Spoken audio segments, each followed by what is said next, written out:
The divine space. The world seemed to fall into a profound silence, dissolving into nothingness. Phew!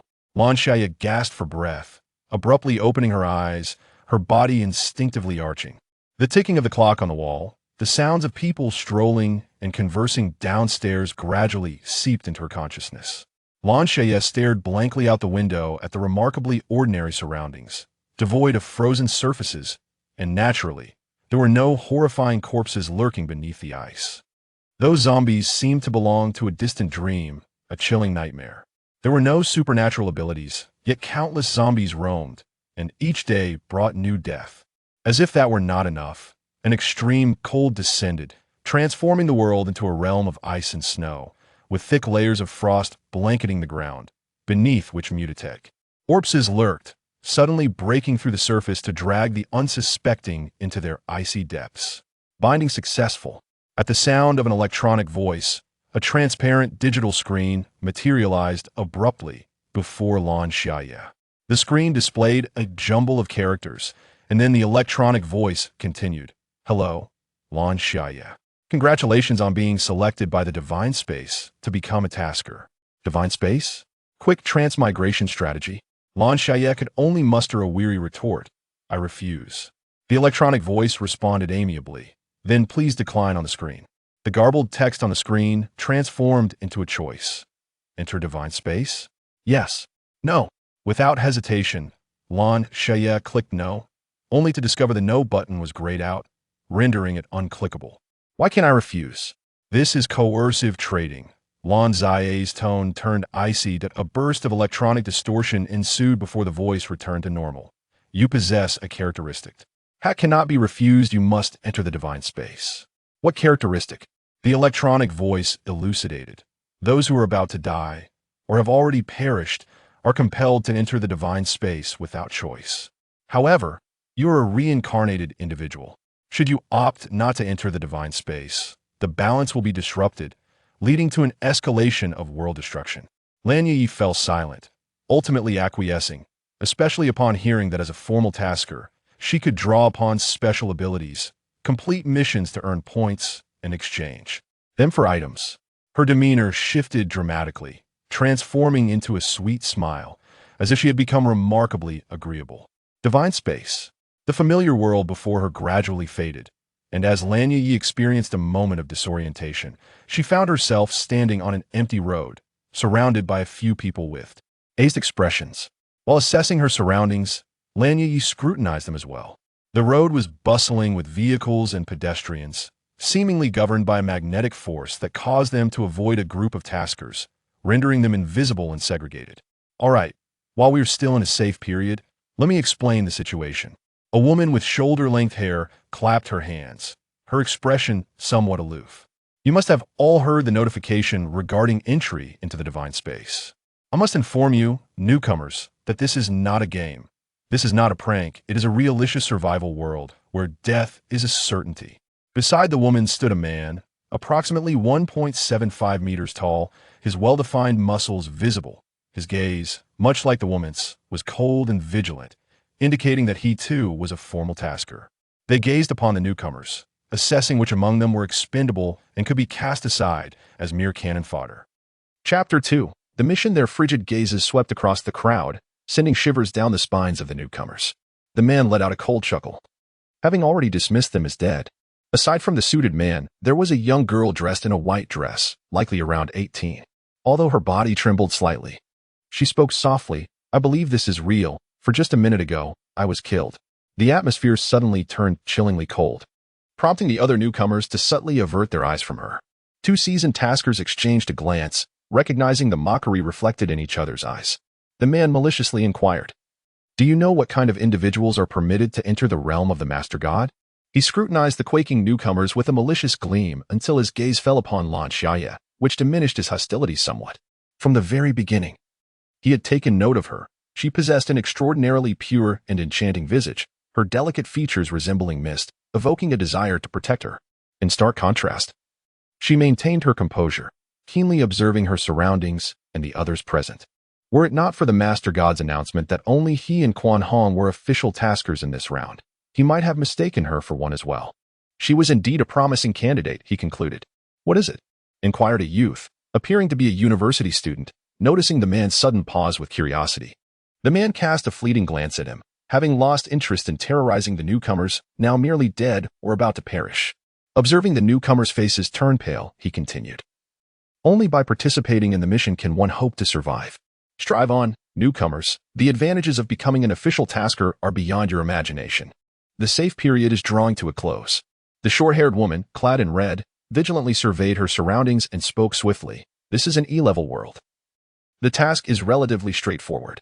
Newcomers only need to survive for a week. Quickly, follow me to a secure location. With that, she sprang into action. As she moved, the surrounding magnetic field seemed to shift, as if an invisible barrier had vanished. The pedestrians around them gazed in astonishment at the group. But before they could comprehend the sudden appearance of these individuals, they split apart. Behind them stood a man with a blank expression, his body adorned with luminous patterns, his eyes radiating an inorganic glow. His fingers elongated, and with great force, he tore through the nearby bystanders, drenching himself in their blood. Ah, the suited man, witnessing this gruesome scene, cried out in terror and hurriedly pursued the woman in red, pleading, "Don't leave me behind." In an instant, the peaceful world was upended, and numerous such monsters emerged on the streets. The woman in red and another tasker, Lu Weiqiang, skillfully evaded these creatures, swiftly darting into a convenience store. Lan Xiaye, tense yet composed due to past experiences of being pursued by zombies, keenly observed her surroundings and deftly avoided the monster's attacks, leaping into the store. With a hand poised to assist the newcomers, the woman in red and Lu Weiqiang exchanged curious glances at Lan Xiaye before turning their attention to the entrance, welcoming the newcomers inside and quickly pulling down the convenience store shutter. The bewildered store clerk stared at them in confusion, hastily emerging from behind the counter to question, "What are you doing?" Chapter 3. The Apocalypse Factor. Did you not see? There are murderous monsters outside, Lu Weiqiang explained, obstructing the staff member who was about to open the door. We must call the police and let them handle this. The cacophony of roars and countless screams for help filled the air, a chaotic scene unfolding outside. Lu Weiqiang derisively remarked, "Are you certain? Monsters. There are monsters. Help." The closest voice, in a state of panic, cried out for assistance, only for it to abruptly cease, leaving behind a chilling sound of consumption. In that instant, the convenience store fell into a profound silence, until the sound of feeding dissipated, prompting a university student to lick his lips and quietly inquire, "What was that?" His voice, laced with extreme terror, became somewhat hoarse, yet he refrained from clearing his throat, fearful of attracting those creatures. Those should be the factors of the apocalypse in this world, Quan Hong calmly stated. Apocalypse factors? Lan Xiaye softly echoed. Are they akin to zombies? Quan Hong nodded, leaning against the shelf to catch her breath, indifferent to the staff. For only the taskers could perceive anything related to the main divine space. Apocalypse factors are those elements that lead to the destruction of a world. You've seen Resident Evil, right? The zombies there are the apocalypse factors. In our world, those glowing entities are likely the apocalypse factors. Lu Weiqiang added, those things possess considerable strength. Their fingers are as sharp as blades. Their speed isn't particularly swift, so as long as we run quickly, we should be able to escape. At this moment, the man in the suit began to retch violently, as he was the closest to the victim who had been torn apart. His body smeared with the remnants of the deceased's blood and flesh. Lu Weiqiang's face paled dramatically as he grasped the nearest girl in the white dress. Preparing to flee, Lan Xiaye had already sensed the change in Lu Weiqiang's demeanor and heightened her vigilance. Could that creature be attracted by the scent? It was uncertain. Quan Hong drew her pistol from her waist and aimed it at the entrance, but such a strong odor would undoubtedly draw some monsters. Indeed. The rolling shutter door began to be battered forcefully. Lan Xiaye felt a pang of despair. Such commotion would surely lure even more monsters. The shop assistant, witnessing the door being dented, ran frantically into the store. As the shutter door threatened to break, Lan Xiaye decisively followed the shop assistant, knowing that such establishments typically had a back door. Sure enough, the assistant scurried deeper into the store, trembling as she retrieved a key to the lock. The door was already compromised. Quan Hong and Lu Weiqiang fired at the creatures, urging the others to follow suit. The college students and the girl in white hastily dashed toward Lan Xiaye, who noticed the assistant struggling to align the key with the lock for an eternity. Seizing the key, she calmly unlocked the door. The assistant immediately slipped inside. It turned out to be a warehouse, a miscalculation. Was there no back exit? Blue Xiaye grasped the assistant firmly.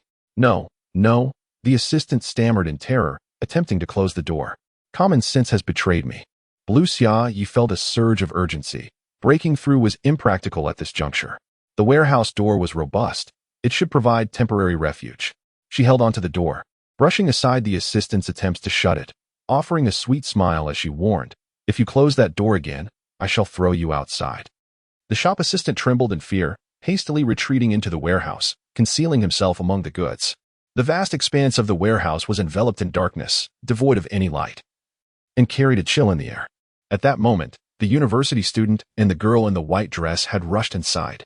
Lan Xiaye called out to the taskers, "Come quickly." Quan Hong and Lu Weiqiang exchanged a knowing glance and began to withdraw, firing several shots at the lurking monsters. They seized the weakened man in a suit from the ground and hurled him towards the creatures. Chapter 4. Light patterns. The monsters halted their movements, encircling the suited man to tear him apart and commence their feast. Quan Hong and Lu Weiqiang swiftly retreated deeper into the warehouse, catching a glimpse of the monsters as they became increasingly detached from humanity, crawling on all fours and devouring their prey, extending their long tongues to lap at the blood and flesh pooled on the ground. The scarlet tongues and sharpened teeth quickly dismembered the man in the suit. Upon seeing the two enter the warehouse, Lan Xiaye immediately shut the door and locked it securely. Quan Hong sat on the ground, panting for breath, realizing that those creatures were evolving. A single statement silenced everyone. Quan Hong pursed her lips, reflecting that monsters retaining human-like appearances could still be killed with guns. Yet those that had just entered posed a significantly diminished threat to them, only inflicting minor injuries. Not only was their defense improving, but their speed was also accelerating. They were growing increasingly formidable, Lu Weiqiang added. The girl in the white dress wept silently, curling up desperately, pondering how one could possibly contend against such beings. It was not just her. The university student also stared blankly, terror etched across his face as he implored the two taskers, "Please, you must help me survive. I can offer you a substantial sum." He glanced at the girl in the white dress and Lan Xiaye, speaking gently. Though it is readily apparent that gaining points is advantageous, survival takes precedence. Without it, nothing holds value. The girl in the white dress and the university student nodded decisively, expressing their willingness. Quan Hong cast a glance at Lu Weiqiang, remaining silent. "What about you?" Lu Weiqiang inquired, his gaze fixed upon Lan Xiaye, who met his cold and somewhat greedy stare with a sweet smile, though internally she felt a surge of wariness. "I think I'll pass," she replied. Lu Weiqiang narrowed his eyes, scrutinizing Lan Xiaye. "Are you certain?" At that moment, the heavy iron door of the warehouse was struck violently, prompting a collective intake of breath from everyone, paralyzed by the fear of speaking. Quan Hong and Lu Weiqiang silently aimed their guns at the door. Lan Xiaye dashed toward the innermost recesses of the warehouse, hiding in the enveloping darkness where visibility was non-existent. Despite her inability to see, her gaze remained fixated on the threshold. Fortune did not favor them. The formidable iron door was forcefully breached, and the dim light from the convenience store spilled inside, illuminating the area near the entrance. The monsters, once swift in their movements, now hesitated, emitting unsettling, discordant growls that pierced the air, akin to nails scraping against a chalkboard, a true auditory affliction. Observing the monsters momentarily pause, the taskers hastily unleashed their gunfire in an attempt to repel the creatures, inadvertently inciting their fury. Two grotesque beings, stripped of any semblance of humanity, surged into the warehouse, their jaws ready to tear into their prey. From her concealed position, Lan Xiaye noted that as the monsters breached the threshold, the luminous patterns on their bodies flickered to life, rendering them conspicuous amidst the darkness. However, with each assault, these glowing markings gradually dimmed. Lan Xiaye committed this transformation to memory, continuing her vigilant observation. As the glow faded further, the monsters emitted a final roar, reluctantly retreating from the warehouse. Lan Xiaye appeared pensive, contemplating the suspicion that lingered in her mind. She gradually approached, positioning herself at a moderate distance from the taskers. From the moment Lu Weiqiang threatened her with the exchange of points for protection, her trust in these taskers had evaporated. How did these monsters retreat? Lu Weiqiang narrowed his gaze at the creatures, observing their withdrawal from the convenience store with a hint of perplexity. A university student, eager to ingratiate himself, remarked, "Perhaps they fled in fear of your formidable prowess." With this comment, Lu Weiqiang brushed aside the fleeting sensation that crossed his mind and turned his attention to Lan Xiaye, his tone tinged with sarcasm. You certainly made a swift exit. Chapter 5 Introduction. Lan Xiaye looked at Lu Weiqiang with an innocent expression, her beautiful eyes filled with remorse. I'm truly sorry, brother. I was simply too frightened. I thought someone as capable as you could easily vanquish these monsters. She waved her fist, her delicate features radiating trust in Lu Weiqiang, which rendered her irresistibly charming and momentarily softened Lu Weiqiang's murderous intent.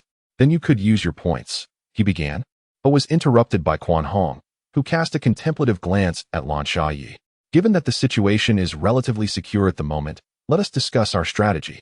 Lan Xiaye lowered her gaze, her long, dense eyelashes trembling slightly, appearing as if they were quivering from fear, yet in truth, she was concealing her murderous intent towards Lu Weiqiang. Shall we take a moment to introduce ourselves? Quan Hong suggested, noting that the initial reluctance to introduce themselves was likely due to the urgency of the circumstances, but perhaps also because there seemed little point in exchanging pleasantries among those who might not survive. At this moment, Quan Hong finally revealed a hint of a smile. I am Quan Hong, a formal tasker, and this marks my third mission. I serve as the guide. What she did not mention was that the more tasks the novices completed, the more points she would accumulate. Of course, if all the novices perished, she would incur no loss. Lu Weiqiang, also a formal tasker, was on his third mission. His mood soured due to not obtaining points from Lan Xiaye, and he promptly began to draft a contract with the other two novices. After signing the contract, the girl in the white dress introduced herself. I am Zhang Yuyun, a high school student. I am Li Jinhua, a university student, studying electronic programming. Lan Xiaye smiled sweetly, saying, I am Qiu Sheng, also a university student, majoring in fine arts. I am of little use to everyone. At this point, she lowered her head in a moment of despondency. It's all right. We are in this together. Li Jinhua had long found Lan Xiaye to be beautiful, possessing a charm reminiscent of first love, evoking a desire to protect and cherish her.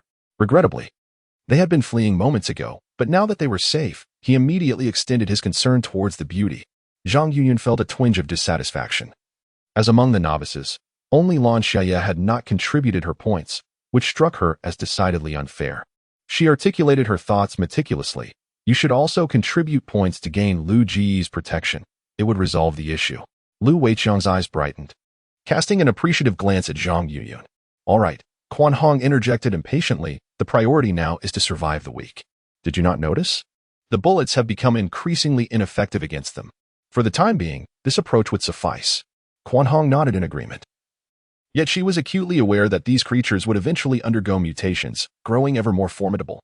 During their moments of respite, they must remain perpetually vigilant, prepared for battle. Zhang Yuyun, shivering with trepidation, inquired, Must we leave this place? Her first-hand encounter with death had instilled in her a profound fear of danger. She contemplated the notion of remaining here indefinitely, reasoning that since the monsters had departed, this location was abundant with provisions. Surely, staying a week would suffice. Absolutely not. Lu Weiqiang interjected. These creatures harbor grudges. Once they recover, they are likely to launch a coordinated attack. The mere thought of such a scenario sent shivers down Lan Xiaye's spine. Then let us depart swiftly, she urged. Quan Hong nodded, and the group began to gather several backpacks, diligently stuffing them with supplies. Chapter 6. Departure. Lan Xiaye filled her backpack with several portions of bento, bread, and primarily instant foods, including compressed biscuits. Suddenly, a memory struck her of the water crisis in her previous life, tainted by a virus. She hastily added some bottled water to her pack and suggested to the others it would be prudent to carry some mineral water. She made this suggestion to prevent the possibility that, should a water crisis arise, only she would possess the bottled water, rendering her vulnerable to theft. The other taskers were not altruistic saints. She recalled their ruthless act of throwing a suited man to the monsters to gain themselves a moment's escape. A flicker of her gaze betrayed her internal conflict, yet she maintained an innocent smile. I worry that the water supply might encounter issues. Is that not a common theme in novels? Quan Hong nodded in agreement, affirming, let us all prepare some water, just in case. Lan Xiaye did not overstuff her backpack. She preferred to make several trips rather than burden herself with excessive weight. Once the load exceeded her capacity, it would likely hinder her ability to run, leading to exhaustion and fatigue. Are you ready? Quan Hong inquired in a low voice, drawing her firearm once more and taking cover behind the wall, peering out. The scene outside was chaotic. Shelves lay on the ground like toppled dominoes, and the metal frames were deeply dented, twisted by sheer force. This was likely the aftermath of the monster's rampage. Perhaps the sole advantage of the convenience store's destruction was the absence of shelves obstructing their view, allowing them to see the desolate interior clearly without the worry of lurking monsters. Quan Hong gestured for everyone to emerge, and the group cautiously approached the door. Lan Xiaye was the last to exit, perhaps because she had not paid the protection fee. As she pondered this, she noticed the staff, who had been hiding in the storeroom, swiftly closing the large door behind them once they had left. This action reminded Lan Xiaye of the luminous patterns on the monsters, evoking a sense of hidden order within them. By this time, Quan Hong had reached the entrance, and to her astonishment, she discovered that the street had been overrun by monsters. They were everywhere, clustered around mangled corpses feasting upon them, and they had already noticed their presence. "Run!" Quan Hong shouted, her voice cracking as she opened fire on the monsters, racing out of the convenience store. Zhang Yunyun and Li Jinhua stood frozen in terror. Their blood seemingly congealed at the sight of the horde charging toward them. It was Lu Weiqiang who gave them a push, prompting them to frantically follow the task force. Lan Xiaye turned to Chu Enching and exclaimed, "Run in this direction. I have just observed that this area is a residential zone." Even during the period of safety, Lan Xiaye had meticulously memorized the surrounding buildings, and without hesitation, she sprinted towards the residential district. Chu Enching and the others immediately followed in her wake, clearing the monsters that lurked beside her. Silence enveloped them, breaths held, as they raced forward. The air was filled with the ferocious roars of the creatures and the gunfire from Chu Enching and the others. Upon spotting the entrance to the community, Lan Xiaye's heart leaped with joy, prompting her to quicken her pace. Suddenly, a claw lunged directly at her, followed by a grotesquely distorted visage, mouth agape, attempting to bite her. Chu Enching gasped in alarm. At such close proximity, she felt powerless to intervene and lamented for Lan Xiaye. None believed she would survive, yet remarkably, she executed a supple backward bend, evading the monster's assault. With remarkable agility, she darted to the side and rolled into one of the buildings. Chapter 7. Extraordinary Abilities Before Anyone Could React. Lan Xiaye had already risen from the entrance of the apartment, gasping for breath, her gaze fixed warily on the monster. The creature did not pursue her. Instead, it lunged at Zhang Yunyun, who had been standing behind Lan Xiaye. Zhang Yunyun screamed, dashing towards Lu Weiqiang. Unfortunately, during their earlier escape, she had exhausted much of her strength, her reflexes dulled. The monster's blade tore through her backpack, causing its contents to spill onto the ground in a cacophony. With the next claw poised to shred her flesh, Zhang Yunyun, in a panic, hurled her backpack at the creature's face, perhaps facing imminent peril. Her pace quickened significantly as she dashed to Lu Weiqiang's side, clinging to his hand and weeping, "Save me. I will give you all my points. You promised. Please save me." Lu Weiqiang's expression darkened. An increasing number of monsters were drawn to them, their ammunition rapidly depleting. "Run towards Qiuxing. Do not hinder me here," he snapped, shaking off Zhang Yunyun's grasp, his voice laced with a cold, restrained fury. "No, I will die," Zhang Yunyun cried. Her face streaked with tears as she clung desperately to Lu Weiqiang's arms. "Damn it!" Lu Weiqiang glared at the monster, its sharp teeth bared and long tongue flicking. Inching closer, his heart seething with anger. At that moment, his right hand was ensnared by Zhang Yunyun, rendering him unable to act, missing the opportunity to fire. "Get away!" Lu Weiqiang forcefully pushed Zhang Yunyun aside, his gaze fixed on the creature whose maw was widening to engulf his head, swiftly employing his abilities. A vine pierced through the monster's skull as Lu Weiqiang's hands transformed into tendrils, whipping at the nearby beasts. "We must use our powers quickly. Let us not waste any more time," he urged to Quan Hong. Quan Hong nodded, stowing her weapon and closing her eyes. In the next moment, she opened her eyes, unleashing beams of laser towards the monsters, swiftly clearing a significant area. Together, they harnessed their abilities and soon eradicated the surrounding threats. She needed to complete this novice task to become a full-fledged tasker and acquire her own powers. Seizing the opportunity as they cleared the area, Li Jinhua hurried to rendezvous with Lan Xiaye. "Gather the supplies and head upstairs," Lu Weiqiang said, his countenance grim as he spoke coldly to Zhang Yunyun. A few individuals ascended to the 5th floor, gazing at the tightly shut door. The newcomers exchanged glances, bewildered and uncertain. Lu Weiqiang let out a cold snort, conjuring a vine from the palm of his hand. The vine deftly slithered into the keyhole, twisting and turning until it effortlessly unlocked the door. "Wow," exclaimed Li Jinhua and Zhang Yunyun in astonishment. Even though they had just witnessed the two taskers demonstrating their extraordinary abilities, they were still taken aback. Fortunately, the house was spacious and unoccupied. Otherwise, they might have been frightened away. The group settled onto the sofa to recuperate from the earlier shock. Autumn Sheng was indeed fortunate.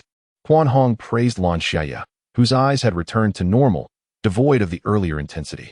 Lan Xiaye noticed that both taskers appeared somewhat pale after employing their powers, particularly Lu Weiqiang, whose weakness was palpable.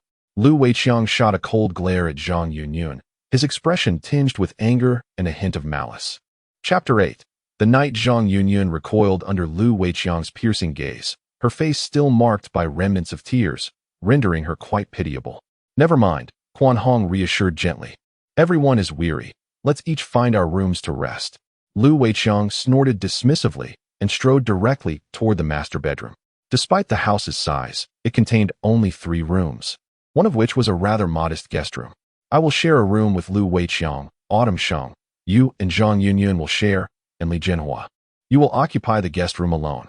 Is that agreeable? Quan Hong, feeling somewhat fatigued, allocated the rooms before retreating to the master bedroom for rest. After the two taskers departed, Zhang Yunyun began to weep softly. Her backpack had been torn by a monster, causing a significant amount of food to spill out, leaving her with only a few large items such as instant noodles and bottled water. Among everyone, she possessed the least supplies and was deeply concerned about the impending food shortage. With tear-filled eyes, she gazed at Lan Xiaye and Li Jinhua, pleading, "Could you spare some food for me?" "I'm sorry, I don't have much food myself," Lan Xiaye replied, shaking her head decisively. Zhang Yunyun then turned her gaze towards Li Jinhua, looking at him with pitiful eyes. Li Jinhua scratched his head, troubled as he glanced at both Lan Xiaye and Zhang Yunyun. He felt embarrassed and reluctant to refuse her plea. 2 more tears streamed down Zhang Yunyun's cheeks as she implored, "Please." Though the girl was not as pure and beautiful as Lan Xiaye, her tear-streaked face was profoundly moving, her lips gently biting, revealing her fair skin and collarbone. Li Jinhua's face flushed crimson. He was merely a reclusive college student, having never encountered such a situation before. As she organized the supplies in the room, she discovered 3 bottles of water, 2 lunchboxes, 3 pieces of bread, and several chocolates, along with 6 packets of instant noodles and some scattered biscuits. Lan Xiaye felt a sense of anxiety. These provisions would undoubtedly be insufficient to last through the 7 days, necessitating another venture for supplies. The sky had darkened, enveloping the surroundings in silence, with only the faint sound of wind rustling through the leaves. Outside, the darkness seemed unnervingly strange, devoid of any moonlight or stars, instilling an inexplicable sense of unease. Lan Xiaye's heart raced as the branches intertwined, veiled in darkness, resembling distorted and grotesque phantoms. Her heartbeat quickened, and she wondered if it was merely an illusion. It seemed as though the branches of the trees had stretched, drawing closer to the window. "Tonight, I shall spend the night at Li Jinhua's." Zhang Yunyun entered the room, her gaze sweeping over the backpack on the bed before finally resting on Lan Xiaye. There was a complexity in her expression as she eventually closed the door behind her and departed. Lan Xiaye nodded casually, turned around, and drew the curtains, attempting to calm the turmoil within her. The moment the curtains were pulled shut, the branches outside began to stir, stretching gracefully toward the window that emitted a faint glow. "All right," she uttered with a somewhat dry voice, silently watching Zhang Yunyun exit the room. Alone in the space, Lan Xiaye patted her hungry stomach, retrieved a bento from her bag, and hastily finished it before turning off the light and lying down on the bed. With her eyes wide open, she stared into the pitch-black room, organizing her thoughts. Yet, the grotesque creatures with their gaping maws and the unsettling darkness from earlier filled her mind. A throbbing headache began to set in, and with a sense of unease and tension, Lan Xiaye gradually drifted into slumber. Chapter 9. Food upon awakening. Lan Xiaye found her throat parched beyond measure. She rubbed her temples and swallowed hard before stepping out of the room. To her surprise, Quan Hong and Lu Weiqiang were already seated in the living room, their spirits seemingly restored after a night of rest. Quan Hong furrowed her brow upon noticing that only Lan Xiaye had emerged from the room. "Where is Zhang Yunyun?" she inquired. Lan Xiaye recounted the events of the previous night, catching a glimpse of disdain in the eyes of the two taskers. With her gaze lowered, she asked, "Sister Quan, was there anything unusual last night?" Quan Hong pondered for a moment before shaking her head and inquiring, "No? Do you have any updates?" Lan Xiaye shared her unease, recounting the events of the previous day, only to be met with Lu Weichang's derisive laughter. "You girls are just so timid." Evidently, Quan Hong did not take it to heart. However, she held Lan Xiaye in high regard and offered a casual reassurance. "Yes, Sister Quan. If we survive for 7 days, will we be transported directly to the Master God Space?" "Indeed," Quan Hong replied, her demeanor becoming considerably more serious as she discussed the Master God Space. She intended to enlighten Lan Xiaye, explaining, "As novices, you will receive no guidance in the trial arena. Typically, we seasoned taskers relay the missions." She continued, "Moreover, the trial arena's challenges are generally not exceedingly difficult. So you need not worry. As the conclusion approaches, you will receive a countdown. As long as you endure that duration, you will find yourselves in the Master God Space." Transitioning into formal taskers, Lan Xiaye listened intently, then inquired about the abilities. Quan Hong smiled, stating, "The abilities you acquire as formal taskers are drawn from your potential. However, seasoned taskers have informed me that it relies not solely on luck, but also on the compatibility of the abilities with oneself. I am not entirely clear on the specifics, but ultimately, just focus on survival, and in due time, you will uncover everything." Lan Xiaye nodded, offering a grateful smile to Quan Hong. While they exchanged wisdom, Lu Weichang grew impatient and knocked on the guest room door. "How long are you two going to sleep?" The door to the guest room opened, revealing Li Jinhua, who stepped out awkwardly. He cast a fleeting glance at Lan Xiaye and explained, "Last night, Yun Yun said she was too frightened, so she asked me to stay with her." Zhang Yunyun emerged from the room, having meticulously rearranged her appearance, presenting a refreshing and pristine visage. Lu Weichang rolled his eyes, exclaiming, "This is the apocalypse." His brief remark seemed to encapsulate the decay of a shattered world and the uncertainty of humanity's fate. Countless monsters voraciously consumed human flesh and blood. Society lay in ruins, and corpses littered the landscape. Even the air felt tinged with a sense of desperation. Observing the solemn expressions of the newcomers, Lu Weiqiang offered a rare smile of reassurance, saying, "Do not be overly anxious. We only need to endure for 7 days to ensure our safety." The simplicity of the novice tasks was a widely held consensus among all participants, which made them eager to engage in the beginner-s arena. On one hand, the tasks were uncomplicated and the survival rate high. On the other, it provided an opportunity to exploit the points of inexperienced players. Why not seize the chance? Lu Weiqiang's actions mirrored those of the majority within the Master God Space. Upon hearing his comforting words, Li Jinhua and Zhang Yunyun visibly relaxed, resolved to remain in the safety of the room for the entirety of 7 days without stepping outside. "I called you out to organize our supplies and assess whether we have enough food to last us through the week," Lu Weiqiang stated, as he opened his backpack to reveal it brimming with provisions. He and Quan Hong were seasoned taskers, and although their experiences were limited, their physical capabilities had been enhanced, allowing them to carry a substantial amount of food without hesitation. Chapter 10. Insufficient. The abundance of supplies astounded the newcomers, clearly indicating that the provisions were more than adequate to last through the ensuing 6 days. Lan Xiaye pondered that they would likely not venture outside again in search of resources. She furrowed her brow and began to tally the contents of the backpack. She now possesses but a single bento, which could suffice as her lunch for the day. Alongside it, there are 6 packets of instant noodles, 3 slices of bread, and a few scattered chocolate biscuits.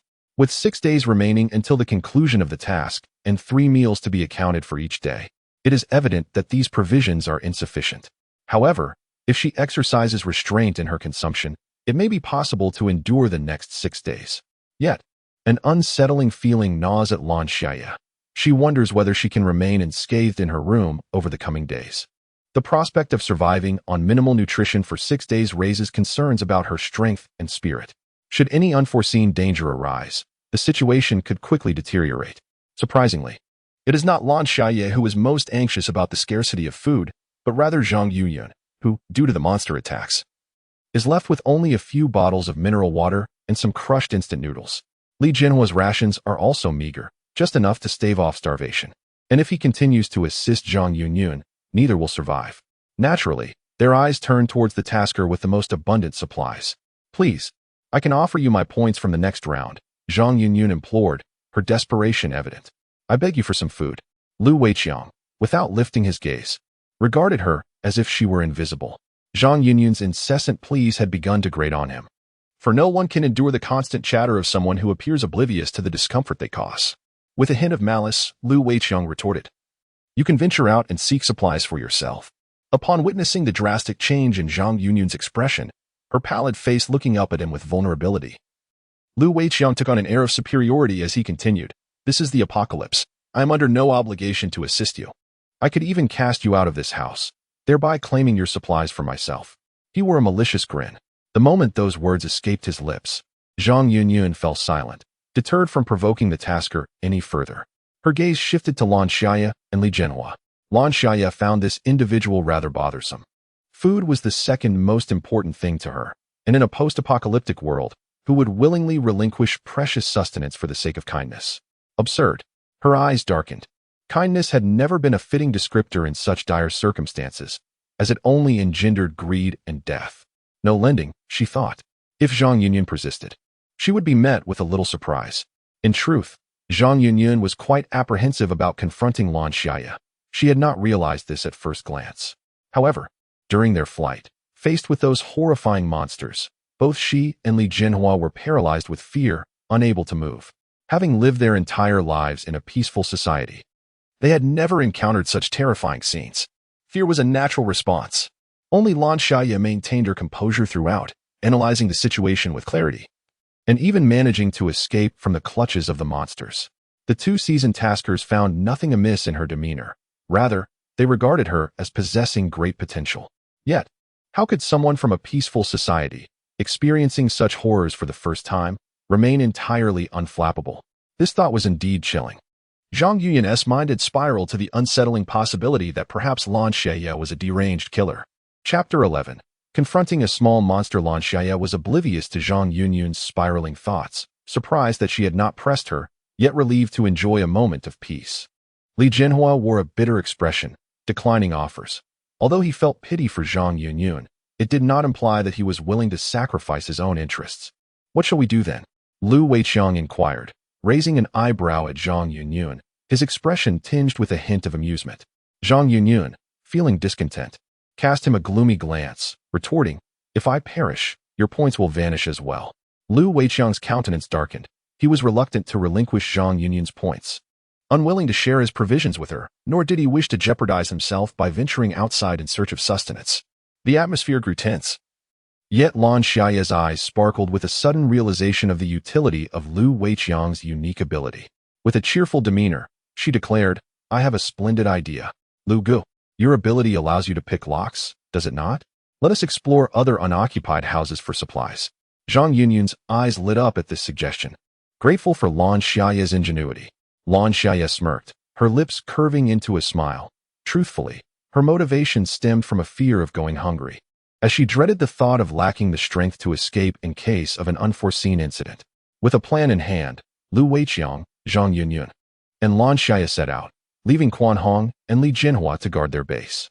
They first approached the neighboring house and, to their fortune, found it deserted. Inside, they discovered an assortment of biscuits, candies, and some fresh vegetables along with rice. Their eyes gleamed with excitement.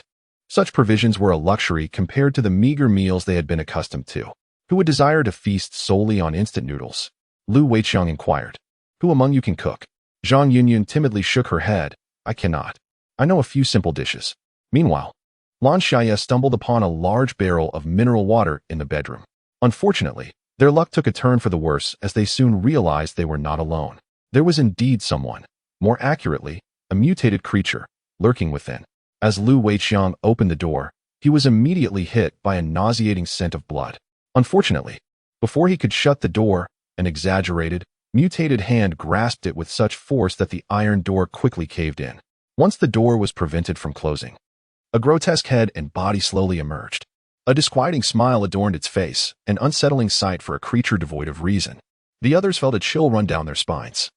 And Zhang Yunyun's face drained of color, devoid of any trace of blood. Lu Weiqiang's expression darkened. He was unarmed and resorted to unleashing his powers. Vines lashed out towards the creature, only to be thwarted by the door it used as a shield. Lan Xiaye's demeanor shifted to one of seriousness. Was it mere coincidence? Or had these monsters evolved, acquiring intelligence? The novice task seemed deceptively simple. Lu Weiqiang felt as if he were being toyed with, a surge of fury igniting within him. The vines thickened, doubling in size, and with a mighty swing, he shattered the iron door. The creature, now unshielded, stood bewildered, its face still contorted in an unsettling grin. Suddenly, a scarlet tongue shot towards Lu Weiqiang, barbed and repulsive in appearance. Reacting swiftly, he evaded the attack and ensnared the tongue with his vines, twisting it until it snapped. The agonizing pain of the severed tongue elicited a horrid shriek from the monster. This was dire. Lan Xiaye's expression shifted alarmingly. The creature's cries seemed capable of summoning their kin. Chapter 12, World Upgrade. Lan Xiaye hastily conveyed her suspicions to Lu Weiqiang, who recognized her keen observational skills and, with a hardened expression, escalated his offensive. The creature that had lost its tongue appeared to be gravely injured, its luminous patterns rapidly fading into dullness. Lu Weiqiang pressed his eyes against the peephole, scrutinizing the corridor. A profound silence enveloped the hallway, devoid of any presence. Yet, this very stillness heightened an unsettling sense of foreboding among them. "What is it?" Quan Hong inquired urgently, drawing her pistol. Lan Xiaye recounted the earlier events and asked, "Can a monster evolve so quickly?" Quan Hong seemed somewhat dazed, pondering that monsters from D-level worlds could evolve rapidly, but E-level worlds should not exhibit such behavior. Lu Weiqiang ceased his examination of the peephole and stepped onto the balcony, intending to survey the surroundings for any lurking monsters. What he beheld sent chills down his spine. Encircling the residential building was a throng of creatures, their numbers forming a veritable sea of monstrosity, their forms having undergone significant transformations, completely shedding any semblance of humanity. A layer of dark red scales had emerged on their once soft skin, their bodies swollen and robust, their limbs crawling on the ground, with claws elongated and sharpened. As if sensing Lu Weiqiang's gaze, one creature swiftly ascended the wall, gripping the water pipe. Bang! The window was slammed shut, and the curtains drawn. Lan Xiaye tugged at the dazed Lu Weiqiang and shouted to Zhang Yunyun, "Quick, turn off the lights." "Oh!" Zhang Yunyun, bewildered by the unfolding events, instinctively extinguished the lights. The room was plunged into darkness, and only then did Lu Weiqiang react, whispering in protest, "What are you doing?" Lan Xiaye held her breath, intently listening to the sounds from outside. The sound of claws swiftly climbing the water pipe ceased abruptly, just as Quan Hong was about to speak. A soft knock plunged the entire room into an eerie silence. It was the harsh sound of claws scraping against the glass, and everyone could even hear the creature's labored breathing. A distorted shadow of an aberration pressed gently against the curtain. No one dared to breathe audibly. All remained on high alert. Suddenly, a piercing scream echoed from downstairs, sharp and mournful, yet everyone exhaled in relief. The monster had been drawn away. Lan Xiaye quietly stood and took a seat on the living room sofa. The faces of the others were ashen, their spirits unsettled. The creature was growing stronger, even beginning to exhibit intelligence. Why had the lights been turned off moments ago? Quan Hong fixed her gaze on Lan Xiaye, lowering her voice to inquire. "I suspect," she replied, "that during our last encounter in the warehouse, we discovered that these monsters seem particularly averse to darkness, or rather, to places devoid of light." Quan Hong fell into silence, while Lu Weiqiang, restless, fiddled with his gun. This task was exceedingly peculiar. Quan Hong murmured, "This difficulty should not be characteristic of a novice mission." Lan Xiaye felt a twinge of unease. If the challenge increased, these taskers might disregard the lives of newcomers, as no score could surpass the value of one's own life. "Damn it, we should report this to the main god space," Lu Weiqiang cursed, urging Quan Hong onward. As the guide, she possessed the authority to report to the main god space during the mission. Chapter 13. Difficulty reduced. The final task was to survive for 3 days. The difficulty had lessened considerably, and when Quan Hong relayed this to everyone, a collective sigh of relief filled the room. "If the monsters are indeed as Qiusheng described, then we should be safe tonight," Quan Hong remarked. While they felt a temporary sense of security, none dared to turn on the lights, fearing it might attract the creatures. Lu Weiqiang and Lan Xiaye had witnessed the monstrous tide below, layer upon layer, sending shivers down their spines. A few monsters were not particularly terrifying, yet the relentless stream of them was truly alarming. Rather than remaining idle, Quan Hong and Lu Weiqiang sat cross-legged with closed eyes, seemingly gathering their strength. After completing her stretches, Lan Xiaye ventured into the kitchen, retrieving several pristine and sharp kitchen knives. She bound them to a clothes pole and experimentally swung a few strikes. Although these weapons might prove insignificant against the monsters, they were certainly better than being unarmed. Subsequently, she peeled off some metal sheets. concealing them to protect vital areas of her body. The rigid metal did not conform well to her physique, so to ensure they wouldn't hinder her agility, she took the time to adjust them. Time passed swiftly, and as Lan Xiaye fashioned her makeshift armor, Quan Hong and the others awakened, appearing revitalized. Their eyes sparkled with vitality, and their bodies felt more robust and powerful. Are they training? Lan Xiaye pondered, though the two taskers offered no explanation. With only 3 days to survive and the issue of sustenance resolved, it was lunchtime. However, no one dared to cook, fearing that the smoke would summon the monsters. After finishing her bento, Lan Xiaye affectionately sat beside Quan Hong and sweetly asked, "Sister Quan, could you teach me a bit of self-defense?" Possibly due to her favorable impression of Lan Xiaye and her desire to look after her, Quan Hong readily agreed. Upon witnessing this, Zhang Yunyun and Li Jinhua, with a hint of embarrassment, chose to follow Quan Hong in her learning endeavor. No one desires death. The will to live necessitates reliance on oneself. As time gradually slipped away amidst training and study, the daylight faded, and the living room, devoid of illumination, grew increasingly dim, shrouded in an almost palpable darkness. It was merely evening, yet the encroaching night came as an unforeseen surprise. Lu Weiqiang cautiously peered out the window, and, as expected, the creatures had vanished without a trace.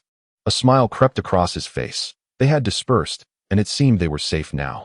He instructed Zhang Yunyun to turn on the lights, for the house was shrouded in a darkness that incited a sense of unease. After a brief wait, with no sign of the monster's return, the group began to feel relieved. However, the instant the lights flickered on, Lan Xiaye felt a pang of anxiety. Based on her observations, the creatures were nocturnal, thriving in the light while shunning the dark. In the storage room, she noted that when the monsters ventured into the shadows, the luminescent patterns on their bodies would gradually dim, and earlier that morning, upon slaying a creature in another house, the light patterns extinguished entirely. There must be an underlying principle at play. If they could decipher this pattern, their chances of survival could significantly increase, perhaps even allowing them to outsmart Lu Weiqiang. If the luminous pattern symbolized life, could it be that the monsters would naturally perish if they lingered in the darkness long enough? The answer remained shrouded in mystery. The night deepened, enveloping the surroundings in a profound silence, the sky obscured by thick clouds, rendering the moon and stars invisible, as if they were brewing something ominous. Chapter 14. The Stolen Home. Not only Lan Xiaye, but also Zhang Yunyun and Li Jinhua felt a wave of unease wash over them. Though no monster was present, an inexplicable sense of dread enveloped Li Jinhua. He reassured himself that perhaps it was merely the oppressive darkness outside. Turning away, he chose not to gaze out the window any longer. After he had turned, something stirred upon the glass pane. With no entertainment to engage in, the others sat together after dinner, conversing idly. The novices seized the opportunity to inquire about the main goddess space. The clock now read 8 in the evening. Yet the outside world appeared as dark as the depths of midnight. They lingered a moment longer, and no unusual occurrences transpired. The room remained brightly lit, the soft scratching of the pen on paper proving to be quite hypnotic. Lan Xiaye paused, staring vacantly at the window. Zhang Yunyun was still spending the night in Li Jinhua's room. She mused carelessly, finding solace in the familiarity of sleeping alone. Lan Xiaye stood abruptly. She believed she had glimpsed something darting past the window. Her heart raced, pounding loudly enough for her to hear. Cautiously, she approached the window, shifting her perspective in vain, finding only an endless expanse of darkness. Although she was uncertain how the levels of these worlds were categorized, she surmised that a D-level world could not be so simple. The daytime monsters, which loathed the dark, had been evolving, growing stronger, yet they possessed a significant weakness, an aversion to darkness. As long as one could evade the light and conceal themselves in shadows, even the frailest of individuals could survive for a week. So, why then was the task difficulty being reduced? Surely, there must be other elements that could lead to the demise of novices in droves. Suddenly, as she pondered, Lan Xiaye froze, her gaze fixed on the window where something writhed frantically. Suddenly, Lan Xiaye comprehended that the exterior was not an endless expanse of darkness, but rather a multitude of black entities densely clinging to the window. A wave of unease coursed through her, prompting her to step back a few paces. Had she been outside, she would have clearly seen countless distorted black creatures surging towards the solitary source of light in the darkness. The illuminated cabin resembled a lighthouse amidst the shadows, drawing all creatures that dwelled in the gloom. They contorted their forms, pressing themselves against the glass pane. Quanjia. Lu Gu. Lan Xiaye flung open the door to the tasker's room, eager to share her discovery with them. Even the two empowered taskers felt a chill run down their spines. Suddenly, a perfectly square sticker materialized in Quan Hong's hand. It was pure white. As she pressed it against the window, it visibly absorbed the darkness, turning black. This was a tool designed to detect nearby dangers. And Quan Hong explained its function with a grave expression. Zhang Yunyun and Li Jinhua soon joined, trembling as they clustered around Quan Hong. What should we do? They implored. Let's turn off the lights, suggested Lu Weiqiang. It seems the light has attracted them. Don't these creatures prefer the dark? Once the lights are extinguished, they should disperse. Zhang Yunyun hurriedly dashed to turn off all the lights, and a collective sigh of relief echoed in the room, momentarily believing they were safe. However, in the next instant, the glass window shattered violently as countless twisted shadows surged through the opening. They lacked distinct forms, resembling tangled masses of seaweed, writhing and intertwining in chaos. Chapter 15. The attack. This scene resembled a form of spiritual contamination. The few individuals present were caught off guard by their bewilderment and terror as the viscous appendages reached out towards them. These tendrils, elongated and seemingly boneless, silently advanced. Enveloped in darkness, they were rendered nearly invisible, merging seamlessly with the inky blackness of the monstrous entities. It was as if they were omnipresent. Before Li Jinhua could utter a cry for help, he was transformed into a mere piece of desiccated skin. The seemingly innocuous tendrils ensnared him, effortlessly penetrating his flesh and swiftly reducing him to a lifeless husk that drifted to the ground. Zhang Yunyun, nearest to Li Jinhua, bore witness to this horrifying spectacle and could no longer contain her terror, screaming uncontrollably. Oh no! Lan Xiaye observed that the tendrils appeared increasingly agitated.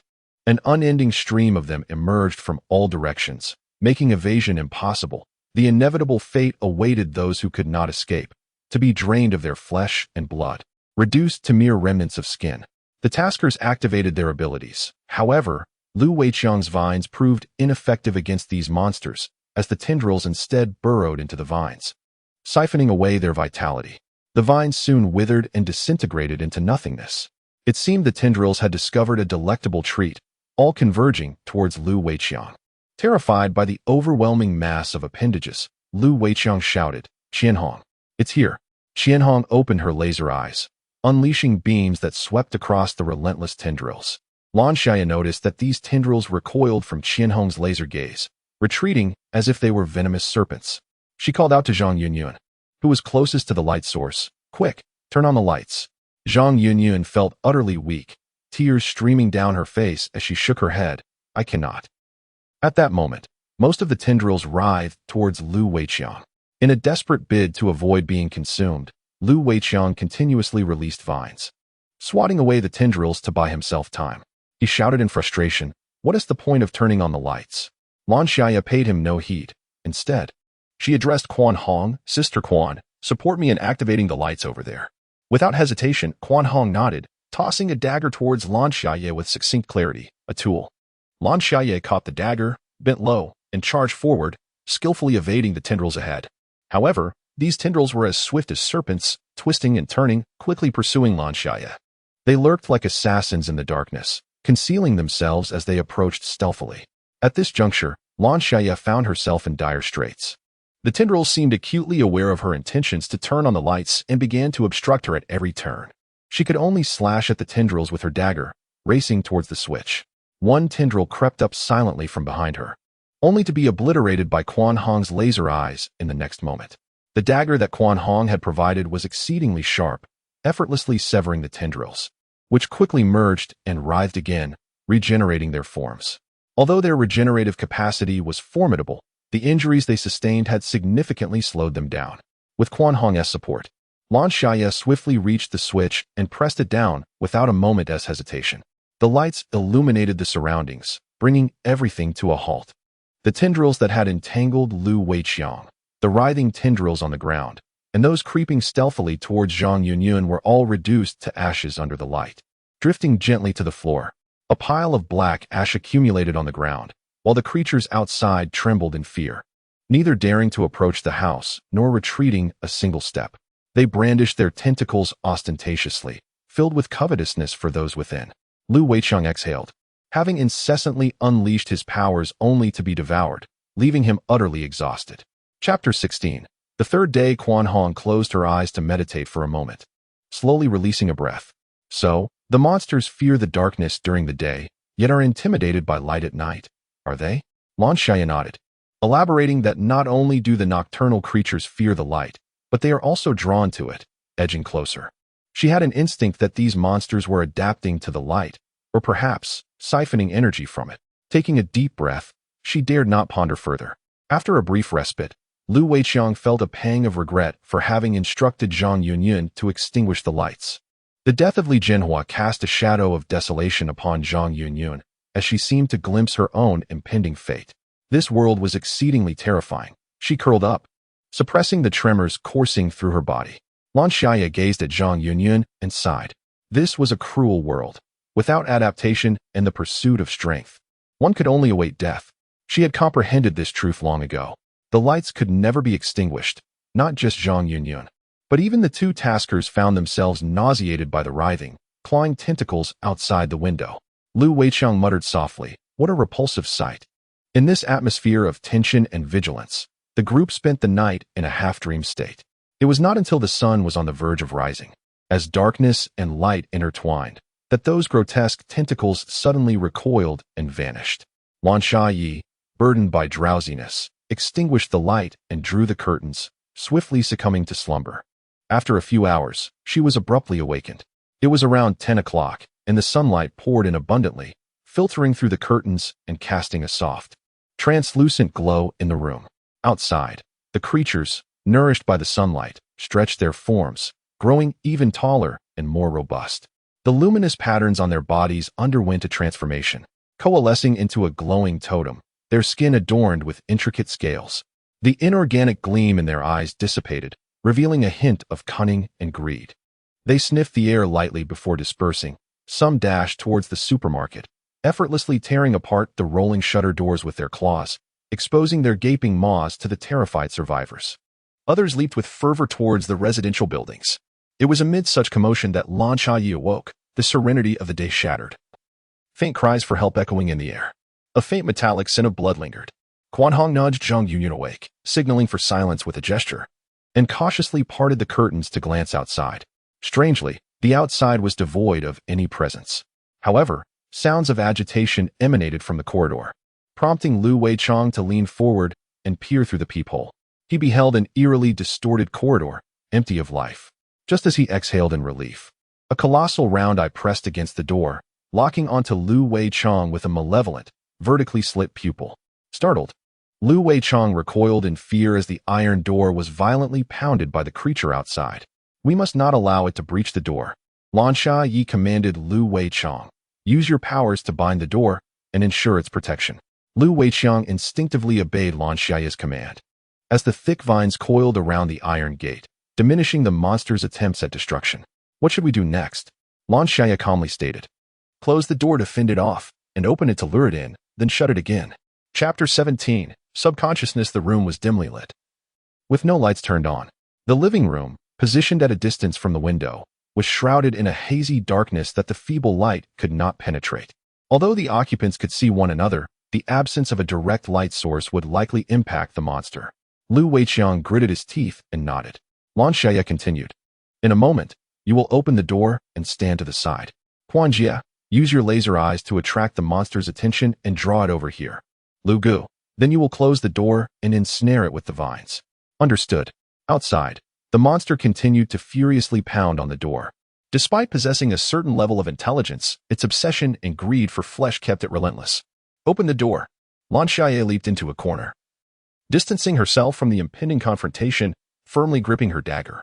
As the door swung open, the monster paused momentarily, confused, and struck the air with a mighty blow. Suddenly, a laser shot towards its tough exterior, leaving a faint mark. Quan Hong stared in disbelief at the creature. The monster that could be killed with ease yesterday now seemed only capable of receiving a mere scratch. Although the monster had not sustained a fatal wound, the searing pain from the laser ignited its fury, and it lunged towards Quan Hong. Seizing the opportunity while the monster was distracted, Lu Weiqiang swiftly shut the door and entwined its legs with the vines, pulling with all his strength. The monster's advance faltered as it squinted and turned its gaze towards Lu Weiqiang. A thick, barbed tongue lashed out towards him. But Lu Weiqiang swiftly rolled out of the way, narrowly evading the attack. However, the subsequent strikes were so rapid that he found himself overwhelmed. After the tongue grazed his arm, a strip of flesh was ensnared and pulled into the monster's maw, leaving Lu Weiqiang seething in pain. "Qianhong," he exclaimed through gritted teeth, feeling a searing heat in his arm. In response, Qianhong unleashed a beam from her laser eyes, providing crucial support. Seizing the moment, Lu Weiqiang retrieved a roll of bandages, swiftly wrapping his arm to staunch the bleeding. Fueled by fury, he swung a vine with the intent to sever the monster's tongue, yet encountered formidable resistance. The creature retaliated, yanking Lu Weiqiang toward it. In a surge of fear, he immediately released the vine and retreated. The monster clicked its tongue in disappointment before firing another laser in his direction, its displeasure directed towards Qianhong. Caught off guard, she was ensnared by a massive claw, drawing her towards the monster's gaping maw. Lan Xiaye, filled with trepidation, grasped her dagger, intent on rescuing Qianhong.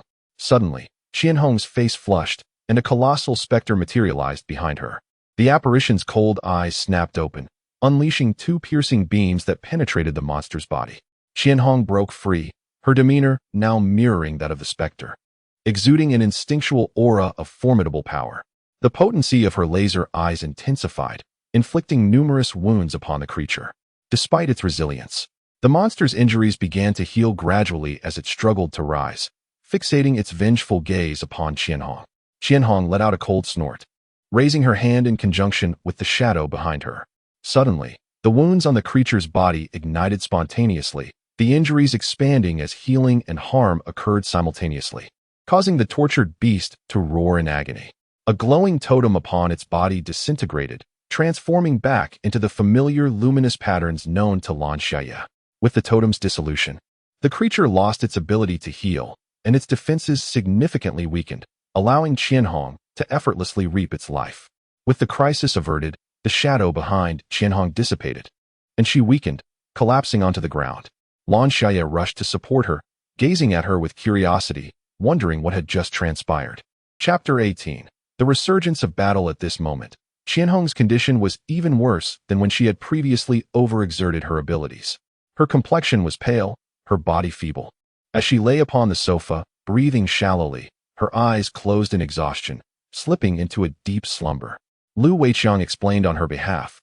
That was the subconscious mind.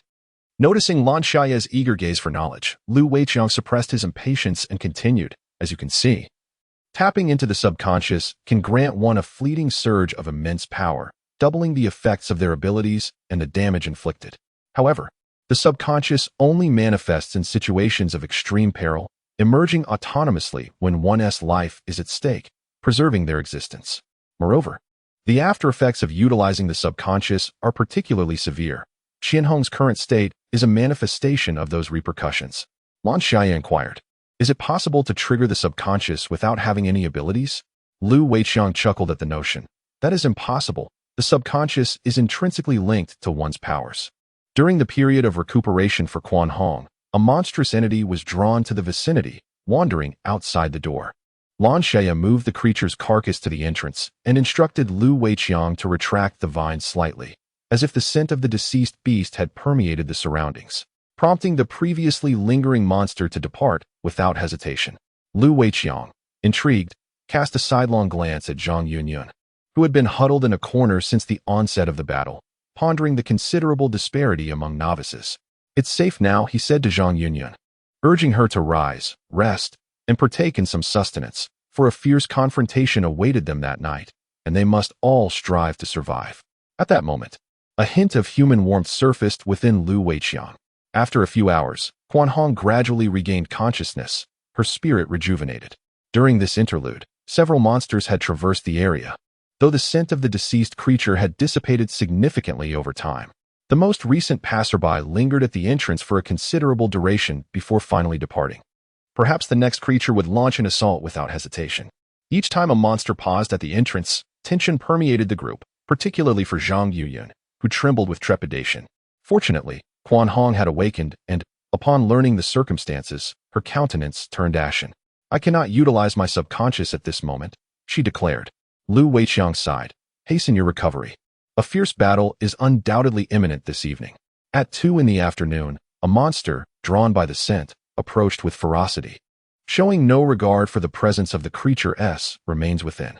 Despite the protective barrier of Lu Weiqiang's vines, a crack appeared in the door. A colossal hand penetrated through, its claws effortlessly tearing apart the vines. Its presence was far more formidable than that of the creature encountered earlier in the morning. The creature's chilling, unblinking eyes surveyed its surroundings in a complete circle, eventually landing on the lifeless body of another monster sprawled upon the ground. With a guttural roar, it lunged at the carcass, ravenously devouring it. Its speed of consumption was astonishing. The once massive body was soon reduced to nothing. A shiver ran down the spines of those present, prompting Zhang Yunyun and Lan Xiaye to hasten toward the darkest corner of the living room. Each clutching a weapon, damage-inflicting tools provided by two other taskers. Lu Weiqiang, acting swiftly, activated his subconscious, manifesting a colossal phantom behind him. A long, serpentine vine of vibrant green sprang forth, adorned with sharp barbs that glimmered with an eerie toxicity. The vine's offensive capabilities and resilience were significantly amplified upon the activation of the subconscious, and in conjunction with the crimson laser interference, it inflicted deep gashes upon the creature's form. Chapter 19. The strike. Lan Xiaye observed that this particular monster was extraordinary. Its skin was shielded by shell-like red scales, and its physique appeared more robust, with a thick tail extending from its rear. A totem adorned its chest, though the intricate design remained indistinct. Despite Lu Weiqiang's fervent assault after activating his subconscious, he could only manage to inflict a minor scratch. His expression grew increasingly frail, indicating his struggle to maintain his strength. Enraged by the ineffectual attacks from both the Crimson Light and Lu Weiqiang, the creature lashed its tail, landing a solid blow on Lu Weiqiang. The phantom was shattered, and Lu Weiqiang was flung against the wall, collapsing to the ground, feebly attempting to regain his composure. Zhang Yunyun felt a sense of hopelessness wash over her. With the two strongest taskers incapacitated, how could she possibly survive? Lan Xiaye anxiously gnawed at her nails, pondering the novice task before her. Such a perilous situation should not have been devised. She was certain that survival was possible if she could discern the pattern. Quan Hong's face turned pale as she forcefully awakened her subconscious. Suddenly, a spark of inspiration ignited within Lan Xiaye, and she shouted to Quan Hong, "Aim for the totem at the monster's heart." The creature's vertical pupils constricted as it cast a chilling glance toward Lan Xiaye. In that moment of being targeted, a shiver of dread coursed down her spine. Quan Hong observed the monster's reaction, realizing that it must be its weakness.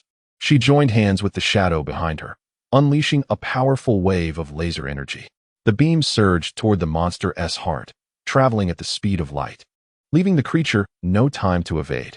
It glared menacingly at Lan Xiaye, lifting its tail to absorb the brunt of the laser's assault. In an instant, the laser incinerated the thick tail, piercing through the creature's scales and revealing its vulnerable interior. The totem flickered ominously, hinting at an impending collapse. The monster's decisive abandonment of its tail sent a chill down Lan Xiaye's spine, compelling her to grip her dagger tightly. In the next heartbeat, the monster raised its gaze, cold and venomous, disregarding the second laser fired by Quan Hong, and charged directly at Lan Xiaye. The laser pursued it closely. As the creature barreled toward her, a menacing wind swirling in its wake, moving with astonishing speed. Lan Xiaye's mind raced with countless evasive maneuvers, yet none seemed sufficient to escape the creature's vengeful wrath as it neared its demise. Resolute determination flickered in her eyes. She did not retreat. Gripping her dagger, she thrust it fiercely toward the monster's heart.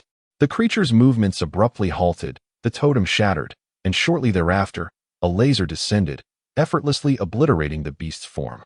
The battle came to a close. Lu Weiqiang collapsed in a state of relaxation, while Quan Hong fell to the ground, rendered unconscious. Only Lan Xiaye and Zhang Yunyun, armed with a dagger, remained alert. We barricaded the door. In our current state, we could not withstand another assault. The two gathered the severed vines from the ground, patching the gaping hole in the door, and managed to reassemble it. They then pushed large items like the refrigerator and tables against the entrance. Fortunately, the sky was overcast, shrouded in darkness, and the room was enveloped in a pitch-black gloom. Until Quan Hong and Lu Weiqiang regained consciousness, no creature dared to intrude. Upon waking, Lu Weiqiang discovered a pill in his hand, iridescent and evidently of high quality. He swallowed the pill despite the pain, visibly revitalizing his energy, even more robust than before. You should replenish your spiritual energy as well. the night shall only grow more arduous. Chapter 20. The Final Night. Having said that, Lu Weiqiang expressed admiration towards Lan Xiaye. I never imagined you could survive at the hands of that monster. They all believed the creature's demise was due to Quan Hong, with Lan Xiaye merely fortunate to have survived, unaware that it was indeed Lan Xiaye who delivered the fatal blow. The creature's immense bulk had concealed her actions, a truth only Zhang Yunyun, who stood behind, clearly witnessed. Lan Xiaye refrained from contesting this, offering a bashful smile instead. Zhang Yunyun's petite form trembled, curling up tighter. Lu Weiqiang cast a disdainful glance at Zhang Yunyun, as he had always held contempt for those who merely evaded danger rather than confronting it. Were it not for his desire to acquire her points, he might have even wished for the swift demise of such a hindrance. With only one night remaining, everyone urged one another to persevere. Quan Hong offered encouragement, asserting that dusk and dawn were the safest times, allowing the group to relish a rare tranquility. As night fell, every room in the house was illuminated, the bright lights beckoning the wanderers of darkness. Observing the writhing, intertwined tendrils was truly disheartening. Tonight, the appendages appeared more agitated, pressing against the windows, obscuring everyone's view entirely. The group held their breath, noticing that the tendrils seemed to show no intent to attack. Could it be that we would pass through this night unscathed? Quan Hong countered Lu Weiqiang's optimism, insisting it was impossible in survival missions. The latter stages were invariably more perilous. Lu Weiqiang, unwilling to concede, countered, but this is a novice task. It shouldn't be that hellishly difficult. The nature of survival missions is inexorable, came the response. After a moment of despondency, Lu Weiqiang began to regulate his breathing. Lan Xiaye closed her eyes, striving to awaken her subconscious in hopes of fortifying her sense of security. Unfortunately, she felt nothing, only growing increasingly composed. Suddenly, the tendrils went berserk, shattering the windows as light blazed upon them, searing wounds into their forms. The group stared in astonishment at the tendrils, which ignited spontaneously while continuing their probing into the house. The self-ignited tendrils crumbled into fine ash upon the ground, accumulating into a thick layer. At last, amidst such frenzied and suicidal behavior, a group of fearless, luminous appendages boldly invaded the room. Their insatiable thirst for flesh and energy was palpable.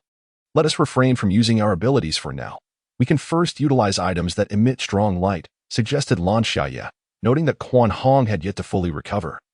While Lu Weiqiang's powers were akin to a source of energy for the appendages, indeed, Quan Hong possessed such an item, as its singular function, merely to illuminate, rendered it particularly inexpensive. With every tasker owning several, a crystalline object materialized in her hand, and in an instant, a blinding radiance erupted forth. The intruding appendages were immediately reduced to ashes under the intensity of the light.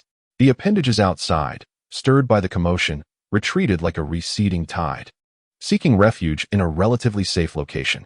Quan Hong joyfully patted Lan Xiaye on the shoulder, exclaiming, "You truly are remarkable." Lan Xiaye smiled modestly, replying, "It is all thanks to your useful equipment, Quan Jie." Quan Hong waved her hand dismissively and handed a strong light crystal to Lan Xiaye, saying, "Here is a protective charm for you." Lan Xiaye accepted the gesture with a mix of gratitude and amusement. "I would like one as well," Zhang Yunyun implored, her eyes eagerly fixed on Quan Hong, as hope for survival reignited with the task nearing completion. Quan Hong's smile dimmed slightly as she coldly handed Zhang Yunyun a strong light crystal.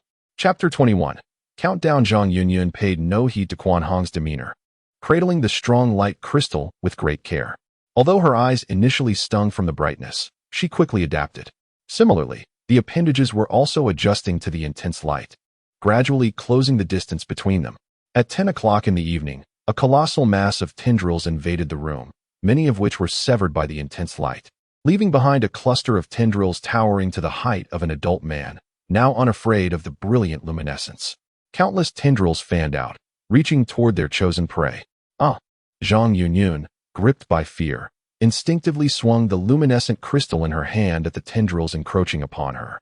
To her astonishment, the tendrils were instantly ignited, turning to ashes.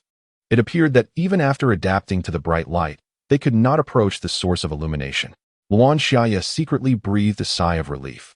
She wrapped the luminescent crystal around her dagger and struck at the tendrils that wandered nearby. The tendrils, unable to feast upon flesh and blood, were eradicated by everyone. Yet new tendrils continuously surged forth to replace them. After a stalemate, exhaustion began to weigh heavily on them all, as the relentless onslaught of tendrils continued. Particularly for Lan Xiaye and Zhang Yunyun, who had not received any enhancements, fatigue soon set in. Their arms felt achingly sore, and they gasped for breath. Observing this, Quanhong immediately activated her subconscious, her ethereal form radiating a blinding light, causing Lan Xiaye and the others to squint against the glare. Their vision engulfed in a stark white haze. All the tendrils within 100 meters of Quanhong were obliterated. Do not open your eyes. Quanhong's voice was icy as she continued to emit light. This luminescence persisted for approximately half an hour until the ethereal form behind her began to fade. Seizing the final moment, she unleashed a ferocious wave of laser energy, annihilating the tendrils within a radius of 100 miles. Due to Quanhong's massive slaughter of the tendrils, the surroundings fell eerily silent, entering a brief period of safety. Suddenly, a phantasmal countdown materialized before Lan Xiaye's eyes. Only 1 hour remained until the task's conclusion. As if sensing the dwindling time, an overwhelming swarm of tendrils surged forth from all directions, while Quanhong remained unconscious. Lu Weichang shot several vines to nourish the tendrils, and as Lan Xiaye observed the tendrils grow even more robust after consuming the vines, her expression twisted momentarily. "Brother, please stop." Lu Weichang felt a fleeting embarrassment, activating his subconscious. With a sweeping motion of his ethereal hand, a colossal green barrier emerged, shielding everyone from the onslaught of the tendrils. "This will hold, right?" Lan Xiaye's eyes sparkled with hope. Lu Weichang let out a cold snort, closing his eyes to maintain the shield. The green barrier, under the relentless assault of the tendrils, began to weaken progressively. Lan Xiaye anxiously licked her lips, glancing at the countdown in the void. Only 45 minutes remained. "Come on." Zhang Yunyun's eyes brimmed with tears. With a silent crash, the barrier shattered, and Zhang Yunyun's countenance paled in response. Only 40 minutes remained until the task's end. The countdown continued its cold march, while the monsters flaunted their tendrils, approaching with sinister grins. Lu Weichang's ethereal form had vanished. He murmured something in regret, but Lan Xiaye could not discern his words. Her heart raced as her gaze fixated on the tendrils. Chapter 22. How is this possible? They are gradually becoming immune, refining their weaknesses, and growing ever stronger. Countless tentacles extended, ensnaring the struggling Zhang Yunyun, slowly drawing her into their depths. "Help! I don't want to die." Zhang Yunyun wept profusely, her body resembling a fish pressed against a board, thrashing and writhing in a desperate attempt to escape, yet utterly powerless. The tendrils enveloped her, consuming her entirely. Strangely, after devouring Zhang Yunyun, they ceased their motion, coalescing into a massive sphere, with tendrils occasionally undulating. There remained 30 minutes until the task's conclusion. The relentless ticking of the countdown was somewhat disconcerting, particularly as Lan Xiaye sensed Lu Weichang's predatory gaze upon her. An acute vigilance enveloped her. Every muscle in her body tensed, and her mind was attuned to Lu Weichang's movements. He glanced at Lan Xiaye, flashed a smile, and slowly averted his gaze. Lan Xiaye continued to scrutinize the mass of tendrils, which appeared to shrink with the passage of time. Her heart raced from the very beginning, and she forced herself to remain calm, fixating on the countdown. 25 minutes remained. Suddenly, both the alert Lan Xiaye and Lu Weichang experienced an inexplicable sensation. It felt as if something had rippled through the air. The mass of tendrils abruptly dispersed, revealing a frail silhouette, Zhang Yunyun. Her hands had been replaced by tendrils, which twisted and elongated, reaching out toward Lu Weichang.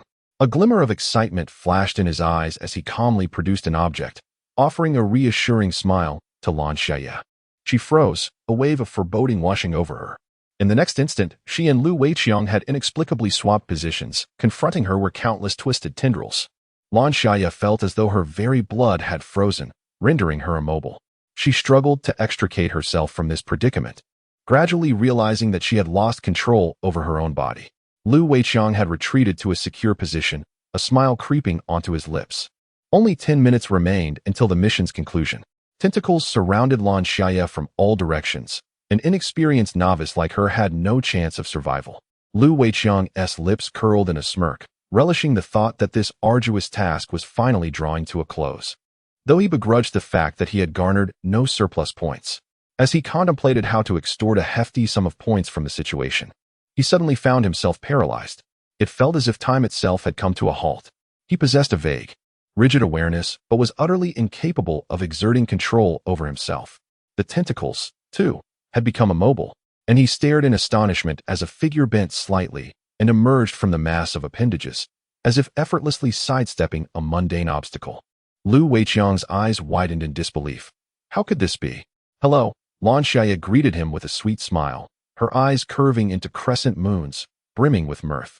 Her laughter was enchanting, delightful, yet to Lu Weiqiang, it resembled the emergence of a demon. He watched in horror as Lan Xiaye lightly tapped her fingers, and his body abruptly materialized in the very spot she had just occupied. Time, which had been frozen, resumed its flow. Chapter 23, the conclusion of the mission. Lu Weiqiang was utterly consumed, and the tentacles, poised to reach for Lan Xiaye, halted mid-motion. Zhang Yunyun, who had kept her eyes closed, suddenly opened them wide.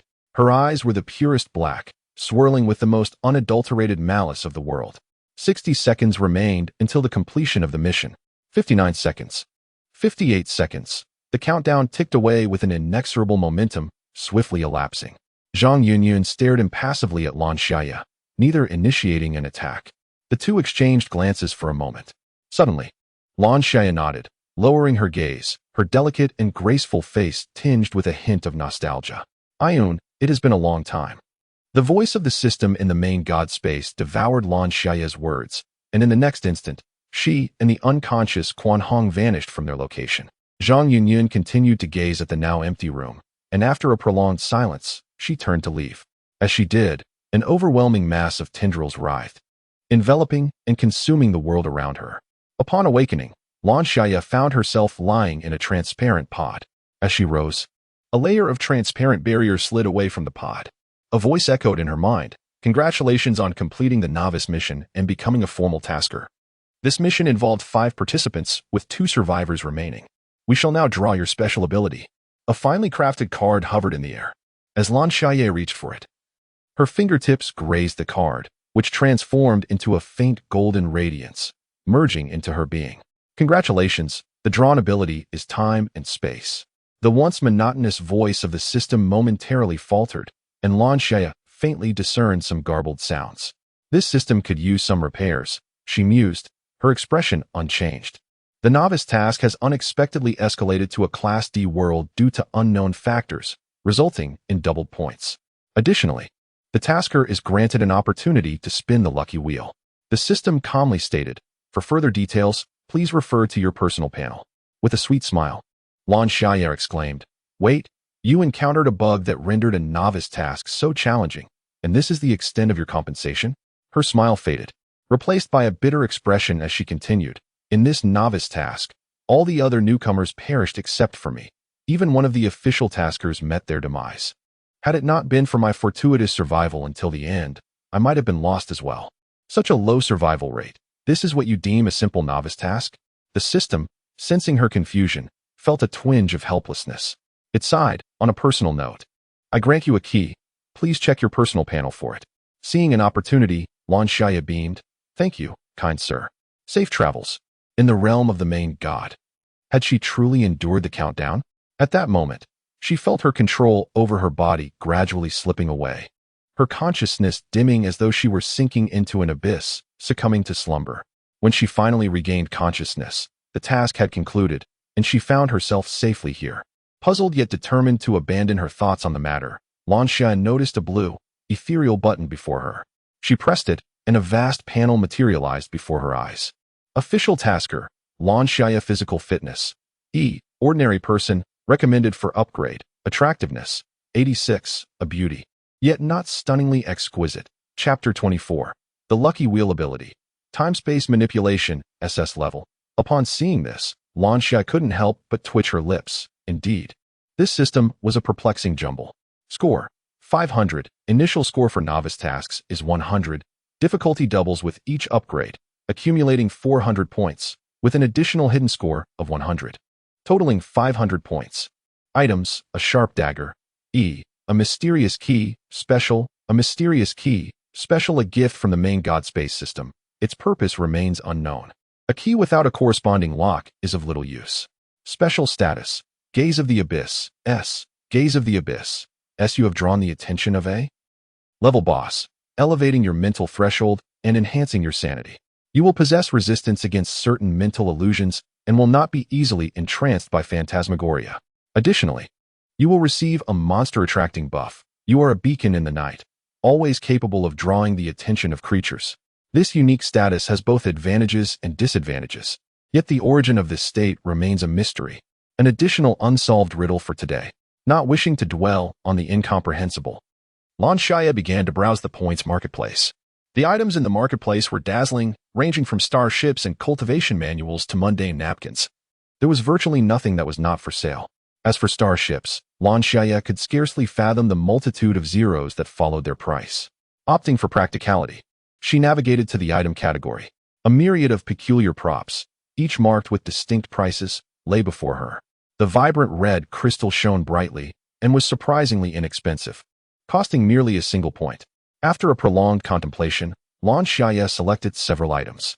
The D-rank Kakashi's apprentice dagger, now enchanted, was priced at 100 points. Infused with the essence of fire by the apprentice Kakashi, this dagger inflicted a lingering, hard-to-heal damage upon its victim when drawn across their skin, with a certain probability of unleashing true fiery harm. The infinite bullets, classified as E, were available for 50 points, while the hemostatic bandage, rated E-, could be acquired for 10 points. Once applied to a wound, it would instantly halt any bleeding. She undertook 2 physical upgrades, the first costing 50 points and the second 100 points, subsequently updating her personal panel. Her physical attributes were rated at D, denoting her as an extraordinary being whose capabilities surpass those of the average individual, endowed with formidable physical strength. As an added bonus for the difficulty upgrade, she received an opportunity to spin the lucky roulette. Upon clicking it, she was instantaneously transported from her resting place to a whimsical circus, characterized by a childlike aesthetic. While the surrounding areas were shrouded in a thick mist, obscuring her view save for a section adorned with colorful ribbons and small balls. In the center stood a colossal, vibrant wheel, though the specific rewards remained elusive. The red banner bore a small note. Note: the lucky roulette is a game of chance. Prizes may vary greatly, so proceed with caution. Greetings, player. A clown with a wide, crimson grin approached Lan Xiaye, beaming with delight. Welcome to the lucky roulette. The method of operation is quite simple. All one needs to do is spin the large wheel. The clown grasped Lan Xiaye's hand, placing it upon the wheel, a sinister smile curling at the corners of his lips. Chapter 25, An Unexpected Encounter. Lan Xiaye also revealed a hint of a smile. All right, I understand. Would you like to spin with me? The clown swiftly withdrew his hand, his perpetual grin stiffening. Please, go ahead. Lan Xiaye soon felt the wheel's resistance was formidable, making it nearly impossible to turn effortlessly. Out of the corner of her eye, she caught sight of the clown's gleeful expression, and a surge of frustration coursed through her as she gritted her teeth and exerted force. The wheel began to turn slowly, and the clown, in a peculiar voice, declared, Player, the wheel can only spin for a short while, so let it come to a stop on its own. That wretched clown. Lan Xiaye tightened her grip on the wheel, fully anticipating the dreadful prizes that awaited her, judging by the clown's smug demeanor. In a fit of anger, she instinctively activated her supernatural abilities. As her powers manifested, the wheel, once heavy and unwieldy, suddenly felt weightless, as though it bore no mass at all. Startled, Lan Xiaye seized the opportunity to spin vigorously. After initiating the motion, an irreversible force compelled her to release her grip, and the wheel continued to spin with momentum. The clown stared at her in disbelief, exclaiming, How is this possible? A mere player from a low-tier realm can actually spin the wheel. Finally, the wheel came to a halt, revealing the area that had remained obscured. Congratulations, player. You have obtained. However, since you are in a low-tier realm and have not participated in the regional competition, the prize cannot be unlocked at this moment and will be temporarily stored by the main god space. What does low-level field mean? Lan Xiaye was perplexed. She descended from the warehouse bed, surrounded by the conventional architecture of a hotel. Pushing open the door, she beheld an exquisite corridor adorned with a crimson carpet. Rows of ornate doors, intricate reliefs gracing the walls, and resplendent chandeliers casting a warm golden glow. Just then, a tall man emerged from the opposite door, casting a surprised glance at Lan Xiaye before offering a friendly greeting. On their way to the dining area, they engaged in casual conversation, and Lan Xiaye learned that his name was Wang Zishu, who had participated in 2 missions, "You must be new here," he remarked, observing her evident unfamiliarity with the surroundings. "Indeed," she replied. Wang Zixu's expression revealed his certainty, and he enthusiastically began to introduce her to their destination. "We are heading to the dining area, located on the second floor, where you can order anything you desire, all complimentary." The two ascended the elevator, pressing the button for the second floor. The first floor is the service area, where you can freely select clothing and other necessities, also at no cost. There's a bar on the ninth floor. You can visit for a drink when you have the time. Wang Zixu jested, "If we weren't compelled to embark on various mission worlds, this lifestyle wouldn't be too bad." Indeed. But alas, where in this world is there truly a free lunch? What you perceive as free is, in fact, earned through your life in the mission realms.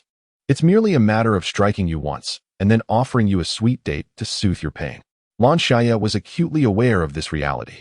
Upon arriving at the dining area with Wang Zixu, she spotted a familiar figure, who, evidently, also recognized her. Quan Hong approached with surprise, her heart brimming with unspoken words. Yet all she managed to articulate was a clumsy, "Congratulations." Chapter 26. Conversation. Lan Xiaye remained unfazed, her radiant smile illuminating the moment, indeed, sharing in the joy. Wang Zixu glanced at Quan Hong, a flicker of understanding crossing his face. This must be her guide. With this realization, he graciously offered his farewells. "Since you have a friend here, I shall take my leave to join my own. Should you need anything, feel free to knock on my door." Lan Xiaye was overwhelmed with questions and unleashed them all at once. "What?" she exclaimed, a hint of sorrow breaking through her otherwise composed demeanor. Quan Hong's smile faltered slightly. "It's not entirely impossible," she sighed, "but it is exceedingly difficult, truly very challenging." Fixing her gaze upon Lan Xiaye, she inquired, "Do you think our upcoming task will be arduous?" Lan Xiaye nodded, reflecting on the monstrous foes that transformed daily, growing in strength, making victory seem almost unattainable. The tasks ahead would only become more formidable. Quan Hong pursed her lips, revealing a profound truth. "Do you know? We are referred to as existing in a lower realm." Lan Xiaye's heart raced at this revelation. Was this not the very lower realm that the clown had incessantly spoken of? Quan Hong elaborated. The lower realm encompasses E and D grade worlds. Some taskers, fearing death, confine themselves to these inferior worlds for their missions. For us, the D grade world is already quite terrifying. We hardly dare to venture into the higher realms. Her complexion was pallid. She once had a remarkable guide who led her through the novice tasks and subsequently familiarized her with the realm of the main deity. He was exceptionally strong, far surpassing her abilities. Quan Hong's breath hitched, and her expression grew markedly bitter. Yet, it was this very individual who had participated in a sea-level mission and met with demise. Lan Xiaye listened in silence, noticing the glimmer of unshed tears in Quan Hong's eyes, and gently patted her shoulder in a gesture of comfort. "We need not engage in those higher realms." Quan Hong gazed at Lan Xiaye, stubbornly insisting that they should only undertake tasks in lower worlds, where survival was more assured. She averted her eyes from Lan Xiaye, having already gleaned the answer from her inquiry. After calming her tumultuous emotions, Quan Hong reverted to her initial aloofness. The participants in the higher realms were formidable, and they referred to themselves as players, treating their missions as games to enhance their strength. This notion filled Quan Hong with a mix of reverence and envy. Following their meal, she escorted Lan Xiaye to the training grounds, a place where one could systematically learn about firearms, combat, and even assassination techniques. In essence, it was a crucible for personal empowerment. "Avoid those service areas if you wish to remain strong," Quan Hong remarked with a hint of derision. "Those individuals are ensnared in a life of excess and lethargy, merely waiting for their end." The training grounds were bustling with activity. Most individuals wore expressions of indifference, exuding a composed demeanor as they immersed themselves in relentless practice. Chapter 27. Training. Lan Xiaye was deeply moved by Quan Hong's admonitions, sensing the genuine concern she harbored for her well-being. "Dear Qinjie, I must confess that I have deceived you in the realm of tasks. My true name is Lan Xiaye, not Xiaosheng." Qian Hong's eyes widened in astonishment, and then she broke into a chuckle. "You are indeed quite cautious. However, that is wise. Some individuals possess abilities linked to their names and can curse others through them. It is prudent to be careful." With that, Qian Hong guided Lan Xiaye through the training grounds. After familiarizing themselves with all the areas and functions of the training facility, Qian Hong led Lan Xiaye into the ability chamber. I shall now teach you how to harness your powers and tap into your subconscious, Qianhong demonstrated, her eyes faintly glowing. Once you acquire your abilities, it becomes as effortless as using your left hand or right. What you must learn is how to prevent them from clashing. Acquiring abilities is akin to a child learning to walk. There is no technique, only the necessity for relentless practice. In the days to come, you shall train in combat techniques during the day and practice utilizing your powers at night. Qianhong crossed her arms and added, once you have mastered your abilities, I will instruct you on how to awaken your subconscious. The ensuing days were filled with relentless training, a grueling regimen that left them exhausted. Yet, Lan Xiaye never uttered a word of complaint nor suggested a break. Qianhong's gaze was gentle. Despite her seemingly aloof exterior, she was, in truth, a very compassionate individual. Under this fervent training, Lan Xiaye systematically absorbed a wealth of knowledge and gradually learned to wield her powers. Long before, during the Grand Wheel event, she had instinctively used her abilities, but subsequently, it became quite challenging to summon them again.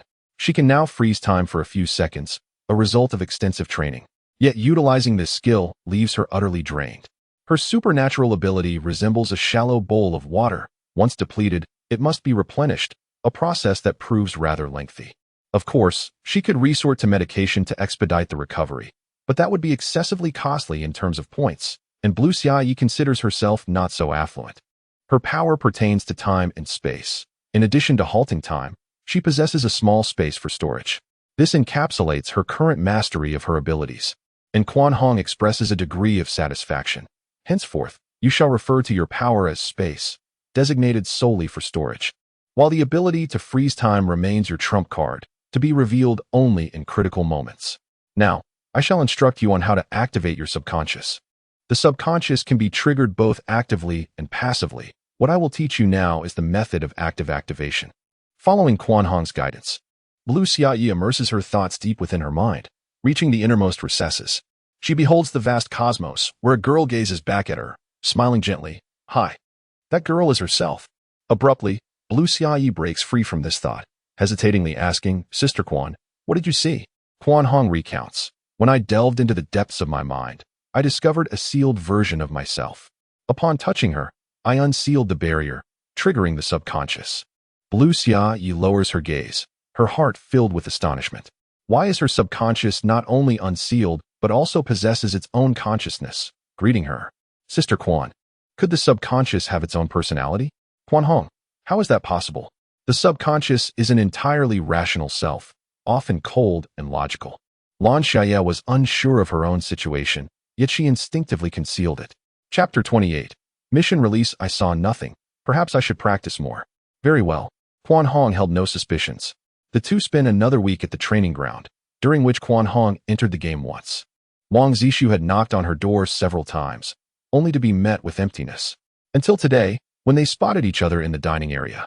Wang Zishu was accompanied by a stunningly attractive woman, his arm wrapped around her slender waist as they conversed.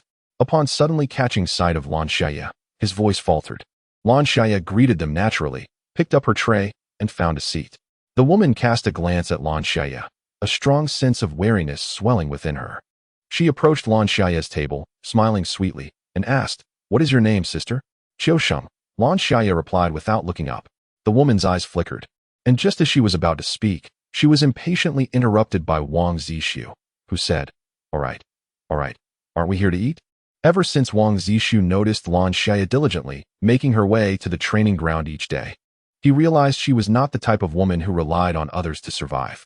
In the main God space, there exists no notion of gender discrimination or age bias. Women can be powerful, and even the elderly or children who manage to survive on their own are not to be underestimated. He had no intention of provoking such a person. As the woman observed Wang Zishu departing, she reluctantly stamped her foot and hastened after him, clinging to his side while pouting playfully. You promised, remember? You said you would take me along for the next mission, and you cannot go back on your word. Their voices gradually faded into the distance, yet Lan Xiaye paid little heed to this interlude. She was engrossed in preparing for the impending mission. Indeed, early this morning, the main system had alerted her that she would be entering the mission world in 3 days and requested her to select the mission's difficulty. Perhaps due to her experience in lower-tier tasks, her options were limited to E and D level missions. Ultimately, she chose the D level world, primarily considering the potential points. As the E-level world offered far too few. 3 days swiftly elapsed, during which she diligently honed her skills, never allowing herself a moment of respite. Now, she had made remarkable progress and growth. The level of this mission world is D. There are 3 companions, all formal taskers. Your mission is to break the time loop. Loading for you. The process of being thrust into the mission world felt akin to being submerged in the depths of a river, with vast darkness enveloping her, inch by inch eroding her consciousness. When Lan Xiaye regained her senses, she discovered this mission was unlike the previous one, for she was entirely alone. She awoke from a soft bed in an expansive and opulent chamber. The walls were adorned with pink wallpaper, and the bed was embellished with numerous adorable dolls. The table was decorated in a soft pink hue, and the display case held an array of exquisite and expensive SD dolls. Ding! A notification sound emanated from her phone, illuminating the dark screen. A kind-hearted individual sent her a WeChat message. Darling, why are you still not here? We have been waiting for you for quite some time. At 9 in the morning, Lan Xiaye scrolled back through the chat history, only to discover a gap, as if many messages had been deleted. However, this did reveal the rendezvous location, Jingter Shanzhuang. She promptly donned a hoodie and sweatpants, hailing a taxi to Jingter Shanzhuang. En route, she searched online for information about the place, finding only descriptions of its picturesque scenery. Nothing particularly remarkable. Chapter 29. Teammate young lady, are you heading to Jingter Shanzhuang for some fun? The amiable driver initiated a conversation. Lan Xiaye felt a stir of excitement in her heart and replied with a smile. Yes. Do you happen to know what attractions there are? This is my first visit, so I'm not quite sure. The driver enthusiastically responded. Oh, I know quite a bit. They have a famous artificial waterfall and... He proceeded to share a wealth of information he had gathered online. Lan Xiaye maintained her cheerful demeanor, showing no sign of impatience, while the driver began to feel slightly embarrassed, saying, I must be rather chatty. Not at all. My father is the same way at home. It's just the concern of adults, worried about us young ones getting into trouble, Lan Xiaye replied with a gentle smile. The driver's expression suddenly brightened. Now that you mention it, I just recalled something. At that moment, Lan Xiaye thought to herself, the crucial information is about to emerge. I have heard that a tragic incident once occurred at the Jingtai Mountain Villa, where a person met a ghastly fate by the artificial waterfall. Be cautious and refrain from venturing there. Those wretched capitalists only engage in shoddy construction. The driver grumbled incessantly as the destination was reached. The gentle voice of the navigation system silenced the driver's ramblings.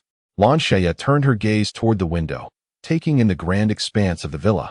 Its intricate design palpable even from the outside, with the name Jingtai Mountain Villa elegantly inscribed on a rockery. The car door swung open, and a rush of cold air enveloped her, causing goosebumps to rise on her skin. The driver muttered, Why is it so cold here? Before bidding Lan Xiaye a warm farewell. Why haven't I arrived yet? A message of urgency pinged through, followed by a flurry of notifications that echoed eerily in the desolate surroundings of the villa. One message popped up, We're right behind you. A jolt of alarm surged through Lan Xiaye as she glanced back. A large, grotesque, swollen face loomed uncomfortably close to her forehead, slowly breaking into a smile, the motion causing the excess flesh to sag. Disgusted, she instinctively recoiled, and in that very moment, the repulsive visage transformed into that of a delicate young man, gazing at her with a bewildered and wounded expression. My dear, what have I done wrong? He inquired, as 4 other young boys and girls stood behind him, watching the unfolding scene with keen interest. Among the individuals that captured Lan Xiaye's attention, 3 stood out distinctly. The first was a man who emanated an air of aristocracy. His commanding presence, coupled with a disdainful gaze, unmistakably marked him as a tasker. The second was a woman, characterized by her sleek, cropped hair and striking phoenix eyes. Her features were exquisitely chiseled, yet exuded a sense of coldness, her figure elegantly poised, with an expression of indifference. In an instant, Lan Xiaye identified these 2 as her potential teammates, both unmistakably taskers. Another figure caught her eye, a girl who, despite being out for leisure, was dressed rather casually. She appeared frightened and timid, shrinking away in the crowd, her pallid complexion betraying her unease as she glanced around anxiously. Darling, a voice called out, presumably belonging to the identity of her boyfriend. The girl had no intention of revealing her own status as a tasker, after all. She possessed a ready-made disguise that required no further embellishment. Chapter 30. 10 o'clock. Moreover, It was evident that these two taskers were not individuals suited for harmonious collaboration. The man radiated arrogance and self-importance, showing little regard for his companions, while the woman exuded a heavy distrust, clearly reluctant to place her faith in others. Neither were fit partners. Her boyfriend flashed a radiant smile, attempting to grasp Lan Xiaye's hand, only to be subtly evaded by her. She recalled the man's initially fearsome demeanor. The driver had mentioned that someone had perished beneath the artificial waterfall in this vicinity, and the man had unmistakably resembled a drowned specter. One couldn't help but ponder if there was a connection. "Jingtai, it seems your girlfriend is not particularly affectionate towards you." A tall individual jested. "Jingtai?" Lan Xiaye paused and tentatively remarked, "Humph, the illustrious young master. Yet he refuses to buy me a bag, claiming he loves me." Her tone was petulant and willful, yet none around her displayed any signs of discontent. It appeared that her boyfriend was indeed the proprietor of the Jingtai mountain villa. Although Jingtai seemed somewhat perplexed about whether Lan Xiaye had requested him to buy a bag, he indulgently replied, Buy? I shall procure whatever you desire, I." In this mission, she had assumed another's identity, yet her body and name remained her own, alleviating any concerns of exposure. This was more acceptable. Lan Xiaye uttered a contextually appropriate remark, mumbling her boredom. "How tedious. Please take me to somewhere intriguing." The haughty male tasker cast a disdainful glance at Lan Xiaye, evidently regarding her as a foolish NPC. However, the tall figure was quite flattering towards her, immediately offering his support. He tugged at the indifferent female tasker beside him. "Rinjia, let us proceed." Under the guidance of the tall figure, the group arrived at a natural hot spring. "I do not wish to soak." The indifferent Rinjia retorted bluntly. To her surprise, the tall figure, who ought to have been her boyfriend, suddenly darkened, casting a sinister glance in her direction. Subsequently, Lan Xiaye felt the world spin around her, and she awakened once more in the large bed of her bedroom. Surrounded again by charming dolls, this time, however, she felt no warmth. It was as if she were encircled by countless malevolent eyes. Outside, the sun shone brilliantly, yet its rays failed to penetrate the room, as if an imperceptible barrier separated the two realms.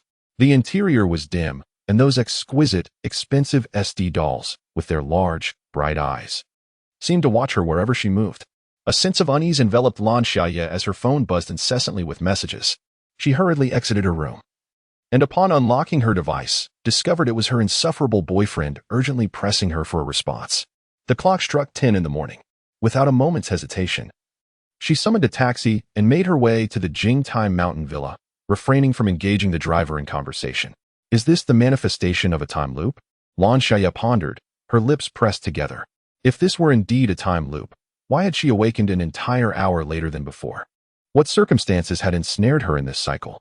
The clues were painfully scant. A strong premonition gripped her. Should this temporal repetition occur again, it could prove perilous. Upon encountering Jingtai, Lan Xiaye was relieved not to see the grotesque visage that had previously haunted her. Instead, as she turned to face her companion, she was abruptly confronted by a bloated, wrinkled countenance. Her long hair clung to the back of her head, damp and disheveled, while her skin appeared so wrinkled that it seemed one could peel it away with a mere tug, revealing a ghastly layer beneath. Chapter 31.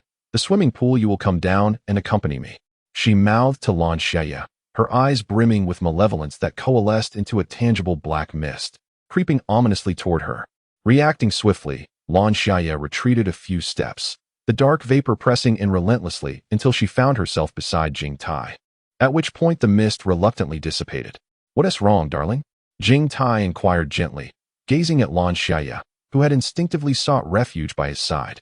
At that moment, the ghastly face had reverted to its normal appearance, revealing the frightened girl who had initially shrunk away in terror. Jingtai coldly addressed the male tasker. "Take care of your woman. She frightened my girlfriend." The male tasker's expression darkened considerably, and he cast a furious glare at Rinjia. At that moment, he dared not provoke Jingtai any further and could only suppress his anger, muttering, "I understand."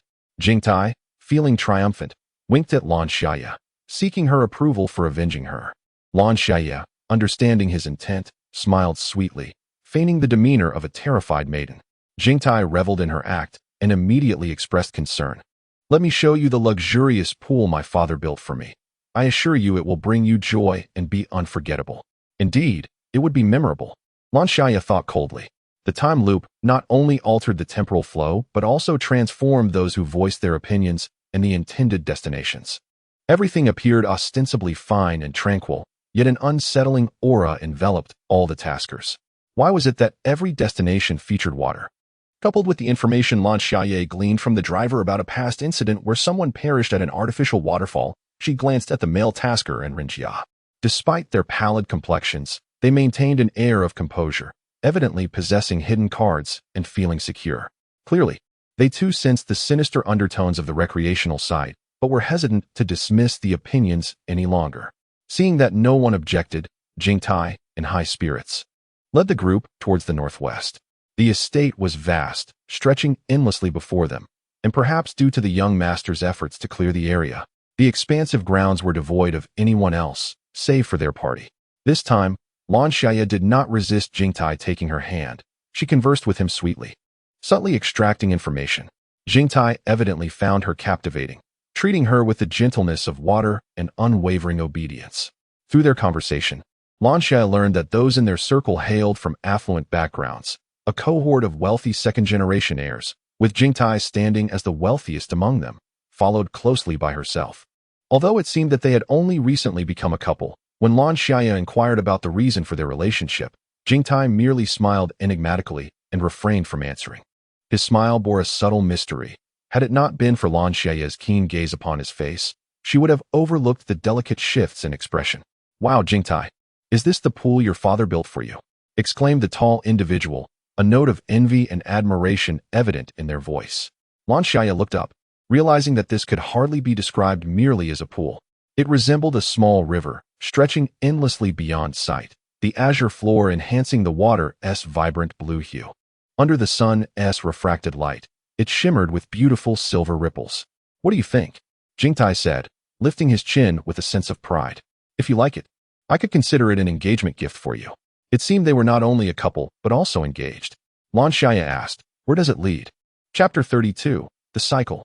"There is no end," Jingtai replied, his pride swelling at the sight of Lan Xiaye's astonished expression. "I designed it myself. The pool connects to numerous locations, each linked to the other, creating a cycle." "A cycle?" Lan Xiaye's heart skipped a beat as she probed further. "Yes.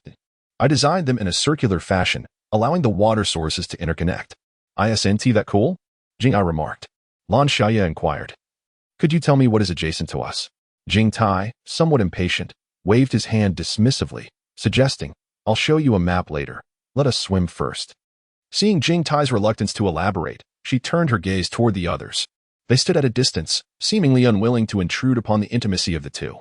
The male tasker and Ren Jia occupied a position that was both offensive and defensive, warily observing one another. It was unclear whether they were acquainted, but their mutual disdain was palpable, each regarding the other with notable contempt. Jingtai approached the group, declaring, "Come on, I've prepared swimsuits for you. Hurry and change." It appeared that he was determined to ensure no one could evade the water.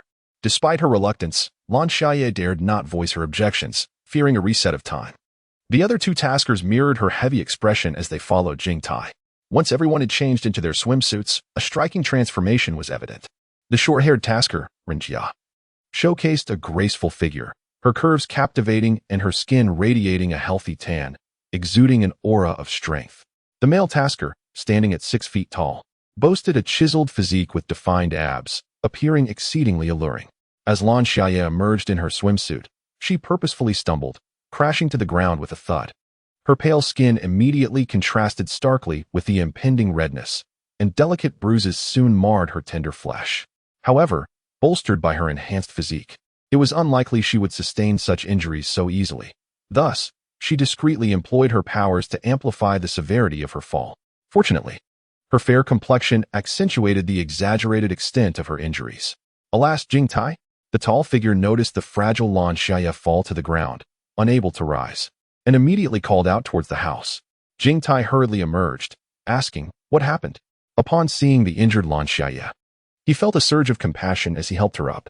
"My dear, how did you end up like this?" Supporting her, he led her to a beach chair beside the pool. "You should rest for a moment, my dear. I want to play with you all." "I don't wish to dampen your spirits," Lan Xiaye replied. Jingtai feigned anger, stopping her. "Nonsense. With such a serious injury, how can you get in the water?" Just stay here and recuperate. After saying this, he took the remaining individuals toward the pool. Ren Jia discreetly observed Lan Xiaye, seemingly assessing whether she was one of the taskers. They, as taskers, harbored a profound aversion to the pool, growing increasingly uneasy the closer they got. It felt as if beneath the clear, tranquil surface lurked a tremendous danger. Particularly for Lan Xiaye, her unease surpassed that of the other two taskers, as though that entity bore a significant malice towards her. It seemed rather malicious that, despite the time reset being caused by Ren Jia's blunder, the entity still chose to intimidate her. This was evidently inconsistent with the established order. Chapter 33. Hypnosis. Lan Xiaye realized that within the realm of the main deity, everything followed a discernible pattern.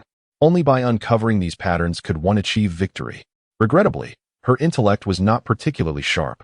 She could only think calmly and steadily to discern the singular correct path. If that entity truly defied the established order, it would inevitably incur some form of consequence. Thus, at this moment, feigning injury and refraining from entering the water was entirely acceptable for Lan Xiaye. Indeed, time did not reset. Perhaps this was said by Jing Tai, adhering to a certain pattern, thereby preventing the occurrence of a temporal reset. The various pretenses of Lan Xiaye were not in vain, as they ultimately prompted Jing Tai to utter those words. While Lan Xiaye leisurely enjoyed the moment, the submerged taskers were experiencing a far less pleasant ordeal. Upon entering the water, they were immediately engulfed by an intense chill. Sinister, snow-white arms, reminiscent of seaweed, emerged from the depths, grasping the bodies of the taskers with an intent to pull them under. The touch of these alabaster limbs brought a bone-chilling cold.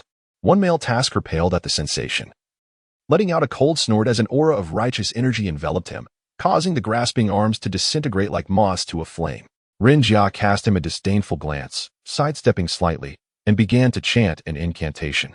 Instantly, the once pure arms turned dark and emaciated, wilting like a withered blossom. Leaning against the edge of the pool, Ren Jia felt a wave of drowsiness wash over her, the gentle tide rhythmically lapping against her body. Gradually, her eyes fluttered shut. Wait! A warning from her subconscious jolted her awake. She was in a perilous task realm. Startled, she opened her eyes wide, her sharp phoenix-like gaze reflecting a hint of regret and fear. Vigilantly scanning her surroundings, she noticed that she was entirely alone, the pool morphing into an endless river. Nearby, the male tasker found himself ensnared as well. Yet, through Lan Xiaye's eyes, a group appeared to be joyously splashing about, competing in a swimming race. Lan Xiaye felt a twinge of confusion. Was there truly no danger beneath the surface? Come down and join us. The male tasker called out enthusiastically. Something was amiss. The taskmaster, with an air of superiority, could hardly be expected to exhibit such enthusiasm. He even looked down upon Ren Jia, whose strength was comparable to his own, let alone regard her as a mere weakling. Lan Xiaye retreated repeatedly, unaware that she had already ascended the steps of the swimming pool. The damp mist enveloped her, and the water on the steps soaked her feet. She withdrew to a beach chair, smiling as she waved her hand in refusal, saying, "No, my injury hasn't healed. I cannot enter the water." The man's expression suddenly darkened, his gaze fixated on Lan Xiaye with an ominous intensity from his deep, dark eyes. Not even the midday sun could dispel the chill in the air, rendering the empty, desolate villa eerily foreboding. Lan Xiaye heightened her vigilance. Completely oblivious to how she had fallen into this predicament, she hurriedly accessed her status panel, discovering the special condition of Abyssal Gaze had already been triggered once. Abyssal Gaze has autonomously shielded you from one instance of mental disorientation, with a cooldown period of 1 hour. There are 45 minutes remaining until the next automatic activation. It appeared that this entity had previously ensnared her, though her special condition had thwarted it. It was unsafe to remain here. Lan Xiaye pressed her lips together and exited the open-air pool, making her way into the grand house behind her in search of the map mentioned by Jing Tai. Chapter 34. Photographs. The house was resplendent, its Gothic architecture adorned with warm hues, reminiscent of a fairy tale. Sunlight streamed through the expansive floor-to-ceiling windows, illuminating the opulence within.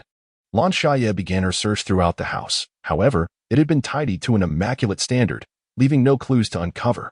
Directly heading to the Jing Tai room, Lan Xiaye still could not locate the map, but she stumbled upon a photograph nestled within the crevice of the bed.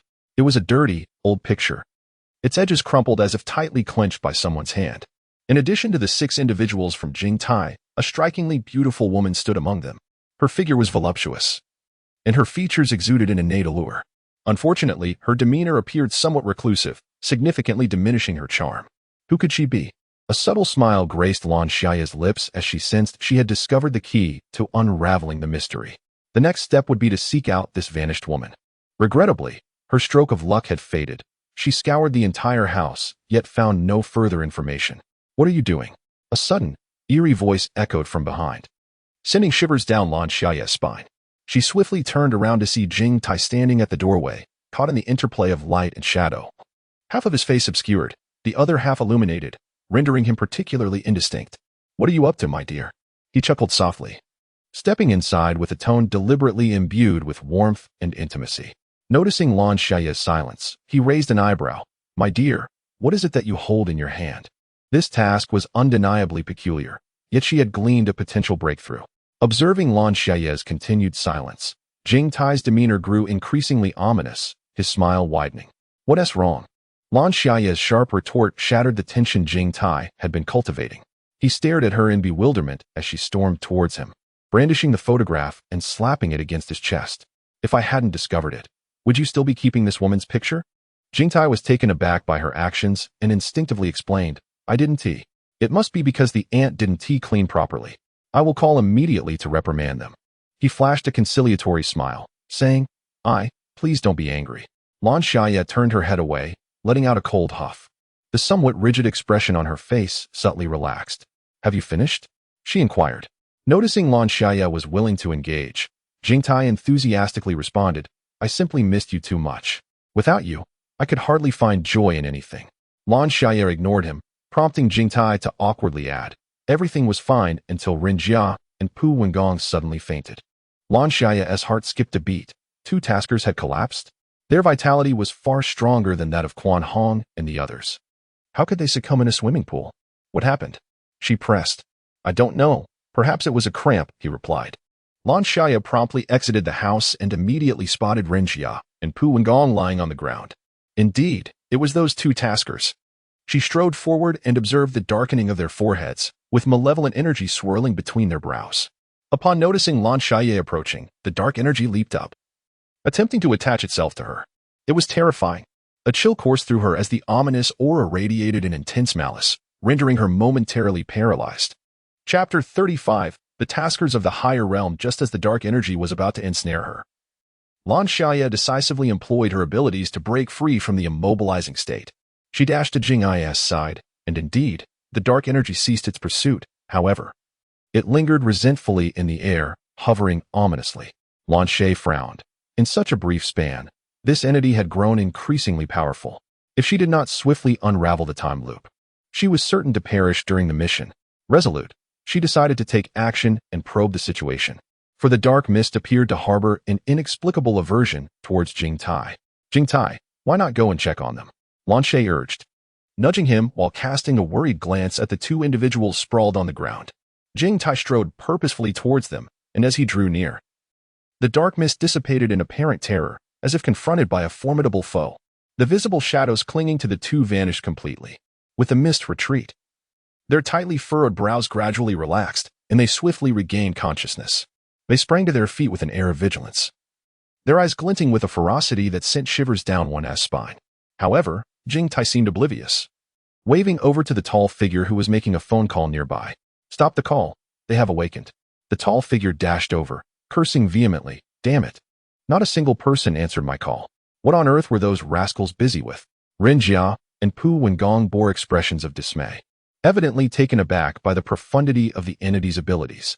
Lan Xiaye too had not anticipated the perilous nature of this mission world, which was evidently more treacherous than the previous one. "Let us collaborate," Ren Jia spoke coolly, addressing another tasker who was attempting to feign ignorance. Upon uttering keywords such as Main Deity Space and Tasker, others would instinctively shield themselves from detection. Ren Jia's gaze flickered between the timid girl and the tall figure. Recognizing that Jing Tai and his companion were likely pivotal NPCs, thus the most probable allies were these two individuals. "Cease the pretense," she remarked coldly. As Lan Xiaye observed Ren Jia, who did not spare her a glance, she couldn't help but find it amusing. "I am here," she said. Ren Jia, taken aback, displayed a flicker of surprise on her icy, unfeeling face. perhaps mistaking her for someone else. Pu Wengong also looked at Lan Xiaye in astonishment. After a brief silence, Ren Jia stated, "We must collaborate. According to my calculations, this entity is not an ordinary water ghost. It carries a malevolent aura, having perished in water, signifying the white malevolence." Lan Xiaye was not well versed in such supernatural lore and inquired earnestly, "What is white malevolence?" "A formidable evil spirit," Ren Jia replied. Casting a glance at her before inquiring, "You are participating in this mission, yet have not sought knowledge about malevolent spirits in the library?" "I have not heard of such a library," Lan Xiaye responded, bewildered. Moreover, it appeared they had prior knowledge of the mission's details. "Are you all high-level taskers?" she asked. Ren Jia was astonished. "Are you not?" Even Pu Wengong was taken aback. He raised an eyebrow and remarked with a hint of derision, "I never would have imagined that someone from a low-level realm would dare to undertake this mission and meet their demise." Ren Jia scoffed. "Those individuals have not even attempted to seize a low-level participant." Ignoring Lan Xiaye's thoughtful demeanor, Ren Jia continued, "Since you are unfamiliar with white malevolence, what extraordinary ability do you possess?" "Spatial manipulation," Lan Xiaye replied. "High-level ability," Pu Wengong exclaimed, turning sharply to face her. The greed evident in his eyes startled her. Could it be that high-level realms had the capacity to usurp or pilfer others' abilities? "No," Lan Xiaye clarified, lowering her gaze and smiling shyly, gesturing with her fingers. "I can merely store a few items." Chapter 36. Betraying allies. Pu Wengong curled his lips, dismissing the notion of his ability being so grandiose. He ceased to engage with Lan Xiaye, while Ren Jia lost interest in conversation and casually inquired, "Do you have any leads?" After a moment of contemplation, Lan Xiaye divulged some information she had gleaned upon her arrival. A person had once died at the Jingtai Mountain Villa. This revelation was unknown to both Ren Jia and Pu Wengong, who pressed for further details. How did they die? Where did it happen? Was the deceased male or female? Lan Xiaye offered an apologetic smile. "I am not certain, merely pieced together vague details." The two ceased their inquiries. Pu Wengong haughtily lifted his chin and addressed Ren Jia. "Were it not for the unique nature of this mission, I would not wish to collaborate with someone as contemptible as you." Ren Jia's gaze darkened. "The feeling is mutual." Pu Wengong, the wing of justice, possessed the power to counteract all forms of malevolence. With a pointed glance at Ren Jia, he remarked, "I am the nemesis of this mission." Ren Jia retorted with sarcasm, "Indeed, even a nemesis can fall prey." Pu Wengong's expression soured. "It is your turn to speak." Ren Jia of the Dark Matter Alliance wielded the abilities of divination and incantation. Lan Xiaye surmised that the prefixes they mentioned likely referred to their respective factions. "For this mission, I will lead the assault, and you will provide support. Is that agreeable?" Pu Wengong asserted firmly. Ren Jia responded with a cold affirmation. Positioned in a commanding role, Lord Pu glanced at Lan Xiaye and remarked, "Your acting is commendable. Continue to remain discreet, and see if you can glean any information from the key NPCs." With a sharp glint in his eye, he added, "Had it not been for your blunder, we would not have undergone a temporal reset." He then snapped his fingers, causing the barrier to vanish. To Jing Tai and the others, the trio appeared to have engaged in mere pleasantries. It was time for lunch. Jing Tai cheerfully pulled Lan Xiaye closer, stating, "I had Aunt prepare your favorite steak." Lan Xiaye raised an eyebrow. Her true preference lay with Chinese cuisine, particularly shredded pork and garlic sauce. While she felt indifferent towards steak, "Are you displeased?" Jing Tai inquired, towering at 185 meters, while Lan Xiaye stood a head shorter.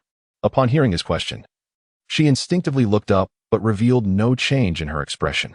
Lan Xiaye noticed that Ren Jia and the others, who had been standing nearby, had all vanished, leaving only the two of them by the expansive outdoor pool.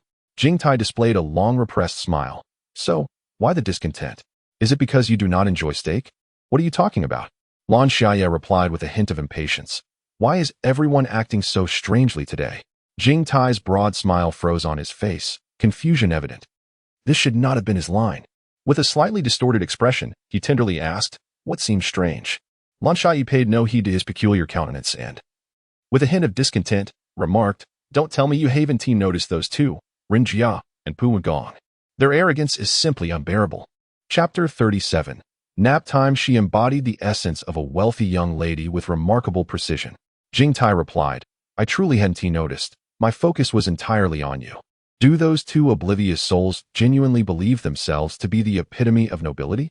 His gaze turned icy as he fixed it upon a distant point.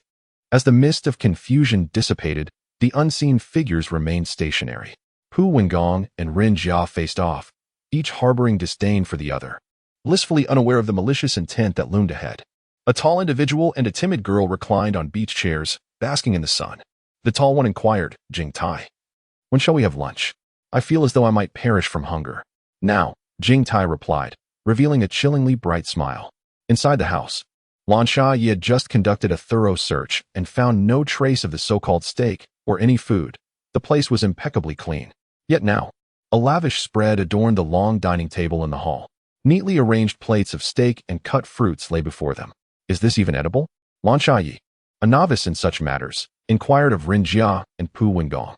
Pu Wengong scoffed derisively. "What do you mean it can't be eaten? If you refuse to consume this, you needn't worry about monsters. You'll starve to death here." Lan Xiaye shrugged and settled beside Jing Tai, who occupied the seat of honor. He thoughtfully sliced her steak with care. "Indeed, darling." Jing Tai paused at the threshold of the room and uttered a significant warning to Lan Xiaye. "No matter what sounds you hear later, do not venture outside." With that, he entered the room and firmly shut the door behind him. Left alone in the corridor, Lan Xiaye glanced around. The once ordinary hallway suddenly appeared profoundly deep, as if it extended into an unfathomable abyss, instilling a palpable sense of dread. Realizing that lingering outside could spell disaster, she hurriedly entered the room and closed the door. The room was devoid of windows, illuminated solely by a solitary light that cast a harsh, unyielding glow, creating an unsettling atmosphere. Abruptly, the silence of the corridor was shattered by the sound of footsteps. The air outside became thick and oppressive, laden with a sinister malice. The footsteps halted just outside Lan Xiaye's door. Inwardly lamenting her apparent magnetism for such spectral entities, she resolved to remain indifferent and steadfastly inside. "I opened the door," called a quavering, elderly voice. "Grandma has brought you some treats." From the moment the voice echoed, Lan Xiaye's expression stiffened. Her gaze darkening as a veil of somberness enveloped her. She remained impassive, fixated on the door, unfazed by the persistent entreaties from beyond. The entity outside, begrudgingly retreating, departed in search of another, moving towards the room of Pu Wengong.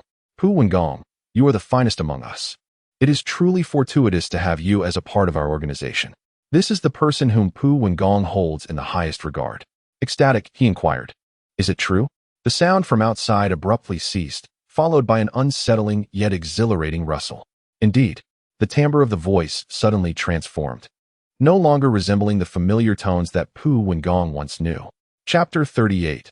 Dream. Only then did Pu Wengong awaken from the phantasmagoria of the supernatural. Without the warning from Jing Tai, he was already unguarded. Coupled with the overwhelming mental illusions cast by the apparitions, few could withstand such an assault. Suddenly, the tightly shut door flung open. It was not he who had done so. A pang of panic surged through Pu Wengong as he stepped back, his back pressing against the wall, eyes fixed anxiously on the doorway. Nothing was there, as if merely a gust of wind had swept the door ajar. Just as he exhaled a sigh of relief, muttering in irritation, he abruptly noticed footprints rapidly approaching him on the floor. It was as though an invisible figure had entered. In that instant, Pu Wengong felt the hairs on his neck stand on end. Meanwhile, Lan Xiaye, having realized the footsteps had vanished, noticed that the corridor outside still echoed with faint, indistinct calls. A headache began to brew, prompting her to lie down for a nap. The moment she settled into bed, all sounds faded into silence. Lan Xiaye vaguely contemplated the true essence of an afternoon nap. When she awoke, it was already 1:30 in the afternoon. Feeling slightly rejuvenated, she rubbed her aching head. It seemed she had dreamt, yet the details eluded her upon waking. She could only recall a suffocating sense of oppression. Stretching her limbs, Lan Xiaye stepped out of her room. The corridor appeared perfectly normal now, and she proceeded to knock on the door of Jing Tai's room. Jing Tai swiftly opened the door, his attire impeccably neat, devoid of any crease. Upon seeing Lan Xiaye, a genuine smile of delight graced his face, unreservedly displayed. "What is it, my dear?" he inquired, his mood exceptionally buoyant. Lan Xiaye responded, "I would like to request a map from you." "Certainly," Jing Tai nodded, turning to retreat into the room. Lan Xiaye lingered at the doorway, and at that moment, she noticed the door to Pu Wengong's room swing open, revealing a man radiating palpable agitation. Pu Wengong, disinterested in Jing Tai, stormed off to knock on Rin Jia's door in a fit of irritation. "You'd better have your map ready," Jingtai casually tossed the map to Lan Xiaye. She promptly unfurled it, and indeed, aside from the mountain ranges and some recreational facilities, a vast blue arc appeared on the map, representing the interconnected waterways, hot springs, swimming pools, rivers, and artificial waterfalls. Lan Xiaye meticulously scrutinized the map, striving to engrave its details in her memory. What connection, if any, did this water cycle have with the time loop? How might one disrupt the temporal cycle? Was it necessary to first dismantle this water cycle? To obliterate it? Jingtai, snatching the map from Lan Xiaye's hands, remarked with a hint of envy, "You can gaze at a map for so long, yet you hardly look at me like that." Lan Xiaye offered a polite smile, turning her attention to the quarrel between Ren Jia and Pu Wengong. "Are you out of your mind?" Ren Jia, evidently just awakened, exhibited a low-pressure demeanor. Upon sensing Ren Jia's tranquil aura, Pu Wengong realized she had not experienced the events of the afternoon, further intensifying his jealousy. "Did you put a curse on me?" As he spoke, he gradually persuaded himself, his expression growing increasingly sinister. "You wretched woman. How dare you curse me and summon spirits?" Regardless of how Ren Jia explained herself, Pu Wengong seemed resolutely convinced of her guilt. Ren Jia cursed her misfortune. Their conflicting abilities, coupled with their opposing factions, naturally fostered an atmosphere of irreconcilable enmity between them. Chapter 39. Playing games. Jingtai watched with a smile as the two escalated from arguing to physical confrontation, seemingly in quite a good mood since the beginning. "Darling, are you happy?" Lan Xiaye was taken aback by his question, suddenly recalling how she had previously shifted blame onto the two taskers, claiming they had greatly displeased her. Was this his form of revenge? A chill ran down her spine as she asked, "Did you orchestrate this?" Jingtai blinked innocently, replying, "Sweetheart, what are you talking about?" Lan Xiaye fell silent, relieved that the two taskers still possessed some rationality. They refrained from using their powers and merely tussled like children. "Do we have any activities planned for the afternoon?" She attempted to change the subject. Jingtai pondered for a moment, then tossed the question back to Lan Xiaye. "What would you like to do, sweetheart?" Hearing this, Ren Jia quickly interjected, "Let us just stay here." Jingtai smiled inconsiderably. "That sounds rather dull." The three taskers felt a jolt of alarm. While going out might be tedious, it could also be perilous. Pu Wengong ceased his assault on Ren Jia, subtly urging Lan Xiaye to say something. Understanding the cue, Lan Xiaye responded, "I don't wish to go out." To her surprise, Jingtai readily agreed. "All right then." A smile curled at the corners of his lips, concealed in the shadows, unnoticed by anyone. "Let us engage in a most intriguing game," proposed Jingtai with enthusiasm. "Absolutely," exclaimed the tall, devoted admirer of Jingtai, his excitement palpable. The timid girl, her face now adorned with a look of yearning, responded in kind, her initial panic upon meeting Lan Xiaye having dissipated entirely. She had taken great care in her appearance, her long hair styled into cascading waves, her lips painted a fiery red, clad in a short skirt and a camel-colored vest. She radiated a fresh allure, intimately linking her arm with Pu Wengong's, leaning against him with an air of delicacy. "My dear, would you care to play a game?" she inquired, exuding a faint, enchanting fragrance, her eyes shimmering with allure. Pu Wengong's body tensed at her question, an instinctual alarm ringing in his mind. Danger. Danger. Yet to refuse her would only invite greater peril, as it could trigger a reset of time itself. They had yet to truly experience the cycle of time. If it continued to reset, their demise would be inevitable. Pu Wengong's predicament mirrored that of Lan Xiaye. With a smile, Jingtai posed the question, "Darling, do you wish to partake in this game? If not, there are other activities we could pursue." Pu Wengong shot a suggestive glance, and even Ren Jia seemed momentarily intrigued. Lan Xiaye harbored doubts. Could it be that they genuinely failed to perceive Jingtai's seemingly amiable yet insidious invitation? Perhaps they were acutely aware, yet desperately wished to escape this state of inevitable doom, whether advancing or retreating. "I am open to anything," Lan Xiaye declared, raising her hands in surrender. Pu Wengong shot her an admonishing glare. The girl leaning against him resumed her inquiries. "My dear, do you wish to play a game?" Pu Wengong felt a twinge of irritation, yet he was compelled to bow his noble head in acquiescence. He found this rather vexing. Upon noticing the tall figure approaching, Ren Jia immediately exclaimed, "I too wish to partake in the game." Jingtai beamed radiantly. "Splendid. It seems everyone desires to engage in my game." His smile was as bright as the sun, and he continued, "Allow me to elucidate the rules of the game." He produced a stack of cards, laying them upon the table with their intricate backsides displayed. Chapter 40. The card game Jing Tai revealed one of the cards, showcasing a design that Lan Xiaye had never encountered before. It was an action card. Jing Tai lifted the card, allowing everyone to see a shadowy image.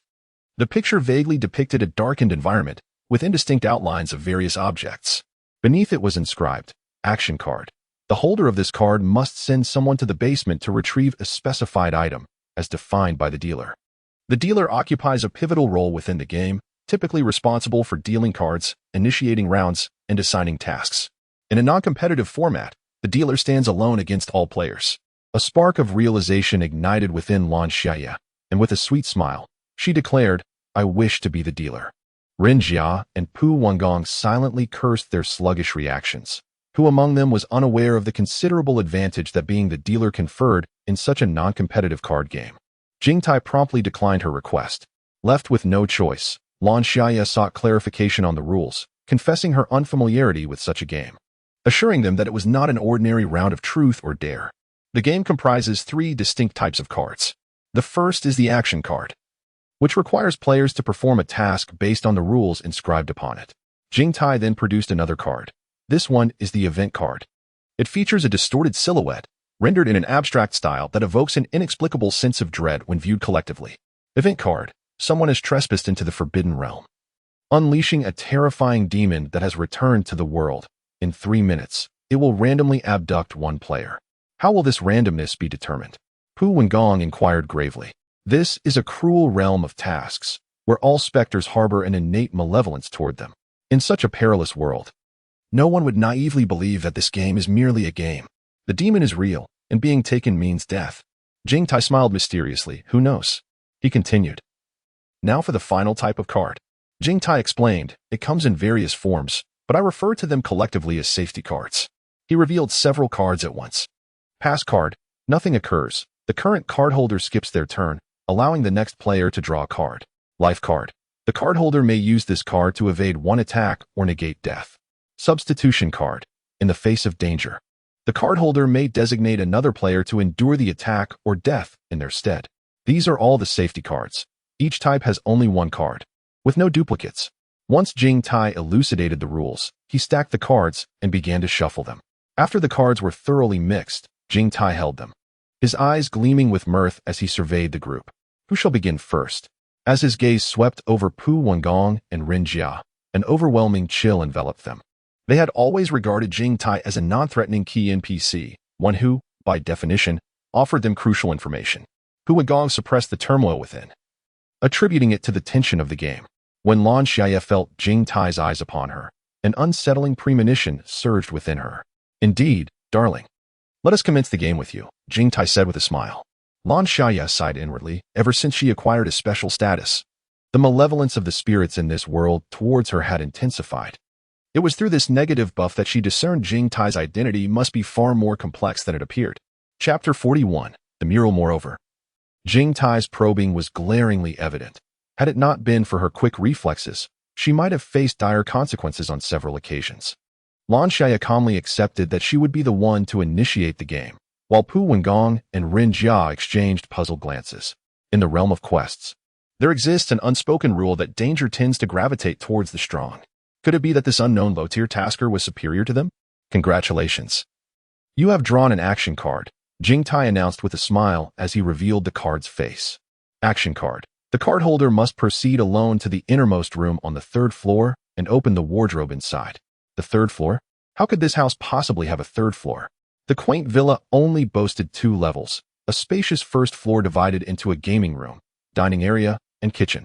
They were currently situated in the expansive gaming room, where everyone gathered around a round table, seated in plush chairs, a chill creeping up their spines.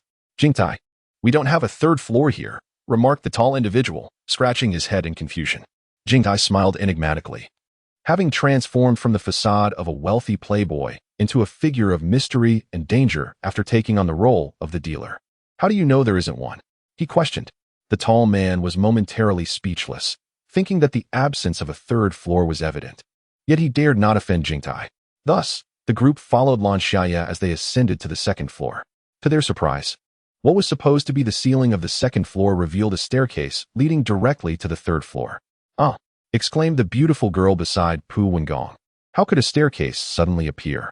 Her voice trembled with nervousness, filled with bewilderment and disbelief at the extraordinary occurrence. Jingtai noticed the unease etched on Lan Xiaye's face and, with a smile, said, "Now, it is time for the cardholder to complete the task." He no longer referred to Lan Xiaye as my dear, adopting a more distant and polite demeanor. "Understood," replied Lan Xiaye succinctly, her guard up as she ascended to the third floor. The corridor on the third floor was shrouded in darkness, long and devoid of any light, instilling a sense of unease. She retrieved a flashlight from her bag, which illuminated a portion of the corridor with its cold beam, further amplifying the unsettling atmosphere. Lan Xiaye bit her lip, forcing herself to remain calm, having survived an apocalypse. She was not particularly afraid of zombies or other monsters, yet the intangible fear was insurmountable. Fortunately, her strong willpower soon dispelled the chaotic thoughts swirling in her mind, and she refrained from rushing to the innermost room of the third floor. She observed that every 10 meters along the wall hung a mural. Lan Xiaye directed her flashlight towards the mural, and in an instant, the imagery unfolded before her eyes.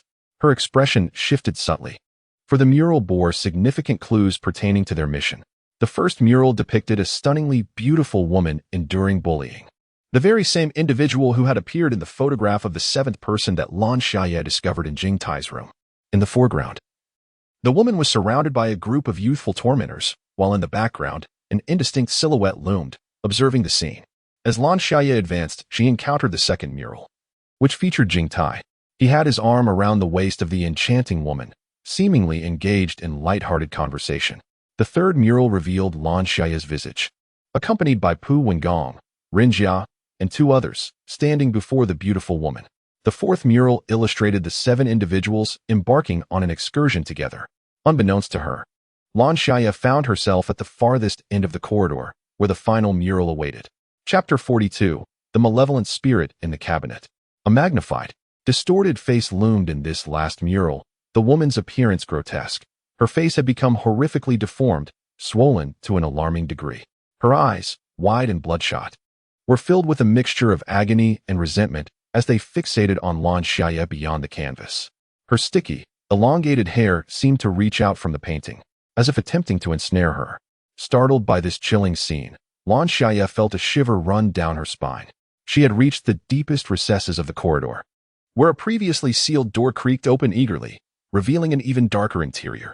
With a reluctant resolve, she stepped into the room. As she extended her hand to touch the wall beside the doorway, she found, as expected, no switch for illumination. Instead, her fingers encountered a disturbingly sticky surface. She disdainfully wiped her hands on her clothes until they dried once more.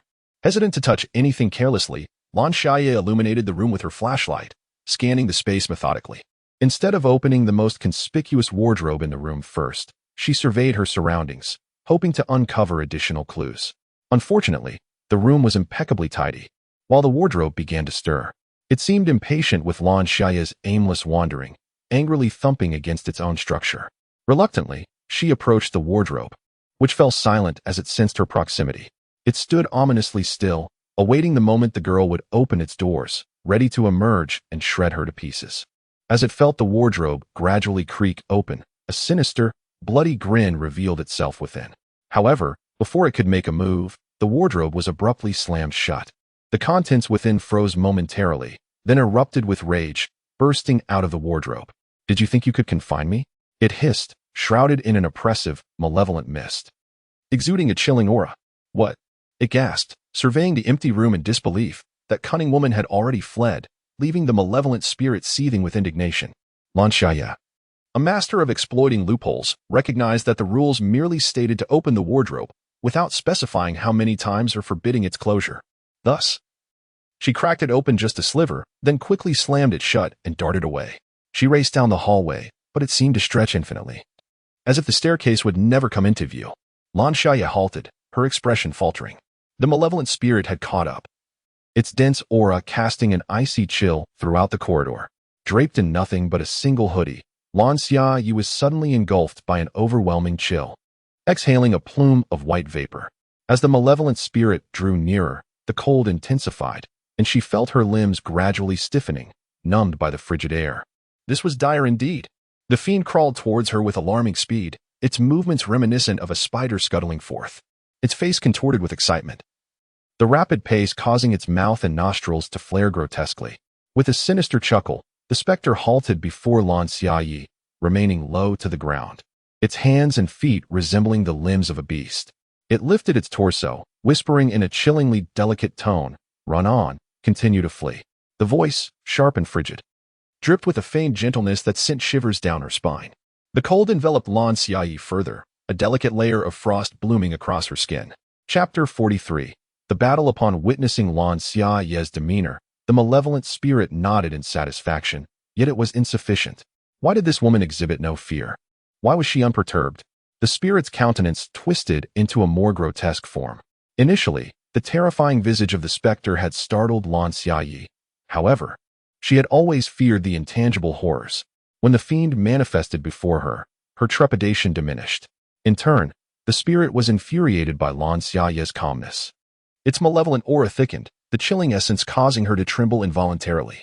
Just as the frost threatened to encase her entirely, her latent abilities surged within her, dispelling the bone-chilling dread that clung to her. A sudden shock coursed through Lan Xiaye as she realized that not only could she move, but she also no longer felt the biting cold. At this moment, the malevolent spirit had abandoned its intent to merely intimidate her. In its fury, it sought to devour her. Its limbs elongated grotesquely as it rose to its full height, gradually encircling Lan Xiaye and tightening its grip. It resembled a spider, its limbs weaving a web intended to ensnare her and constrict her life away. Having trained diligently for so long, her body had developed muscle memory, allowing her to deftly crouch and evade the tightening limbs. Seizing the opportunity while the spirit was momentarily unresponsive, she swiftly darted out of the encirclement. She attempted to retrieve her tools, only to discover that the system's designated storage space remained inaccessible. Enraged, the spirit emitted a piercing shriek, its form swelling to a grotesque size, far more robust than its previous frail appearance. Its limbs grew increasingly elongated and powerful, the human-like features entirely vanishing, replaced by sharp claws. As the spirit's strength surged, a gaping wound split open along its back. It charged toward Lan Xiaye with alarming speed, its pace more than doubled, inducing a sense of panic. Armed with no weapons, she could only resort to her martial prowess. Fortunately, her strength had been amplified, rendering her punches and kicks formidable. With a swift twist of her body, she evaded the spirit's assault and delivered a powerful kick. The spirit's defenses proved inadequate. Struck by her blow, it stumbled back 2 paces. It bared its teeth, emitting a low growl as murky green slime oozed from the gaping wound on its back. The viscous substance slid down its body, dripping onto the ground and swiftly eroding a small pit. As the slime continued to corrode, Lan Xiaye noticed that she seemed to be closer to the staircase, the invisible barrier having been breached. Overjoyed, she found herself ensnared by the malevolent spirit's relentless assault, which left her no room for distraction. With its newfound strength, the specter exhibited a significant increase in both speed and ferocity, and Lan Xiaye soon realized that, with this amplification of power, the spirit had seemingly lost all semblance of reason, plunging into utter madness. Its eyes were devoid of awareness, consumed only by an insatiable hunger for prey. Its velocity escalated, and after several evasive maneuvers, Lan Xiaye began to feel fatigued, particularly as she dodged the splattering slime. Breathing heavily, her gaze remained fixed on the direction of the staircase. It was drawing ever closer. Instantly, Lan Xiaye adjusted her evasive tactics, battling while inching toward the staircase. Enraged at the prospect of losing its meal, the spirit lunged furiously, only to be thwarted by an invisible barrier, which it clumsily battered against. Howling in despair as it beheld the complete disappearance of Lan Xiaye. Chapter 44. Reshuffle. The anguished wails of the malevolent spirit echoed down to the lower level, its chilling aura even affecting those standing on the second floor. Pu Wengong summoned his spiritual energy to dispel the coldness, pondering that the frail newcomer might have perished. They had been waiting for quite some time. It was inconceivable for the novice to endure for so long. A lowly creature from an inferior realm ought not to meddle in such affairs, he thought with disdain. He then turned to Jing Tai and inquired, "How much longer must we wait? Perhaps she has already met her demise." Seeing his reaction, Pu Wengong suppressed his dissatisfaction and continued to urge him. The flustered Lan Xiaye coldly pushed him away, leaning against the wall and breathing heavily. Lan Xiaye shot him a glare, which only made Jing Tai smile more brightly. "I need water." Jing Tai, ever agreeable, responded, "Of course." Furthermore, he added, The dealer and the croupier are not to be confused with God. They too partake in the game. Lan Xiaye adjusted her breathing rhythm, glanced at Jing Tai's unwavering smile, and continued, "Then it will be your turn next." Jing Tai's smile faltered subtly. Lan Xiaye fixed her gaze upon him. "You won't cheat, will you?" "Of course not," Jing Tai assured. "The dealer never engages in underhanded dealings." "That's good. I will be keeping an eye on you." Lan Xiaye broke into laughter, her smile genuinely sweet, causing one to instinctively overlook the underlying threat in her words. "You will be watching the dealer too, right?" She raised an eyebrow at Pu Wengong and Ren Jia. Both understood her implication. They would never allow the dealer to act deceitfully against them. Indeed, they will keep a vigilant watch with their abilities and tools. As everyone turned away, the ascending staircase and the enigmatic third floor vanished. Upon returning to the game room, Lan Xiaye discovered a glass of water had already been placed at her spot. She touched it. The water was perfectly warm, neither too cool nor too hot, exuding a comfortable warmth. "Now, it's my turn to draw a card." Jing Tai spread his hands, indicating that he held nothing, then elegantly selected a card from the spread. "Wait a moment." Lan Xiaye smiled as she halted the impending reveal of the cards by Jing Tai. "Surely, you wouldn't mind if we shuffled again?" Jing Tai's smile remained unchanged, yet it inexplicably exuded a sense of danger and displeasure. This ominous feeling was akin to being observed by something frightfully terrifying while in a swimming pool, sending chills down one's spine and invoking an overwhelming sense of dread. Ren Jia and Pu Wengong instinctively recoiled, dragging their chairs back, producing a jarring sound against the floor. Lan Xiaye, though frightened, compelled herself to maintain her composure, continuing to gaze at Jing Tai. After a tense standoff, the smile gradually vanished from Jing Tai's lips. His expression turned neutral, and he regarded Lan Xiaye with a chilling demeanor, conceding, "You may shuffle." His voice was low, and his gaze bore a shadowy intensity upon Lan Xiaye. "Trouble indeed," she replied brightly, as if entirely unfazed by the veiled threat. Chapter 45, The Artificial Waterfall. She swiftly shuffled the cards several times before presenting them to the visibly stiffened Pu Wengong and Ren Jia, whose faces bore expressions of bewilderment and confusion. "You should shuffle as well." Pu Wengong, with a face of disbelief, slightly trembled as he took the cards, muttering, "This is quite a formidable individual." Though apprehensive, he was determined not to miss an advantageous opportunity. Such was the nature of the taskers. Jing Tai's earlier demeanor had clearly indicated that the cards held some mystery, prompting Pu Wengong and Ren Jia to cautiously employ their abilities, wary of any underlying schemes. "Draw your cards." Lan Xiaye gestured with a smile towards Jing Tai. He let out a cold laugh and casually drew the first card. Action card. The card holder is to proceed to the artificial waterfall and take a shower alone beneath the cascade. In her heart, Lan Xiaye clicked her tongue, realizing how perilous this card was, grateful that Jing Tai had drawn it. Jing Tai's expression was beyond displeasure. His face was so dark it seemed one could wring juice from it. Meanwhile, those two fools continued to laugh merrily, exclaiming, "This mission is intriguing." The tall man and the beautiful girl clapped their hands in delight, proclaiming, "Hooray, we can also venture south." Gong Puan and Ren Jia exchanged glances, recalling the harrowing tale Lan Xiaye had shared about someone meeting their demise there. Fortunately, it seemed they could see clues without facing immediate danger. They promptly inquired, "When do we depart?" Despite Jing Tai's evident reluctance, the rules compelled him to grit his teeth and respond, "Now." The group followed Jing Tai to the garage, preparing to drive to the artificial waterfall, as it was quite a distance from their current location. The six of them would need to split into two vehicles. Lan Xiaye surveyed the array of luxury cars in the garage and suggested, "I shall drive and take them with me." She pointed to Gong Puan and Ren Jia, who preferred not to be with the NPCs. They found the NPCs peculiar, lacking the usual non-threatening demeanor. They felt safer accompanying the seemingly less perilous Lan Xiaye. Thus, they nodded in agreement, saying, "Yes, let us three go together. Neither of us can drive." Perhaps due to his dismal mood, Jing Tai merely cast a cold glance at the trio, saying nothing. The group then followed Jing Tai's car, making their way toward the artificial waterfall. Upon arriving at their destination, Lan Xiaye stepped out of the vehicle, astonished to discover that the so-called artificial waterfall bore no semblance of artifice, seamlessly blending with the natural landscape.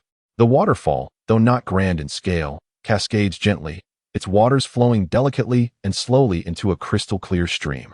It is difficult to fathom that a life was once buried here. Jing Tai, with a somber expression, removed his upper garment and approached the waterfall. The instant he stepped into the water, the serene atmosphere shifted dramatically. The clear sky was shrouded by thick clouds, and a fine, dense rain began to pour, creating ripples upon the water's surface. The raindrops fell upon the onlookers, gradually sapping their vitality and spiritual energy in an almost imperceptible manner. "Quick, get in the car," Lan Xiaye said earnestly, being the first to dive into the vehicle to escape the rain. Although Pu Wengong and Lan Xiaye were not on friendly terms, he recognized her heightened sensitivity to such matters and followed suit without hesitation. The tall figure and the beautiful girl, not wishing to be drenched, also climbed into the car. Outside, only Jing Tai remained, his complexion pale and his legs weakly trudging towards the base of the waterfall. The once gentle stream transformed into a furious torrent, crashing heavily upon Jing Tai. Chapter 46. Intimidation. The immense weight of the water elicited a muffled groan from him, his lips as pale as parchment.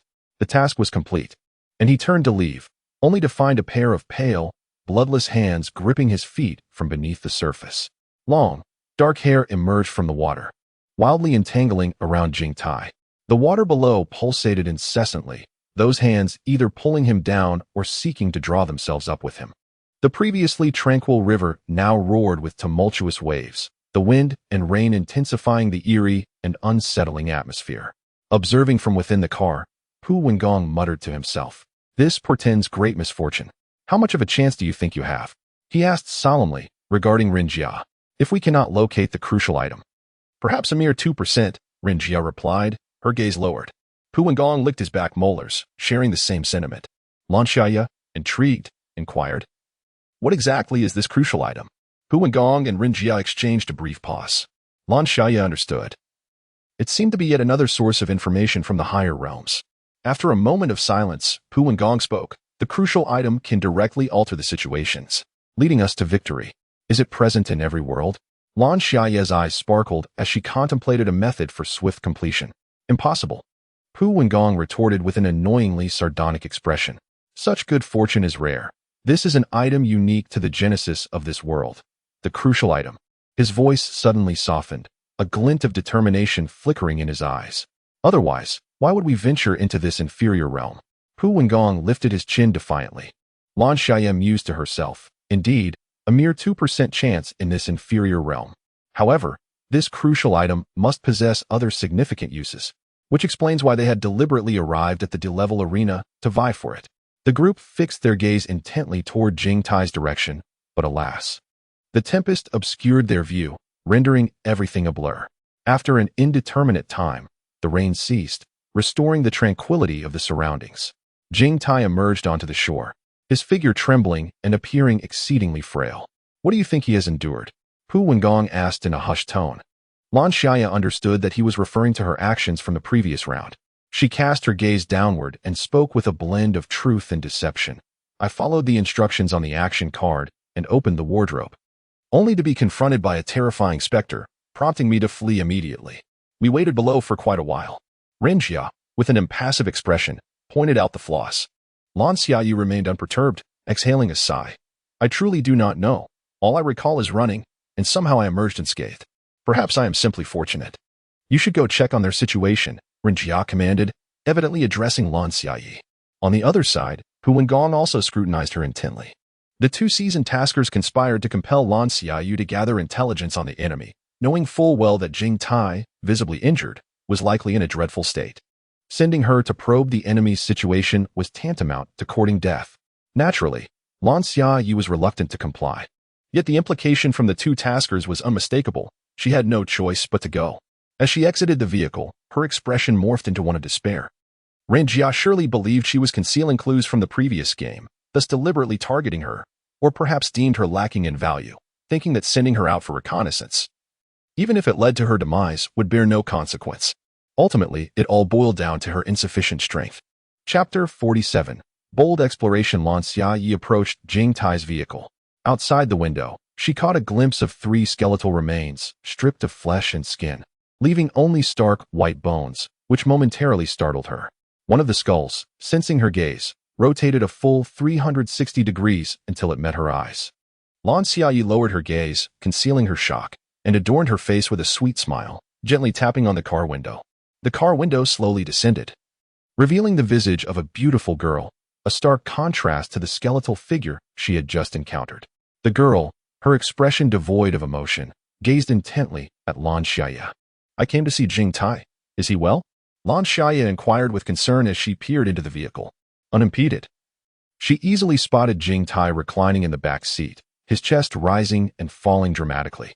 Upon noticing Lan Xiaye's presence, Jing Tai drowsily opened his eyes, meeting the anxious gaze of a pure and delicate face. "Jing Tai, are you all right?" she asked, her brow furrowed with worry. Jing Tai remained silent. Lan Xiaye gathered all her thoughts, steadied her nerves, and resolved to cautiously broach the subject with Jing Tai, while also attempting to incite some animosity towards the two taskers. "Jing Tai, they told me that you were still unable to let go of that woman. Is it true?" Lan Xiaye lowered her gaze, concealing the emotions within her eyes. This was a bold probe, a culmination of all the clues she had meticulously pieced together, leading her to pose such a question. A misstep could very well result in Jing Tai's suspicion and fierce retaliation. Based on the group photograph she discovered in Jing Tai's room and the mural she had seen in the previous game, she had formed a simple deduction. The third and fourth murals were particularly enigmatic. What had Lan Xiaye and the other 4 individuals done when they sought out the 7th girl? Ultimately, the 7 of them frolicked joyously together. Numerous questions and uncertainties loomed, yet the known fact remained that the 7th girl had perished. Presumably the unfortunate soul the driver had mentioned, who met her demise at the artificial waterfall. Who could it be? Wu Qian? Jing Tai's expression twisted into a grimace, unleashing a torrent of terrifying rage. The beautiful girl immediately lowered her head, trembling with fear. The tall figure hunched over in front, scarcely daring to breathe. Lan Xiaye confronted this terrifying aura directly, far more formidable than the pressure exerted by the 2 previous challengers. She felt as though every inch of her being was ensnared by an icy energy, a pair of cold and brutal eyes slowly fixating on her. Those eyes radiated an overwhelming malice that instilled fear in the beholder. How dare that filthy wretch presume? He coldly regarded Lan Xiaye, warning her not to utter that name from her lips again. Lan Xiaye furrowed her brow in contemplation, judging by Jing Tai's demeanor. He hardly seemed enamored with the 7th girl, Wu Qian, but rather appeared utterly repulsed. Chapter 48. The game continues. However, the second mural observed during the last round of the game provided a hint. Jing Tai had intimately embraced Wu Qian's waist, which could not have been a mere fabrication. There must be numerous secrets concealed within this scenario. Presently, Lan Xiaye could only vaguely state, "I just saw Jing Tai grievously wounded, lying in the back seat. And upon noticing my presence, he furiously reprimanded me." This was not entirely untruthful. The vehicle ahead slowly began to move, presumably preparing to return. Remaining in this place fostered an unsettling feeling. While everyone assumed he would pause the game, he demanded it continue. Pu Wengong and Ren Jia exchanged a knowing glance, settling into their seats with composed resolve. Behind Jing Tai stood the tall figure, who had remarkably drawn a pass card. Not only Lan Xiaye, but even Pu Wengong and Ren Jia's eyes glimmered with envy. The tall figure chuckled heartily. "I truly am fortunate." Next, Jing Tai, with a tone devoid of warmth, placed the card before Ren Jia, signaling her to draw. Ren Jia initially intended to utilize her extraordinary abilities to locate her safety card, only to suffer a dire backlash instead. With a composed demeanor, she suppressed the discomfort coursing through her body and randomly selected a card. Event card. A mysterious incident has transpired within the game. A player has been struck by an unknown assailant and lies unconscious on the ground. In 3 minutes, they will awaken and launch an attack on the cardholder. The cardholder must prepare for combat. Startled, Ren Jia lifted her gaze, only to witness Pu Wengong crash heavily to the floor, succumbing to unconsciousness. An eerie silence enveloped the room as she glanced around, realizing that she and the fallen Pu Wengong were the only occupants of the gaming chamber. Lan Xiaye found the situation quite peculiar. She remained seated, seemingly detached from the impending battlefield, as if enveloped in shadows that, rather than instilling fear, offered silent protection. It felt akin to being seated in the audience, she mused. As 3 minutes elapsed, Pu Wengong rose once more, his eyes now devoid of light, cloaked in darkness. Lan Xiaye could only hope that neither of the 2 tasked individuals would come to harm, for the mission remained unfinished, and she needed both of them. In the gaming room, Ren Jia had already readied herself for battle the moment Pu Wengong stood again. Gritting her teeth, she remained vigilant against her opponent, yet refrained from delivering a lethal blow. There was no sign of the mission's progress, and Pu Wengong could not perish. although she hesitated to strike with full force. Constantly evading his attacks, Pu Wengong harbored no such reservations.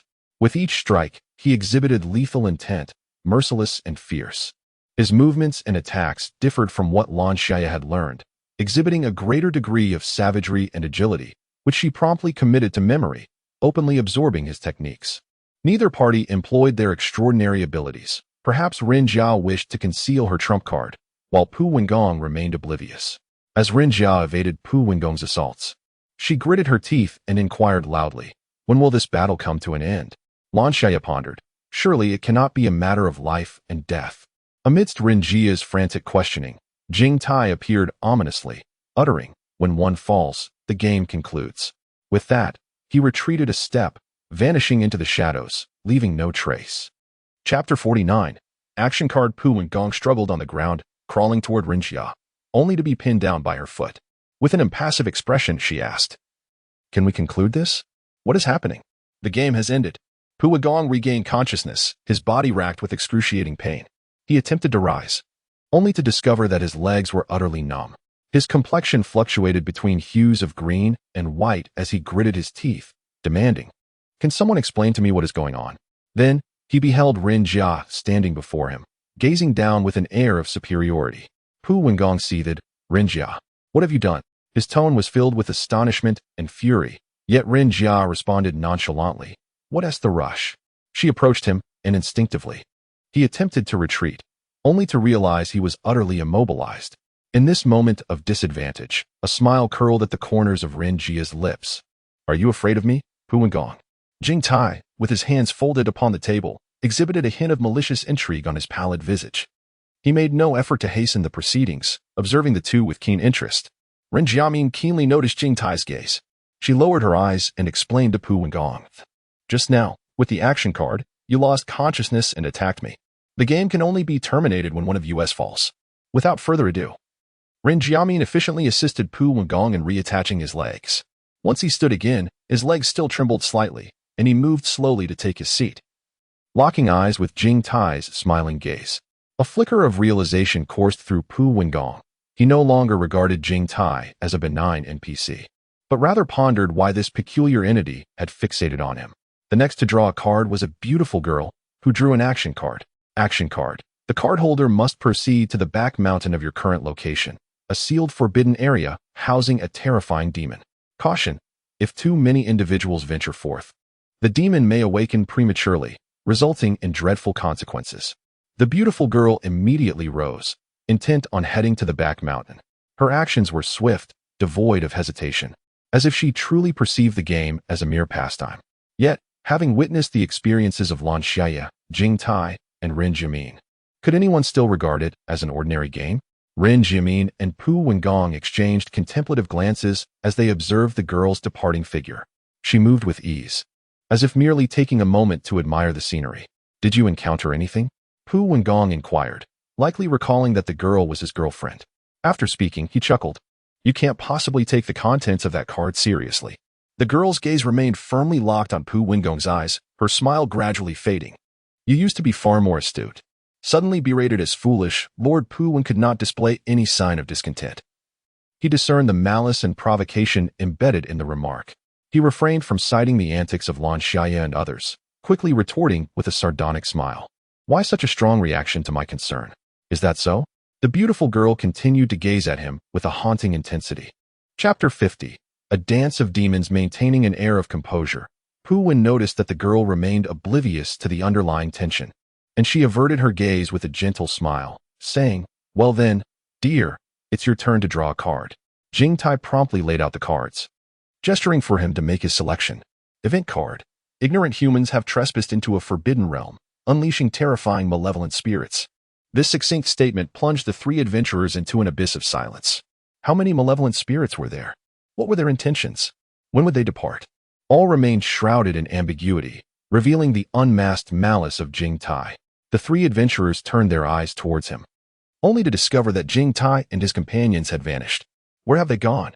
Pu Wen inquired hoarsely.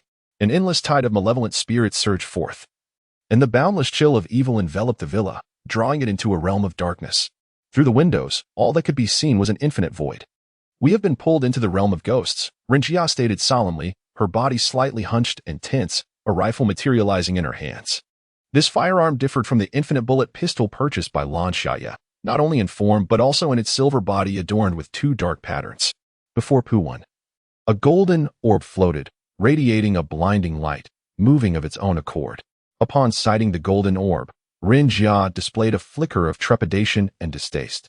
Subtly retreating a pace, Lan Xiaye retrieved her infinite bullets, grasping them firmly, and secured her enchanted dagger at her waist. The monstrous howls grew increasingly distinct, the air becoming ever more frigid, a clear indication that the malevolent creatures were drawing near. This locale was ill-suited for combat. We must relocate. With a stern expression, Ren Jia opened the door and dashed upstairs. Pu Gong and Lan Xiaye promptly followed, inadvertently catching a glimpse of the scene outside the main entrance. An endless horde of specters greedily advanced upon the villa, headless phantoms, grotesque creatures contorted upon the ground, and many others bearing bizarre and ghastly forms hastened from the mountainside. A chill coursed through them, prompting a frantic sprint to catch up with Ren Jia. Leading the two upstairs, Ren Jia guided them into a secluded corner. Pu Gong, incredulous, exclaimed, "What are you doing? This place offers neither shelter nor escape. It's a dead end. You brought us here?" "Silence," Ren Jia retorted coldly, casting a fleeting glance at him, then began to explore the wall, ultimately pressing a hidden latch. Remarkably, a concealed door revealed itself. Lan Xiaye glanced at Ren Jia, pondering when she had discovered this. "Hurry inside." Ren Jia paid little heed to their astonished expressions. Beyond the hidden entrance lay a lengthy staircase, and the trio ascended swiftly, emerging onto the rooftop. Unlike any ordinary terrace, this one was expansive, divided into numerous sections. Some areas were adorned with rare blooms, while others boasted towering trees. The rooftop had transformed into a veritable botanical garden, providing them an ideal sanctuary amidst the impending chaos. As Ren Jia and Lan Xiaye wielded their firearms, they sought refuge within the woods, aiming at the entrance where apparitions might emerge at any moment. Pu Gong stood outside the thicket, the floating golden orbs ceasing their movement as an invisible barrier unfolded. "I have now conjured the realm of void, which will obscure your presence. Conceal yourselves well," he instructed. Ren Jia nodded, ascended a tree, and nestled among the shadows of the branches, her dark attire blending seamlessly with the darkness. Chapter 51. The White Bones. Lan Xiaye promptly followed suit, climbing another tree. Just as she prepared to conceal herself in the shadows like Ren Jia, a cacophony of apparitions surged onto the rooftop. Startled by the overwhelming swarm of phantoms, she instinctively crouched down. The creeping specters halted, lifting their heads slightly, their noses twitching in an attempt to catch a scent.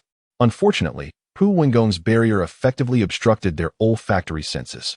The crawling spirits, akin to the malevolent entities Lan Xiaye had encountered during her previous escapade, emitted an enraged shriek. Unsuccessful in locating any humans, the apparitions began to grow agitated. Ren Jia took aim at several phantoms, swiftly and silently dispatching them. Observing this, Lan Xiaye raised her handgun and targeted some inconspicuous creatures for elimination. The sheer number of foes, coupled with their frenzied state, rendered them oblivious to the gradual depletion of their ranks. Suddenly, the tumultuous horde fell into a state of calm, even parting to create a pathway. Ren Jia and Lan Xiaye ceased their firing, restraining their presence and discreetly retreating into the shadows. Before long, a spacious corridor opened among the apparitions, which either lowered their heads or crawled on the ground in deference to an approaching entity. That entity was none other than three skeletal remains.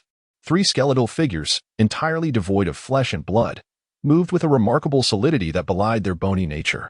The foremost skeleton exuded an aura of terror so profound that a mere glance instilled an overwhelming dread. The golden orb floating before Pu Gong abruptly ceased its rotation, only to be urgently reactivated by him in a fit of panic. Stealing a furtive glance at the skeletal beings, he sought to ascertain whether they had noticed his presence. Yet, he was met with the hollow gaze of eyeless skulls. As their gazes locked, an icy chill enveloped Pu Gong, rendering his legs immobile as though encased in ice. He realized it was Jing Tai and his companions. Lan Xiaye had encountered the skeletal forms of the trio earlier, but she had not anticipated that Jing Tai and others would assume a commanding role over such malevolent entities. This was indeed dire. Fixated on the skeletons, Lan Xiaye recognized in an instant that their cover had been compromised the moment they turned their attention towards her. Swiftly, She fired several shots at the skeletal figures. Regrettably, her bullets proved ineffective against these superior beings, affirming their elevated status. Her actions diverted the skeleton's focus, granting Pu Wengong a moment to breathe. Channeling his golden energy into the orb, it expanded dramatically, radiating an aura of majesty and sanctity. The orb levitated above the malevolent spirits, and as a headless specter reached out to seize it, it disintegrated into nothingness upon nearing the orb.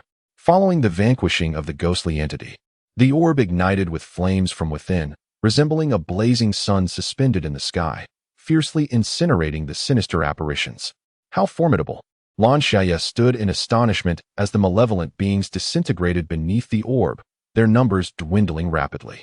Ren Jia concealed herself in the shadow cast by the small sphere, aiming her weapon at the skeletal figure. Her firearm was capable of eliminating such formidable entities. The skeleton raised its head, gazing thoughtfully at the orb. Meanwhile, Ren Jia had already chambered a round and pressed the trigger. The bullet was unleashed at a nearly undetectable angle, targeting the skull of the skeleton. Its trajectory was remarkably subtle. As the projectile drew near, Ren Jia held her breath, suppressing her inner turmoil. With a sharp crack, the bullet struck the skeleton's cranium. Yet it emitted a discordant scraping sound before falling feebly to the ground. Chapter 52. The resurgence of venomous spirits. The skeleton, displeased, turned its head, directing its bony visage towards Ren Jia's hiding spot. Upon realizing that the skeleton was observing her, Ren Jia incredulously shouted, "Pu Wengong, why is your void realm ineffective?" After her outburst, she swiftly relocated. In the next instant, her previous shelter erupted in an explosion. 3 taskers stood momentarily speechless, silently launching their offensive. The primary assault was spearheaded by Pu Wengong and Ren Jia, while Lan Xiaye employed infinite ammunition to dispatch the specters struggling beneath the sphere. Humph! The skeleton snorted coldly. Reaching for the orb suspended above its head, Lan Xiaye gazed over with concern, but saw that Pu Wengong remained entirely unperturbed, a mocking smirk curling his lips as he intensified the flames surrounding the sphere. As the skeleton's bony hand made contact with the orb, it charred instantly, prompting the skeleton to withdraw its hand, refraining from further contact. Due to the absence of flesh, Lan Xiaye was unable to discern the skeleton's expressions or emotions. Yet she had firmly concluded that this skeletal being was indeed Jing Tai. In her mind, she meticulously sifted through all known clues, yet the path to resolution remained elusive. Lan Xiaye pressed her lips together, convinced that there must be other undiscovered leads, and that the concealed clues were undoubtedly pivotal. However, amidst the chaos, it was challenging to uncover any traces. All she could do was persistently eliminate the apparitions. The small orb of Pu Wengong had already cleared a significant number of spirits. Yet a relentless tide of them continued to surge forth. In the darkness, a twisted figure loomed, glaring menacingly at Lan Xiaye. Its limbs were grotesquely elongated, and a gaping maw split its back, oozing venom that corroded the ground beneath. It approached her silently, its slender fingers dripping with green poison, swiftly and accurately slicing through the air towards her. Lan Xiaye, initially focused on shooting down other phantoms, suddenly felt a chilling sensation coursing through her, prompting an instinctive somersault to evade the impending danger. She drew a dagger from her waist and slashed backward. Her actions were purely instinctual, her mind barely registering the threat. When she finally comprehended the situation, she was startled to find a familiar specter looming behind her. The massive shadow stood ominously, its fingers coated in toxic slime. A jolt of fear surged through Lan Xiaye, and she found solace in her rigorous training, which had forged muscle memory. Otherwise, she might have indeed suffered a grievous wound. The specter's hand lingered in the air, momentarily stunned, as it had not anticipated Lan Xiaye's remarkable agility in evading its strike. Once she reached a secure position, Lan Xiaye coldly fired several shots at the phantom. At that moment, she was perplexed as to why she could not produce her tools, rendering her incapable of inflicting tangible harm upon the specter. However, the circumstances had now changed. Lan Xiaye coldly aimed at the specter's eyes and skull, firing 5 shots in rapid succession.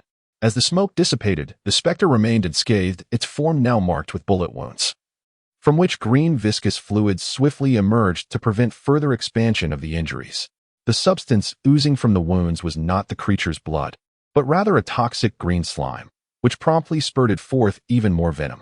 Lan Xiaye's gaze narrowed at the specter's wounds, refraining from firing again, should more injuries manifest. Not only would she fail to vanquish the specter, but she would inadvertently exacerbate the menace posed by the surging toxins.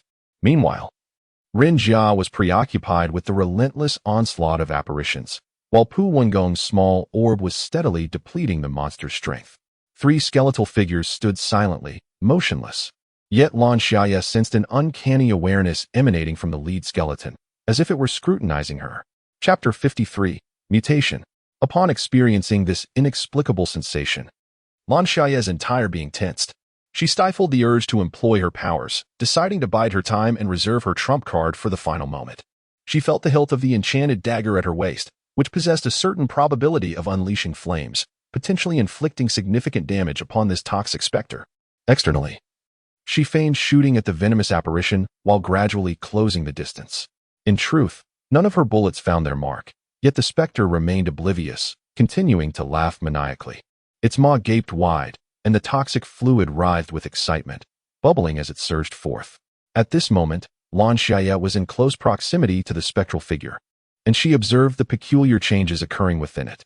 A sudden realization struck her. This entity could not be allowed to persist. Its rate of mutation was astonishingly rapid. Furthermore, she discerned a troubling fact.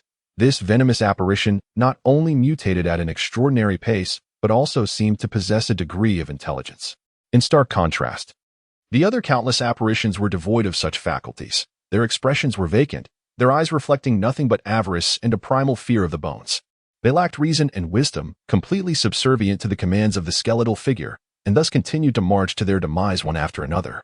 Lost in her tumultuous thoughts, Lan Xiaye abruptly halted her advance toward the spectral figure, pausing momentarily to experimentally raise her middle finger at it.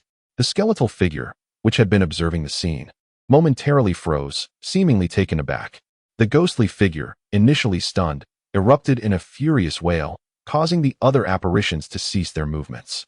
Its gaze towards Lan Xiaye grew increasingly menacing, and the venom that enveloped it instinctively surged in her direction. While Lan Xiaye clumsily dodged the venom, a sense of exhilaration coursed through her. This entity was indeed unlike the others. It was exceptional. The evolved specter, now more formidable, no longer hurled its venom in scattered masses. Instead, the green liquid coalesced into a massive web, expanding towards Lan Xiaye. The web was enormous, thrice her size, prompting her to swiftly drop to the ground and roll aside, narrowly escaping the grasp of the venomous net. However, at this moment, a bloodied specter writhed in agony from the scorching heat of the small fireball unleashed by Pu Wengong, colliding forcefully with Lan Xiaye. The impact left her dazed, causing her to lose control of her body and roll downwards in a singular direction. The venomous apparition, unwilling to relent, harbored intense malice towards Lan Xiaye and promptly pursued her. By this time, the two had distanced themselves from the battlefield, no longer within the line of sight of the skeletal figure.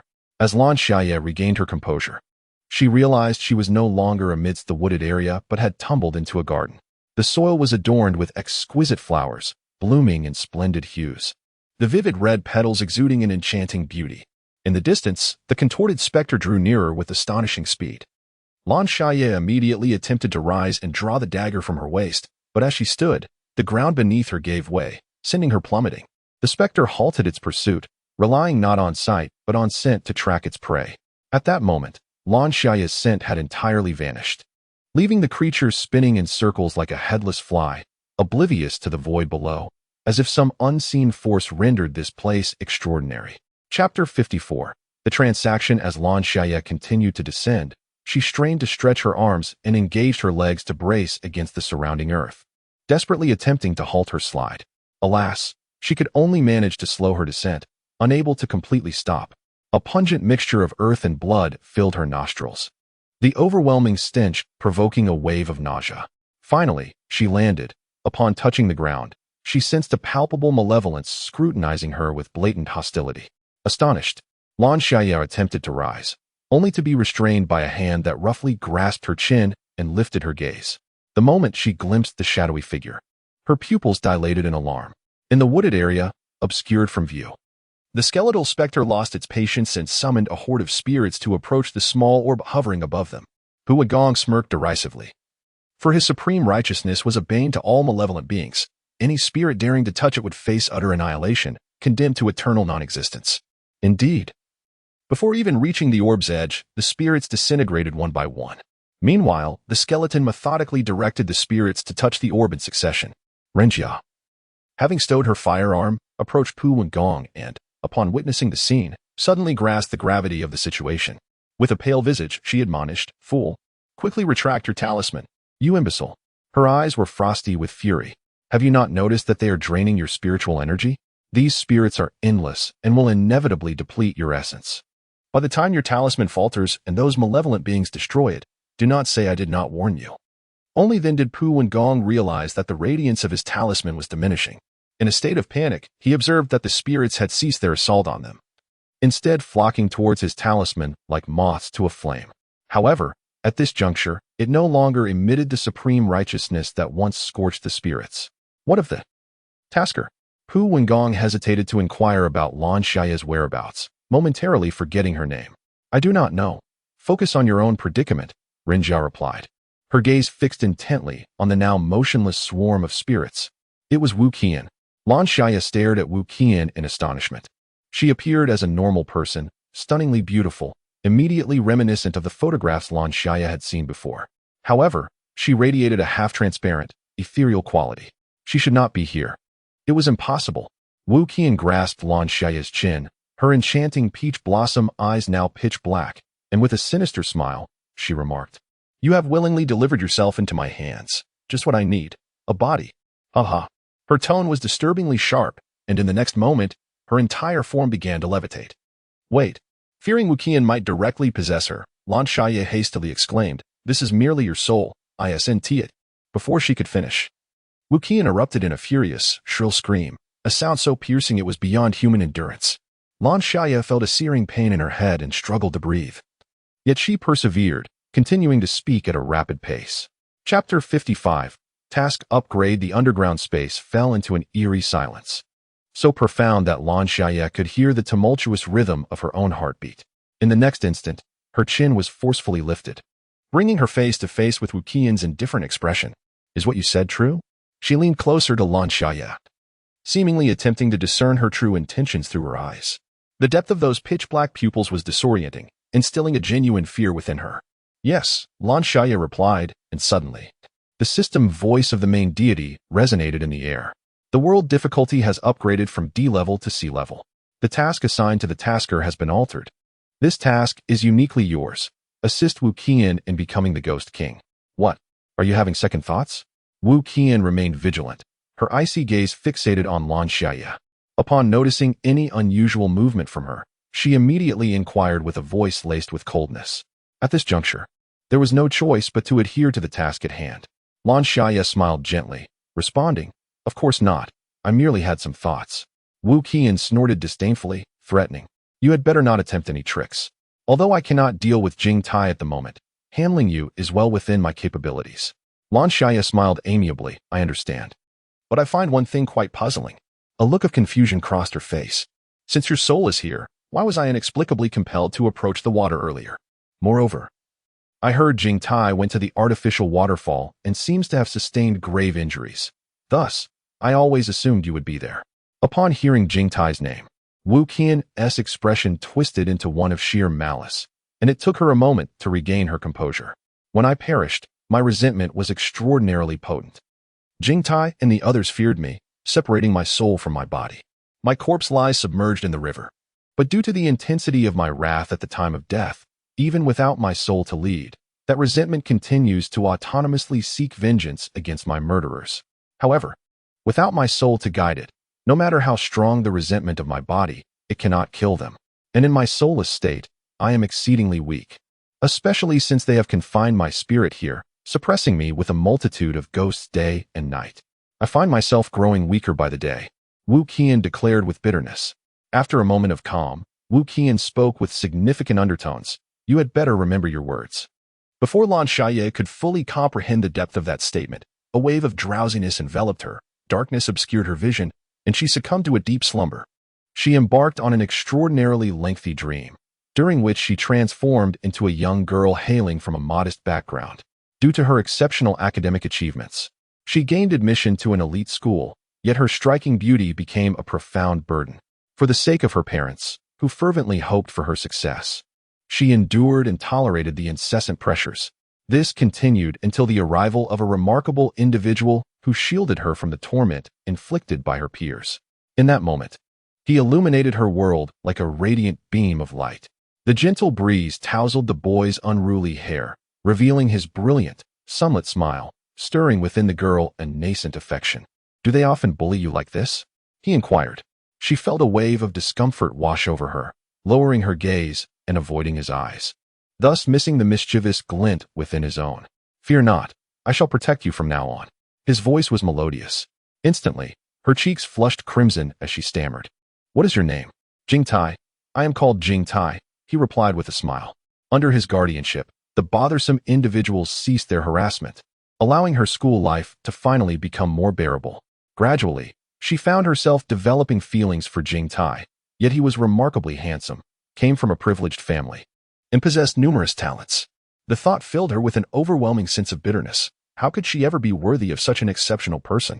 In her reverie, she suddenly found herself surrounded by a group of individuals adorned in high-end designer attire, exuding opulence and allure. Instinctively, she felt a pang of inferiority and lowered her head. The leading girl resembled a celestial being, with her flowing, lustrous hair and radiant, captivating features that evoked an involuntary sense of admiration. "Greetings. It has come to my attention that you are someone cherished by Jing Tai." The young girl beamed with a radiant smile, extending her hand towards her, exuding a confidence that profoundly affected her. "You, hello." She instinctively wiped her hand on her school uniform, nervously offering it. "I am Lan Xiaye. We shall often come to play with you." Their hands clasped together. In the initial room, the dolls by the bedside and the SD dolls within the display case continued to emit a faint sense of foreboding. Lan Xiaye glanced at her phone, noting the time, 10 o'clock in the morning.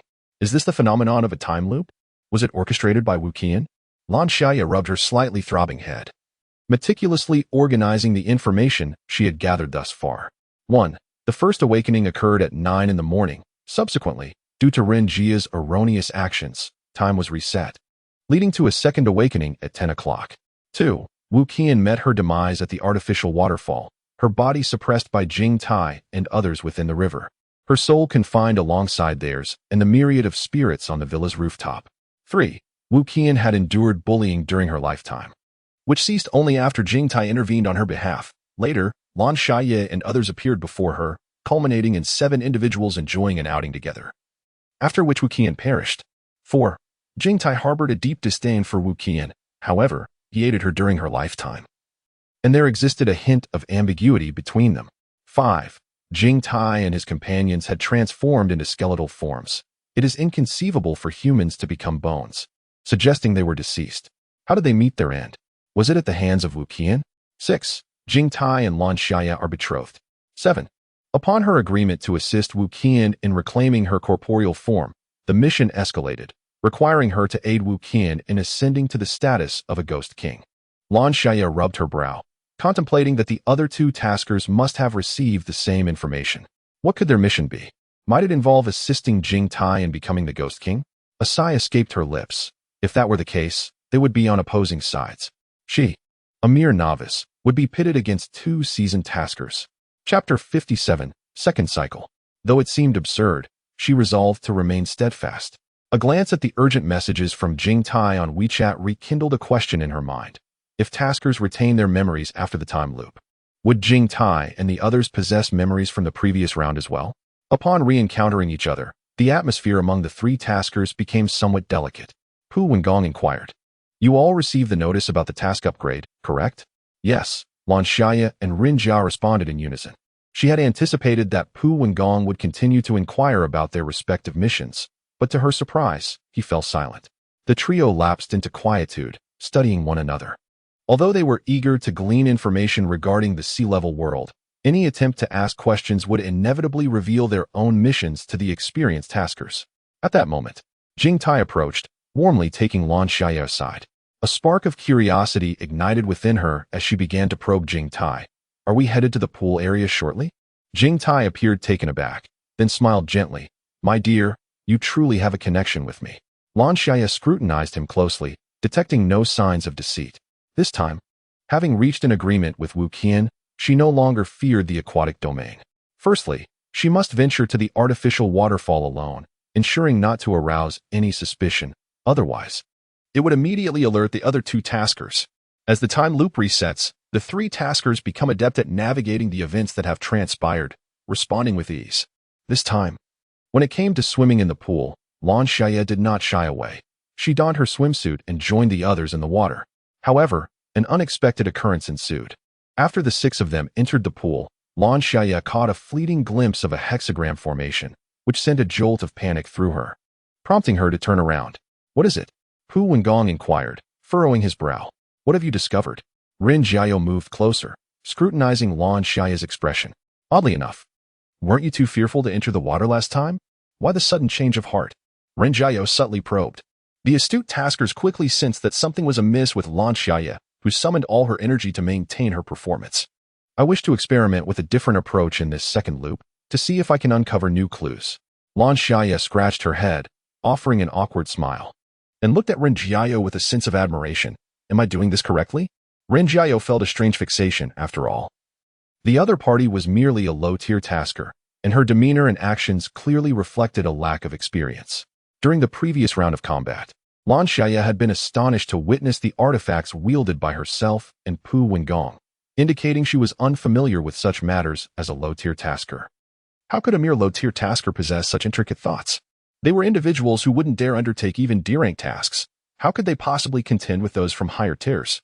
She was so wary of Lan Xiaye, a clear indication that she had grown accustomed to being cautious in high-stakes situations. As this thought crossed her mind, a flicker of displeasure crossed Ren Jia's eyes. She ceased to pay any heed to Lan Xiaye and casually remarked, "Do as you wish. Just be careful not to encounter any danger, for we shall not come to your aid." Chapter 58. The Journey Ultimately. It was the disdainful attitude of the two high-tier taskers toward their lower-tier counterpart that dispelled any suspicions. With their doubts alleviated, Lan Xiaye began to ponder the nature of the hexagram formation. Beneath the surface, turbulent currents surged, filled with foul and rancorous energy. How maddening! The bitterness was overwhelming. Suddenly, a tremendous wave erupted from the calm waters, surging toward the six individuals like an unstoppable force.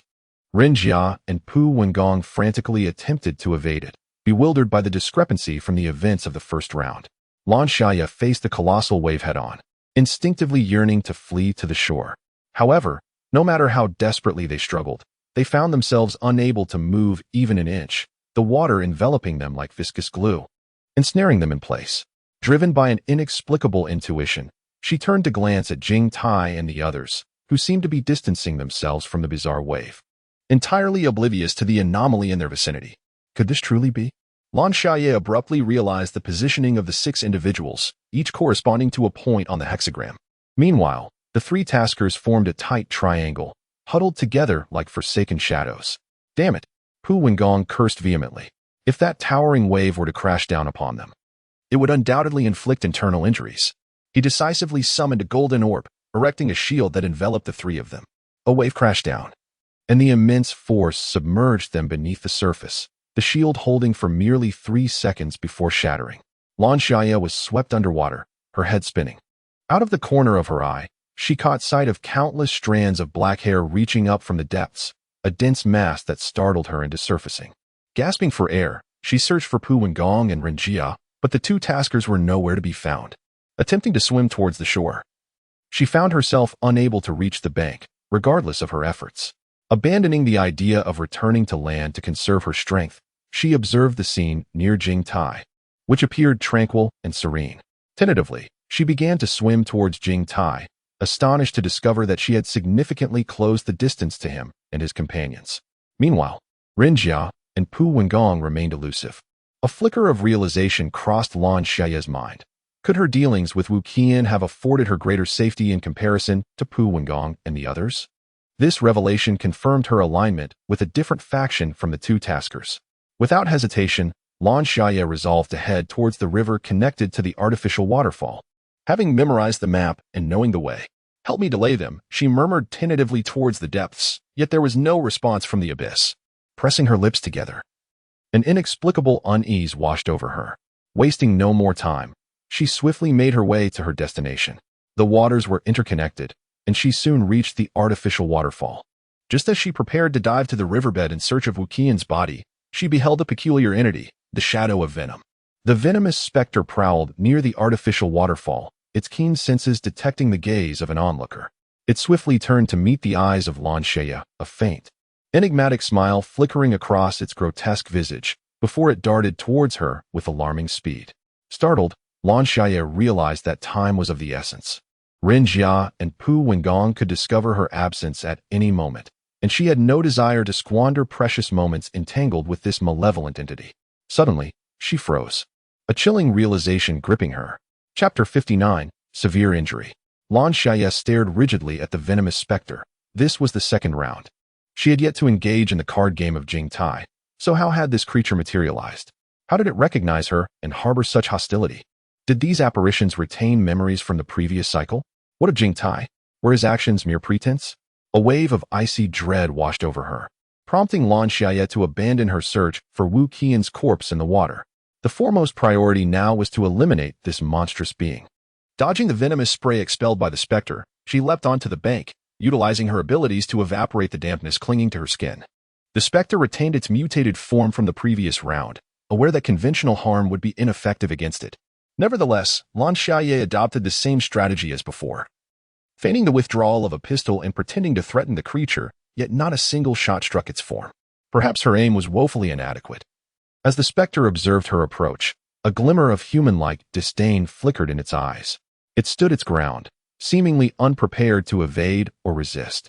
As the distance closed, Lan Xiaye suddenly drew the dagger from her waist, just as the specter's net of venom unfurled. Two aged figures exchanged a glance, both taken aback by each other's actions. In an instant, they swiftly took action, vying for the upper hand. Given their close proximity, evading one another's strikes would inevitably forfeit their chance to inflict significant harm.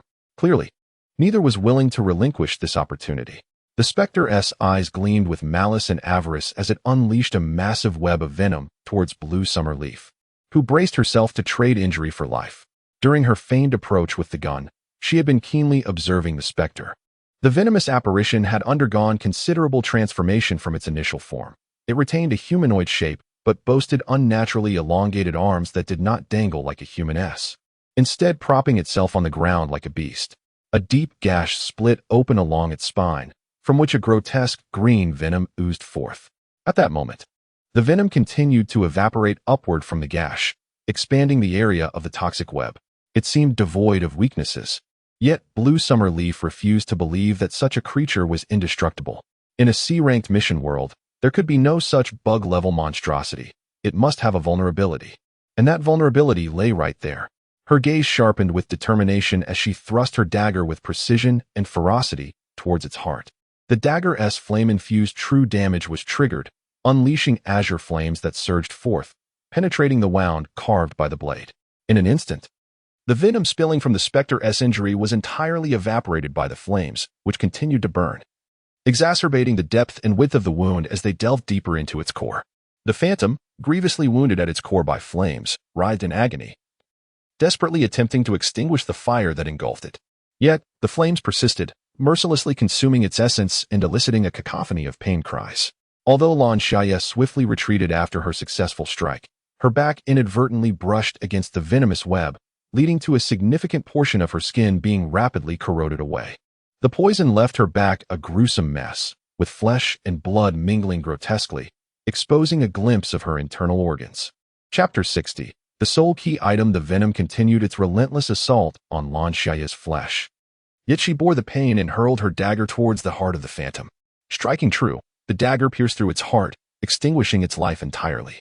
The phantom convulsed once before its entire form dissolved into a pool of black sludge, seemingly animated as it writhed. The corrosive effect on Lan Xiaye's back ceased, but she was left gasping for breath, each inhalation a struggle, as if her very organs might be torn asunder. Quickly, Lan Xiaye retrieved the bandage she had purchased, her hands trembling as she pressed it against her back. The bandage unfurled of its own accord, enveloping the wound on her spine. With the alleviation provided by the bandage, she felt a measure of relief wash over her. Observing the rolling black sludge, which appeared to possess a semblance of life, she grew concerned that the entity had not been entirely vanquished. Steeling herself, she approached cautiously. Upon closer inspection, Something within the muck captivated her attention. An allure rooted in the essence of the soul, whispering insistently to her to seize it, to claim it. Curiously, she gazed at the petite, exquisite crystal funnel in her hand, pondering its significance. Is this truly the only key item? Congratulations to the tasker, Lan Xiaye, for acquiring the sole key item in this endeavor. Wait a moment. Lan Xiaye's face turned pale. Is this announcement made for everyone, or is it just for me? The Master God Space paused briefly before responding, it is solely for your ears. Seeing that the Master God Space acknowledged her, Lan Xiaye immediately inquired. Why have you escalated the task again? I am merely a wretched novice. Isn't this just a recipe for my demise in a Class C world? The Master God Space fell into an eerie silence, and, after a considerable pause, explained, Tasker, this upgrade was triggered by you. In the task world, every action may lead to an escalation. The task world functions as an independent entity, capable of free development, and is not under our control. Furthermore, do not underestimate yourself. The voice of the Master God Space carried a hint of amusement. Believe in yourself. You are a special individual. What is a special individual? Lan Xiaye queried, only to find herself disconnected once again. With a sigh, she lamented the multitude of questions she still had. She began to toy with the crystal funnel in her hand. Since she had taken it out, the mass of mud had ceased its tumultuous movement, gradually seeping into the earth and vanishing from sight. In this task world, there were no introductions to items, leaving her to navigate through trial and error. Lan Xiaye's expression turned solemn. She did not wish, nor could she afford, to become a target for animosity. Casting a glance at the tranquil and crystalline river beneath the artificial waterfall, she turned and leapt in the opposite direction, enduring the searing pain in her back as she swam towards the pool. Upon returning to the pool, Pu Wengong leaned against the edge, a golden orb rotating restlessly before his chest, his unwavering gaze directed at the hastily approaching Lan Xiaye. Where have you been? Chapter 61. The camp. Lan Xiaye's heart momentarily stalled, her breath faltering for a second as she desperately suppressed the turmoil within, feigning calmness as she asked, What? Pu Wengong's expression darkened, causing a corresponding heaviness to settle in Lan Xiaye's heart. Instinctively, she reached for the dagger at her waist. However, Pu Wengong, keenly observant, noticed her subtle movement, his gaze piercing as he questioned, What are you touching there? As Pu Wengong approached, Lan Xiaye swiftly concealed the dagger within her space. She opened her hands, indicating that she had done nothing, which slightly softened Pu Wengong's imposing demeanor. How did you come from that direction? He inquired. Lan Xiaye sighed, a bitter tone lacing her words as she replied, I just realized that none of you were around, so I searched everywhere for you, and I sustained some injuries. Her nonchalant manner inadvertently reassured Pu Wengong, who calmly corrected her, saying, It's not that we disappeared, rather. The three of us entered a special space and encountered those vile entities. He leaned slightly closer to Lan Xiaye, speaking with conviction. You should be aware that the mission has escalated, correct? Lan Xiaye found herself somewhat perplexed by his meaning, yet she reasoned that with Pu Wengong's intellect, he could not possibly deduce that she was the cause of this situation. Otherwise, his demeanor would not be so composed. She responded vaguely, Pu Wengong appeared increasingly confident. As a novice, you may not comprehend that the sea-level world serves as a watershed. It not only requires one to withstand assaults and harm from malevolent entities, but also introduces factional opposition. The primary quest of opposing factions diverge, leading to scenarios where even fellow questers may engage in treachery against one another. Lan Xiaye vaguely grasped Pu Wengong's meaning, and indeed. The next moment he declared, Ren Jia represents our opposing faction. We must unite. Under normal circumstances, a prudent quester would exhibit wariness. How do you know this? Lan Xiaye's distrust only served to bolster Pu Wengong's assurance, as he confidently replied, Due to our respective abilities, Ren Jia's powers lean towards darkness and chaos, while mine align with light and order. Thus, our missions are inherently contradictory. He cast a sidelong glance at Lan Xiaye, remarking, Your stored abilities do not exhibit a bias. Typically, such neutral factions belong to the realm of light and order. Pu Wengong's trust instilled a sense of security in Lan Xiaye, prompting her to cautiously inquire, So, what is your mission? To assist Jing Tai in becoming the Ghost King, Pu Wengong stated calmly. Lan Xiaye, astute as she was, immediately discerned from his demeanor and tone that he was attempting to deceive her. Consequently, she subtly stepped back, adopting a guarded posture, albeit solely for Pu Wengong's benefit. He chuckled, Do not be anxious. I was merely testing you. Although you are likely aligned with my faction, It is prudent to remain cautious, is it not? Lan Xiaye, however, dared not let her guard down.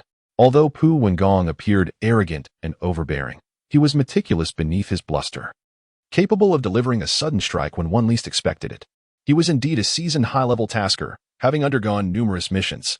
Lan Xiaye pressed her lips together in silence. All right, Pu Wengong said with a stern expression, turning his serious gaze towards Lan Xiaye. My main objective is to severely injure Jing Tai and Wu Qian. This mission diverged sharply from Lan Xiaye's prior assumptions, breaking her mental paradigm. Pu Wengong assumed there were only 2 factions involved, yet if she was correct, this task might encompass 3 parties. Chapter 62. Do you know who Wu Qian is? Pu Wengong casually inquired. He was not surprised to see Lan Xiaye shake her head in confusion. It appeared that many clues remained undiscovered. Pu Wengong furrowed his brow in irritation and promptly commanded Lan Xiaye, you will approach Ren Jia shortly, feigning an alliance with her. Gather information from her. She is quite perceptive and should have some leads. Lan Xiaye was taken aback by Pu Wengong's foolishness, as he unwittingly provided her with an opportunity for a double ambush without raising suspicion. Understood, she replied decisively, immediately creating some distance from Pu Wengong and averting her gaze. Pu Wengong remarked, have you donned your facade so swiftly? The enigmatic figure of Lan Xiaye has officially made her entrance, approaching Ren Jia with a congenial smile adorning her face. However, before she could utter a word, a dark aura manifested in Ren Jia's hand, swiftly dissolving the surrounding seaweed. This malevolent energy exuded an unsettling and sinister aura, evoking a profound sense of aversion and dread within those who beheld it. Particularly striking was Ren Jia's icy demeanor, her sleek short hair accentuating the scene, which made Lan Xiaye perceive her as a formidable antagonist. Perhaps it was merely her imagination, but as the dark energy consumed the seaweed, Ren Jia's pallid complexion seemed to regain a hint of color. Noticing Lan Xiaye's proximity, Ren Jia turned her head, her gaze fixed coldly upon her without uttering a single word, creating an atmosphere of immense pressure. I wish to collaborate with you. Lan Xiaye murmured softly. Ren Jia cast a glance at Pu Wengong, who was observing from a distance, then directed her attention back to Lan Xiaye. Her voice icy as she inquired, did Pu Wengong send you? How could that be? Lan Xiaye hastily waved her hand, her expression revealing a complexity of emotions. He is not someone I particularly favor. Pu Wengong interjected, what is wrong with me? Despite a twinge of curiosity and displeasure stirring within him, he chose to feign ignorance in order to preserve the alliance's agenda. Oh, Ren Jia inquired with intrigue, what is wrong with him?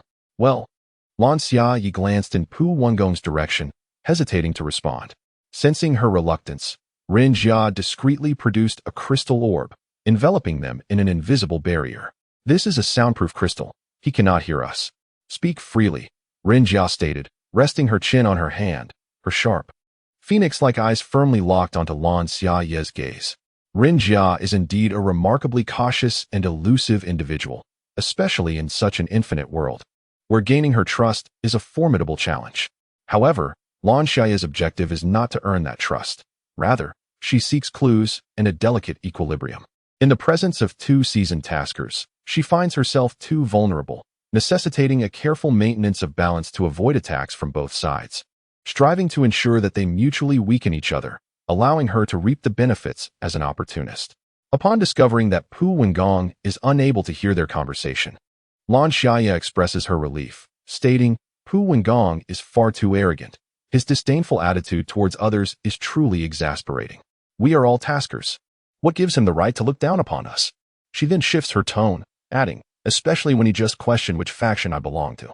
Ren Jia's pupils constrict, indicating her earnest engagement with the conversation. What did you say? Of course, I said nothing.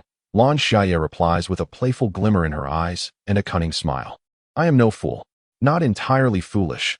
Ren Jia muses, leaning back against the pool's wall, aware that aligning herself with Pu Wengong is impossible. In faction wars, taskers transform from allies into adversaries, and she cannot place her trust in anyone. Thus, Lan Xiaye must divulge a significant revelation to gain her trust, to earn my confidence. Pu Wengong revealed to me which faction he represents. Ren Jia's body tenses. What did he say? He claimed that his mission is to assist Jing Tai in becoming the Ghost King. Lan Xiaye hesitates, casting a conflicted glance at Ren Jia. I am uncertain whether to trust him. Hey, A sardonic smile crosses Lan Xiaye's face. That is false. A single phrase brought comfort to Lan Xiaye, confirming her belief that Lan Xiaye's mission was indeed this one. As anticipated, the current mission encompassed 3 factions. Lan Xiaye was aware that her task had been compromised. Her eyes narrowed slightly as she gazed at Lan Xiaye, exuding a sense of danger. Is your mission the same? Lan Xiaye's gaze flickered momentarily before she resolutely shook her head and waved her hands. No, not at all. Lan Xiaye's scrutiny remained fixed on Lan Xiaye, her eyes assessing her from head to toe, causing Lan Xiaye to grow increasingly uneasy under such intense observation. Was there a flaw in her demeanor? Are you injured? Lan Xiaye suddenly inquired. Lan Xiaye was taken aback by the question, unsure of its origin, yet the pain from her back was undeniably severe. Perhaps Lan Xiaye had caught a whiff of blood. Yes, she felt a pang of anxiety at the prospect of Lan Xiaye asking about the source of her injury. But to her surprise, Lan Xiaye's demeanor softened considerably. I understand now. Do not heed the words of Pu Wengong. You and I are of the same faction. Lan Xiaye stared at Lan Xiaye in astonishment, bewildered by the abrupt shift in her attitude and the unexpected revelation of her allegiance. Was there a hidden agenda? Lan Xiaye merely smiled, assuming Lan Xiaye's shock stemmed from her claim that Pu Wengong was deceiving her. Though slightly perplexed by Lan Xiaye's intentions for approaching her, Lan Xiaye held firm in her belief that they were allies. Due to her affiliation with the Jing'ai faction, she had acquired the enmity buff from Bai Sha, and naturally faced relentless assaults during the underwater encounter with Bai Sha. Lan Xiaye noted the overwhelming scent of blood emanating from Lan Xiaye, whose pallor and exhaustion betrayed that she too had been targeted by Bai Sha. I possess a blood-replenishing elixir. Take it, please. Lan Xiaye nonchalantly tossed a pill toward him. Do not worry, we are allies, and you can trust this medicine. Despite having gained this unexpected trust, Lan Xiaye hesitated to consume the pill, carefully placing it into her spatial pouch. Observing her cautiousness, Lan Xiaye remained silent, her brows knitting together as she glanced into the distance. They are coming. What is coming? A colossal crimson water snake emerged, leaping from the depths of the water. Its massive body was adorned with mottled, oversized scales, each as large as a fist. The snake's triangular head bore a chilling gaze that swept over Lan Xiaye and her companions, revealing 2 elongated, sharp fangs dripping with venomous black liquid. The gargantuan serpent stirred the waters, creating a tremendous whirlpool that ensnared the 3 of them. Pu Wengong immediately summoned his treasured artifact. A golden orb stabilized his position while emitting searing flames. Yet, against the immense water snake, the small orb appeared as insignificant as a speck of dust before the full moon. Particularly in the murky waters teeming with malevolent energy, the flames were easily extinguished, their scorching effects trivial to the serpent. The water snake was ferociously aggressive. Its massive tail swung toward Pu Wengong, propelling him several hundred meters away. The artifact protecting his vital essence exhausted its spiritual energy in a desperate attempt to shield him, vanishing before his eyes. Lan Xiaye furrowed her brow, for the snake's frigid gaze had locked onto her, presenting a challenge far greater than the malevolent aura lurking beneath the water. Buy me some time, she instructed Lan Xiaye, before drawing a rifle and advancing toward the serpent, firing as she approached. Lan Xiaye reluctantly drew her pistol, firing a few symbolic shots at the water serpent. Uncertain whether it would retaliate, she divided her attention, observing Lan Xiaye, for future treachery necessitated understanding her opponent's tactics. Even though the rifle was enchanted, its power was insufficient to harm the serpent fundamentally. The bullets merely punctured its thick scales, leaving only minute holes that failed to penetrate further. Nevertheless, Lan Xiaye continued to advance towards the serpent, a strategy reminiscent of Lan Xiaye's previous cunning against the venom phantom. A subtle thought crossed Lan Xiaye's mind. Could Lan Xiaye also be concealing a dagger for a close-range ambush? The serpent, agitated by Lan Xiaye's persistent provocations, entered a frenzied state. Its already crimson body became even more fearsome as it rose, buoyed by the moisture in the air, revealing its gaping maw. While the sky unleashed a torrential downpour, the rain, laden with ominous energy, assaulted the bodies of the task force, while Pu Wengong lay oblivious nearby. This malevolent aura showed no mercy towards Lan Xiaye. Yet, an invisible barrier prevented her from intervening. The relentless rain fell, and the river below gradually encroached upon her. With nowhere to escape, Lan Xiaye felt a surge of desperation as she glanced at Lan Xiaye, who was enveloped in a swirling black mist that warded off the pervasive dark energy. What was that? A supernatural ability? Lan Xiaye had just begun to grasp her own powers, only skimming the surface of their potential, unable to comprehend their application fully. She felt lost, as the dark aura muddled her thoughts, amplifying her senses to an unbearable degree. Lan Xiaye remained remarkably calm, observing the dark mist enveloping Rinjia with an unclouded mind. It manifested the usage and composition of an extraordinary power. Instinctively, she activated her own abilities, engaging in a process of mimicry and self-learning, repeatedly conjuring a barrier without guidance. Suddenly, a golden barrier materialized, encasing Lan Xiaye. It comprised countless golden discs straddling the boundary between reality and illusion, both present and ethereal. As the barrier severed the malevolent energy, Lan Xiaye's thoughts began to crystallize, and she touched the golden barrier in astonishment, expecting to encounter a tangible boundary, only to find her fingers passing through an intangible expanse. At that moment, beneath Rinjia, a black, arc-shaped object emerged, lifting her into the air towards the water serpent. The serpent, with its icy vertical pupils, fixed its gaze upon Rinjia, opening its mouth to unleash a swirling torrent of water, propelled with tremendous force toward her.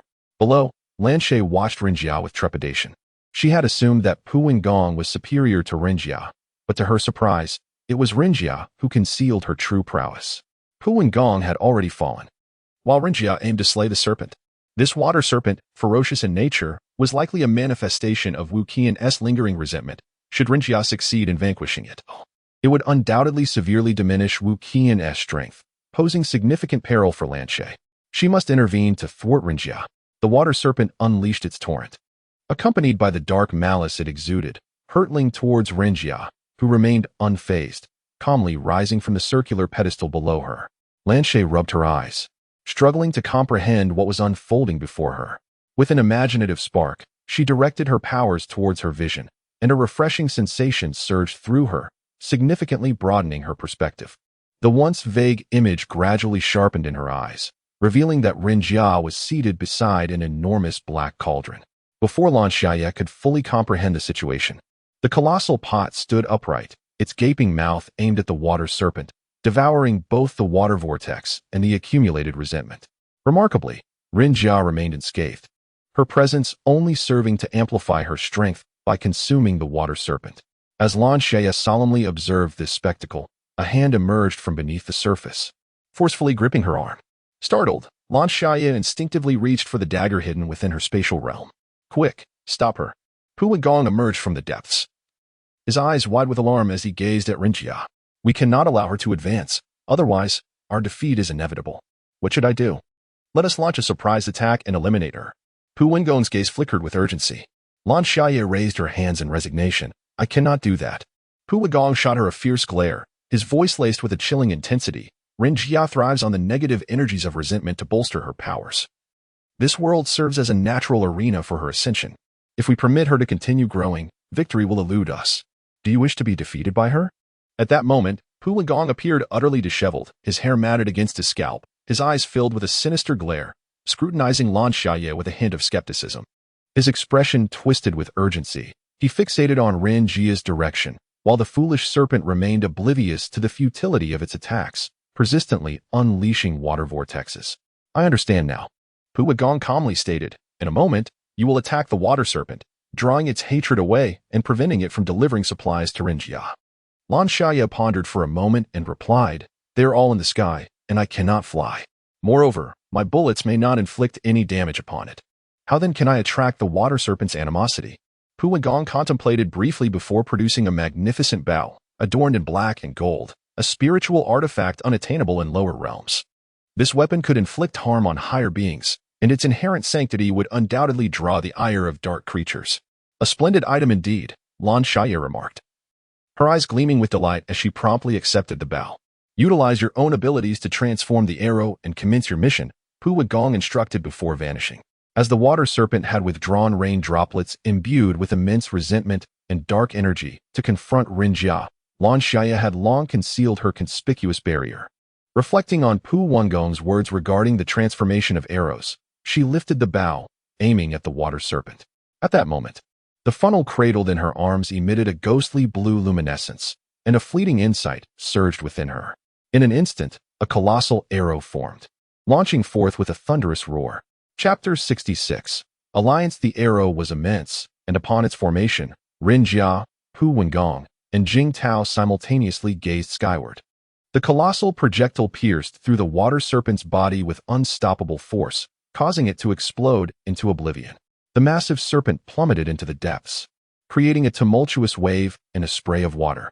Pu Wengong stood in stunned silence, while the smile on Ren Jia's lips vanished, his expression darkening in an instant. Feeling the fluctuations in space, Lan Xiaye opened her eyes, her heart surging with excitement. This exhilaration remained undiminished even as she noticed Pu Wengong and Ren Jia cautiously surrounding her.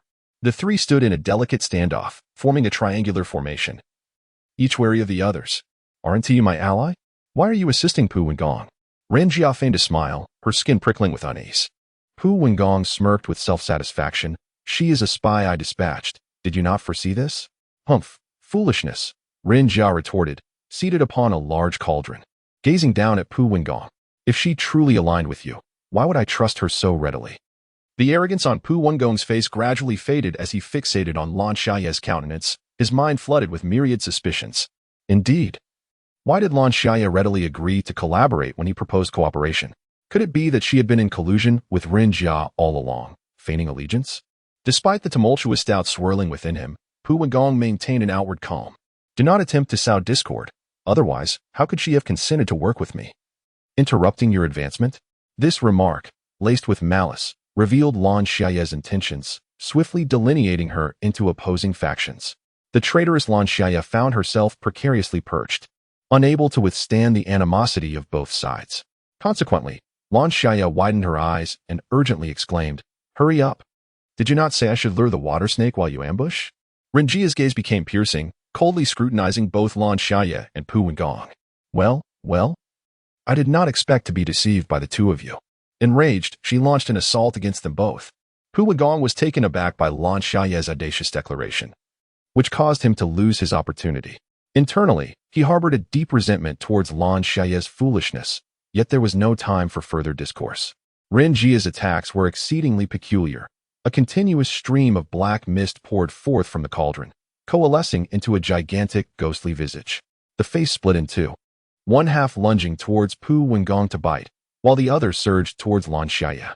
It was a fortuitous moment. Lan Xiaye, undaunted, seized the opportunity to familiarize herself with the spatial power she had just comprehended.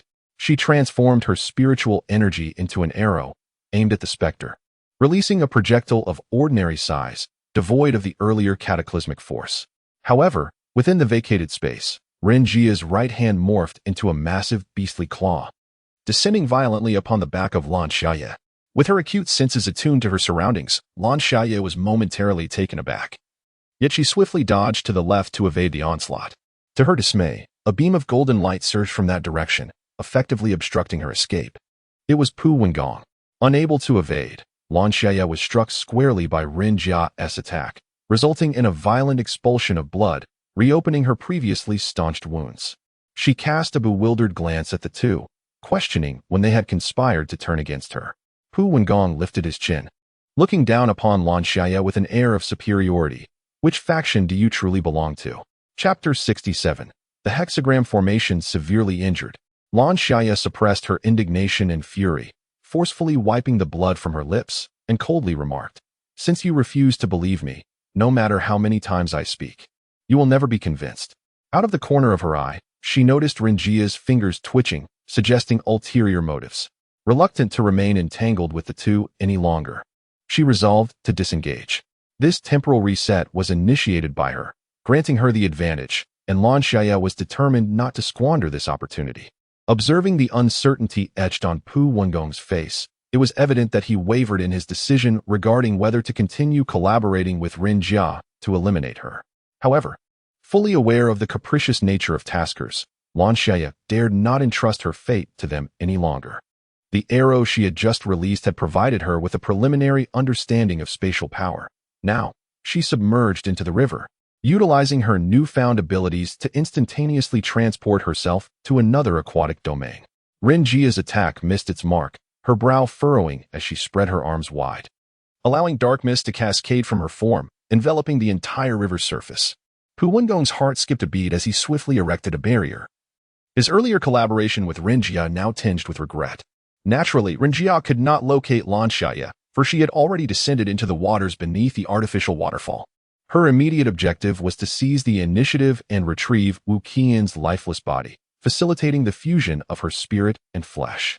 Fortunately, Wu Qian had made prior arrangements with her, causing the chilling resentment that unsettled her to recede. Lan Xiaye instinctively conjured a barrier using her extraordinary abilities, isolating the water from her. Uncertain of how long she had been submerged, the pressure of the water began to permeate her barrier, constraining her. Just as she felt a sense of suffocation creeping in, she collided with a hexagram array, which flickered momentarily before vanishing beneath the water's surface. Lan Xiaye instinctively sensed that Wu Qian's body lay within. She reached out to touch the seemingly ordinary current ahead of her, and the array reappeared. It barred her entry. It did not assault her. As Lan Xiaye scrutinized the array, she was entranced by the peculiar patterns inscribed upon it, and elusive whispers infiltrated her mind, rendering her devoid of reason. Deep within the waters, the bloated, decaying corpses writhe unconsciously, countless strands of black hair and white arms rising spontaneously to touch the magical array. The hexagram array exhibits no mercy towards these entities. It activates, annihilating all the hair and arms. The tremendous commotion jolts Lan Xiaye back to consciousness, leaving her bewildered and hesitant to scrutinize the array further. Instead, she directs her gaze towards the obliterated arms and hair, manifestations of Wu Qian's malice. However, under the suppression of the array, this malice gradually dissipates, and even Lan Xiaye can sense Wu Qian's strength waning. Lan Xiaye is profoundly astonished. Such a phenomenon did not occur in the previous round, or else Wu Qian could not have severely injured Jing Tai solely through her resentment. This hexagram array had not appeared in the last round either. The hexagram. The number 6 instinctively correlates in her mind with the count of participants, 3 trial takers and 3 from Jing Tai's side, totaling 6. Reflecting on the previous round, Lan Xiaye realizes she did not enter the water, thus the array did not manifest. Could it be that her actions this time have instigated such a variable? Regret washes over her as she ponders the unforeseen twist of fate. If 6 individuals form a suppressive array, why did Jing Tai permit her to refrain from entering the water in the last round, inadvertently leading to his grievous injury at Wu Qian's hands? Chapter 68. Corpses. It is no wonder Jing Tai harbored increasing animosity towards her in later stages. This appears to be a contributing factor. What course of action should she take now? Yet, if she does not depart, she remains oblivious to how to unravel this array. Prolonging her stay would only exacerbate the dire situation. Lan Xiaye furrowed her brows, ultimately deciding to test whether she could break the formation. She first attempted with firearms, daggers, and bows in succession. Yet none of those assaults had any effect on the array. It was only during her final attempt, utilizing her extraordinary ability to transform arrows, that the formation exhibited a slight disturbance. Immediately, Lan Xiaye concentrated and unleashed a flurry of arrows towards the array, but after several attempts, it remained unresponsive. Thus, she paused to reflect quietly. The distinction among the 3 methods of attack lay in the use of her extraordinary powers. When Lan Xiaye channeled her abilities directly into her palm and pressed against the formation, the fluctuations intensified, yet the array remained resolute. Despite her continuous output of energy, it was merely a drop in the bucket against the hexagram formation, ultimately draining her powers and leaving her spiritually depleted. She promptly ceased her efforts, taking deep breaths to calm her slightly agitated spirit. Realizing her abilities were still insufficient to dismantle the formation, she pondered the possibility of harnessing external forces. A sudden inspiration struck her as she recalled the blue funnel in her spatial realm. She promptly retrieved it, and upon its extraction, it radiated a gentle luminescence. The hexagram formation trembled with unprecedented intensity, shifting between solidity and emptiness, rippling like water. It seemed that a mere opportunity could easily shatter it. Sensing the array's agitation, the strands of hair deep within the water began to sway more vigorously, striking the formation with force. Lan Xiaye channeled her spiritual energy into the funnel, which instantly ignited with brilliant blue light, appearing as though it had just feasted heartily, and began to drift toward the center of the formation. With a soft crack, the formation gently collapsed. Endless strands of hair surged forth in an instant, dark as night, imbued with a malevolent aura of resentment. Should Renjia absorb this malevolence, she would undoubtedly suffer a devastating backlash. A corpse devoid of a guiding soul is bereft of reason, indiscriminately attacking Lan Xiaye, whose wrists and ankles became ensnared by the dense tangle of hair, slowly drawing her down, as if seeking to consume her. With a huff, Lan Xiaye pivoted her wrist, summoning a diminutive hexagram array that hovered in her palm. As the array emerged, the strands recoiled as if scorched by fire, hastily retreating. With the protective array in place, the corpse and its malevolence dared not act recklessly, allowing Lan Xiaye to employ the techniques taught by Wu Qian to contain them. The corpse and the resentment coalesced and amalgamated, ultimately condensing into a small ball of yarn, resting in the palm of Lan Xiaye's hand. Curiously observing the rolling ball of yarn, she whimsically contemplated whether she could place something alive into her spatial realm. Resolute in her intent, she proceeded with the experiment. Intriguingly, the ball of yarn could indeed enter the space. However, within that realm, the once subtly animated yarn lay utterly still, resembling a lifeless object. Concerned that the malevolence might be stifled within the confines of the space, she retrieved it and discovered it to be vibrant and alive, prompting a sigh of relief from her. Chapter 69. Violation. Upon returning to the pool, Pu Wengong and Ren Jia had already vacated the premises, and Lan Xiaye too departed from the pool, entering the villa. An unsettling stillness enveloped the atmosphere, evoking a sense of unease within her. She paused, perceiving a faint sound of footsteps behind her. As if aware of her halt, the footsteps ceased as well. After a brief moment, footsteps echoed once more, drawing ever closer to Lan Xiaye, sending shivers down her spine. She swiftly glanced at her phone, the time reading 12:30. A wave of chilling dread surged within her, prompting Lan Xiaye to run with urgency. The villa was devoid of life. Pu Wengong was absent, Ren Jia was nowhere to be found, and neither Jing Tai nor the others were present. In her frantic thoughts, Lan Xiaye had already reached the staircase, the footsteps behind her lingering ominously in her ears, like a relentless pestilence from which she could not escape. The staircase seemed interminable.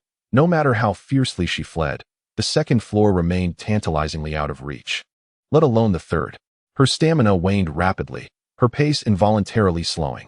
The footsteps continued their unhurried pursuit, an overwhelming chill enveloping Lan Xiaye, weighing her down and striking at her heart. In that era, humanity lacked supernatural abilities while zombies evolved ceaselessly, and the climate grew increasingly frigid. During that time, she had struggled for survival, and now the stakes were even higher. Lan Xiaye opened her eyes as the energy within her surged violently, activating autonomously and releasing her from the paralysis she had just experienced. The energy coursed to her eyes, shimmering with an icy blue hue. Upon reopening her eyes, she beheld an endless expanse ahead, marked by a swirling vortex. She realized she had been traversing this vortex, merely spinning in place. Unceasingly, she pressed forward, retrieving the funnel from her spatial storage and once more entering the vortex. This time, she successfully reached the second floor. With renewed determination, Lan Xiaye ascended to the third floor, locating the wall that Ren Jia had discovered the previous week, unveiling the concealed staircase that led directly to the rooftop. The funnel ruptured, unveiling a mysterious realm that silenced the footsteps echoing in her ears. Yet, Blue Xiaoyu was acutely aware that this respite was fleeting. If she did not hasten to locate Wu Qian, those footsteps would inevitably catch up to her. At that moment, they would not toy with her as before, but swiftly claim her life. The urgency compelled her to move with great speed. Upon reaching the rooftop, Blue Xiaoyu headed straight for Wu Qian's location. As she traversed the thicket, nearing her destination, the footsteps echoed once more, this time closing in with alarming rapidity, no longer trailing leisurely behind her. A chilling breeze swept past, rendering half of her face numb and devoid of sensation. Chapter 70. Punishment. Blue Xiaoyu dared not halt. Racing forward in a frenzy, yet an invisible force encircled her, confining her movements. Reluctantly, she came to a stop, only then realizing the pain that crept upon her countenance. As she paused, an indescribable anguish engulfed her, leaving her heart heavy with an inexplicable dread. The world around her became isolated, dissolving into nothingness, while her shadow elongated infinitely beneath her. In the vast expanse of the cerulean void, she found herself utterly alone. The once ominous footsteps had vanished entirely. A sudden, intense itch engulfed her entire being, particularly around the vast wound on her back, which felt as if swarms of insects were incessantly gnawing at her flesh. Unable to endure the torment, she scratched at her skin. With just a single touch, it rapidly deteriorated, splitting open, as blood and pus flowed forth in a frantic rush.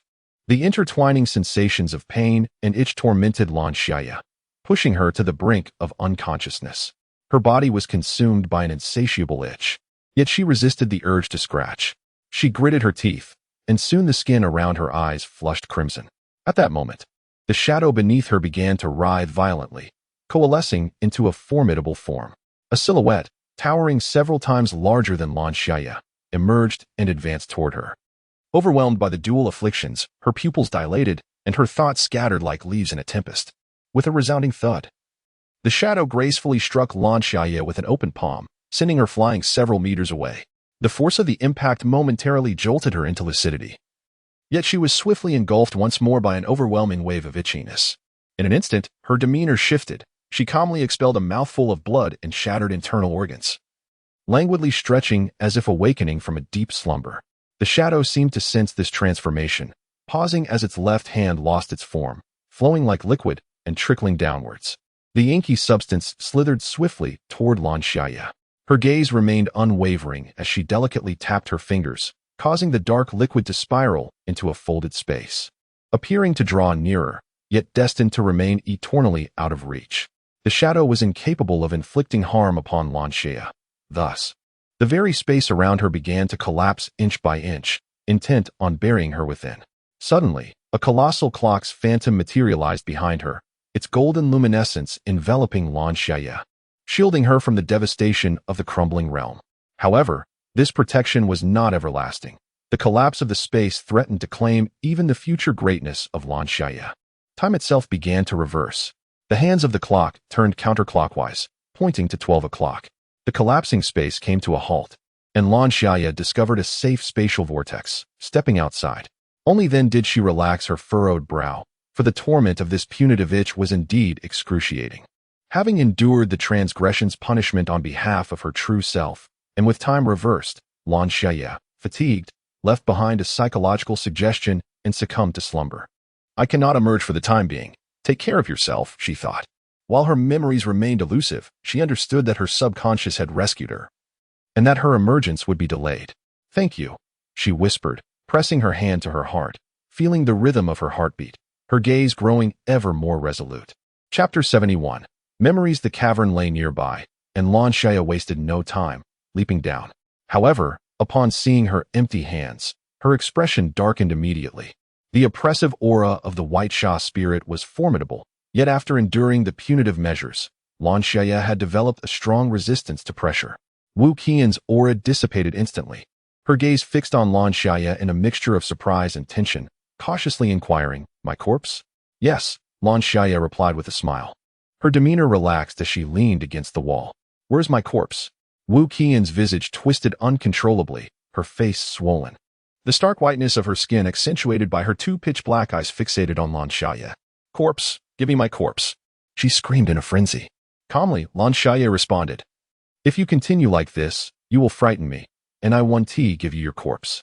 Wu Qian paused momentarily, forcing herself to regain her composure. Her brow furrowed with irritation. "What are your terms?" she inquired. "I want you to help me eliminate Jing Tai and the two companions accompanying me." Wu Qian replied, "Agreed." When Lan Xiaye retrieved Wu Qian's lifeless body, she witnessed the fusion of Wu Qian's spirit and corporeal form, and alongside this, glimpsed the entirety of Wu Qian's life. After enduring torment from her wealthy classmates, she believed she had found redemption, only to plunge into a more horrifying abyss. Lan Xiaye, along with her friends, formed a bond with Wu Qian.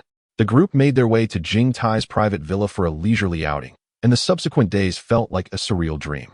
The kind and gentle Lan Xiaye, upon learning of Wu Qian's past experiences with bullying, was immediately moved to tears, her beautiful, delicate eyes glistening with compassion as she embraced Wu Qian.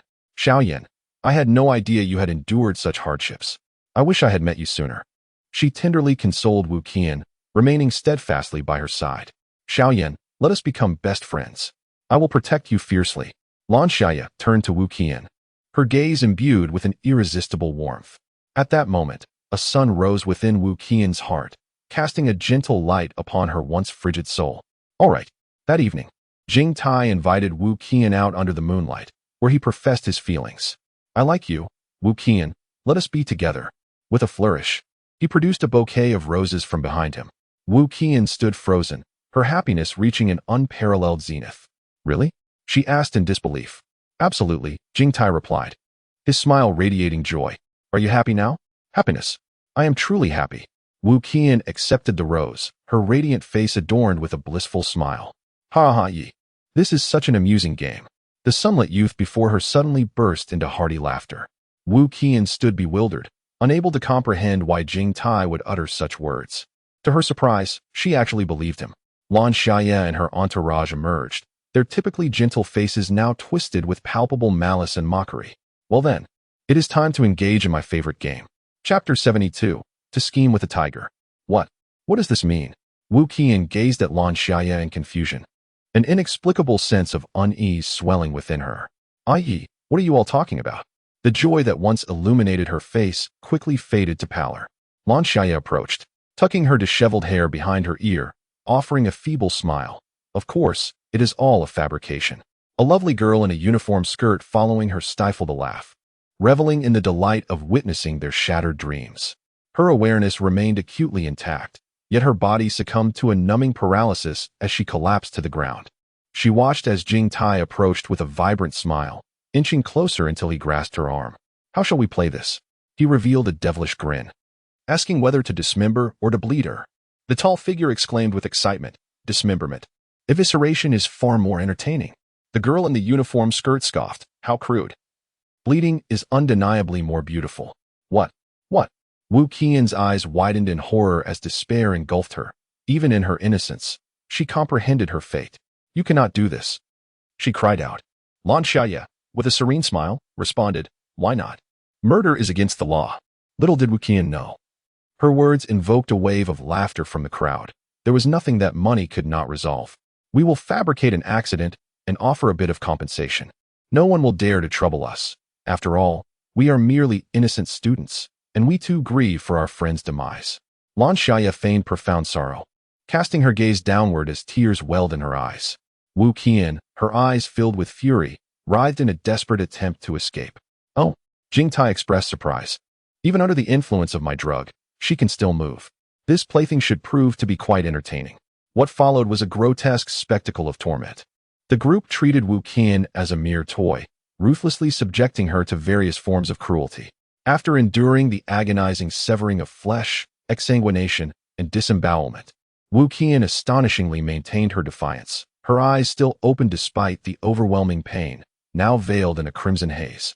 She yearned for life, longing to survive. However, her fervent will to live ultimately succumbed to this band of fiends masquerading in human guise. She met her demise, her lifeless body weighed down by heavy stones. Cast into the river, she witnessed these demons feigning sorrow, narrating to the media the tale of her tragic drowning. Unyielding, how deeply she resented this fate. She craved revenge, a desire to eliminate them. Did she wish to grow stronger? A vague murmur extends from the depths of darkness, imbued with intense resentment and anguish, staining the pure soul black, transforming it into a formidable white specter, seeking vengeance on your behalf. A colossal white face looms closer, with ravenous, dark pupils fixated upon her, and an enormous crimson mouth gaping wide, poised to devour Lan Xiaye whole. A profound sense of terror surged within Lan Xiaye, granting her a fleeting moment of clarity as she coldly exclaimed, Wu Qian, what are you doing? The immense, swollen white visage halted, revealing unmasked malice within its obsidian gaze. To conspire with a specter, to scheme with a ferocious beast. Chapter 73. Death. Lan Xiaye sighed, acknowledging the formidable challenges of a C-grade world. At this moment, she had no choice but to press forward with steely resolve. Do you not yearn for revenge? Do not squander your time on me, she said sharply. Wu Qian narrowed her eyes and retreated, her sticky gaze lingering faintly upon the back of Lan Xiaye. After the merging of her soul and corpse, she had become exceedingly perilous. Waves of dread sent chills through Lan Xiaye, akin to traversing a tightrope over an abyss, fraught with uncertainty and peril. For reasons unknown, Wu Qian maintained her terrifying appearance, instilling profound shock and strangeness in those who beheld her. Where is she? Inside the villa. Pu and Gong and the others had finished their lunch. As the clock struck noon, a sense of unease gripped their hearts. If Lan Xiaye were to perish, there would be no one to restrain Rinjia. To defy the rules would lead only to a dead end. Pu Wengong's countenance turned ashen, filled with regret for having allied with Rinjia to injure and drive away Lan Xiaye. Clearly, Rinjia was the more formidable adversary. He should have first collaborated with Lan Xiaye to eliminate Rinjia. At that point, this newcomer would have been easily manipulated. The astonishing arrow shot by Lan Xiaye was surely not a testament to her capabilities, but rather a deceptive illusion born from the formidable power of his own artifact. However, it was too late for such reflections. Just as Pu Wengong prepared to ascend the stairs for an afternoon slumber, the sky suddenly darkened ominously. At midday, an oppressive gloom enveloped everything, with thick, malevolent energy coalescing into a pervading mist. Pu Wengong observed as Jing Tai's previously composed demeanor crumbled in an instant. Upon witnessing the dense and pure malevolent energy, Ren Jia's eyes glimmered with excitement, and she immediately began to channel her energy to absorb it for herself. Yet, the malevolence emanating from Wu Qian was far from easy to assimilate, resulting in Ren Jia being violently repulsed, spitting out a mouthful of blood. Wu Qian glanced over nonchalantly, a mocking smile curling her decayed lips, before a surge of concentrated resentment enveloped Ren Jia. In terror, Pu Wengong's lips quivered as he retrieved a token and tossed it upward. A blinding white light obscured everyone's vision, causing Wu Qian to squint against its harsh glare. Annoyed, she reached out toward Pu Wengong's position, only to grasp at emptiness. The space where Pu Wengong had stood was now vacant, and Lan Xiaye emerged from the shadows in astonishment. Had he fled? Jing Tai? Wu Qian dismissed the vanishing Pu Wengong from her mind. The enemy was before her, and her rage consumed her reason as she lunged forward. Jing Tai and the others instantly transformed into skeletal forms, while a multitude of specters surged forth from outside the dwelling. The task of Lan Xiaye is to assist Wu Qian in becoming the Ghost King, which inevitably involves eliminating Jing Tai and his allies, as they are sworn enemies. However, the smile on Lan Xiaye's face has considerably faded. She is also one of the masterminds behind Wu Qian's torment and does not believe that Wu Qian would spare her. For now, Wu Qian has a more detestable target, and thus requires her as an ally temporarily. Reflecting on Wu Qian's experiences, Lan Xiaye is struck with shock, pain, revulsion, and disbelief. Yet she cannot sacrifice her own life for Wu Qian's vengeance. Chapter 74. Betrayal to prevent Wu Qian from turning against her. Lan Xiaye feigns loyalty by slaying some weak spirits, all the while biding her time and observing Wu Qian's techniques. She unleashes her most formidable attacks against Jing Tai without reservation. Aside from enveloping Jing Tai in a mist of malevolence and ensnaring him with her white arm, Lan Xiaye faintly perceives a ripple in time. This fluctuation is exceedingly subtle. Had she not possessed a similar power, she would have been unable to sense it at all. Jing Tai, sensing something amiss, questions in terror, "What have you done?" The other two skeletal beings besieging Wu Qian undergo the most significant transformation, gradually losing their skeletal forms and morphing into human figures. The tall figure howls in anguish. "No, I have lost my power." He can no longer command the other spirits and has fallen to the bottom of the food chain in this region. Lan Xiaye's eyes widen in astonishment as she gazes at Wu Qian, marveling at her accomplishment. Jing Tai's expression shifts dramatically, and he dares not confront Wu Qian directly, signaling the endless spirits to advance and deplete her strength. Wu Qian let out a cold laugh, remarking on the futility of her opponent, who could only kill by leveraging circumstances. "Without such advantages, I wonder how you intend to contend with me?" Jing Tai's face turned ashen, ignoring Wu Qian's provocation. Without hesitation, he abandoned his two companions and retreated into the horde of spirits. From Wu Qian's corpulent form, water began to flow forth, rapidly spreading and consuming all living creatures it encountered. Though it appeared as a mere shallow layer, it devoured everything in its path, ensnaring the specters as if they had fallen into a quagmire, sinking deeper with each touch. Lan Xiaye was filled with dread as the water attacked indiscriminately. To avoid being engulfed, she leapt atop the heads of the spirits, making her way towards the villa's exit. Wu Qian cast a sidelong glance at Lan Xiaye, aware that the entire manor was shrouded in malevolent energy, rendering escape impossible for her. Lan Xiaye felt an ironic amusement. If not for the fact that the crux of her mission hinged on Wu Qian, she would have gladly joined forces with Jing Tai to confront her. Meanwhile, Wu Qian swiftly consumed a multitude of spirits, harnessing their powers for her own. Jing Tai, left with no choice, was forced to reveal himself, calling out to Lan Xiaye. "Lan Xiaye, what are you waiting for?"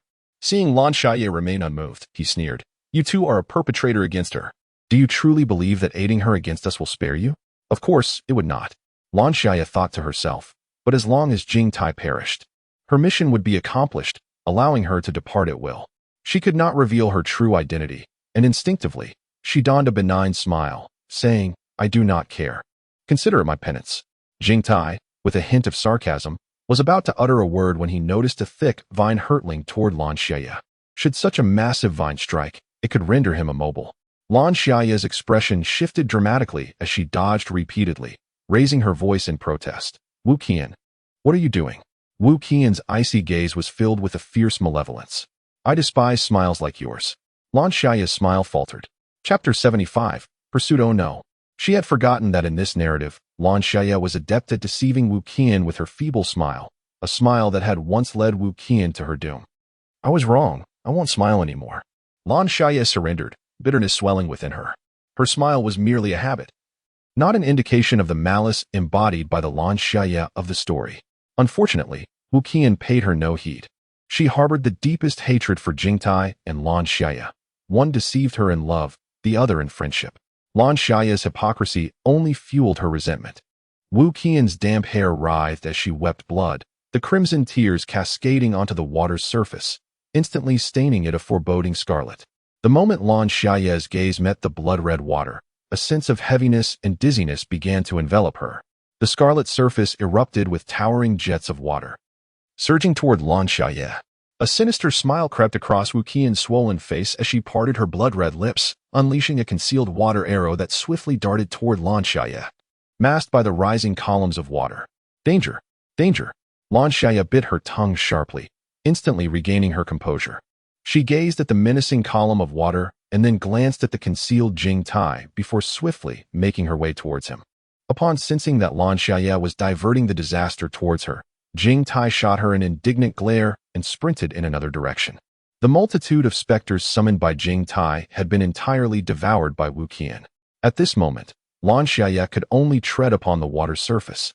Inching closer to Jingtai, to prevent being consumed by the water, she channeled her abilities vigorously into her legs. The water relentlessly absorbed her energy, while Wu Qian, perceiving the influx of energy, squinted her swollen eyes, suppressing the sudden surge of greed. No longer standing idly, her form ascended in an eerie manner, her sharp claws reaching out toward Lan Xiaye.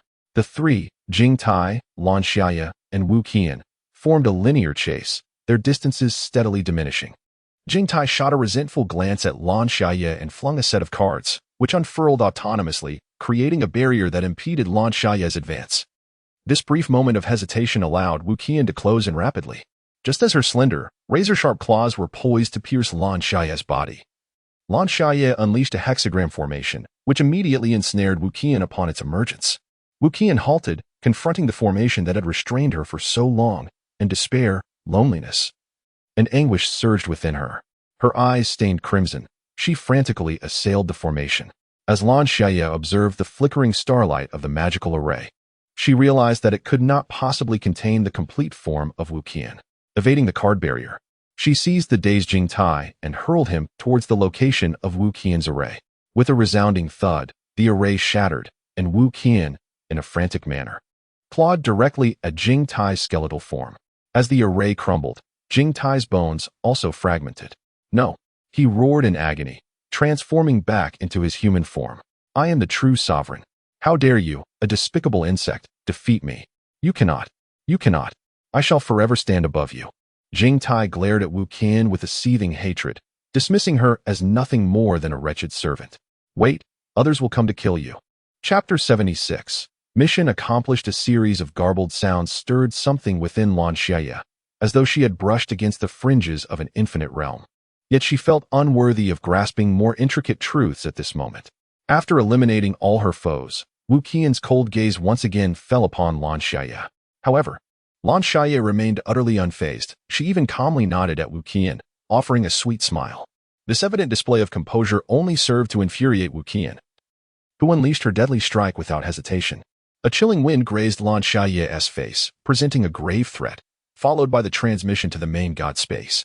She was safe. It was only then that the tension in Lan Xiaye's mind began to ease slightly. She lay upon the bed, her wounds varying in severity, each one grievously serious, especially the immense trauma behind her. While fully focused on observing Wu Qian and Jingtai during the mission, she managed to ignore the pain of her wounds. Now, as she relaxed completely, She became acutely aware of the throbbing discomfort. Lan Xiaye's breath was faint as she searched for medicine in the system space. Tasker Lan Xiaye, greetings. Due to the recent upgrade of the task world, the reward for task completion is classified as a C-grade world, which will provide the tasker with a certain compensation. The calm voice from the main god space echoed unexpectedly. You have completed the C-grade world task and may proceed to the higher arena. Players, please decide when to enter the higher arena. Higher arena. Lan Xiaye's eyes shone brightly. Although she knew little about the higher arena, she had gleaned from the brief comments of Ren Jia and Pu Wengong that its advantages far surpassed those of the lower arena. Particularly, she had a reward that necessitated her presence in the higher arena to participate in the regional competition to obtain it. Lan Xiaye felt a surge of anticipation. Please wait a moment. I will bid farewell to my companions and then proceed immediately. As she was about to purchase some medicinal pills, the system in the main god space interjected. There is no need to rush into buying medicine. Lan Xiaye inquired further, but the system remained silent. Ultimately, she resolved to heed the system's advice and, despite her pain, went to find Quan Hong to say her goodbyes. Quan Hong had already exited the game. Upon seeing Lan Xiaye, she greeted her with delight. In the main god space, teammates could perish at any moment during missions, and one could never know if their next encounter would be their last. Sister Quan, an unexpected event occurred. I have advanced to the higher arena, Lan Xiaye announced. I triggered a critical event, which upgraded the task, elevating the difficulty to a C-grade world. With a playful smile, Lan Xiaye remarked, I fortuitously cleared the level, so I can directly advance to the higher realm. Quan Hong's eyes reddened as she retrieved a cigarette, her hands trembling slightly as she struggled to light it. She dared not challenge the C-level world. In fact, she was even too timid to attempt the D-level realm, merely existing in the E-level world, completing tasks solely for the sake of survival. Lan Xiaye discerned the unrest within Quan Hong's heart, choosing to remain silent and offer her quiet companionship. After a considerable time, Quan Hong finished her cigarette, her mood significantly improved, and she smiled at Lan Xiaye, expressing her congratulations. Thanks to my guide, I have previously researched extensive information regarding various C-level worlds, and now I shall share it all with you. Chapter 77. The higher realm, the C-level world, serves as a transition between the lower and higher realms, undoubtedly presenting a greater challenge than the E and D levels. Tasks in the lower realms predominantly revolve around survival.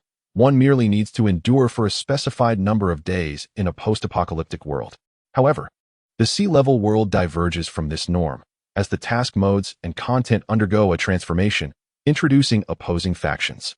In this realm, participants cease to be collaborators and become competitors. Thus, one must remain vigilant of their companions, as deceit lurks within their words, and betrayal may come at any moment. At this point, Quan Hong lowered her gaze, shrouded in contemplation, and lit another cigarette, exhaling slowly as she continued. In addition to the prevalent factional conflicts, the C-level world also suppresses the abilities of the participants. Our powers become entirely unusable, and without such abilities in such a perilous environment, the consequences are all too predictable. Lan Xiaye expressed her astonishment. No powers? Indeed. Quan Hong smiled, her smile imbued with the unique charm of a mature woman, embracing, restrained. Are you still planning to go to the high-level venue? Quan Hong had posed this question to Lan Xiaye twice, and unlike the previous occasion marked by evident anxiety and intent to dissuade, this time her inquiry was remarkably casual. It was as if her true interest lay not in Lan Xiaye but rather in herself, and she already possessed the answer. Lan Xiaye discerned this subtle shift in emotion. Sister Quan, you already have the answer within you, do you not? Quan Hong extinguished her cigarette and replied with a smile, let us go. See you at the high-level venue. After bidding farewell to Quan Hong, Lan Xiaye was transported to the fabled high-level venue through the main god space. As the mist dissipated, she found herself in a vast central plaza, her feet resting upon a fountain-shaped arc. People outside the arc approached with excitement, exclaiming, a newcomer has arrived. The plaza soon buzzed with more individuals flocking in. The scene was quite chaotic, and Lan Xiaye vaguely heard someone say, finally, we have newcomers in our district. The enthusiasm was palpable. She had initially assumed that the individuals at the high-level venue would embody the pride of figures like Pu Wengong and Ren Jia, looking down upon those from lower levels. Yet, despite the crowd's fervor, no one approached Lan Xiaye to strike up a conversation. They merely engaged in animated discussion among themselves. It was not until the crowd began to disperse that two individuals made their way towards her.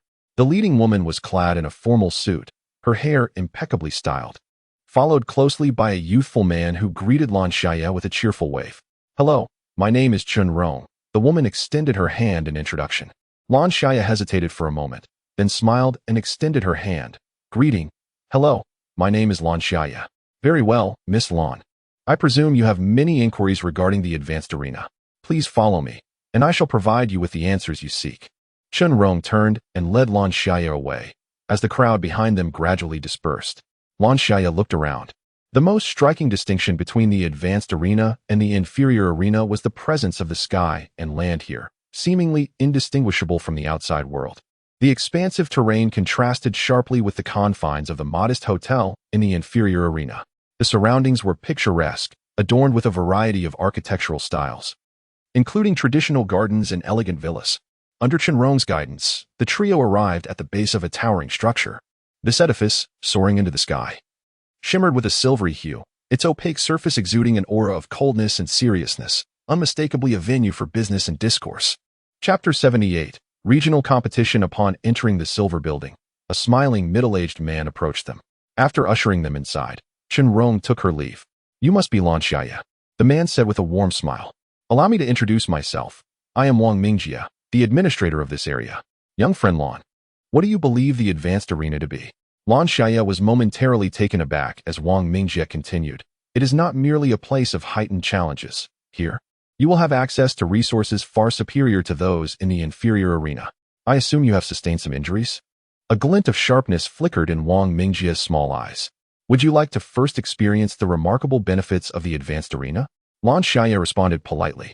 "Thank you for your assistance." Wang Mingjie, with a cheerful demeanor, led Lan Xiaye into another room, which housed a bedchamber enveloped by a transparent glass cover.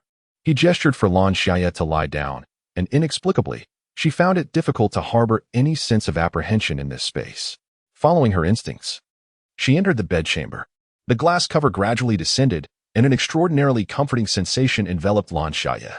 This bedchamber resembled a nurturing womb, instinctively inducing a sense of relaxation and warmth that lulled her into slumber. Upon awakening, the glass cover automatically retracted, and Lan Xiaye felt an unparalleled sense of ease in her body. Stretching languidly, she disembarked from the bedchamber. To her astonishment, all her injuries had vanished without a trace, leaving no scars behind. Her body felt as though it had been reborn. The door slid open, revealing an entrance, and Wang Mingjie strolled in with a beaming smile. "So how do you feel?" he inquired. "Wonderful," Lan Xiaye remarked sincerely. Her pupils constricted in shock, and Wang Mingjie erupted into laughter, only to abruptly cease, his small eyes fixating on her with a profound intensity. "Are you curious as to why we are so welcoming?" Lan Xiaye nodded in acknowledgement. "It is indeed peculiar, considering I am merely someone who has recently ascended from a lower realm. There seems to be no reason for such warmth." "Because of the regional competition," Wang Mingjie replied gravely, his demeanor shifting to one of somber seriousness. "The regional competition entails representatives from two areas entering a task-oriented world to compete, with their missions potentially conflicting or aligned. However, the individuals from both regions are destined for a deadly struggle, as only one area may emerge victorious while the other faces total annihilation." Although Lan Xiaye was aware of the existence of the regional competition early on, she never anticipated its ruthless nature. Must an entire region be annihilated to achieve victory? Such brutality raises the question, why participate in the regional competition? Lan Xiaye pondered in confusion. Wang pressed his fingers to his temples, stating, "Because of the benefits. The advantages brought by the regional competition are immense. The victorious region can acquire vast resources and rewards. Our region is merely small-scale. In larger regions, they possess crucial information that allows them to know the next task in advance and conduct inquiries. There, the spiritual energy is abundant, making it an ideal training ground." "I understand now," Lan Xiaye replied. "So, the regional competition is imminent? Otherwise, there would be no reason for Wang to show such enthusiasm towards me." "Indeed," Wang remarked, casting an admiring glance at Lan Xiaye. "The next regional competition will take place in 2 months. I need you to participate, and I will provide comprehensive guidance as well as a portion of my resources for your training." Wang hesitated. I am uncertain." She abruptly transitioned from the silver edifice to a bare room. After emerging from the infinite world, She released all her defenses and the tension that had enveloped her, gazing almost greedily at the familiar tranquility of this world. How she longed for the apocalypse to cease its disturbance of this peace. Yet, that was beyond her control. Lan Xiaye could not linger here. She promptly set off for her hometown, her yearning for family surging forth like a tide. In the airport, she brushed past a group of individuals, their striking presence capturing her attention. A remarkably handsome young man, even in a simple sweatshirt, exuded an aura akin to a refreshing breeze, evoking an instinctive fondness. Another man towered above the rest, standing at least 6 feet 3 inches tall, with a robust build, a buzz cut, and a left arm adorned with taut muscles and a long scar. His countenance was cold and resolute, emanating an intimidating aura that compelled those around him to instinctively steer clear, wary of provoking trouble. Lan Xiaye cast a few more glances at them, and the trio promptly noticed her, particularly the little girl, who was the first to perceive Lan Xiaye's gaze and turned towards her. It was her gesture that prompted the attention of the other 2 men. The tall man leaned down to say something to the little girl, while the handsome young man offered a smile and nodded in greeting to Lan Xiaye. After this brief exchange, their interaction ceased, continuing only until Lan Xiaye boarded her flight. The handsome man's deep gaze lingered on her retreating figure, pondering whether she would forge a connection with them. The little girl's beautiful face scrunched slightly in uncertainty. "I'm not sure," she admitted. "After all, I currently possess no extraordinary abilities, merely a fleeting spark of inspiration. If a bond were to form, fate would undoubtedly reunite them." The handsome man gently tousled the little girl's hair, smiling reassuringly. After 2 hours of flight and an additional hour of travel, Lan Xiaye finally arrived at her doorstep. As she took out her key and was about to unlock the door, it swung open to reveal her mother's astonished, tear-streaked face. "I told you not to run off so far." Inside the house, her mother wiped away her tears while expressing her grievances to Lan Xiaye. "Your father and I have decided. Pursue whatever you desire. We shall not hinder you. You wish to become a director, don't you? Your father has met a renowned director. Perhaps he could introduce you one day." Her mother continued to ramble on, while Lan Xiaye gazed at her gently, refraining from interrupting or interjecting. "I want to leave." Lan Xiaye smiled as she tucked her mother's hair behind her ear. "I will stay here with you." "Are you speaking the truth?" "Do not deceive your mother," her mother replied, a mix of disbelief and brightness in her eyes. With a heart filled with both bittersweetness and joy, Lan Xiaye nodded. Her mother hesitated again. "Will this decision negatively impact your career?" "Not at all," was the reassuring response. The two had not seen each other for a long time, and they engaged in prolonged conversation. "Do you remember Shanshan from next door?" her mother remarked with a tone of regret. Shanshan had been Lan Xiaye's childhood companion. They were once inseparable until the age of 14, when a new family moved into the neighborhood. This family had a son, their age, who was remarkably handsome with expressive brows and bright eyes, and a cheerful disposition. He quickly became friends with both girls. Although they were still quite young, they had begun to develop a sense of aesthetics, and once Shanshan met this boy, she would visit his home daily, often coming to Lan Xiaye's house to borrow her mother's makeup, applying blush to her cheeks with excitement before heading out to see him. The young man preferred to spend time with Lan Xiaye, leading to Shanshan's unilateral severance of ties with her. The youthful Lan Xiaye found these matters burdensome and chose to ignore both Shanshan and her circumstances, immersing herself in her own pursuits. Consequently, she remained largely unaware of the subsequent developments between the two. What had happened to her? With a melancholic expression, her mother revealed, "She has passed away." It was as if she were possessed. She jumped into the river alone, and despite efforts to intervene, we were powerless to stop her. To this day, her body has yet to be recovered. Lan Xiaye lamented the unpredictability of life, prompting her mother to add, "And then there's Xu Xiaoming. I recall how the three of you used to enjoy each other's company. He too has vanished."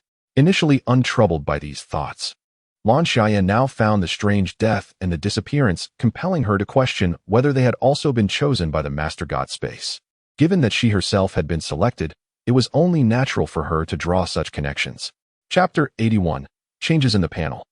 If they were indeed all chosen by the Master God Space, the likelihood seemed alarmingly high. She could not brush it off as mere coincidence. When 3 individuals from the same neighborhood fell victim to the Master God Space, it suggested that many more in this world might be selected as well. Furrowing her brow, Lan Xiaye feared for her family's involvement in those terrifying survival realms, where life and death hung in a precarious balance. Although she possessed formidable abilities and had experience in surviving apocalyptic scenarios, she doubted her chances of enduring until the end. What then of ordinary individuals who had never encountered such trials? In the comfort and tranquility of contemporary life, one becomes accustomed to ease. Thus, when thrust into a perilous apocalyptic world, how could one possibly react with swiftness? Moreover, not all taskers are as willing to guide newcomers as Quan Hong is. Even she only chose to offer guidance upon recognizing the newcomer as composure. Such circumstances render the mortality rate exceedingly high. Determined to take action, Lan Xiaye resolved to delve into the news, aiming to compile statistics on recent fatalities. To her astonishment, incidents of accidental deaths and disappearances had surged alarmingly in number. Her gaze darkened. If this continued, who could say whether her loved ones might be the next to be chosen? After a brief reunion with her parents, Lan Xiaye discreetly placed a body-modifying elixir into the kettle, a purchase made from the Main God Space that cost her 200 points, rather steep, yet its effects were formidable. It possessed the ability to refine the physical constitution of ordinary individuals, gradually enhancing their health and rejuvenating their vitality without their awareness. Upon returning to the Main God Space, Lan Xiaye finally had the opportunity to review her task settlement. Transitioning from a D-level world to a C-level world had doubled her points, yielding a total of 800. Simultaneously, her status panel underwent a transformation. Name: Lan Xiaye, C-level tasker, physical quality, D, extraordinary, with capabilities surpassing that of ordinary individuals. Endowed with formidable physical prowess. Ability: time and space, SS level. Upon seeing this, a wry smile crept across Lan Xiaye's lips. Indeed, this was a system fraught with glitches. Points: 740 items, a sharp dagger, E.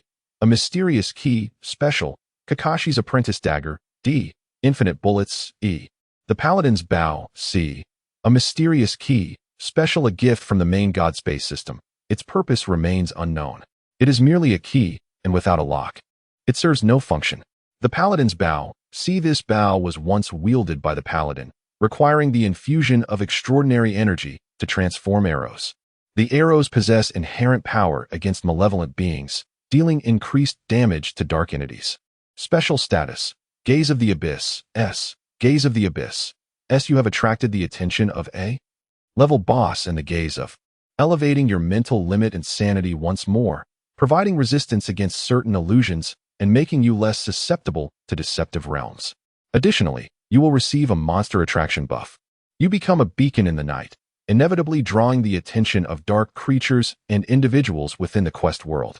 The Paladin's Bow, a gift from Pu Wingong, possesses AC rank, a remarkable item so casually bestowed. This raises questions about the extent of his wealth or the formidable power behind him. Chapter 82. Bed Warehouse. She certainly has not forgotten the cryptic hints dropped by Ren Jia and Pu Wingong. Initially believing that higher realms operated similarly, it now appears their influence must be substantial. One can only hope that Pu Wingong, having escaped, believes himself to be deceased. Furthermore, her special status has undergone a transformation.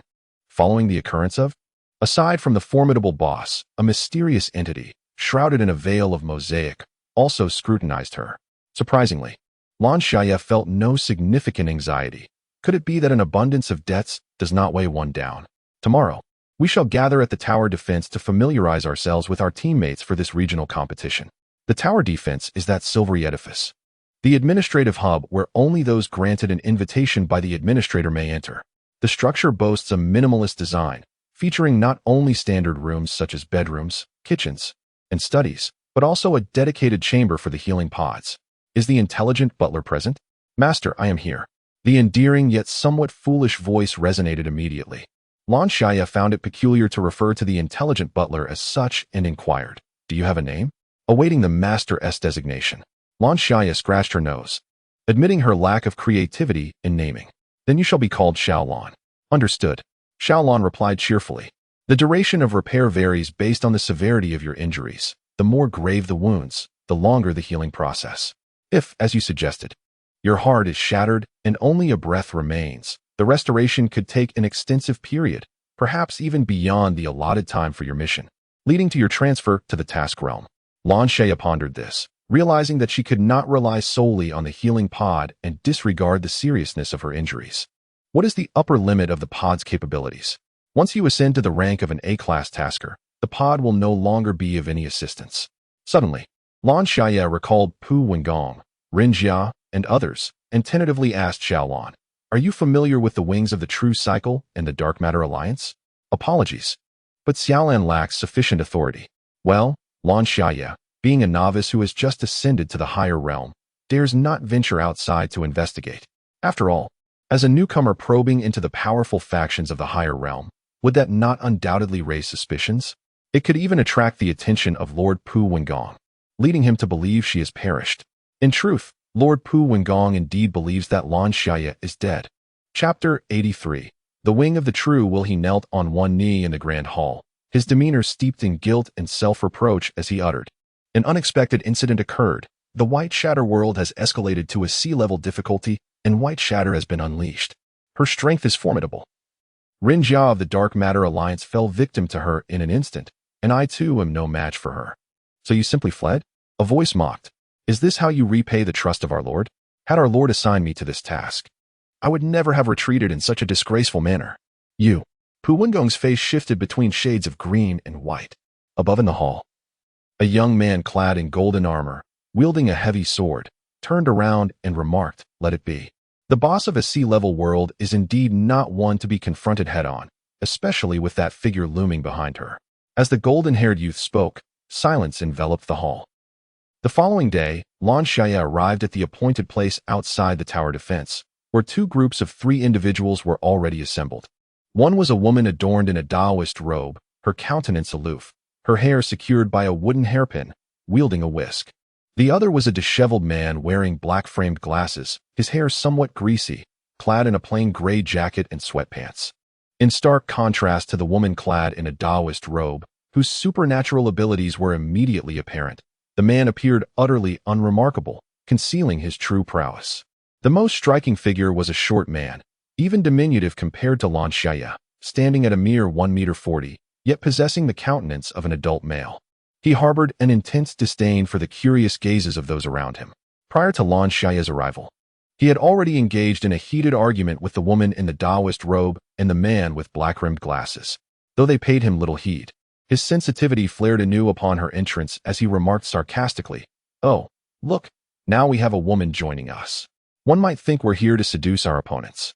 Lan Xiaye, exasperated, chose to ignore the irritable little man.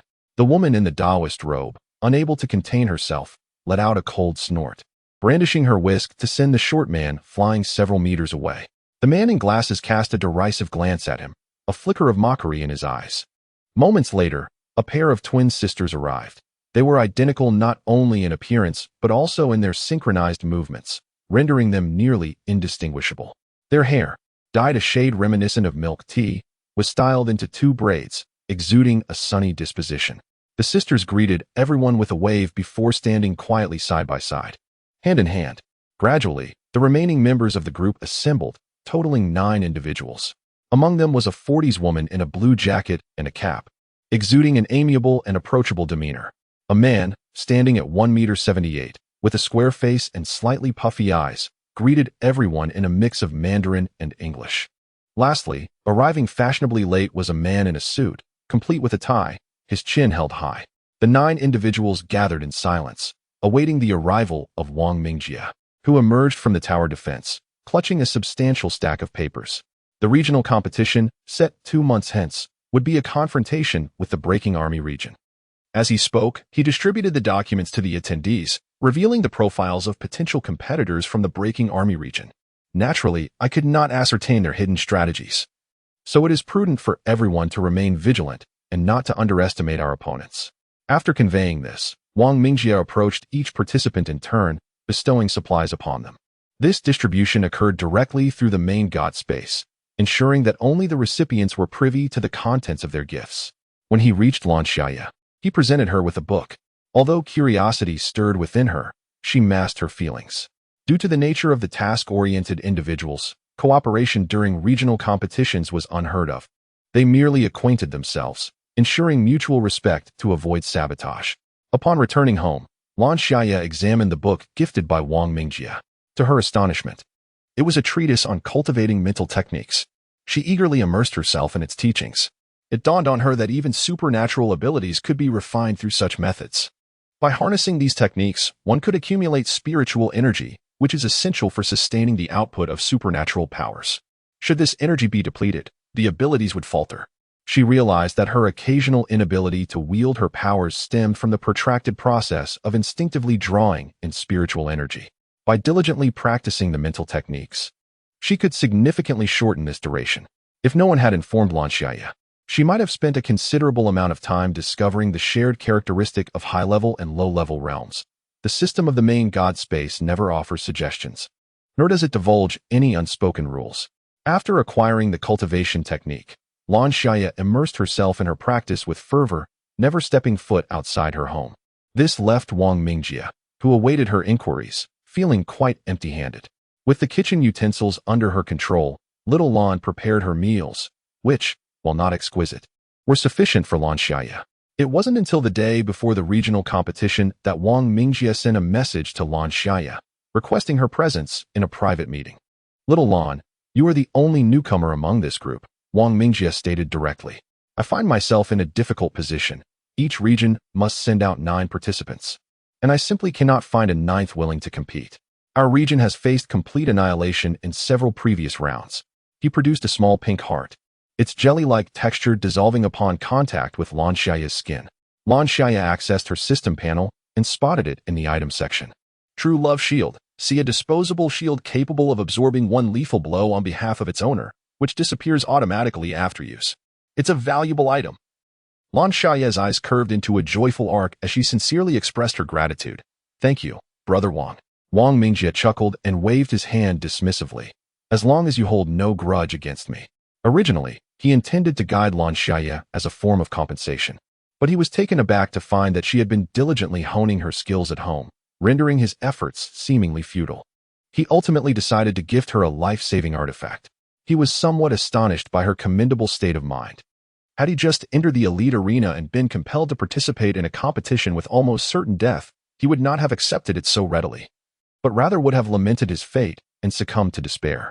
In the end, he attributed her demeanor to the fact that she was new to the elite arena and was hearing about the regional competition for the first time, thus remaining blissfully ignorant of its brutal and despairing nature, and consequently felt no resentment. The region she inhabited was the Yaowang district, which faced its annual regional competition. The Yaowang district had suffered 3 consecutive defeats, amounting to a total annihilation over 3 rounds, resulting in the loss of 27 lives. Such a staggering mortality rate instilled a profound sense of dread among the district's residents, leading many to vehemently oppose participation in the competition, with some even spending considerable points to transfer to another district. What kind of world existed within the regional competition? What kind of mechanisms governed it? Lan Xiaye was unable to uncover any of these mysteries, which highlighted the enigmatic nature of the competition in its entirety. Though she felt fear, her greater concern was succumbing to that fear and choosing to flee. In a world like this, she could not afford to evade. A single escape would only lead to further attempts at evasion. If she allowed herself to regularly retreat in the face of adversity, death would undoubtedly await her. The only path to survival lay in the relentless pursuit of self-improvement. In stark contrast to her delicate exterior, Lan Xiaye possessed a resolute heart. She was a person unwilling to yield, determined to forge ahead even in the face of adversity. Welcome, everyone, to the yellow-level regional competition. This round features the contest between the Yaowang district and the Pujuan district. The first sight that captivated Lan Xiaye was an all-too-familiar clown, the very same jester from the fateful spinning wheel. Adorned with his signature wide, red lips, a nose crafted from a crimson sphere, and a face as pale as a wall, he presented an arresting image. In contrast to his previous ordinary clown attire, this time he donned an extraordinarily opulent costume. The vibrant ensemble possessed a mesmerizing allure, dominated by a deep crimson hue, while the exaggerated, multicolored collar resembled a grand circular disc. Standing upon a dais constructed of white skulls, the clown was observed by Lan Xiaye and her companions from below. While on the opposite side of the stage stood 9 others, shrouded in darkness, their outlines barely discernible. They had been summoned abruptly, unprepared for the unfolding events. With an exaggerated grin laden with malice, the clown feigned enthusiasm as he announced, "The annual annihilation game commences. Who will be the first to conclude the game?" The conclusion he referred to was not a mere completion of a task, but rather a harbinger of death. Intrigued about the clown's nature, Lan Xiaye discreetly inquired of the Taoist priestess beside her, "What manner of being is this clown?" The priestess, taken aback, cast a surprised glance at her and whispered, "I am uncertain. My authority is insufficient. However, there are indeed many beings akin to him." Their hushed exchange immediately drew the clown's attention. His keen gaze shifted toward them. Upon recognizing Lan Xiaye, the sinister smile on his face faltered slightly as he pondered, "How is it that this individual not only remains alive, but has also swiftly ascended to a higher realm? Wait, she has entered the high-stakes arena. If she manages to pass the regional competition, she would seize that object, which cannot be allowed." The jester's eyes immediately dulled, losing the inclination to intimidate the group of minions. The game commenced. Chapter 85. The dungeon. At the very moment he declared the game to begin, the jester subtly traced a motion on the control screen, visible only to him. The predetermined mission world was altered. New world loading. This time, the transportation was exceptionally prolonged and disorienting, rendering Lan Xiaye pale and her heart racing violently, an urge to vomit overwhelming her. After enduring this sensation for several agonizing minutes, it finally subsided, and fresh air rushed in, offering her a modicum of relief. Soon, however, Lan Xiaye became acutely aware that something was amiss. The air was permeated with an inescapable stench of blood. She abruptly opened her eyes to find the sky shrouded in a grim haze, visibility severely limited. The ground was stained with a deep crimson hue, littered with dismembered limbs and pools of blood. This land lay desolate and lifeless. The mission was belatedly announced. This world is classified as a sea-level mission world, where supernatural abilities cannot be utilized. The task in the Radiant Light Zone is to escape the arena and annihilate the opposing faction. It said that worlds where supernatural abilities cannot be used are rare. Lan Xiaye thought furiously, what kind of divine misfortune is this? Following the mission's announcement, the protective period elapsed, and the invisible barrier vanished, giving rise to a chilling sense of impending doom. Without hesitation, Lan Xiaye turned and fled. Her speed was already commendable. However, she discovered the presence of another human in this grim place. A deafening roar reverberated from the horizon, an immense sound wave assault that pierced through the eardrums of Lan Xiaye, compelling her to halt, cover her ears, and crouch down to mitigate the harm inflicted by the sonic onslaught. How fortuitous. They were taking her to the arena, which was currently in dire need of participants. Another resounding noise erupted, this one at a higher pitch, causing a ringing in Lan Xiaye's ears. With great difficulty, she lifted her gaze, her pupils dilating. Two colossal figures rapidly approached her, their form becoming clearer as they drew nearer. The black bear, towering 10 stories high, was as formidable as a mountain, its fierce eyes glinting with vitality, reaching out with a massive paw towards her. The force of its hand, akin to a mountain descending upon her, generated a gust that nearly swept Lan Xiaye away. Resisting the wind was futile. She rolled backward with the current, creating some distance between herself and the black bear. Beside the bear stood a grotesque creature resembling a human centipede, its upper body appearing as a naked woman, while its lower half fused with a robust centipede form, coiled and elongated. Their figures dwarfed that of any human, with Lan Xiaye herself barely measuring up to one of their fists. In a world like this, the inability to wield supernatural powers felt like an insurmountable challenge. Was this the epitome of hellish difficulty? There was no escaping the grasp of these two monstrous beings. They maliciously allowed her the illusion of flight, only to shatter her hopes in an instant. Despite her desperate attempt to flee for hundreds of miles, the black bear and the female centipede effortlessly caught up within moments. Exhausted, Lan Xiaye surrendered to despair. After all, the task was to escape the arena. But how could one escape if they never entered? She wallowed in her own resignation, perhaps weary of the futile pursuit of a game of cat and mouse. The female centipede unfurled her lengthy and robust form, coiling around Lan Xiaye with a serpentine grace. Her delicate antennae pierced gently into Lan Xiaye's body, plunging her into a state of unconsciousness. When she next stirred, she found herself imprisoned within a dank dungeon. A pervasive chill seeped into Lan Xiaye's very bones as she propped herself up, her body still languid from the venom's effects. The frigid ground jolted her foggy mind into stark clarity. The dungeon enveloped her in darkness, with only a solitary lamp flickering in the corridor outside, casting a meager glow. Across from her lay another cell, where a ragged figure sprawled on the floor, indistinguishable in the shadows. Yet the blood seeping from his form spoke volumes of his dire condition. Rising to her feet, Lan Xiaye sought to escape the confines of her cell. However, the iron bars were devoid of any lock, and the walls were unyieldingly solid, making any hope of escape seem futile. An eerie silence pervaded the dungeon, broken only by the sound of labored breathing. What manner of world is this? Lan Xiaye pondered, her thoughts swirling. Gigantic black bears. A fusion of man and centipede. Was it possible that all humanity had been ensnared within this dungeon? How many souls languished here? Were those breaths echoing in her ears the remnants of humankind?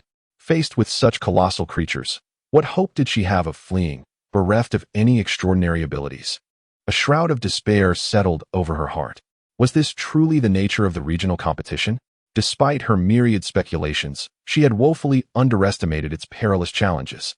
With resolve, Lan Xiaye began to cultivate her inner energy, finding solace in the fact that she could harness and circulate her spiritual essence, though her powers remained stubbornly elusive. Without the control of supernatural abilities, the spiritual energy absorbed into the body would overflow significantly. However, having some is certainly better than none. After all, she could not escape the dungeon now. Thus, Lan Xiaye chose to sit cross-legged, focusing intently on absorbing the accumulated spiritual power. Although a substantial portion of the energy overflowed, a considerable amount remained, transforming into Lan Xiaye's own strength, coursing through her veins and nourishing her body like a gentle stream. Time passed unnoticed until Lan Xiaye ceased her cultivation, sensing an approaching presence. The intake of spiritual energy had sharpened her senses, prompting her to retreat to a corner, pressing her entire form against the wall. The muffled sound of footsteps echoed ominously in the dungeon, and as they drew nearer, the faint sound of breathing that had lingered by her ear abruptly ceased. The dungeon was engulfed in an eerie silence, save for the increasingly close footsteps, which came to an intermittent halt. When the figure entered her line of sight, dim light illuminated the shadow. It was a standing frog, its golden, smooth skin adorned with scattered dark spots. In contrast to the giant black bear and the human centipede she had encountered, this golden frog appeared rather petite, comparable in height to a young girl, yet slender in build. The golden frog opened its mouth, extending a long tongue toward the dungeon opposite Lan Xiaye. As the cell door swung open, the frog entered rudely, carelessly tossing aside the unconscious man within. Apparently dissatisfied, it emerged once more and locked the door behind it. Hidden in the shadows, Lan Xiaye observed, realizing that the dungeon indeed possessed a keyhole, albeit too small for her to notice earlier. Lan Xiaye intended to wait for the golden frog to depart before inspecting her surroundings. However, to her astonishment, the golden frog approached, its tongue flicking out to unlock her prison door. As the golden frog entered the dimly lit dungeon, its slick, reflective skin glistened faintly, adorned with traces of a viscous substance. Its pitch-black eyes emitted a ghostly glow amidst the darkness, while Lan Xiaye concealed herself in a shadowy corner, nearly imperceptible to any ordinary observer. Yet, the arrival of the golden frog rendered the dimness inconsequential. It opened its mouth, ensnaring Lan Xiaye with its tongue and drawing her forth from the dungeon, its dark, slippery eyes surveying her with satisfaction. Chapter 86. The arena. The golden frog expelled a massive bubble egg, encasing Lan Xiaye within it, rendering her immobile as if trapped in a quagmire. The golden frog continued onward, the bubble egg trailing behind, rolling in its wake. Within the confines of the bubble egg, Lan Xiaye gained a comprehensive view of the dungeon. It was vast, with long corridors flanking either side, lined with humans, some lying in unknowing slumber, others in empty cells. However, the emptiness was merely an illusion for Lan Xiaye. Whenever the golden frog entered, it would extend its long tongue to extract a captive. To her surprise, she encountered a familiar face, her teammate from the Shaking Light District, the bespectacled man. Logically, frogs are unable to perceive static objects. Yet this golden frog possessed the uncanny ability to locate the motionless Lan Xiaye and others in the obscurity. Indeed, one cannot rely solely on common sense to judge these mutated creatures.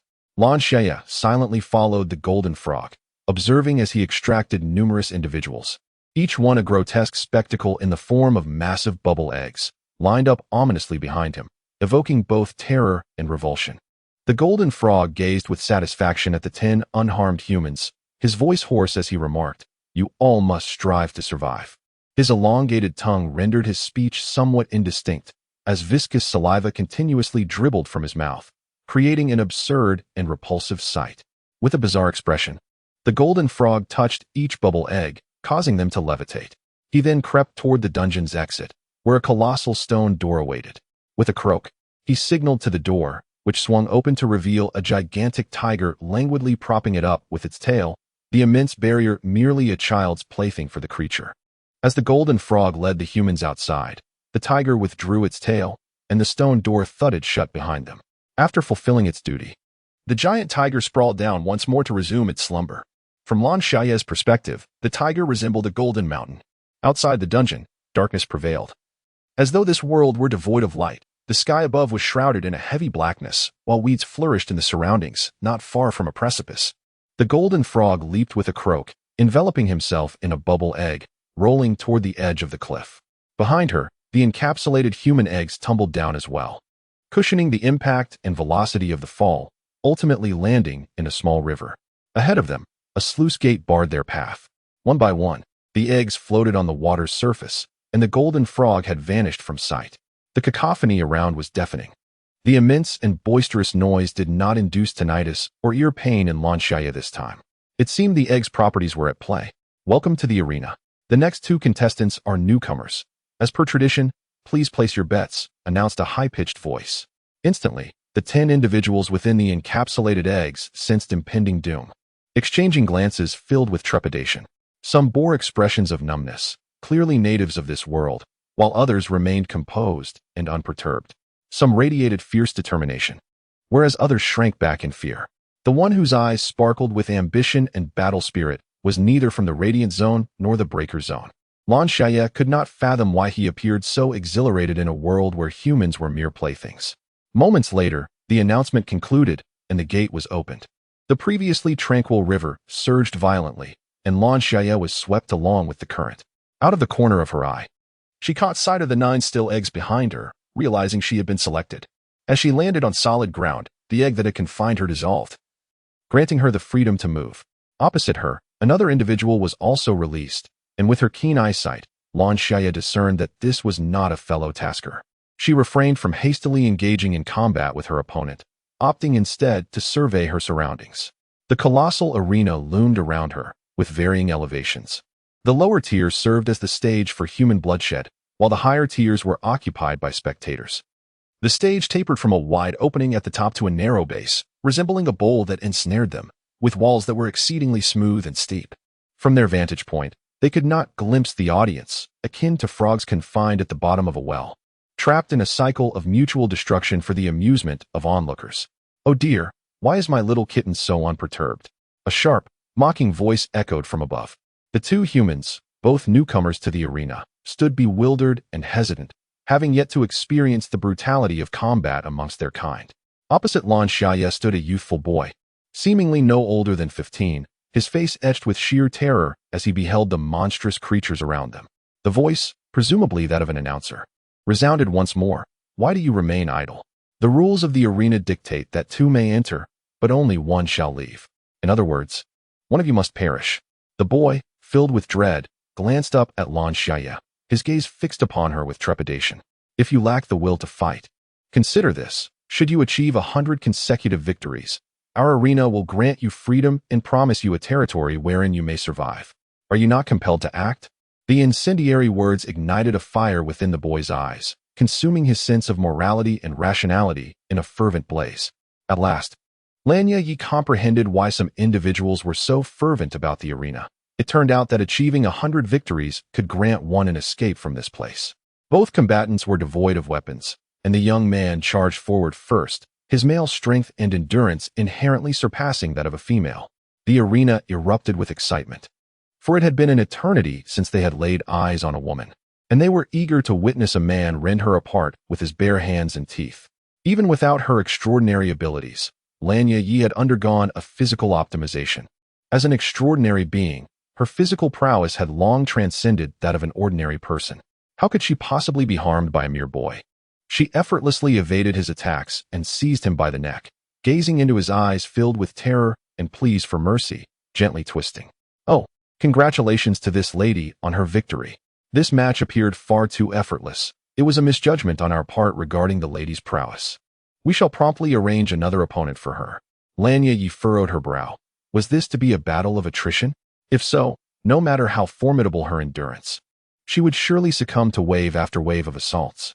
Yet, the arena cared little for the thoughts of a mere human. Their only pursuit was thrill and bloodshed. Lan Xiaye's bout had been overwhelmingly easy and devoid of any brutality, leaving the spectators greatly dissatisfied. Chapter 87. Bloodthirsty rose before long. A new challenger descended from the opposite gate. He was a towering man, standing nearly 6 feet tall, and Lan Xiaye, standing beside him, could only gaze up in awe. The man stood bare-chested, clad only in a pair of trousers that barely concealed his lower half, his body drenched in blood. Every inch of him was tainted with the crimson fluid, the blood of his kind. Lan Xiaye felt a surge of unease. The man's gaze was devoid of humanity. There was no glimmer of shared joy in his eyes as he looked upon Lan Xiaye. Instead, he harbored thoughts of how to inflict torment upon her, delighting the spectators in the process. Before the host could introduce him, the man lunged forward, his powerful hands seizing Lan Xiaye's arms. Intent on tearing her apart as he had done countless times before, eager to drench himself in her blood. Pale with fear, Lan Xiaye realized the magnitude of his strength, nearly surpassing that of a superhuman. Tear her apart, echoed the excited cries of animals above the arena, cheering for the man.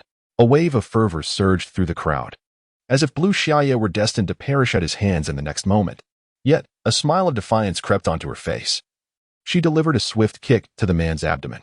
The sheer force of her strike sent a tremor through his body, loosening his grip considerably. Seizing the opportunity, Lan Xiaye broke free from his hold. She refused to let the moment slip away, launching a powerful punch at his head. Having spent considerable time in the arena, the man endured the blow, suppressing the searing pain that gnawed at him. With a furious roar, he clasped her leg and twisted upwards, forcing her waist against his body as he propelled her toward the wall behind them. His brute strength rendered Lan Xiaye unable to escape. Her entire form was lifted off the ground, hurtling toward the wall.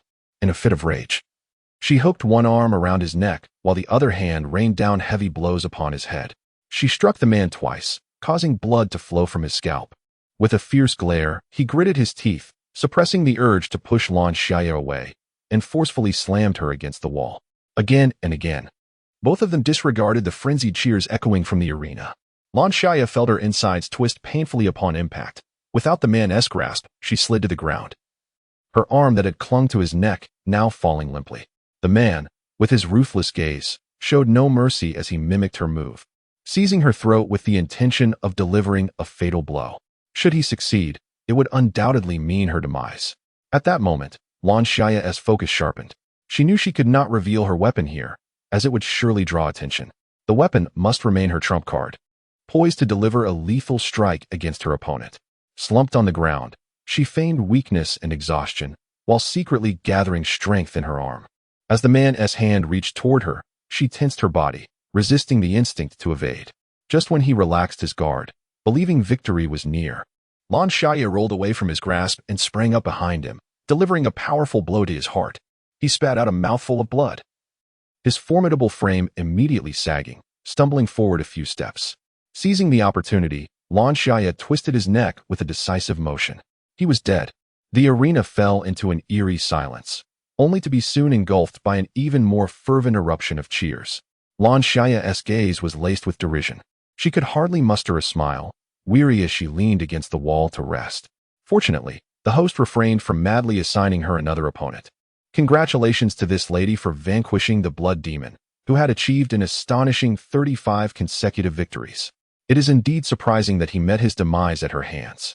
The host exuberantly praised Lan Xiaye, revealing how thoroughly the audience enjoyed the spectacle, a sentiment she found rather mocking. Madam, you shall become the bloodthirsty rose of the arena. The host fervently promoted Lan Xiaye's name, clearly intent on elevating her status and inciting greater interest among spectators to return for future contests. What struck Lan Xiaye as particularly ironic was the host's blatant disregard for the names of these combatants, as he whimsically assigned monikers based on his own whims, transforming the fallen blood demon and herself into mere titles, the bloodthirsty rose. As the gate behind Lan Xiaye swung open, revealing a dark, cavernous entrance. She stepped forward without hesitation. Remaining idle could lead to being coerced into yet another bout by that deranged host. Venturing into the abyss, she traversed several hundred meters before finally catching sight of a faint glow. With renewed urgency, she quickened her pace towards the light, for the unknown always intrigued her. As she approached the luminescence, she discerned that it emanated from the eyes of a golden frog, shimmering softly in the darkness. Unfazed by her myriad wounds, it expelled a bubble, ensnaring her within its confines. Lan Xiaye was at a loss for words, regretting her decision to rush. Trapped, she closed her eyes and replayed the recent battle in her mind, seeking to identify her shortcomings. Having resolved her thoughts, her mind began to wander once more. The current task, devoid of supernatural abilities, poses a significant dilemma. While it is permissible to utilize items, unfortunately, Lan Xiaye rarely peruses the point shop, believing that external possessions hold little value compared to one's own strength. Consequently, she has devoted herself to rigorous training of her abilities. The items she possesses are primarily healing elixirs, and due to the presence of a bedchamber in the higher realm, she has not even purchased additional healing potions this time. All that remains are a few healing elixirs left over from the lower realm, and there is also one gifted by Rinjia. Lan Xiaye now finds herself consumed by regret. Her infrequent visits to the point shop have left her unfamiliar with the plethora of available items. Should she encounter other taskers with an abundance of tools, her ignorance of their functions could lead to dire consequences. It appears that external resources are indeed of great significance. With a heavy heart, Lan Xiaye resolves that upon her return from this task realm, she shall frequent the point shop and acquire more items to avert a recurrence of such predicaments. As her thoughts meander, another figure approaches the cave entrance. Covered in blood and nearly leaning against the wall for support, he appears even more wretched than Lan Xiaye. "Help me," he pleads, kneeling before the golden frog in utter humility. The golden frog, displaying impatience, kicks the man away, exclaiming, "Get lost, don't die here." Weakly, the man collapses onto the ground, a tear trickling down his cheek, mingling with his hair. Lan Xiaye sighs internally. In this world, the dynamics between humans and animals have been utterly reversed. The golden frog expels a bubble-like egg, enveloping the man within, which at the very least will prevent his injuries from worsening. The mere act evokes profound gratitude from the man, who is overwhelmed with emotion. Chapter 88. The golden frog. The essence of servitude had deeply entrenched itself, not formed in a mere moment, but rather as a result of prolonged oppression and torment. Lan Xiaye suddenly found herself intrigued by the existence of humanity in this world. Yet, she discerned that now was not the opportune moment for such inquiries, and thus she buried the question deep within her heart. After an extensive wait, no one else appeared. The golden frog's countenance darkened to an extreme. Its jet-black eyes filled with malice as it turned to regard Lan Xiaye and the man beside her. A chill ran through Lan Xiaye, a premonition of impending doom stirring within her. As anticipated, the golden frog opened its wide maw, a long, slender tongue extending forth, striking heavily towards the two bubble eggs. Though the bubble eggs remained intact, the sensation of pain surged through them, reaching the very essence of Lan Xiaye's spirit. Having already endured 2 grueling matches, she was utterly exhausted, her body aching from the relentless blows of the blood demon. Now, with the golden frog lashing at her with its tongue, the discomfort intensified. In her fury, she yearned to seize the tongue of the golden frog and sever it, yet the bubble egg constrained her movements, rendering her immobile, forced to endure the assault without the ability to even stretch her limbs. After what felt like an eternity, the golden frog ceased its onslaught, having vented its fury, while the man within the other bubble egg had succumbed to unconsciousness from the pain. The golden frog's cruelty was insidious. Its tongue had not truly struck their flesh, causing no tangible harm, yet it inflicted the torment of the lashes upon them. Suppressing her overwhelming desire for vengeance, Lan Xiaye compelled herself to lower her gaze, feigning slumber. Time passed, and with her eyes closed, she perceived the sound of footsteps approaching along the corridor, a series of steps growing ever closer, casting an even darker pall over her already sullen visage. The golden frog emitted a discontented grunt, encasing him within a bubble-like egg. Remarkably, only 3 individuals managed to survive. The golden frog turned around, casting a gloomy gaze upon them. However, this time, he refrained from tormenting them further and exhaled deeply. The breeze generated by his breath swept Lan Xiaye into the open dungeon, and upon landing, the bubble that had enveloped her spontaneously shattered. followed closely by the dungeon door sealing shut. Injured and utterly fatigued, she hesitated to utilize her healing elixirs, for each precious dose was a rare commodity. And with 100 battles ahead, she could not afford to expend her resources prematurely. Suppressing her pain, Lan Xiaye began to circulate her internal energy, allowing the gentle flow of spiritual essence to wash over her meridians, alleviating much of her suffering. With her legs crossed and eyes closed, she absorbed the spiritual energy, gradually forgetting her physical injuries, becoming wholly immersed in her cultivation. The previously silent dungeon was soon filled with the distinct sound of footsteps, noticeably louder and more raucous this time. Lan Xiaye opened her eyes to find a multitude of creatures had arrived. She wondered what their purpose was. To her astonishment, a group of tiny golden frogs began delivering food to the prisoners within the dungeon. These diminutive frogs were exceptionally small, the largest among them measuring barely a meter in size. They squeezed the food through the dungeon's crevices before hastily moving on to the next cell. Upon glancing at the food presented, a look of revulsion crossed Lan Xiaye's face. A piece of meat soaked in blood, mingled with a greenish paste, comprised the unappetizing fare, with perhaps only a cup of clear dew being remotely palatable. She turned her gaze to her fellow inmate across the way, who appeared to be in much better condition. Upon seeing the food, he silently rose, his expression blank, and proceeded to stuff the repulsive offerings into his mouth. He noticed the gaze of Lan Xiaye. Then his attention fixated on the untouched food beneath her feet. With a hoarse voice, he implored, "If you're not going to eat, may I have it?" Lan Xiaye remained speechless, merely taking out a sip of clear dew and pushing the so-called food towards the dungeon across from her. There, her fellow inmate lay on the ground, his face pressed tightly against the bars of the cell, desperately reaching for a large chunk of meat with one hand. Despite his efforts, it remained just out of reach, prompting him to force his legs closer to the cell door, his face nearly bursting from the strain. At last, under such circumstances, the man managed to graze the edge of the tray, overwhelmed with joy as he clutched it, straining to pull it back into his own cell. "What are you doing?" A small golden frog, barely a meter in size, approached in a huff, stepping onto the man's palm with a swift motion. Its long tongue lashed out, sending the man flying back into his dungeon.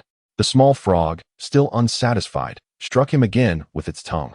Subsequently, it tossed the already soiled food into Lan Xiaye's cell, its dark eyes fixed on her face. "Why aren't you eating?" Witnessing the man's plight, Lan Xiaye felt a mix of sympathy and indignation for her fellow human. Her heart brimmed with anger, yet her expression remained adorned with a faint smile. "I'm not hungry. I don't wish to eat." "You must eat to survive. Without food, you will perish," the golden frog insisted, pointing its webbed hand at the food on the ground. "Eat." Maintaining her serene smile, Lan Xiaye replied, "I do not wish to eat. My neighbor is hungry. Let him have it. He has already eaten and cannot consume more. Each individual has a designated portion to adhere to, and today, you must finish yours." Lan Xiaye realized it was futile to persuade the little golden frog and grew weary of further discussion. Even if she claimed the food was contaminated, the little golden frog would see no issue with it. "I understand. I will eat it shortly." Seeing Lan Xiaye concede, the little golden frog left with satisfaction. The dungeon fell silent once more, and the man across from her resumed his position, leaning against the wall, breathing faintly. He no longer dared to ask Lan Xiaye for food, despite his overwhelming hunger. Lan Xiaye had not touched the food. She could sustain herself through the absorption of spiritual energy, which provided all necessary nutrients, rendering the repugnant food unnecessary.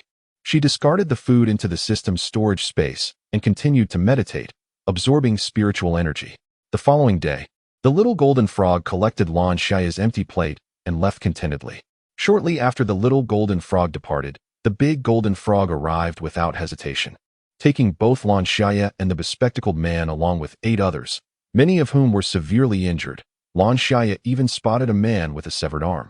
The same procedure ensued, but this time, Lan Xiaye was not the first to be called. She and the bespectacled man seemed to be the grand finale. Finally, it was her turn to face her opponent, who was none other than an acquaintance, Lan Xiaye from the Broken Army District.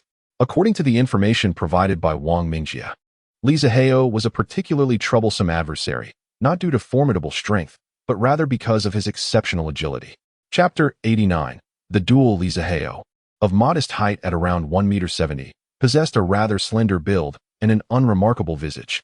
It was evident that he recognized Lan Xiaye, a glimmer of insight flashing in his eyes. The data regarding Li Zihao suggested that his special ability was speed-related, for he often managed to be the last one standing in the perilous realms of their missions. When danger approached, he fled swifter than anyone else. In confrontations with other taskers, he was as elusive as an eel, deftly exhausting them before striking to claim their lives. To Li Zihao, Lan Xiaye appeared shrouded in mystery. Aside from her name, the information available to him was scant, the sole fact being that she was a newcomer recently graduated to the advanced arena. He scoffed at the notion that a fresh entrant would be thrown into the regional competition, likening it to a death sentence. With a sense of pride tinged with derision, he mused that the Shaking Light district was deteriorating, destined to be engulfed by the Worship district. Li Zihao held Lan Xiaye in contempt, deeming her unworthy of his time and preferring to end the struggle swiftly. Even without his special ability, his speed was formidable, his attacks were relentless and rapid. As a seasoned advanced tasker, the martial skills he had honed were beyond Lan Xiaye's capacity to withstand. With one hand shaped into a claw, he lunged toward her, his movements so swift that she could only perceive the blur of his hand. As she clumsily evaded his strikes, crimson began to stain her attire. While Li Zihao remained unscathed, he finally withdrew, a light chuckle escaping his lips. In your next life, do refrain from entering the Shaking Light district. His gaze was one of disdain, lofty and assured, as if victory were already an established fact. Lan Xiaye knew that he was about to unleash his ultimate move. She lowered her gaze. Although she could not see Li Zihao's actions, she surmised that if he intended to strike with such ferocity, it would inevitably be aimed at her neck or heart. If she could successfully anticipate his attack, she merely needed to protect her vital areas, allowing other injuries to serve as a trade-off for her counterattack against Li Zihao. At that moment, she would undoubtedly be gravely wounded, and to survive, her strike must be lethal. Here he comes. Li Zihao's movements were eerily swift as he closed in on Lan Xiaye, his right hand curling into a claw, reminiscent of the 9-in white bone claw from martial arts novels. Unfazed, Lan Xiaye advanced, having honed her abilities through spiritual training. Although her physique remained at grade D, her strength had significantly increased. Li Zihao was momentarily startled by her boldness, quickly discerning her intentions, his murderous intent intensifying. Seeking death, he extended his claw-like fingers towards her heart. However, Lan Xiaye had anticipated his actions. Her left hand blocked his strike to her chest, while her right fist came crashing down towards Li Zihao's temple. Both sustained considerable injuries. His claw left a gaping wound on her arm, exposing stark white bone and mangled flesh, while her punch rendered Li Zihao unconscious, leaving him dazed and rooted in place. Seizing the opportunity, Lan Xiaye swiftly grasped Li Zihao's neck, intent on snapping it. In a critical moment, Li Zihao regained his senses, letting out a furious roar as a poison dart suddenly appeared in his hand, aimed at Lan Xiaye. The two were in such close proximity that she could not evade the dart's assault. Instead, she braced herself against it, resolutely twisting his neck until it snapped with a decisive motion. As Li Zihao launched the dart, the host gasped, and whispers erupted among the audience. Their murmurs, though quiet, resonated loudly in Lan Xiaye's ears. They incredulously speculated how a human could possess a weapon. The spectators were not concerned about their own safety. Even a full-force strike from these humans would merely tickle them, causing no harm whatsoever. Where could he have concealed such a weapon? Had the guards not conducted a thorough inspection? Curiosity gnawed at her regarding how he managed to evade their scrutiny. How many humans might be harboring weapons? Wasn't this rather inequitable? Oh, I hope none of them harm the human I admire. The audience continued their chatter, utterly indifferent to Lan Xiaye's injuries. Having already snapped Li Zihao's neck, she succumbed to unconsciousness. When Lan Xiaye awoke once more, she was astonished to find herself no longer in that cold, dark dungeon. Beneath her lay a soft bed, enveloped in a silk quilt, light and airy, with a gentle fragrance wafting from an aroma diffuser. As she sat up, the delicate silk quilt slid down her body, revealing her unblemished, fair skin. The wounds had vanished. Contemplating her intact form, Lan Xiaye realized that the toxins must have been purged. You're awake? A colossal figure resonated from above, a gentle feminine voice. Lan Xiaye looked up, her gaze meeting a fluffy rabbit face.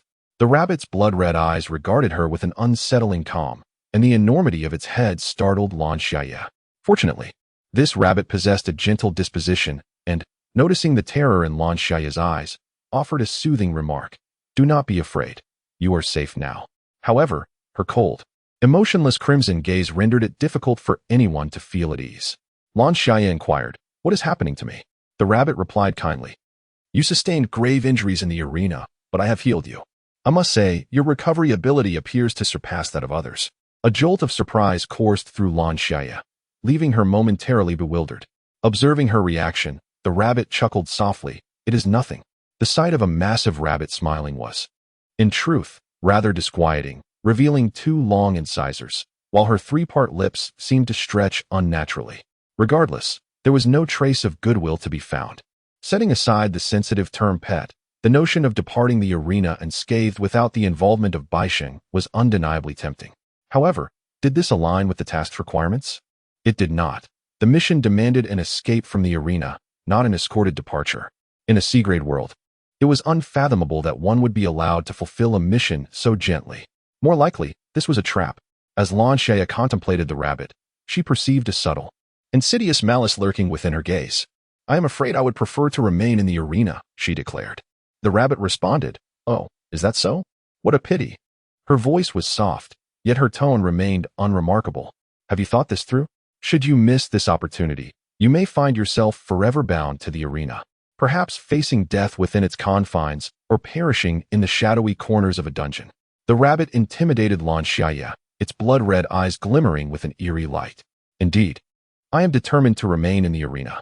Fortunately, she possessed the right to choose. Chapter 90. The Saint? "Very well, as you wish, we shall refuse that esteemed individual." The rabbit spoke flatly, having lost its initial tenderness. Was it truly a seduction? A cold glint passed through Lan Xiaye's eyes.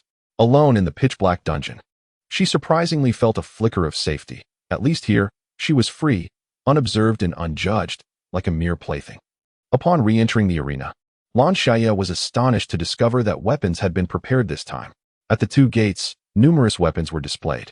The host smiled as he explained, "Due to the previous round, we discovered that some individuals had secretly brought weapons.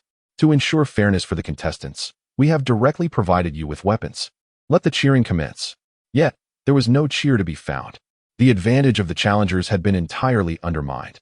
Lan Xiaye realized that, apart from a few frail young individuals, most of the local residents possessed physical prowess comparable to that of the challengers.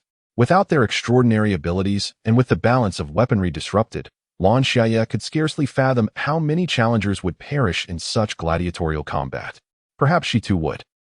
Lan Xiaye lowered her gaze, contemplating a new strategy to break this deadlock. She did not wish for her demise to become a spectacle for the amusement of others. "Now, contestants, please select your weapons," the host's voice, tinged with a somewhat neurotic excitement, urged Lan Xiaye in a pitchy tone. Lan Xiaye took a deep breath, observing the imposing figure of the man before her, wielding a large axe that accentuated his robust physique. In response, she concealed the dagger within her wrist and subsequently grasped a longsword, preparing to counter the impending assault of the axe. Once armed, the man charged towards her with heavy strides, prompting Lan Xiaye to dart around his back, delivering a swift strike with her sword. The man roared in fury, swinging the axe wildly in a desperate attempt to defend himself, thus preventing her from closing in.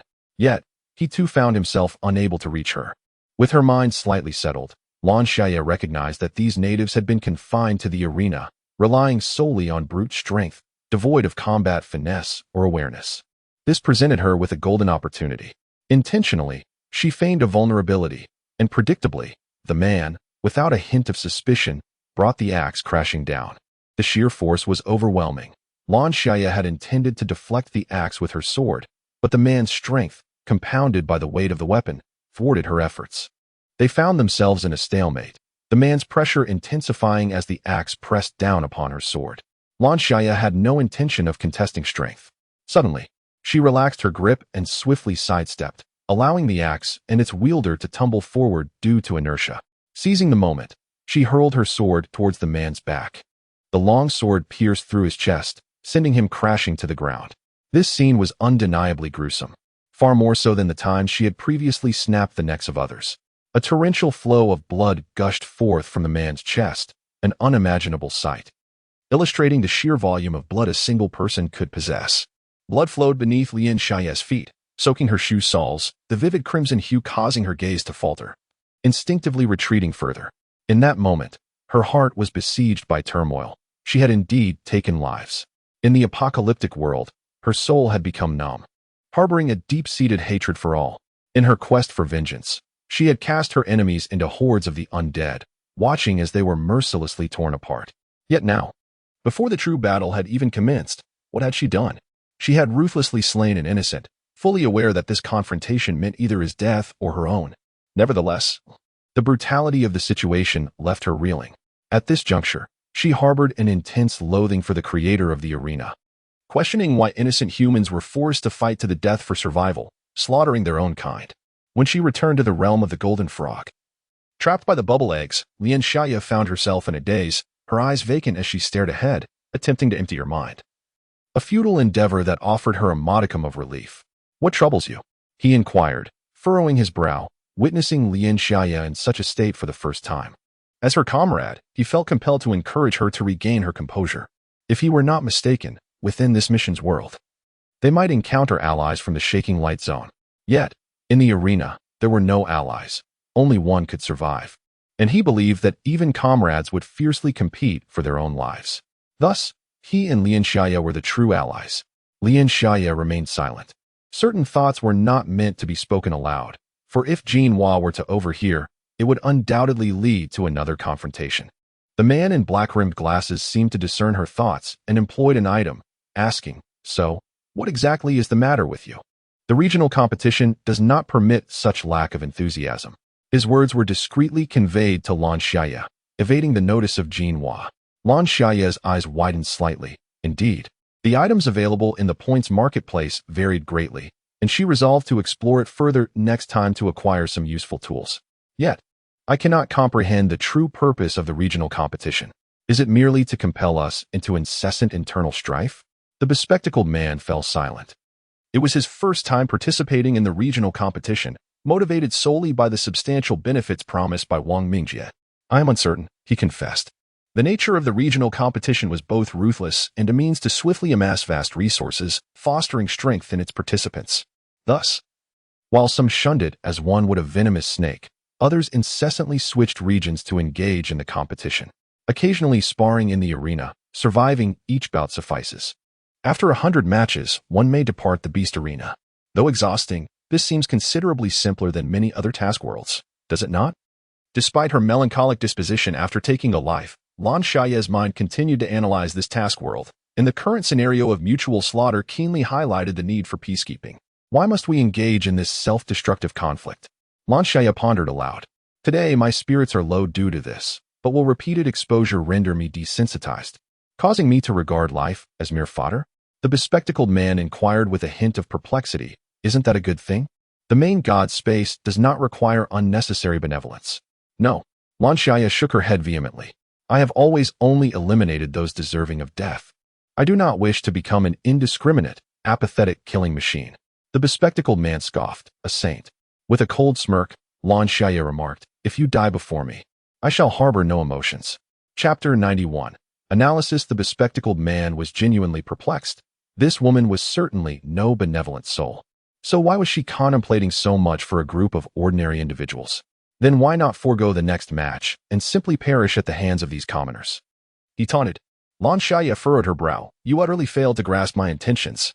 The prolonged bloodshed in the arena had rendered Lan Xiaye somewhat restless, her temperament increasingly difficult to contain. She was not alone. Most of the participants had grown more callous and ruthless. The bespectacled man, feeling a surge of irritation, demanded, what exactly are you trying to convey? He fell into silence, his heart throbbing with dread. Indeed, how terrifying the regional competitions were. Why was it that a mere series of matches could suffice? The D-grade worlds he had visited were far more harrowing than this C-grade competition. At least there, they faced relentless apocalyptic elements that pursued them, exhausting their every effort to survive. Here, they merely needed to engage in a match once a day, sometimes even stretching to every few days. Why was it so? Subconsciously, the bespectacled man voiced his thoughts. His chilling gaze made the bespectacled man shudder. Not due to fear of the golden frog, but rather from the terror of this task world. The implications were chilling. The task world would never lower its difficulty for them. A C-grade world must possess its own inherent challenges, so where lay the true difficulty? If one were to claim an uninterrupted winning streak, it would indeed be a source of amusement, as it starkly contradicts the terrifying nature of the sea-level world. The bespectacled man broke out in a cold sweat and inquired, "What are your thoughts then?" After a brief silence, Lan Xiaye replied, "I have two speculations." The very fact that she possessed two conjectures astonished the bespectacled man, who promptly pressed her further. "Have you ever read any cultivation novels?" Lan Xiaye shifted the conversation towards literature. Although the bespectacled man found it perplexing, he nodded in acquiescence. In cultivation novels, protagonists or supporting characters often confront inner demons during their training. I ponder whether the difficulty of this task lies in provoking our own inner demons. Of course, this is merely a concept, but as our inner turmoil intensifies, might we not be led towards self-destruction? As Lan Xiaye articulated her thoughts, her demeanor grew increasingly composed, and a glimmer of insight illuminated her eyes. The bespectacled man initially sought to refute her claim, believing that the themes of cultivation novels were incongruous with the present reality. However, upon reflection, he conceded that Lan Xiaye's reasoning held merit. "Have you been feeling increasingly restless lately, losing your composure easily, and harboring growing urges to harm?" Lan Xiaye pressed on. The bespectacled man was taken aback to realize that her observations resonated with him. Could it be true? Was the challenge of this task rooted in mental fortitude? The notion struck him as peculiar. "What about your other speculation?" he inquired. Recalling that Lan Xiaye had mentioned having two theories, she suddenly turned her gaze towards him, causing the bespectacled man to flinch, as an unsettling premonition surged within him. Despite her silence. Indeed, upon the conclusion of Lan Xiaye's thoughts, the bespectacled man felt a wave of dizziness wash over him, cold sweat trickling down his brow, as though he had plunged into an abyss. "I ponder whether we have fallen into the cognitive trap of our mission. Escaping the arena is paramount. Yet having triumphed in 100 battles, it can hardly be termed an escape, but rather a dignified departure. Will our endeavor ultimately culminate in failure? What then shall we do?" The man's voice faltered, laced with exhaustion. Lan Xiaye furrowed her brow. If only they possessed their abilities. It would be a simpler matter. Uniting the taskers might not guarantee victory against these colossal creatures, but it would certainly facilitate their escape. However, deprived of their powers, they were akin to ordinary humans. Wait, ordinary humans? Lan Xiaye mused thoughtfully. Perhaps we could rally all humanity to flee together. All humans? The bespectacled man was taken aback. With such a ruckus, how could we possibly escape? Remain calm. He paused, realizing his growing agitation, and took a deep breath to compose himself. "What should we do?" he inquired. "We must amplify the commotion to divert attention and diminish the number pursuing us." After a moment of contemplation, the bespectacled man deemed this strategy viable. "But how shall we contact them? And when shall we flee? Should we consider collaborating with the Brink Army District?" Lan Xiaye's brow furrowed in contemplation, torn with indecision. The Brink Army District and the Radiant Light District were rivals. And even if she were to share her deductions, they would likely remain skeptical. Instead, they would perceive this as a conspiracy, more likely to disclose their intentions to the denizens of the arena, thereby obliterating them in one fell swoop. She subtly shook her head at the man with the black-framed glasses, who exhaled in relief. After all, the two parties were mortal enemies. If Lan Xiaye decided to inform the breakthrough zone, it would be quite disconcerting for him. Fortunately, Lan Xiaye was a person of intellect. The manner of conveying information and the timing of their escape required careful contemplation. Haste would be ill-advised. Let us first confide in some approachable individuals and gradually accumulate support. We must seize the opportune moment to ensure a successful escape. The man with the black-framed glasses pondered, already formulating strategies in his mind about how to communicate with others and convince them of their sincerity, hoping that the humans here would not be excessively foolish. He observed the two individuals, his gaze flickering. The golden frog, due to its long tongue, spoke in a manner that was exceedingly ambiguous, rendering Lan Xiaye unable to discern the name it mentioned. The elated golden frog hummed a tune, proclaiming, "You performed admirably today. Dinner shall be enhanced for you." Lan Xiaye replied, "Thank you," though it was not anticipated. An overwhelming sense of incredulity, shock, and bewilderment engulfed her, which soon transformed into profound fervor and reverence. Their reactions were exceptionally pronounced, prompting Lan Xiaye to quickly emulate this astonishment to avoid arousing suspicion from others.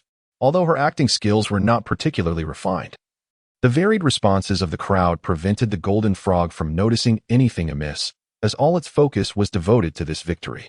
Chapter 92.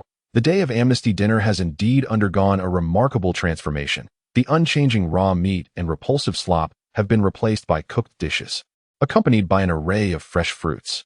As Lan Xiaye gazed at the piece of meat, a perplexing question arose in her mind. In a world dominated solely by animals, from whence did this meat originate? It could not possibly have been harvested from the very creatures that roamed this realm, could it? This left only one unsettling possibility. And Lan Xiaye's expression contorted as she beheld the cooked meat, nearly succumbing to the urge to vomit.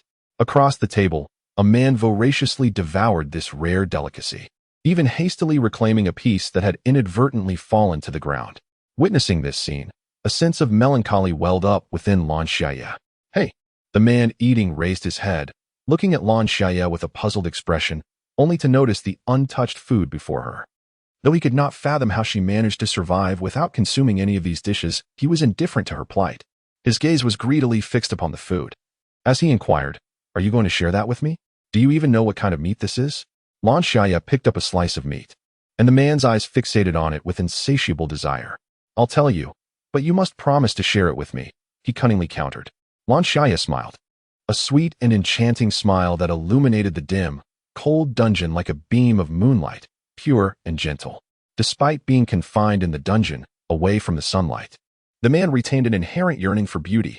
He found himself captivated by Lan Xiaye's face, momentarily transfixed. "You tell me first, and then I shall decide whether to share it with you." The man furrowed his brow in displeasure, yet upon seeing the countenance of Lan Xiaye, he candidly replied, "Our meat, what else could it be?" This was expected, yet beyond reason. Lan Xiaye found it incomprehensible. Why did these individuals indulge so joyfully in flesh they knew to be of their own kind? Nonetheless, she understood, if they abstained from consuming such meat, their fate would be nothing but death. The gladiatorial arena was progressively subjugating these humans, compelling them to forsake their humanity, willingly remaining within the arena as mere playthings. Props for entertainment. Each bite they took was a concession to the grim destiny of humanity.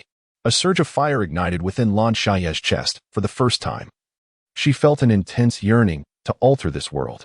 Yet, devoid of any extraordinary abilities, she was hardly more formidable than these indigenous people. Powerless to change the prevailing state of the world, a sense of despondency washed over her. Indeed, in such a perilous world, she could not even command her own fate, let alone that of humanity. She was merely an ordinary person. Lan Xiaye wistfully recalled her own world, one on the brink of apocalypse. A world she too could not alter. Her demeanor grew icy, inexplicably silencing the man, who hesitated to request further sustenance. "Do you wish to leave this place?" Lan Xiaye's inquiry rendered the man momentarily speechless. Did he truly wish to escape? The man, pondering this predicament, found his thoughts spiraling outward. Of course he wished to escape. He had once led a tranquil and fulfilling life, blessed with a wife and children. Yet, without warning, the world had undergone a cataclysmic transformation. The animals, once confined to zoos, had inexplicably grown to colossal sizes and acquired extraordinary abilities. As mere mortals, he and his fellow humans were utterly powerless to confront these godlike creatures, relegated instead to a fate of expulsion, capture, or even becoming sustenance. His circumstances were relatively fortunate. At least he only had to contend with his own kind in brutal skirmishes, which afforded him a glimmer of survival. Others, however, were not so lucky.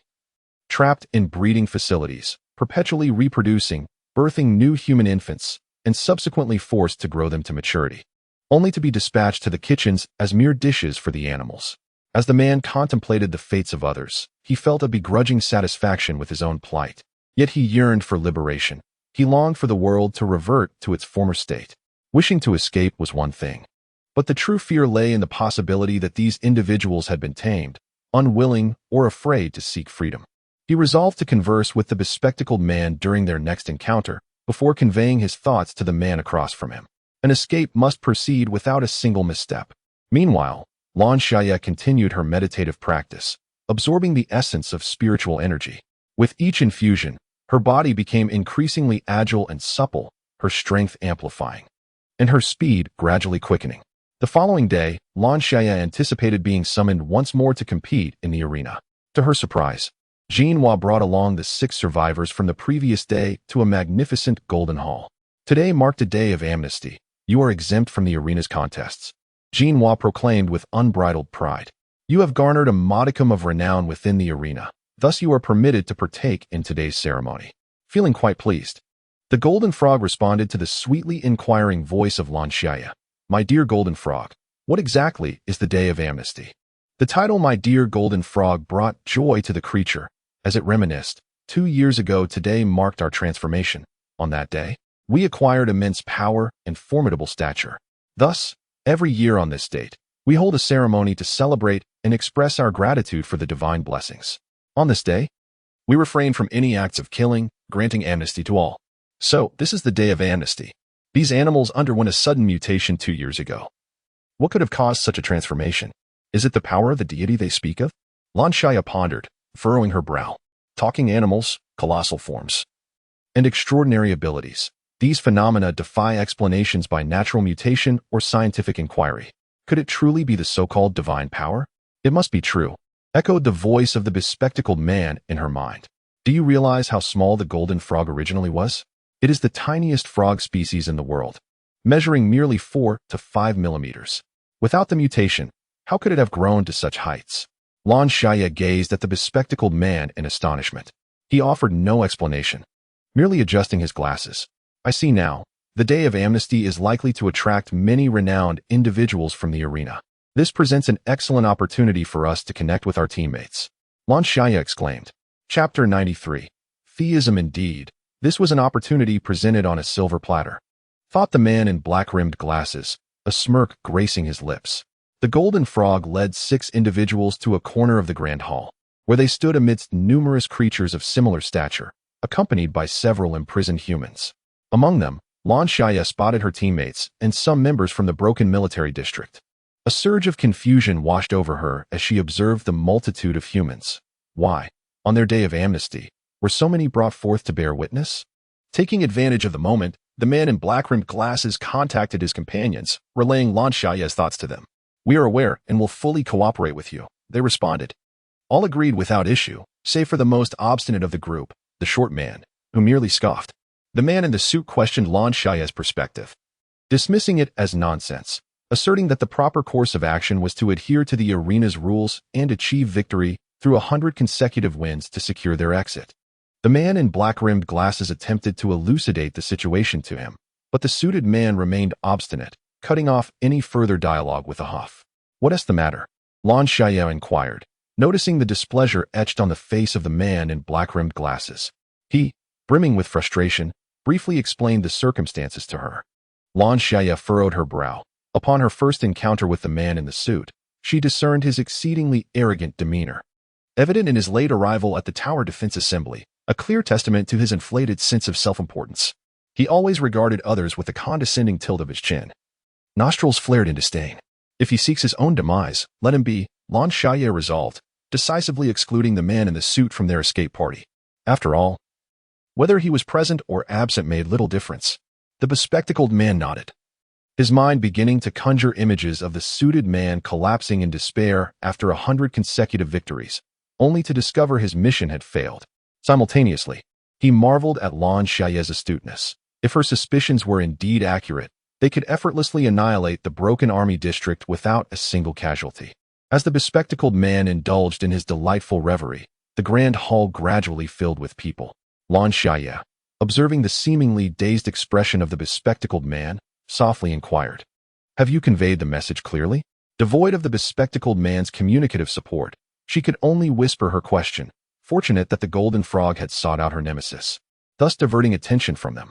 Once the assembly was complete, a voice resonated from above. "Bow to the divine."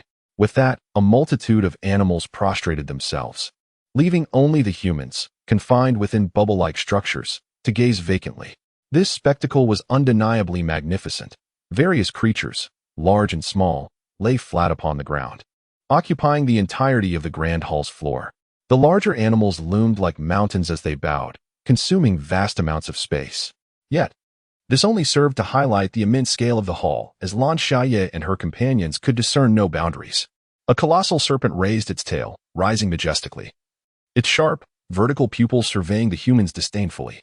"Take these humans away. They are unworthy of witnessing what is to come," it declared with biting sarcasm and haughty arrogance.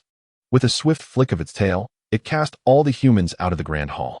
Some protested indignantly, "Why are we not allowed to see?" The speaker, a diminutive man, uttered his words in an attempt to incite public outrage. However, the crowd remained remarkably composed, ignoring him completely. This resulted in an awkward silence, and the short man furrowed his brow, reluctant to become the scapegoat. Lan Xiaye observed a faction of the indigenous people, their faces radiating happiness and devotion as they bowed their heads, hands clasped in silent prayer. "How about that? It's my doing," the bespectacled man exclaimed with a grin. Seeking Lan Xiaye's praise, she responded with surprise, "How did you manage that?" Nearby, a tasker from the broken military zone cast a furtive glance, causing the bespectacled man to change his demeanor, discreetly using a device to communicate with Lan Xiaye. "I feigned being a deity of this world, informing the indigenous people that their god had not forsaken them, but that to attain redemption, they must rely on their own efforts." Lan Xiaye clicked her tongue in admiration. "You certainly have a knack for playing the divine. That rhetoric is quite effective." The bespectacled man smirked cunningly without denying it.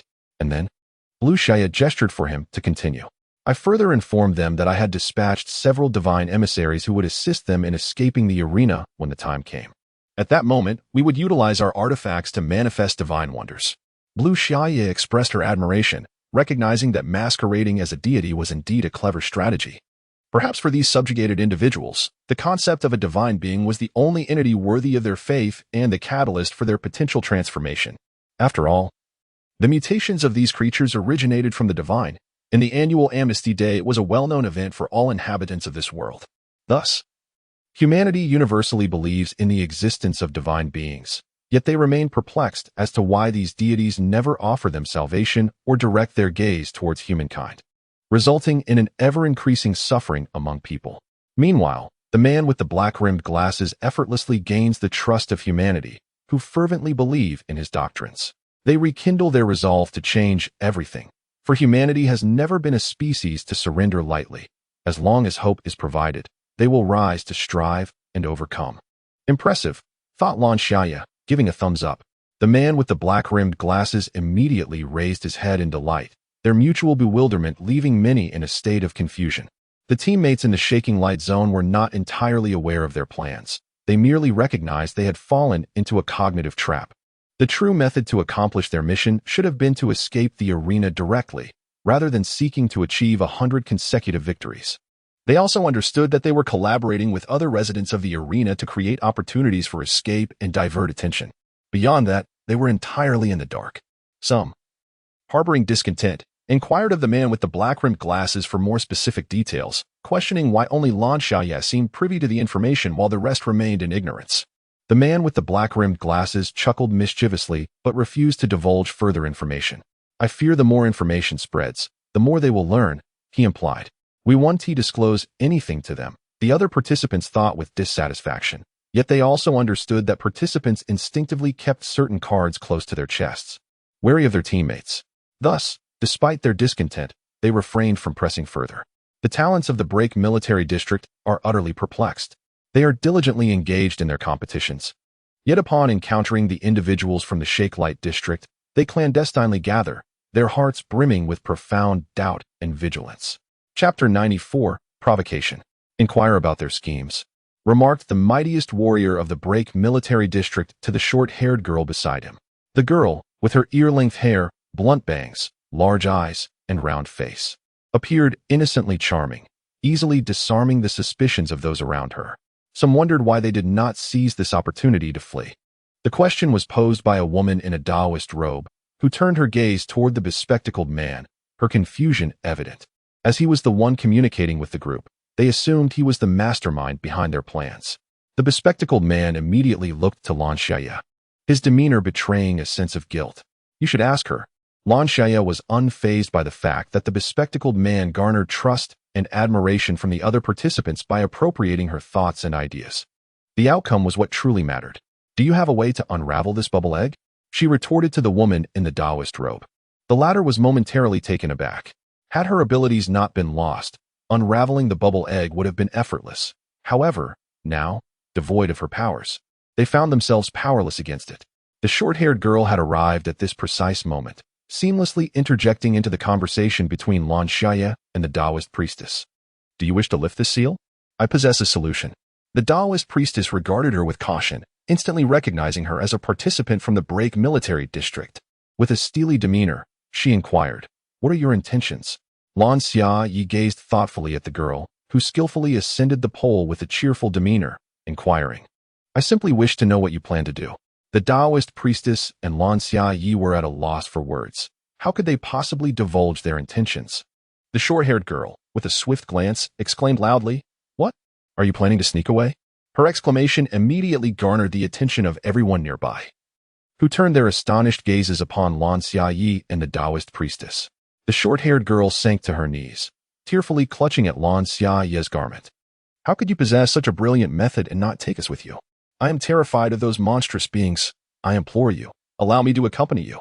Her tear-filled eyes glistened, and her delicate, fair face easily evoked a protective instinct in the men around her. Instantly, someone stepped forward, accusing Lan Xiaye. If you have a means of escape, why do you not take us along? We are all human. Should we not stand united in times like these? Do you intend to be a traitor to humanity, a mere lackey to those beasts?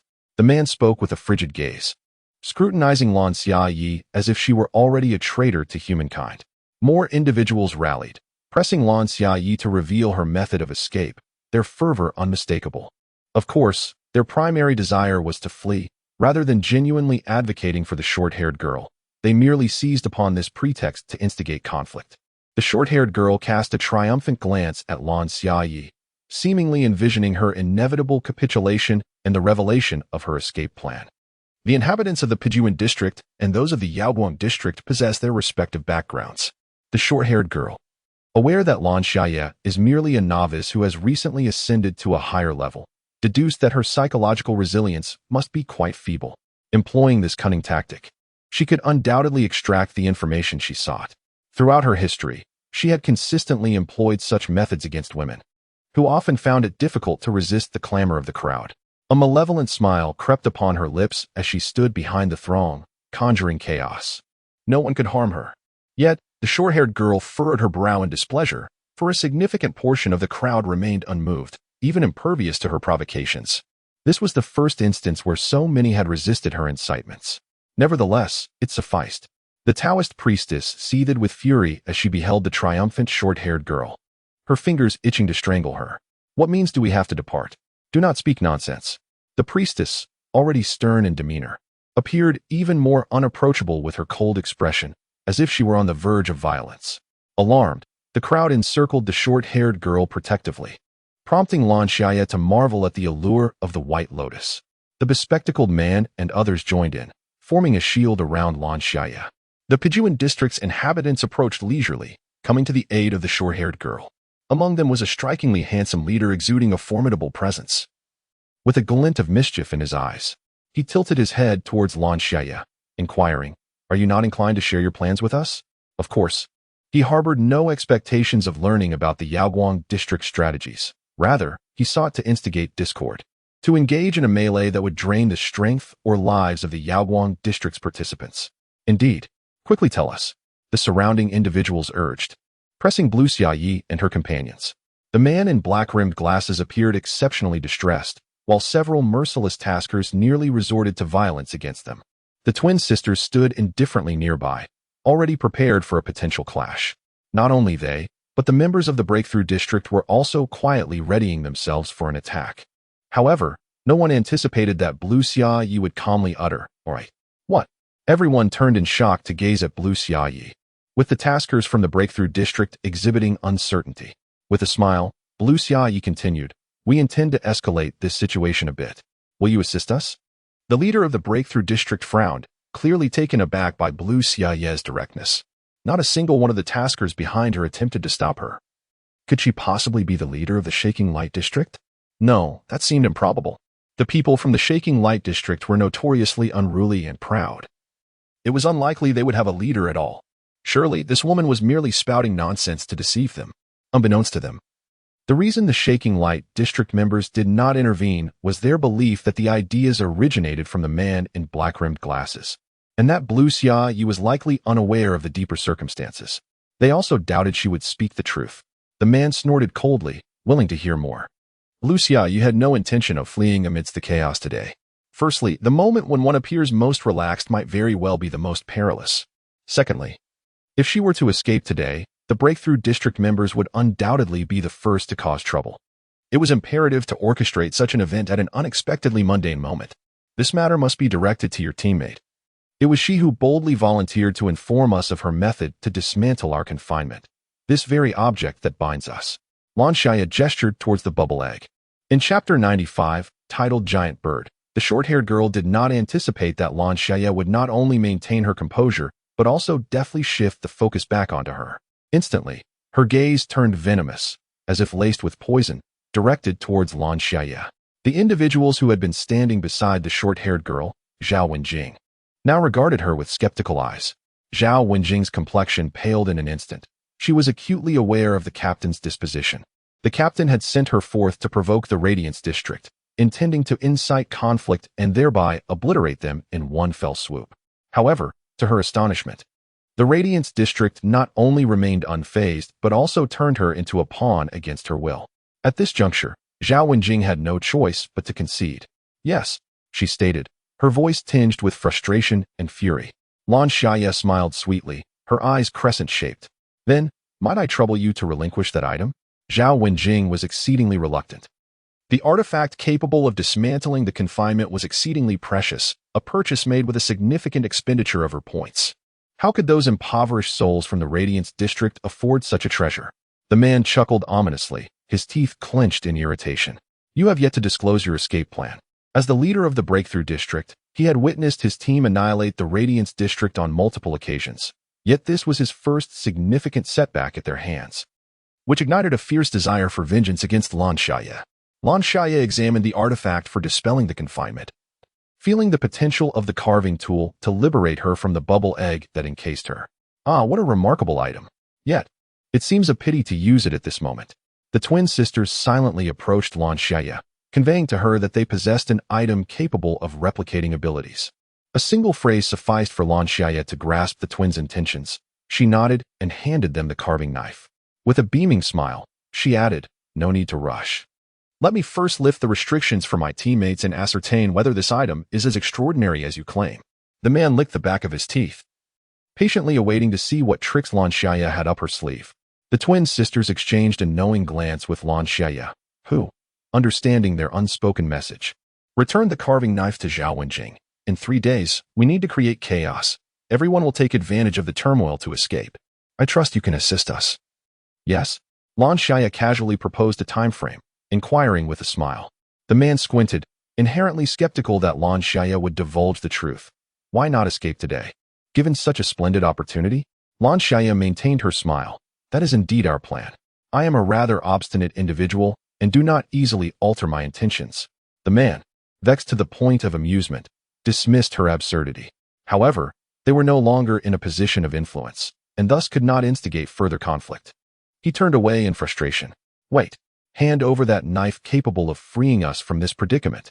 Someone obstructed his path. An increasing number of individuals surrounded the area, and Lan Xiaye observed with a smile. They surely never anticipated that those who wielded public opinion would one day fall victim to its backlash. As more and more people surrounded the man, his expression grew increasingly somber, causing Zhao Wenjing to tremble in fear. Captain, I was wrong. No. You have done exceptionally well. Zhao Wenjing's apprehension deepened, her face etched with terror. I shall eliminate them for you at once. She brandished a knife, her beautiful eyes gleaming with murderous intent. The man let out a cold laugh. Eliminate them? Do you possess such capability? He despised the fact that the abilities of taskers could not be utilized in this world, rendering him as mundane as these ordinary individuals. In any other realm, those who dared obstruct him would meet their demise. Zhao Wenjing fell silent, compelled by circumstance to lend her carving knife to others seeking to escape. Many individuals unfastened their various restraints and fled in all directions. During this chaos, someone attempted to stealthily seize the carving knife. But the astute Zhao Wenjing detected the maneuver and ruthlessly dispatched them in a bloody manner. At this juncture, it was clear to all that Zhao Wenjing's initial pretense was merely a means to exploit them. However, it mattered little. Their sole desire was to flee this place. The commotion was considerable, yet no one from the arena emerged to quell the pandemonium. In the shaking light zone, someone, unable to contain their impatience, inquired of the bespectacled man, "Are we not to flee the arena? Why not seize this excellent opportunity?" The bespectacled man, fully aware of Lan Xiaye's vigilance, subtly shook his head. After a moment's wait, when no one had chosen to escape, and a significant number of the original inhabitants remained stationary. Zhao Wenjing cast a casual glance, knowing they had been subdued by the arena and dared not flee. The long-closed hall finally swung open, revealing the golden frog approaching Lan Xiaye and the others. He noticed that a significant portion of the humans had vacated the premises, yet he wore no expression of surprise. However, the golden frog felt a sense of satisfaction as he observed that none of the 6 individuals he had brought along had attempted to flee. What shall we do about the many who have escaped? Lan Xiaye feigned concern. The golden frog was well aware of Lan Xiaye's intention, yet the flattery made him somewhat elated. With his hands clasped behind his back, the enormous mouth of the frog curved into a smile. Fear not, they shall not escape. The golden frog's calm demeanor instilled in Lan Xiaye the conviction that today was far from an opportune moment for flight. Do you not see? All the creatures remain unperturbed, he remarked as they cast malicious smiles towards the horizon. In the distance, a colossal bird soared into the sky, its great talons clutching a throng of people, which it subsequently tossed into the air before consuming them with a menacing crunch. Even from afar, Lan Xiaye and the others could witness the gory spectacle of blood and viscera spilling from the beak of the avian predator. A profound silence enveloped the gathering, a silence akin to death itself. The man with the square face, who had a penchant for mixing English and Chinese, underwent a dramatic transformation in expression, his resolve faltering as he whispered to the bespectacled man, "I shall not partake in this plan. I believe the odds of consecutive victories are far greater." The bespectacled man, already lost in a haze of uncertainty, felt his fragile conviction further waver upon receiving the square-faced man's communication. A singular thought surged within each individual. Can we truly escape? Lan Xiaye silently observed the great bird, which vanished from sight once it had finished its gruesome feast. She understood that the great bird's feeding was a deliberate act by the arena to instill fear in humanity, aiming to leave an indelible psychological scar that would deter any thoughts of escape. Indeed, they had succeeded. A multitude of individuals from the shaking light zone chose not to persist in their attempts to flee the arena. They all resigned themselves to the notion of achieving 100 consecutive victories, oblivious to the fact that this was merely a form of self-hypnosis. Has the loss of extraordinary abilities equated to a loss of courage? Lan Xiaye would never surrender easily. No mission is devoid of solutions. Everything exists in a delicate balance. And if there is a terrifying great bird, there must surely be something that can counter it.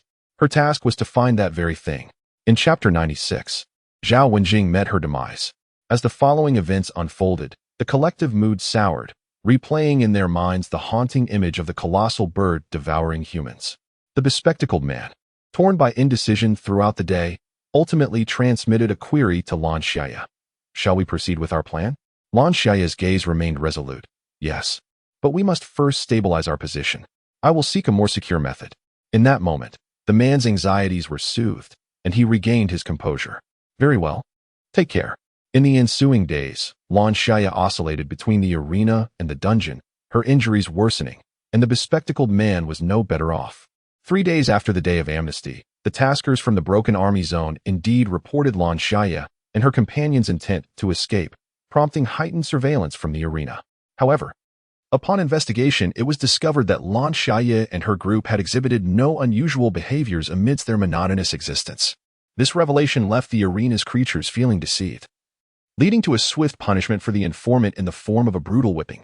In the past fortnight, only 6 individuals remained in the Radiant District, while merely 7 were left in the Ruptured District. At this rate, we shall all perish, lamented the bespectacled man, his voice laden with despair. They would rather embrace death in battle than succumb to the condescending gaze of the spectators. The remaining 6 in the Radiant District began to fully cooperate with Lan Xiaye's endeavors. Soon, a turning point arrived. On that day, the golden frog hurried into the dungeon and whisked Lan Xiaye away. This time, she was taken alone, leaving her filled with curiosity. "Lord Golden Frog, what do you require of me?" she inquired. The circumstances appeared to be rather peculiar, as the golden frog swiftly led her to the arena, explaining, "Today, a distinguished guest has requested all the beautiful women of the arena to be present." Lan Xiaye paused momentarily, and it soon became evident what the arena intended. This time, the arena was exceptionally vast, with all the beautiful women summoned forth. The twin sisters were also present, subtly inching closer to Lan Xiaye. Zhao Wenjing, amidst the crowd, gazed hungrily at Lan Xiaye and her companions, her small tongue excitedly licking her lips. Today, I shall eliminate all three of them.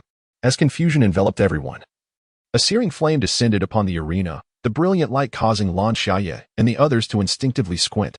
A colossal firebird arrogantly descended from the sky, landing in the audience section, after which Lan Xiaye and the others could no longer see the magnificent creature. Yet, everyone understood that the bird was still observing them. Lan Xiaye pondered for a moment, and amidst the host's incitement for women to turn against one another, she addressed the twin sisters. Help me win. The twins, filled with uncertainty, wondered if Lan Xiaye's claims of escaping the arena after 100 victories were mere deceptions, concocted solely for this moment, an opportunity to leave under the guise of assistance.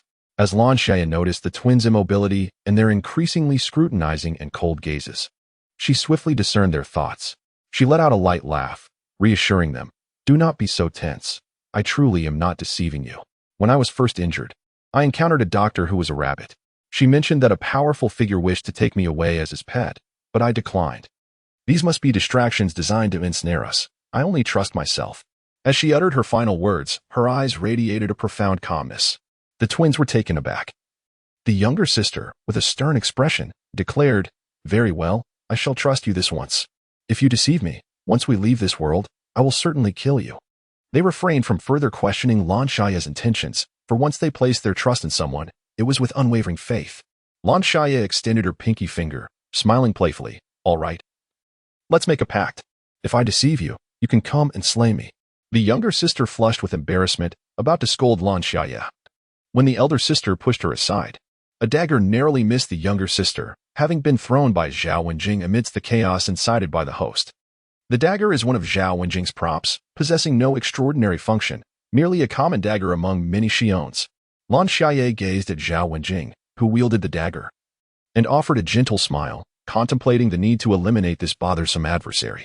Her bow and arrows necessitated the synergy of her unique abilities, compelling her to resort to Kakashi's dagger, which held the potential to ignite flames. Her sole concern was to avoid attracting the attention of the arena. The twin sisters had already become entangled with other frenzied women, and as Lan Xiaye and Zhao Wenjing locked eyes, they each perceived the intent to kill reflected therein. In perfect synchrony, they charged towards one another, aiming their daggers at each other's vital points. Despite Lan Xiaye's inferior level, physical prowess, and equipment compared to Zhao Wenjing, she had consistently absorbed spiritual energy to cleanse herself, thereby matching her opponent's skill. Initially dismissive of Lan Xiaye, Zhao Wenjing's frustration grew as she struggled to defeat her, leading her to hurl a devastating explosive device, an explosive egg, at close range. With the two positioned perilously close, Lan Xiaye could not evade the oncoming blast. Sensing the immense destructive potential of the device, she resolutely grasped Zhao Wenjing, who was attempting to escape the battlefield. "No!" Zhao Wenjing cried, her amber pupils reflecting the inferno of the explosion. "You lunatic, you will perish too." Enduring the searing and tearing sensations of the explosion, Lan Xiaye forcefully propelled Zhao Wenjing into the heart of the blast, swiftly slicing her dagger across Zhao Wenjing's neck. In the midst of the explosion, the dagger effortlessly ignited, engulfing Zhao Wenjing in flames alongside the ensuing detonation. Zhao Wenjing struggled in the flames, unwilling to perish at the hands of a mere novice. How could someone so inexperienced bring about her demise? Lan Xiaye had already been rendered unrecognizable by the explosion, her body charred beyond belief. Fortunately, she had been absorbing spiritual energy continuously, cleansing herself and fortifying her physical form. Otherwise, she would have succumbed to the inferno in the early moments of the blast. Yet, her current state was far from optimal.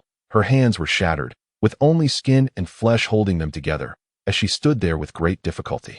Her once beautiful, indifferent eyes now sparkled with an astonishing fire. Chapter 97. The cliff. The twin sisters gazed at Lan Xiaye in shock. Having swiftly dealt with the women entangled beside them, they approached cautiously to support her. "Are you all right?" the younger sister inquired with trepidation. The elder sister, her expression impassive, reflected on the futility of the question. Without hesitation, she produced a pill and offered it to Lan Xiaye. "It's for your survival." Lan Xiaye accepted the pill, savoring it as she swallowed, her smile radiant. "Thank you, dear." The pure potency of the medicine coursed through her body like sweet dew upon parched earth, gradually restoring her strength, bringing clarity and comfort. The elder sister averted her gaze, feeling uneasy. Although Lan Xiaye initially found the sisters appealing, she soon realized their cold demeanor and aversion to others' proximity. Paradoxically, they were indifferent to most yet readily extended genuine affection, even offering the precious elixir to her. With just a single opportunity, they could escape the arena. Not a single woman present was devoid of madness, especially given Lan Xiaye's severe injuries and charred form. Although the sudden explosion had instilled fear within them, their yearning for the outside world ignited a fervent struggle among them. As the women frenziedly surrounded Lan Xiaye, even the twin sisters found themselves overwhelmed. "Stop!" The sharp, piercing voice of the host cut through the chaos, compelling all movements to cease instinctively. The other women were left with no choice but to halt, glaring at Lan Xiaye with palpable resentment. The rabbit doctor, towering at 3 meters, appeared diminutive compared to other creatures, yet in proximity to Lan Xiaye, she seemed oddly imposing, devoid of the rabbit's usual charm. Upon spotting Lan Xiaye, the rabbit doctor's 3-parted lips seemed to curl slightly. "You've sustained quite a serious injury this time," she remarked gently while tending to Lan Xiaye's wounds.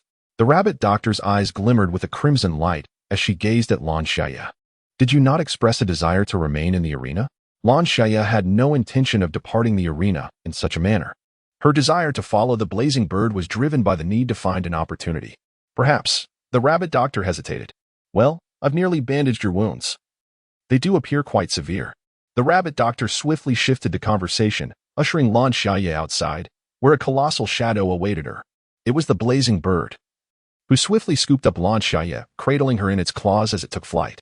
What is it like to be carried into the heavens by such a magnificent creature? Protected by the blazing bird, Lan Xiaye felt the fierce gusts of wind seeping through the gaps in its claws, stinging her face. She quickly turned away, gripping the bird's talon to alleviate her anxiety. After soaring for approximately 5 minutes, the fiery bird descended to the ground, its round, glistening eyes regarding Lan Xiaye with a hint of disdain. "What an eyesore," a deep male voice echoed disdainfully. Lan Xiaye displayed little reaction, her attention captivated by the surrounding environment. Before her lay a precipice, densely forested with towering trees, while the ground was adorned with soft vines interspersed with delicate white blossoms. To Lan Xiaye, these petite flowers were the epitome of elegance, swaying gently in the breeze. Their petals a pristine white that gracefully transitioned to a lovely pale blue near the centers. "Humans," the giant bird called, capturing Lan Xiaye's attention. Strangely, the once thunderous calls of these colossal creatures no longer caused her head to ache. "All right," she responded. Her acquiescence seemed to please the giant bird, which flapped its wings in encouragement for her to proceed. However, it was evident that the giant bird was injured, otherwise it would not have hastily summoned her. A mere human, to assist in locating the so-called medicinal herbs. Lan Xiaye scrutinized the surroundings for the red flowers, each as large as her head, moving with utmost caution. After all, a misstep could lead her to plummet into the abyss below. At last, through a veil of mist, she spotted a cluster of vibrant red blooms.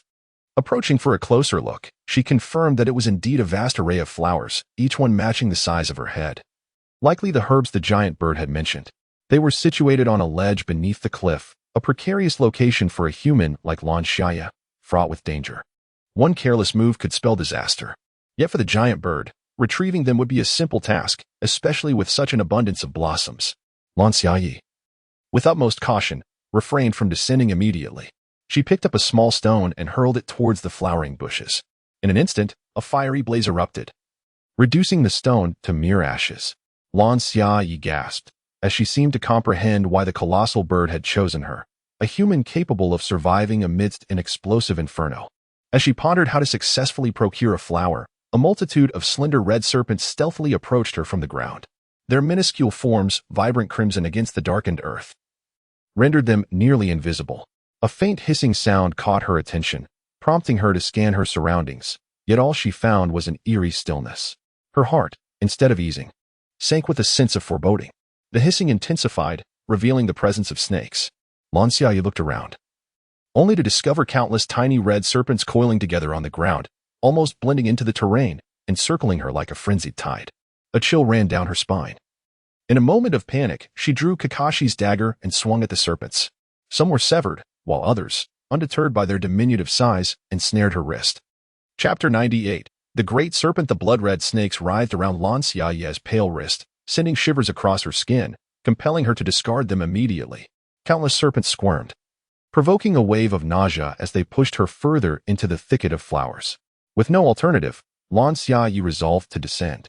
She cautiously began to climb down, gripping the rugged stones, while the wind whipped around her, causing beads of cold sweat to form. At last, she reached the flower patch, and upon landing, she swiftly plucked a flower, eager to ascend the cliff once more. A sinister, slick sound echoed beside her ear as a thick serpentine tail coiled around Lan Xiaye's waist, forcefully dragging her downward. This was a colossal serpent, its body a vivid crimson hue, with a triangular head that appeared both repulsive and terrifying. The cold, slick body of the serpent was immense, encircling Lan Xiaye in a tight embrace. Its frigid pupils narrowed slightly, and its gaping maw loomed large, ready to swallow her whole. As that foul, bottomless mouth inched closer, Lan Xiaye, filled with dread, exclaimed, "Wait, do you not wish to know who sent me?" The serpent paused momentarily, letting out a derisive chuckle. Who else could it be? That wretched bird has already delivered countless humans to me for my feast. Cursed bird, which had completely neglected to mention the perils of this place. As the serpent prepared to devour her, Lan Xiaye retorted with a cold smirk. Do you know why it sends us humans to you? The serpent hesitated, flicking its long tongue. Why? Because it has poisoned us long before we arrived. The more humans you consume, the deeper the poison spreads within you. Lan Xiaye's unwavering demeanor only served to deepen the serpent's uncertainty. Could that bird truly be so clever? Was this human merely fabricating lies to escape her fate? The serpent's slit pupil sharpened, and the coils tightening around Lan Xiaye reflected its growing tension. Observing the serpent's shift, she smirked once more, asserting with conviction, "What you may not realize is that my master is also afflicted by the poison. He desperately requires the antidote from this place. But since you refuse to provide it, the toxin must be redirected to you." The enormous serpent coiling around Lan Xiaye's body loosened its grip significantly, its cold eyes narrowing slightly. She was acutely aware that the colossal bird had been severely poisoned, yet the origin of that poison eluded her. What else do you know? The bait was set, Lan Xiaye mused, her composure growing ever more serene. I also know that the herbs here are utterly ineffective for you, merely designed to deceive you. Nonsense. The serpent roared in fury, its tail thrashing violently against the surrounding flora, sending a cascade of dirt and shattered petals flying. If they are of no use to me, why have you repeatedly sent others to steal my herbs? Lan Xiaye remained unfazed. Naturally, it is to poison you, my lord. Only by consuming those humans laden with toxins will you gradually succumb to the poison yourself. That cannot be. If you are the servant of the blazing bird, why divulge his plans to me? The serpent, no fool, fixed its cold, venomous gaze upon Lan Xiaye. Should this frail human dare to deceive it, her demise would be swift and merciless, a lesson in the cost of treachery. Because I do not wish to die? A fierce fire ignited in Lan Xiaye's eyes, fueled by her desire for life. This rationale was easily accepted by the serpent, which mocked the colossal bird's impending failure in its heart. What then can cure my poison? The serpent irritably flicked its tail. Very well, how cautious. The blazing bird, having acquired the herbs, eagerly consumed them. Lan Xiaye worried that the young serpent might perceive a discrepancy between the bird's demeanor and her words. Stealthily glancing at the young serpent, she was startled to find it listless and weakly sprawled on the ground, barely able to support itself. What transpired? Lan Xiaye discreetly buried the little snake, only to discover that upon touching the earth, it emitted a faint cry and ceased to breathe entirely. Could it be that this land harbors elements capable of overpowering these creatures? Lan Xiaye had come seeking an opportunity to depart. To be candid, she initially held little hope. However, the demise of the little snake illuminated a glimmer of possibility. What could have led to its death? The soil? The vines? The delicate flowers? Lan Xiaye scrutinized everything within her sight, placing them on her list of suspicions. Just as she contemplated collecting samples for experimentation, a piercing wail echoed, the sharp sound rekindling the anguish she had felt upon first encountering such a noise. Clutching her ears in torment, she curled up in pain. A colossal bird screeched and collapsed with a resounding thud. Lan Xiaye shook her dizzy head and hurried over to investigate. The immense bird lay feebly on the ground, its eyes vacant, staring at the diminutive Lan Xiaye as she approached. In its last moments, it yearned to spread its wings and eliminate this woman. Yet the relentless poison swiftly extinguished its life force. The minute flames flickering on the blazing bird's body were snuffed out, and its eyes closed in eternal slumber. Was it truly dead? Lan Xiaye gazed in astonishment at the enormous carcass, utterly bewildered. How had it met its end? Why? just as her mind raced with questions.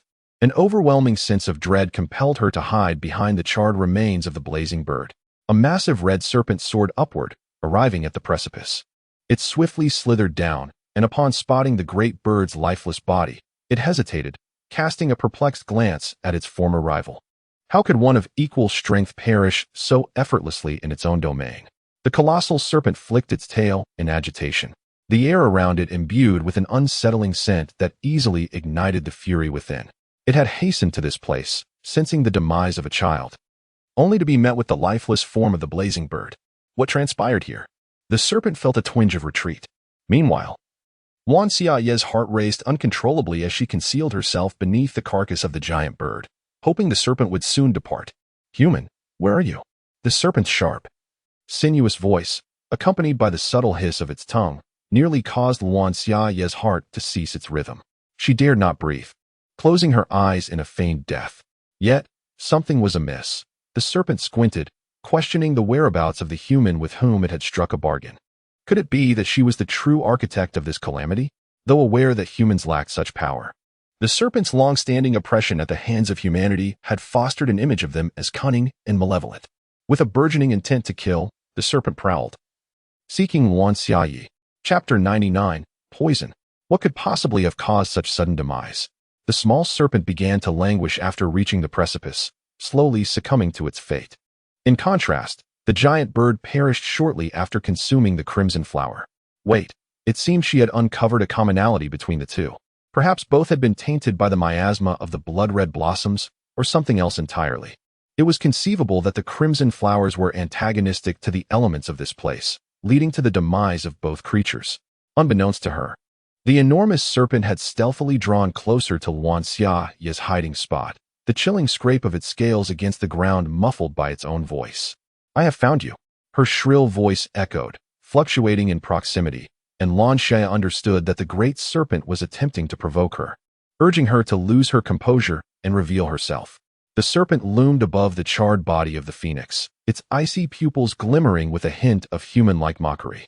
With a powerful flick of its massive tail, it sent the phoenix's corpse flying, unveiling the solitary figure of Lan Xiaye. Human, you have deceived me terribly. She slowly glided towards Lan Xiaye, deliberately slowing her pace to keenly sense the rapid heartbeat that had decelerated due to fear. A wave of panic surged through Lan Xiaye, prompting her to distance herself from the serpent. The serpent cast a scornful glance at Lan Xiaye, its body unfurling, the robust form swiftly enveloping the ground, employing the constricting hunting method typical of pythons. Here, an inexplicable restlessness consumed her, compelling her to unleash her pent-up fury. The serpent seized Lan Xiaye, intent on departing. Lan Xiaye whispered a phrase, barely audible, yet the serpent, driven by curiosity, could not resist the urge to inquire further, for it had initially spared her. What did you say? As it spoke, the massive serpent's head inched closer to Lan Xiaye, its cold, slick visage resembling a triangle, eyes glinting with malicious mockery. I said, die. Lan Xiaye abruptly flung the dirt from the ground towards the serpent's mouth and eyes. As she had anticipated, the serpent inadvertently ingested the soil, instantly writhing as if poisoned. Its body convulsed violently, and seizing this moment, Lan Xiaye escaped the serpent's grasp. Human, what have you done to me? The great serpent roared in anguish, consumed by fury. In her wrath, she yearned to engulf Lan Xiaye, wishing to drag her into oblivion. Venom gushed forth, and the spiteful, vengeful serpent unleashed a tremendous blaze, determined to claim Lan Xiaye as her companion in death. The item had not even graced her personal panel, leading Lan Xiaye to instinctively forget its existence. At that moment, flames encircled her, their searing heat licking at her skin. The venom loomed perilously close, and Lan Xiaye instinctively hurled the blue funnel, attempting to shield herself from the poison. The funnel hovered in midair, inverted, as the quicksand slowly seeped into the space below, emanating an ethereal blue glow, subtle and enigmatic. Lan Xiaye's heart raced as, with the funnel's transformation, the venom and flames appeared to freeze in place, suspended in the air. Seizing the moment, she hastily sought to escape. Why have you not perished? The serpent, initially capable of a prolonged struggle, had expended a considerable amount of energy in her desire for Lan Xiaye to share her fate, hastening her own demise. Yet, in such dire circumstances, Lan Xiaye remained unscathed. Despite the serpent's profound resentment, She found herself powerless against the toxins within her body, soon to become the third corpse upon the precipice. Strangely, the bottom of the funnel remained pristine, utterly transparent. Lan Xiaye, filled with suspicion, inverted the funnel once more, and time froze anew. This time, she distinctly observed the quicksand overflowing from above. However, the space below remained starkly vacant, as if the quicksand had vanished into another realm. Lan Xiaye quickly righted the funnel. It seemed this item possessed the ability to suspend time, albeit with certain limitations on its use. These sands of time are not reusable. With each pause, they gradually dissipate. Perhaps when the sands are fully spent, it shall signify the obsolescence of this artifact.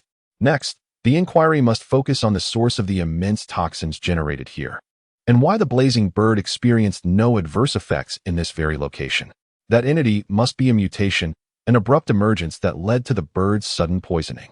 Thus, the soil cannot be the source of the toxin. Otherwise, the blazing bird would have perished long ago. Might it be the vines and the delicate white flowers? After a moment's contemplation, Lan Xiaye gathered both items and returned to the sheer cliffs. Below lay a thicket of blossoms. From a distance, she cast the vines into the flowers and waited. Soon, numerous tiny serpents began to scale the floral expanse, seemingly intent on surrounding and consuming her. It was not the vines. In haste, Lan Xiaye discarded the white flower onto the ground. Centered around the white flower, the serpents froze in their tracks. This is promising. Lan Xiaye picked up a small serpent for examination, and indeed, it had succumbed to death. She meticulously concocted a potent poison, extracting equal parts of the red and white flowers to create a potent elixir, storing it within her system's space. Originally, this space was designated solely for items, prohibiting any external matter. However, she discovered that in this realm, the constraints had eased, allowing her to store copious amounts of poison, which would otherwise be cumbersome to transport. She had envisioned it simply, yet when confronted by a massive creature, she realized this great beast intended to take her to a breeding ground. Oh dear. With such an unsightly appearance, this brute would surely be rejected by the arena and unwanted at the slaughterhouse. Its tough skin hardly looks appetizing. However, it appears to be a woman. Tossing her into the breeding grounds might yield rewards, for it has been quite some time since a woman was last seen. The Tauren, chewing on grass, mumbled to the nearby giant pig. Chapter 100. The fray. The Tauren casually tossed Lan Xiaye into his pocket, reveling in the prospect of enjoying the bounties of their reward alongside the giant pig. Lan Xiaye proclaimed her origin from the beast arena, yet the two creatures remained oblivious to her words. Left with no alternative, Lan Xiaye plunged a dagger into the Tauren's flesh, creating a small wound. Such a trivial injury was akin to a mirage for the Tauren, failing to capture his attention. Curious about the potency of poison necessary to incapacitate a creature of such size, she meticulously dripped the toxin into the wound, observing the Tauren for any signs of change. After experimenting with nearly half a vial, the Tauren collapsed with a resounding thud, causing Lan Xiaye, nestled within the pocket, to feel dizzy from the impact. The giant pig, taken aback, inquired, "Old bull, what has happened to you?" He hastily crouched down, shaking the Tauren's body in an attempt to rouse him, which proved to be a challenge for Lan Xiaye. Clambering out from the pocket, she retorted, "Do you wish to perish?" Dazed from the shaking and disinterested in maintaining a facade of cheerfulness, she spoke coldly. This indifferent demeanor startled the giant pig, who soon reacted in a fit of rage, reaching out to seize Lan Xiaye. Meanwhile, in the beast arena, the leader of the broken army was toying with a spherical artifact, his expression inscrutable upon hearing of Zhao Wenjing's demise. "Leader, that Lan Xiaye may have already escaped. Without her, we cannot annihilate them. What shall we do?" Someone anxiously queried. The man crushed the spherical prop in his hand, his expression devoid of emotion as he declared, "Tomorrow, we shall orchestrate a rebellion against the Colosseum." His teammates' eyes brightened. Their leader intended to seize this opportunity to shatter the peace of the Colosseum and annihilate the Radiant Zone amidst the ensuing chaos. However, the blue-haired Xiaye had already fled. What were they to do? The man coldly smirked. Flee? No, as long as we are not utterly vanquished. She must still be within this world. Find her and eliminate her. Unbeknownst to Xiaye, a storm of blood and carnage loomed over the Colosseum. At that moment, she was engaged in a battle of wits with a colossal pig, striving to remain aligned with the main storyline. The gigantic swine reached out, seizing Xiaye and drawing her closer. Its grotesque head loomed near, scrutinizing her, and an insatiable hunger began to stir within its belly. Initially indifferent, Closer inspection ignited the pig's ravenous appetite, and it could scarcely contain its salivation, longing to devour her whole. Without hesitation, it opened its maw, intent on swallowing Xiaye. In a swift response, Xiaye hurled the remaining half of her poison vial directly into the gaping mouth of the colossal pig. The creature, driven by gluttony and greed, instinctively shattered the glass vial with its teeth and consumed the liquid within, succumbing to instantaneous death. After dispatching the giant pig, Xiaye utilized her dagger to sever the hoof that had grasped her, landing gracefully on the ground. Before her lay an expansive prairie, devoid of any structures as far as the eye could see. If she were to walk, she had no notion of how long it would take to reach the Colosseum, and she was utterly unfamiliar with the terrain.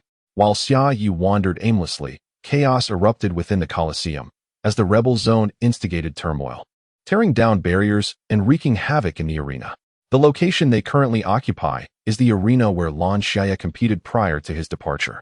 This expanse of the Colosseum is significantly more spacious than other areas, and even with the multitude of individuals present, it retains an air of vastness. The ground bears the remnants of the explosion created by Zhao Wenjing before her demise, a patch of inky darkness surrounded by an array of scattered debris of varying sizes. It is rumored that your comrades abandoned you and fled.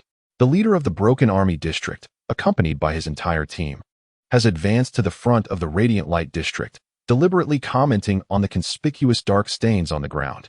The twin sisters hastily utilized a replicated sealing artifact to liberate everyone from their restraints, resulting in a tense standoff. Enough with the nonsense. The bespectacled man interjected, compelled to speak in order to bolster the morale of his comrades, as he and Lan Xiaye were bound together by their collaboration. The high-ranking officials of the Colosseum observed with keen interest as the humans engaged in their internal strife. It had long been said that humans relish in fighting amongst themselves. And now I am fortunate enough to witness this spectacle. The black cat elegantly extended its tongue to groom its paw, its eyes gleaming with derision. Below, the internal conflict raged fervently. Although neither side possessed extraordinary abilities, they unleashed an array of artifacts upon one another. The leader of the Broken Army District let out a cold chuckle. Isn't the answer rather evident? He produced a submachine gun and unleashed a hail of bullets towards the individuals in the Radiant Light District. Damn it! The bespectacled man exclaimed as he clumsily sought refuge behind a fragment of rubble, drawing out his own weapon, a sniper rifle, superior in caliber to that of the Broken Army District leader. With a calm demeanor, he chambered a round, aimed at the man, and squeezed the trigger. The other teammates from the Radiant Light District also began to draw their weapons in retaliation. The leader, quick-witted, shielded vital areas, yet despite his precautions, he was still struck by a bullet that pierced through his scapula, leaving a trail of crimson behind.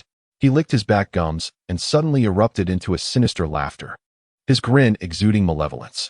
I had not intended to act in such a manner. The leader brandished his weapon, a pair of double-edged blades, their metallic surfaces reflecting the cold, shadowy depths of his eyes. The man leaped, his explosive agility allowing him to evade all assaults from the Radiant Zone, the blades carelessly reaping the lives of many. His speed was astonishing. As he soared closer, resistance to his onslaught proved futile.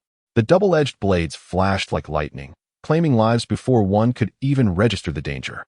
Among the fallen were ordinary natives and comrades from the Radiant Zone. The man with the dark glasses felt his eyes burn with urgency as he hissed through clenched teeth. Gather everyone. Observing his teammates scattered in disarray, a profound sorrow enveloped him. The disparity between their forces was overwhelming. Even if Lan Xiaye were to appear now, the situation would remain unchanged.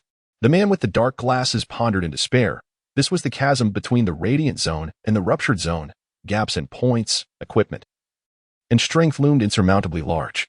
The twin sisters stood back to back, gradually moving closer to the man with the dark glasses. Now, only the two of them and a kind-faced middle-aged woman remained alive from the Radiant Zone. The leader spoke little, advancing into the throng with his blades, expecting to relish the exquisite sensation of cleaving through flesh, only to find his attacks landing in vain. Before him loomed a colossal turtle shell, thwarting his attack and causing his dual blades to become ensnared. To his astonishment, the team leader remarked with a sinister chuckle, "It seems you possess quite an array of items. However, it matters not, for soon they shall all belong to me." Chapter 101. Threat. The bespectacled man concealed within the turtle shell wore a grim expression. The man's words indicated he had the means to seize items. Such an item necessitated the death of the tasker, allowing the possessor to randomly extract one item from the tasker's inventory for their own use. Everyone, assault the turtle shell, commanded the leader of the Broken Army District, brandishing his weapon as he stood nearby. He aimed to shatter the shell and force the inhabitants of the Shaking Light District out into the open. Inside the shell, the twin sisters maintained a stoic demeanor, clutching their weapons, while a benevolent-looking woman idly twirled her fingers, just as the bespectacled man awaited his imminent demise with despair. He was startled by a chorus of exclamations from outside the shell, followed by the chaos of battle. What was happening? The bespectacled man pondered, uncertainty gnawing at him. Although they were safe within the shell, their greatest limitation lay in their immobility and inability to witness the unfolding events outside, rendering them exceedingly passive. Open it up.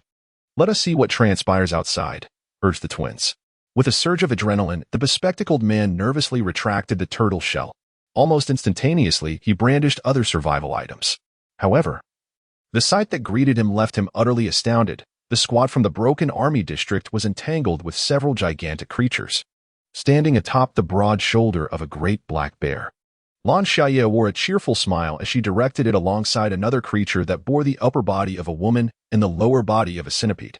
Eliminate them. Well, those over there need not be harmed. They are acquaintances of mine.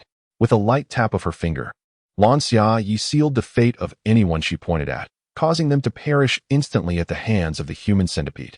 The bespectacled man stood in stunned silence, as did the twin sisters and all members of the Broken Army. What was happening?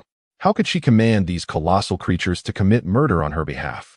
In the realm of the Master God, it seemed someone was cheating. 3 hours prior, after an exhausting journey devoid of encounters with animals, Lan Xiaye, utterly fatigued, decided to sit down and cultivate her spiritual energy. Time slipped away unnoticed until she finally heard the thunderous sounds of wildlife. Suehua, do you see that person over there? The voice was deep and robust, even somewhat familiar. Upon opening her eyes, Lan Xiaye beheld a large black bear approaching, anthropomorphically displaying a look of disdain. Ugh. This person is so dark, like a piece of coal. Beside it stood an equally towering human centipede. This configuration and scene were indelibly etched in her memory, as they were the very creatures she had encountered upon her arrival in this world, their absurdity leaving a lasting impression.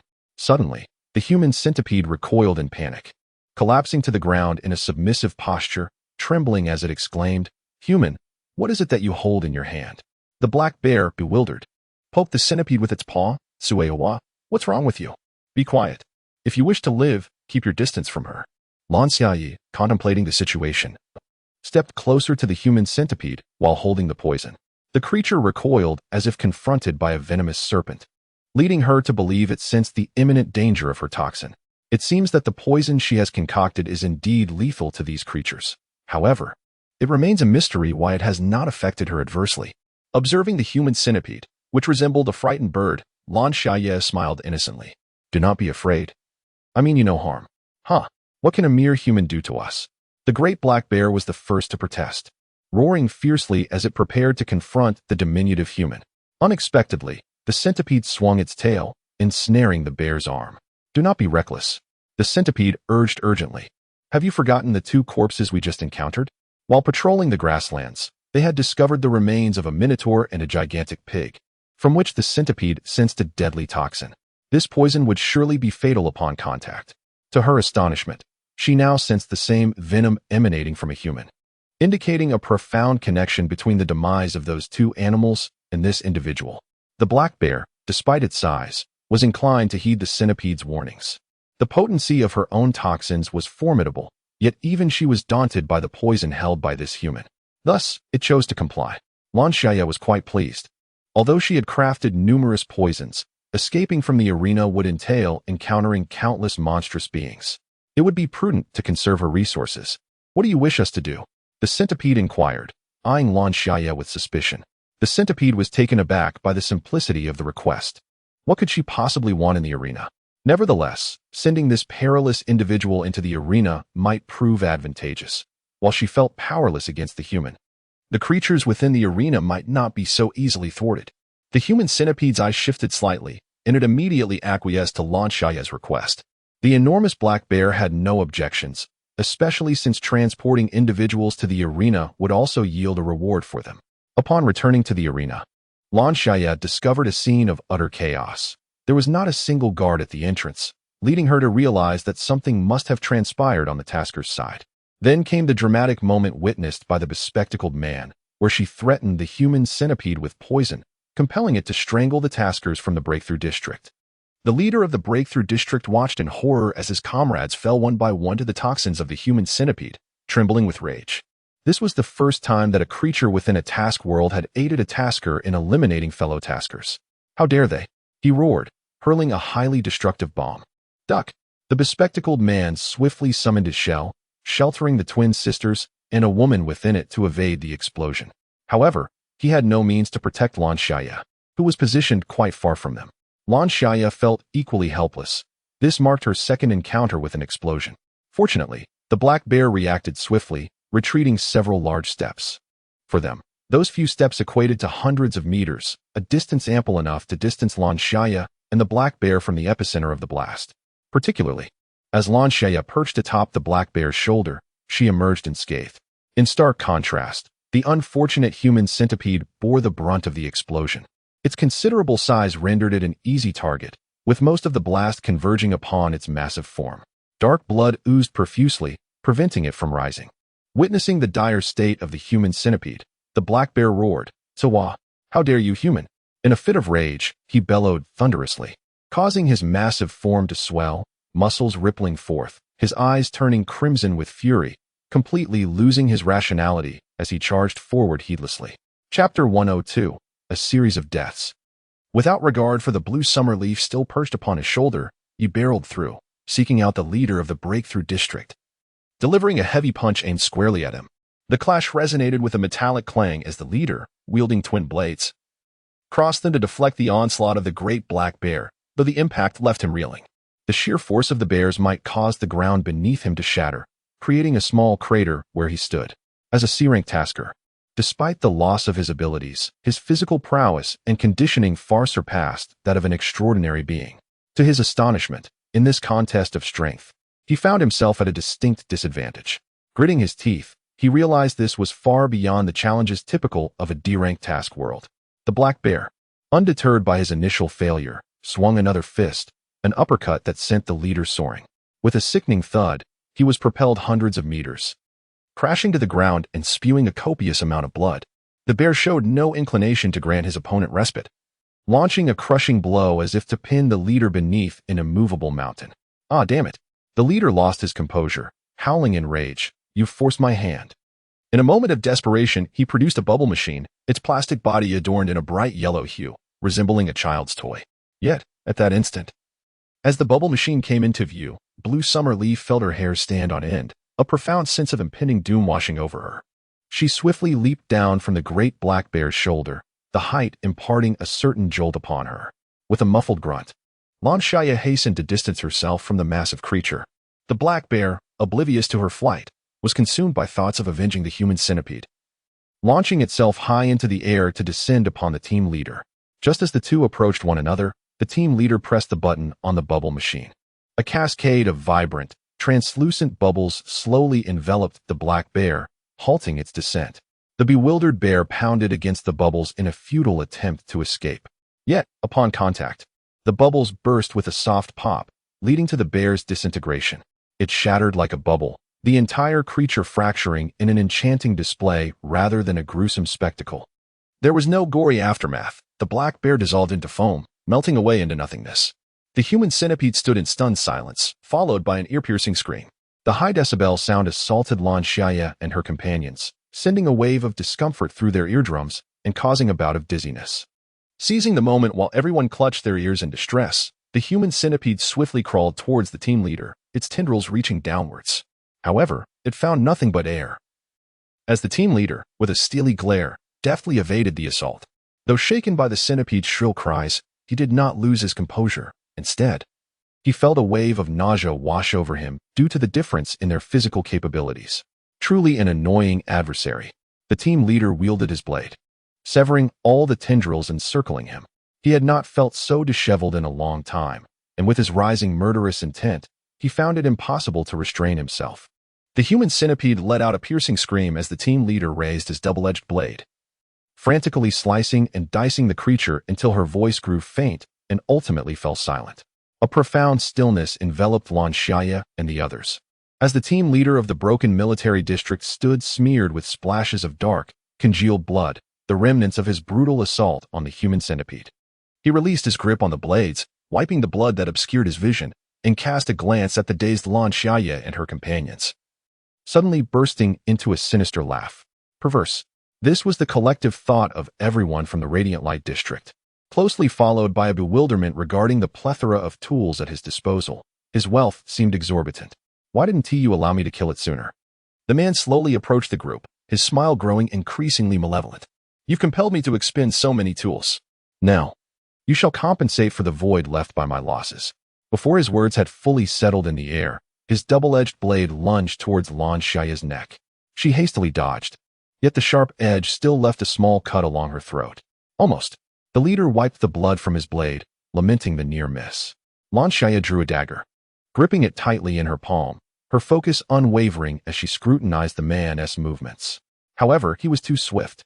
Her eyes could only catch fleeting glimpses of his shadow, rendering her powerless to evade his strike. The twin sisters, holding a mirror together, reflected the image of the man wielding the knife. How intriguing. The leader lazily retracted his lethal advance on Lan Xiaye, casting a sidelong glance at the twins.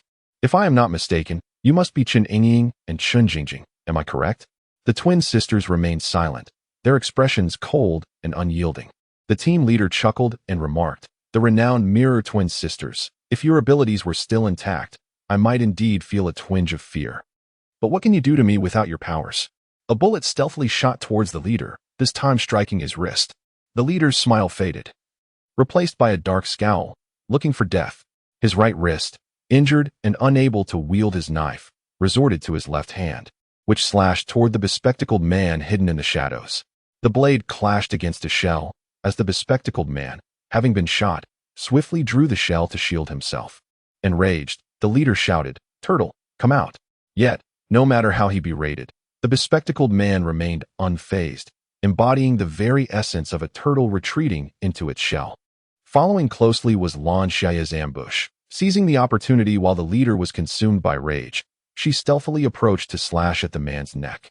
The man seized Lan Xiaye's hand, clutching the dagger, while his other hand, injured at the wrist, swung the blade towards her head. The leader hastily released Lan Xiaye to evade the blow, casting a cold glance at the twin sisters, who held the mirror reflecting his image. It was this very mirror that had deflected his attack on Lan Xiaye. Having missed her strike, Lan Xiaye had already distanced herself from the man, poised for the next opportunity. The leader surveyed the bespectacled man cowering behind the shell, the twin sisters clutching their mirror, and Lan Xiaye, dagger in hand, ready to pounce. His simmering fury threatened to obliterate his reason. How much longer must he wait? He exclaimed in a fit of rage. These individuals swarm around him like bothersome ants, attacking one after another, provoking a sense of irritation and disgust. A sudden jolt of alarm coursed through Lan Xiaye. Could it be that he had allies? Was the human centipede able to eliminate the operatives of the broken military district? She hurriedly scanned her surroundings, which lay in disarray, strewn with debris and bodies that stained the ground a vivid crimson. In the distance, a few ordinary natives cowered in the corners, watching the operatives battle in terror. Lan Xiaye could not discern whether these individuals trembled from fear or from the thrill of the operatives' mysterious powers. No suspicious figures remained in sight. Was it possible that an operative from the broken military district possessed an invisibility device, lurking in the shadows? Soon, she realized that was not the case. A woman who had remained quietly beside them suddenly hurled an object towards them. She was closest to the twin sisters, and given that their focus was entirely on their leader, they were unprepared for the threat nearby. The woman easily ensnared the twin sisters with a binding device, a rope that tightly bound them together, rendering them immobile. The mirror they held clattered to the ground with a sharp sound, which their leader picked up, toying with it with great interest. The twin sisters had no time to be angry at their leader for seizing their object. They looked at the woman in disbelief, questioning her intentions. The middle-aged woman maintained her benign demeanor, smiling cheerfully without uttering a word, not even glancing at the twin sisters. "We are the teammates." The twin sisters amplified their voices, realizing that he would eradicate us for the sake of victory. What could you possibly gain by assisting him? The woman finally cast a sidelong glance at them and coldly replied, The leader has bestowed upon me a zone-changing artifact. I am now a member of the breakthrough zone. Who would want to be associated with a bunch of worthless individuals like you? The twin sisters trembled with rage, falling silent, having lost their extraordinary abilities. Their greatest reliance had been this mirror artifact, now appropriated by the leader, significantly diminishing their combat prowess. The bespectacled man within his shell widened his eyes in disbelief. A traitor had emerged within their ranks. What would you do next? The man, now in control, effortlessly spread his hands, reveling in his superiority as he gazed at Lan Xiaye and her companions. Lan Xiaye found the situation quite challenging. With the twin sisters incapacitated and the bespectacled man lacking combat strength, she remained the sole assassin armed with a dagger. The woman lowered her gaze and suggested, "Leader, let us resolve this quickly to eliminate any potential threats." The leader furrowed his brow, responding, "A threat? A mere group of worthless individuals? They pose no concern." The woman fell silent, yet her eyes betrayed a palpable intent to kill as she regarded Lan Xiaye and her companions. Despite his dismissive words, the leader had no intention of sparing them. Displaying the demeanor of a victor before Lan Xiaye and her group, he unleashed a barrage of offensive artifacts towards the bespectacled man's shell. The woman, seizing her weapon, launched an attack on Lan Xiaye. Her weapon, a formidable cleaver, danced menacingly in the air. Lan Xiaye sidestepped the woman's assault, only to find the woman relentlessly pursuing her like a parasite. Her attack was insidious. Her left hand aimed directly at the woman's vital areas, anticipating that Lan Xiaye would expose her neck and heart out of shame. Lan Xiaye, fully aware of the woman's malicious intent, felt a surge of murderous rage. She swiftly turned, plunging her dagger downward to sever the woman's wrist. The woman let out a piercing scream, her gaze towards Lan Xiaye growing increasingly fierce. "You wretched creature." Having successfully struck, Lan Xiaye cast a lingering glance at the woman before rapidly distancing herself, darting towards a pile of rubble. The woman immediately pursued her. But just as Lan Xiaye was about to enter the chaotic heap, she suddenly hesitated, realizing she had strayed far from the leader's battlefield. This disordered mound of stones provided an excellent concealment for Lan Xiaye, and if the woman recklessly ventured in, she risked being ambushed by her hidden adversary. Nevertheless, the woman stepped forward, a cunning glint flashing in her eyes. Lan Xiaye paused her advance into the rubble and quickly retreated, but it was too late. Several flying daggers instantly shot towards her hiding place, stirring up clouds of dust and debris. Seizing the moment as the dust billowed, the woman swung a cleaver towards Lan Xiaye's head. Lan Xiaye bent backward to evade the lethal swing, her body spinning gracefully to position herself behind the woman. She ensnared the woman's arms, rendering her immobile. Clenching a sharp dagger in her mouth, she slashed at the woman's neck. The smooth, glistening blade was instantly stained with blood, and as Lan Xiaye loosened her grip, the woman's struggles grew feebler. Her neck was brutally slashed, blood gushing forth in an unending stream. Her eyes widened in terror, one hand gripping the hem of Lan Xiaye's garment with desperation. "I, gurgle, don't want to die." The woman's voice faltered, her shattered bronchial tubes causing blood to bubble and burst. The profound desire to survive, the indomitable will to live reflected in her eyes, stirred something deep within Lan Xiaye. She crouched down to meet the woman's gaze, uttering each word with conviction. "I too do not wish to die. No one desires death." In an instant, the light flickered out from the woman's eyes. Her grip on Lan Xiaye's clothing slackened. In her final moments, she longed merely to gaze quietly at the vast expanse of the sky. She pondered whether her daughter in another realm was faring well. On the main battlefield, the bespectacled man's shell had been breached, a large hole gaping in his defenses, surrounded by a heap of discarded props. "You finally arrived," he exclaimed in surprise, fleeing at the sight of Lan Xiaye. The leader, witnessing Lan Xiaye alone, cursed the woman for being so useless, succumbing so swiftly to her. Drawing his twin blades, he coldly declared, "I have grown weary of this game. Let us bring it to a swift conclusion." A game? Although she had heard whispers of the higher-ups treating their missions as mere games, she never anticipated encountering such depravity. The leader was known for his remarkable speed, and the disparity between them was glaring. As he lunged at Lan Xiaye with his blade, she barely caught a glimpse of his form before a chilling aura of death enveloped her. Acting on instinct, Lan Xiaye instinctively crouched, a strand of hair cascading down from her head. Had she not crouched down to evade that attack, her head would surely have met the ground now. Her reflexes were impressive. The team leader regarded Lan Xiaye with admiration and said, Would you consider transferring to our breaking army district? I can provide you with the necessary transfer items. With a smile, Lan Xiaye replied, why don't you transfer to our breaking army district instead?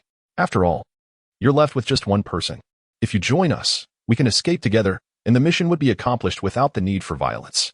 The team leader narrowed his eyes. Lan Xiaye's suggestion was tempting, yet he lacked any transfer items.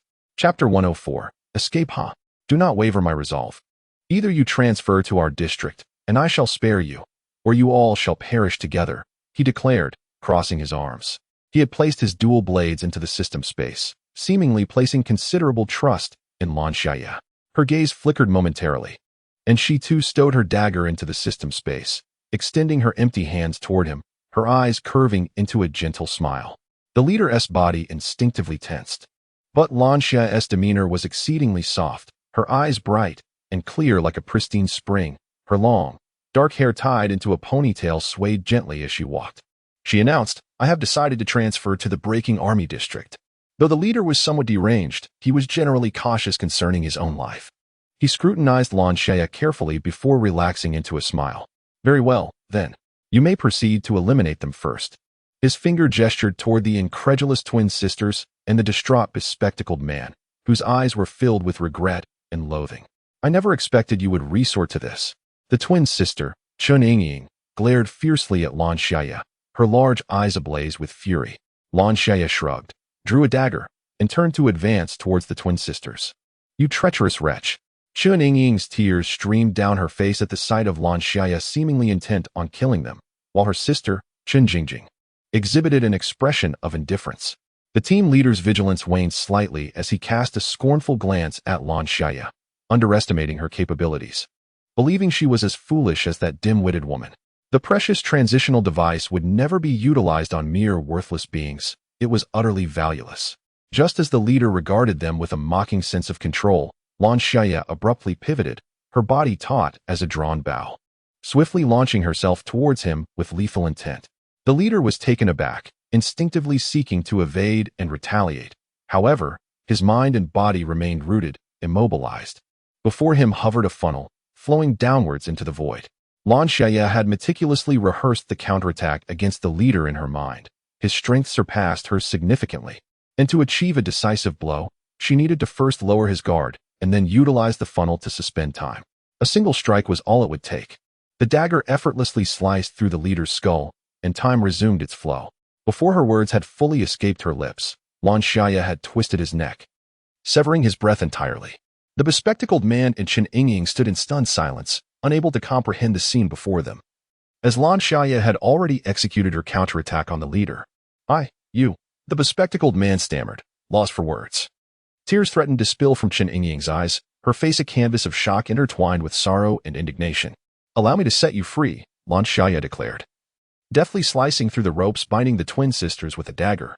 Her gentle voice, laced with a hint of jest, finally roused them from their stupor. In that moment, their eyes sparkled brighter than ever, shattering the curse of the dimmed zone. The four, upon hearing this, swiftly gathered the scattered props from the ground, dashing forward with remarkable agility, determined to escape before the creatures could react. Since Lan Xiaye had entered through the entrance, she possessed the knowledge of the correct path to freedom, leading the charge toward the exit. After 5 minutes of frantic running, an elegant black cat gracefully leaped in front of them, positioning itself perfectly to block their escape route. While we appreciated the performance you provided, the arena is not a place for arbitrary departures, the black cat remarked. As it spoke, various animals, roughly their size, emerged around Lan Xiaye and her companions, including a gold frog with lifeless eyes. These creatures wielded electric nets and clubs adorned with sharp blades, encircling the four. The familiar gold frog opened its mouth wide, unleashing a torrent of potent venom toward them. The splattered venom rained upon the other animals, eliciting cries of anguish. Stunned, the gold frog hesitated, torn by the sounds of its companions' lamentations, unsure whether to continue its assault. As Lan Xiaye and her group drew ever closer to the black cat, the other animals began to unleash their unique abilities. Strange and peculiar barriers surged towards them, reminiscent of the bubble-like spawn of a golden frog. However, success in breaching these barriers from a distance proved to be quite challenging. Lan Xiaye deftly evaded the encroaching barriers, but the incessant dodging, especially following a recent fierce battle, had left everyone utterly fatigued. The muscles in her legs ached with a stiffness that was becoming unbearable. She realized she could not continue like this. So she halted and retrieved a vial of her homemade poison from her spatial pouch. No more pursuit. Otherwise, your demise is inevitable. At the very moment she unveiled the poison, the previously graceful black cat tensed, its sleek, ebony fur bristling in alarm, signaling for everyone to retreat. Creatures of a size comparable to humans, such as the golden frogs, stood momentarily stunned, bowing to the black cat before withdrawing into the surroundings. The bespectacled man and the twin sisters exchanged puzzled glances with Lan Xiaye, bewildered by the unfolding scene. What is this? They seemed to inquire silently. The black cat approached with an elegant stride, disregarding the tense demeanor of the bespectacled man and the twins, its head tilted in curiosity. Lan Xiaye replied, "It's poison." She lifted her gaze, locking eyes with the feline's beastly pupils, explaining, "It is ineffective against humans, yet it can swiftly kill animals." The black cat's pupils dilated in alarm, instinctively retreating a few steps without a trace. "I can allow you to leave, but you must surrender all of that poison to us," it insisted. The black cat swore. "I will never comply." Seeing that Lan Xiaye remained unmoved, the black cat was compelled to concede, "Then you may leave some behind." Deal. After Lan Xiaye relinquished several glass vials, the black cat stepped aside, granting them passage without further obstruction. The bespectacled man and his twin sisters left the arena in a dreamlike state. The exhausted shell, the useless body, merely serves as a plaything for the spectators. Corpses are cooked and tasted, their skins and bones crafted into artifacts. Feel what I feel, comprehend what I understand. When endowed with formidable power, can one indeed overturn everything and escape the clutches of dominance?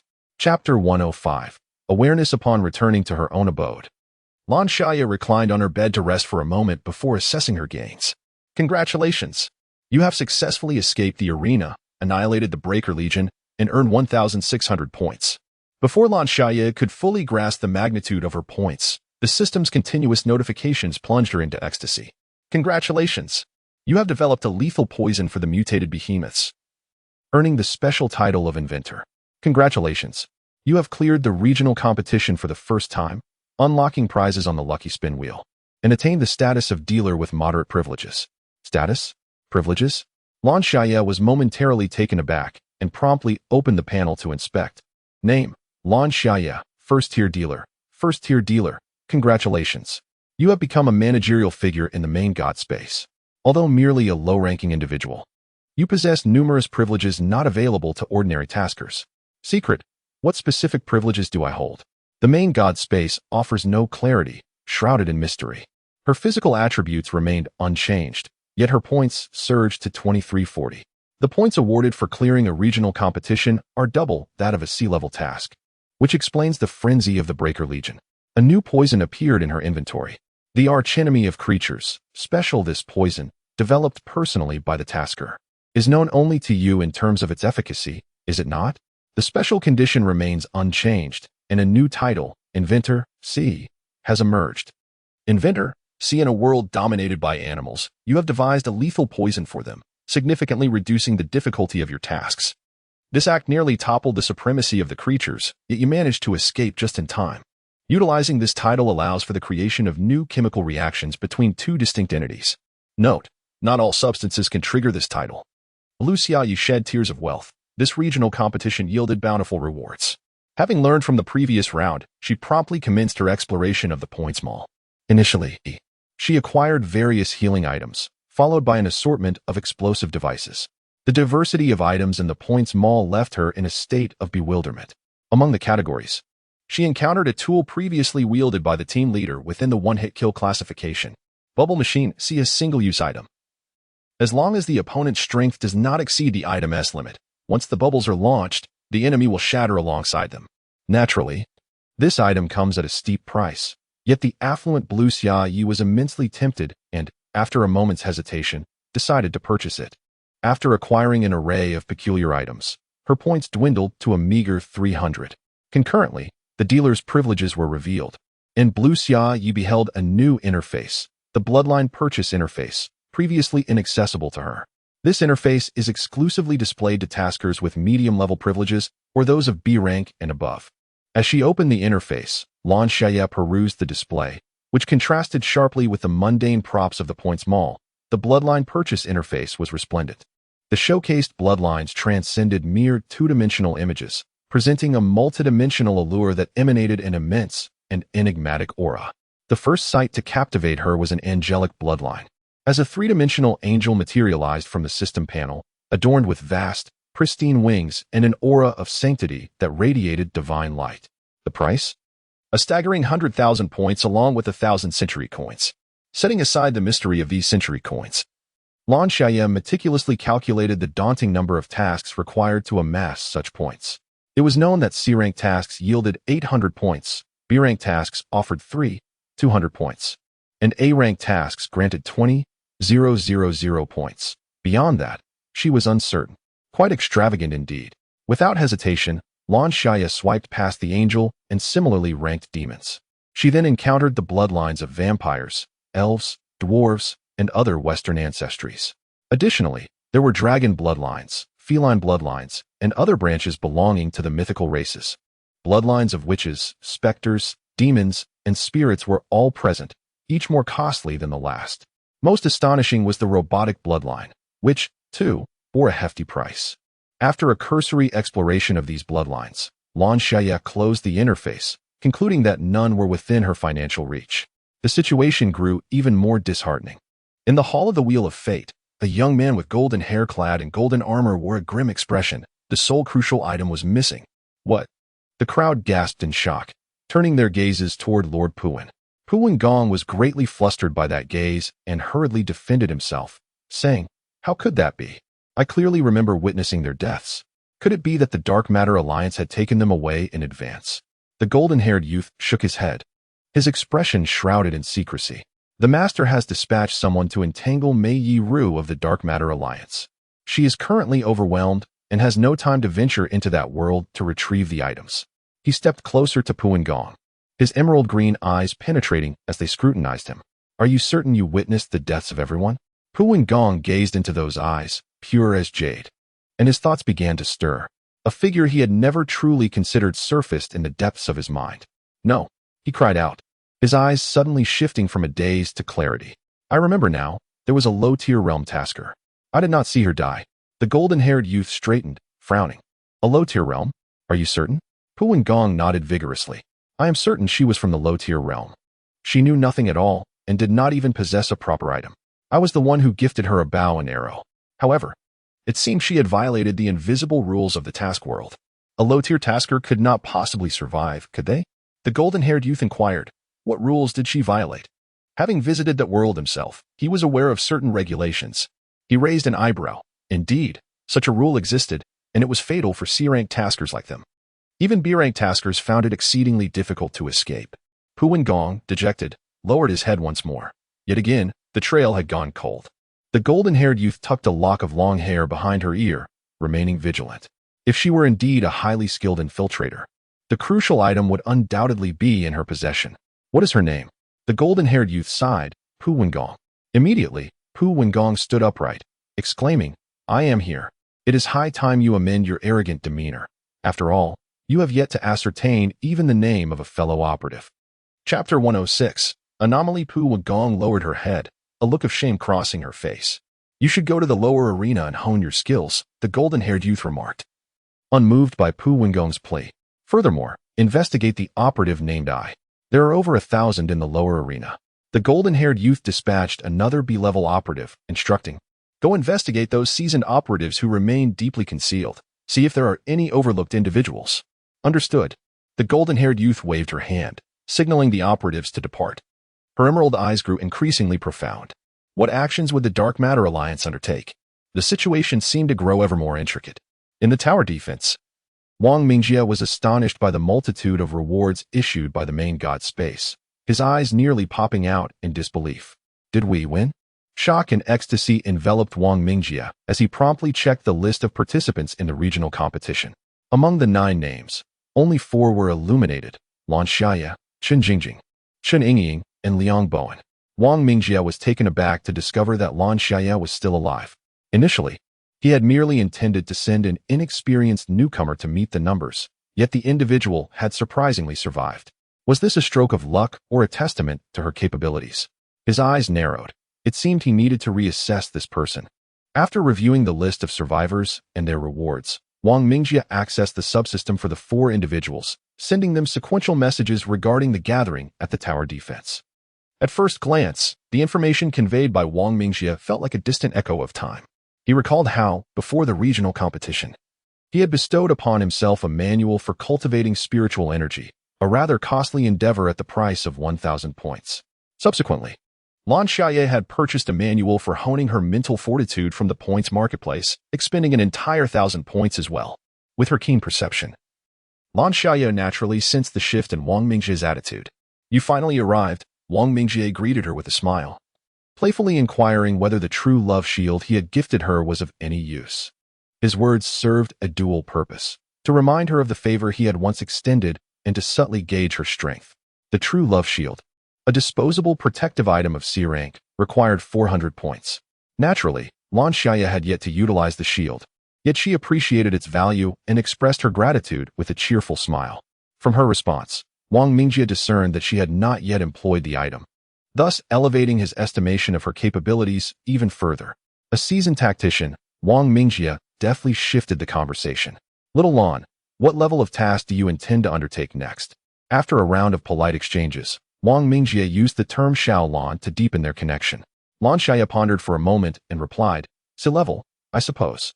Wang Mingjie chuckled and said, "I must also extend my gratitude for your victory in this regional competition, as it has granted me additional privileges." The mention of the sensitive term privileges piqued Lan Xiaye's curiosity, prompting her to inquire, "What privileges?" Without hesitation, Wang Mingjie replied, "I now possess some authority regarding the selection of task worlds, allowing me to perceive certain characteristics of these task realms. Consequently, when assigning tasks to you, I can provide you with these insights for better preparation." Wang Mingjie had previously mentioned that he was the administrator of the Yaoguang district. Such powers must indeed stem from that role. The title of administrator inherently suggests a higher status than that of a dealer, and thus, naturally, his privileges would surpass those of a dealer. Observing the smiling Wang Mingjie, Lan Xiaye felt an instinctive sense that he was more than he appeared, perhaps having acquired some form of lineage. However, she refrained from probing further, keen to protect her own identity as a dealer. Her intuition urged her to conceal her identity and abilities. During their conversation, the twin sisters and the bespectacled man arrived at the tower defense. Wang Mingjie welcomed the 4 into the tower defense and casually inquired about the recent regional competition. He then presented each of them with a powerful damage-dealing item. Lan Xiaye marveled again at Wang Mingjie's abundant points. The 4 accepted the gifts with enthusiasm, and Wang Mingjie shifted to the main topic. "I hope you all will choose to remain in the Yaoguang district." What could this imply? Lan Xiaye looked at the twin sisters with confusion, and Wang Mingjie promptly explained, "Having survived this regional competition, you can expect others from different areas to attempt to entice you to transfer. I acknowledge that the Yaoguang district may not currently rival other regions. Yet I assure you that its abundant resources will be preferentially allocated to you, including the newly acquired privileges of our district." Wang Mingjie elaborated on the newly obtained privileges of Yaoguang district, stating, "Should you choose to remain here, you will have the opportunity to select tasks from this world ahead of others. I will also divulge every detail regarding the characteristics of the world I have acquired." With a smile, he looked at the 4 of them, awaiting their response. Liang Bowen, the bespectacled man, scratched his head and said, "I agree. But I must clarify that the success in this regional competition is not solely due to my efforts." Wang Mingjie was not particularly surprised. His gaze shifted to the twin sisters, who were among the top-tier forces in Yaoguang district and could even be considered formidable within the ranks of C-level taskers. Their abilities were rather peculiar, suggesting that their prowess was essential for the victory in this competition. Chen Yingying, one of the twins, sensed Wang Mingjie's gaze and quickly clarified, "Do not look at us with such a repugnant expression. We were prohibited from using our abilities in this regional competition, which effectively sealed our powers." "What?" Wang Mingjie exclaimed in astonishment. "Why was I not informed of this at the outset? Is that why this regional competition is so challenging?" The 4 individuals gazed at Wang Mingjie with a sense of suspicion. Wang Mingjie murmured to himself, "The animal kingdom. I have heard of this realm. Beyond their colossal size, they possess extraordinary abilities. Even if you wield powers, it is exceedingly difficult to contend with them." especially considering that your abilities have been sealed. He pondered. The difficulty of this task should not be so formidable. There must be an error somewhere. Rising to his feet, his typically cheerful visage was now marked by seriousness. Perhaps the ease of their previous exit from the arena had lulled them into a false sense of security, leaving the four unprepared for the perilous nature of this assignment. Witnessing Wang Mingjie report to the divine space with a grave expression, they exchanged glances, suddenly realizing that their ability to complete this regional competition hinged entirely on fortune.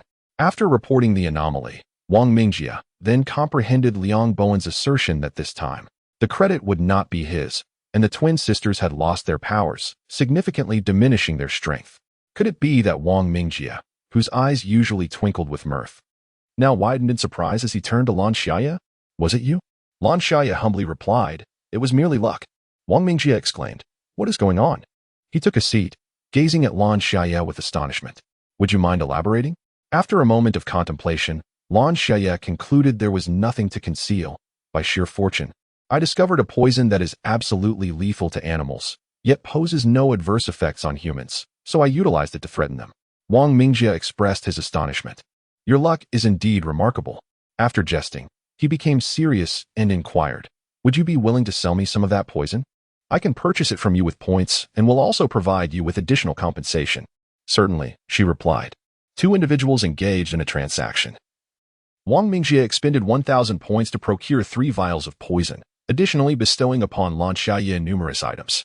With her newfound prosperity, Lan Xiaye beamed with delight, concealing from Wang Mingjie the fact that she possessed a multitude of such poisons. Wang Mingjie, all smiles, stowed the vials within his system space, knowing that he could sell each one to a tasker for no less than 1,000 points. The two foxes were immensely satisfied with one another, resuming their cheerful conversation. I discerned that this time, the system space could accommodate not only items but also other entities. This must be a form of adjustment from the main god's realm. Something had undoubtedly disrupted the equilibrium, thereby increasing the difficulty of this task world, prompting the main god's space to relax certain restrictions. When Lan Xiaye posited this observation, Liang Bowen and the twin sisters gasped in astonishment, having entirely overlooked this detail. It was no wonder Lan Xiaye could locate lethal poisons for animals. They could only remain dazed as she rescued them. The disparity between individuals was stark, and the trio exchanged glances, arriving at this conclusion. After casually discussing the upcoming regional competition, Wang Mingjie invited the four to the pinnacle of the tower defense. This was the highest level, a fusion of technological allure and fantastical essence. Upon entering this chamber, it felt as though one had stepped into a miniature starry sky. Wang Mingjie gestured through the air, and 2 celestial bodies transformed from the distance into shooting stars, descending before the group. "This is the new authority I have acquired," he declared, though my permissions remain insufficient, allowing me only to select from 2 worlds. As his hand brushed across the first black and white sphere, a line of text materialized above it. Sea level task. Locate the singular correct exit. No further information is available. The next planet appears ominous, shrouded in a deep crimson hue and swirling dark mists. Sea level task, supernatural, chaotic. Multi-faction. Similarly, no additional information is provided. Lan Xiaye inquired, "Why does this world refrain from disclosing specific tasks?" Wang Mingjie replied, "In a multi-faction world, caution is imperative. Revealing the tasks of each faction would grant us an unfair advantage over other participants." He uttered thoughtfully, "The divine space values fairness above all. Which world will you choose?" Wang Mingjie asked. Twin sister Chen Yingying glanced at Lan Xiaye. "Which world do you intend to select?" Lan Xiaye teased. "What? Do you wish to accompany me?" Chen Yingying blushed and huffed, raising her chin defiantly. "I never said that." Liang Bowen awkwardly adjusted his black glasses. "I too wish to join you." This Wang Mingjie sighed. "Lan Xiaye possesses quite a magnetic charm. I am agreeable, but I shall not provide excessive assistance." Lan Xiaye clarified, "Should anything happen to them, he would not intervene." "It's all right, I can manage on my own." Liang Bowen pushed up his glasses confidently, asserting, "My abilities are quite formidable as well." "Then I shall choose the first world, to avoid any factional discrepancies," declared Lan Xiaye. Wang Mingjie nodded. "The time interval for Class C taskers is 3 months. However, you may choose to enter earlier. I will send you the markers for this world, and when the time comes, you can submit them directly to the main god space." "Very well, I am currently transmitting the information to you." Upon returning home, Lan Xiaye emerged from her room. The flow of time in the two worlds differed. So to her parents, it seemed as though their daughter had merely taken a short nap. It was now May 18th, and only a month remained until the apocalypse erupted. She knew she must begin stockpiling food and constructing a safe fortress for her parents. This time, she would not permit anything to happen to them. Lan Xiaye contemplated this with a complex expression. In the afternoon, she left home early to procure supplies necessary for the impending disaster. Meanwhile, at home, her mother and father were engaged in a worried discussion. Is something troubling our child that she is afraid to share with us? The perceptive mother had sensed a change in her daughter, having watched her grow. Any shift in her demeanor was immediately noticeable. Her father's expression suddenly darkened. Who dares to bully my daughter? I will fight for her. The mother firmly chastised him. At your age, you still speak of fighting day in and day out. Thankfully, our daughter has not been led astray by you. The father remained undeterred. His daughter was his treasure, cherished and protected throughout her life. He could not allow anyone to mistreat her. The mother inquired, is there anything you would like to share with me recently? The relationship between Lan Xiaye and her mother has always been akin to that of friends, frequently sharing tales of her experiences. Yet, at this moment, she finds herself at a loss for words, her mind inundated with visions of apocalyptic escape scenarios. The essence of ordinary life seems a distant memory. In haste, Lan Xiaye informs her parents, a friend urgently needs me. Please stroll leisurely. I shall take my leave for a while. Once she is out of their sight, she swiftly materializes in the modest chamber of the main divine space. Chapter 108. The information is discovered. Lan Xiaye's gaze softened slightly. Indeed, she must grow increasingly powerful to safeguard her family, for that is her greatest aspiration in this lifetime. The hours of training are monotonous, yet during this time, Liang Bowen and the twin sisters frequently engage in sparring with Lan Xiaye, significantly enhancing her combat abilities and filling the gaps in her techniques. 2 months later, the restless Pu Wengong once again enters a lower-tier arena. By now, much of his arrogance has been worn away, leaving him weary and irritable. This marks his 301st foray into a lower-tier arena. As is customary, Pu Wengong retrieves an image, a portrait drawn based on his description by a tasker from the Wheel of Fate. The likeness to Lan Xiaye is an astonishing 98%. Have any of you seen this person? He inquires, devoid of hope. Standing in the dining area of the lower-tier arena's hotel, Pu Wengong stops every passerby. His formidable presence elicits dissatisfaction among the other taskers, yet none dare to voice their grievances. Once again, a voluptuous beauty strolled by, adorned in a figure-hugging dress that deliberately accentuated her alluring curves, her face painted with striking, flamboyant makeup. It was evident that she was a parasitic flower, relying on her physical charms to ensnare men. Pu Wengong had always held a disdain for such individuals. Repulsed, he stepped aside, fearful of being ensnared by a woman of her ilk, who marketed her body as one would peddle a commodity. To his surprise, the woman scrutinized the portrait closely and exclaimed, "Ah, I have seen her before." "What?" Pu Wengong immediately grasped the woman's shoulder, his excitement palpable. "Do you know her? Please, divulge every detail about her." The force of his grip caused the woman to gasp, and she lamented, "Do be gentler." With a playful arch of her brow and a flirtatious glint in her eyes, she queried, "What is in it for me if I share?" Pu Wengong, unaccustomed to such coyness, retorted coldly, "I advise you not to deceive me." "Rest assured, I never tell lies," the woman replied, her delicate, boneless fingers softly caressing Pu Wengong's chest, only to be brusquely brushed away by him. Her eyes sparkled with avarice at the mention of 400 points, an impressive sum, equivalent to the rewards from 4 E-level task worlds, not to mention a D-level item at stake. Noting the greed in her gaze, Pu Wengong scoffed, "However, should you dare to mislead me, you will deeply regret your actions today." His voice was cold and menacing, his gaze dismissive and frigid, entirely disregarding the presence and rules of those beneath him.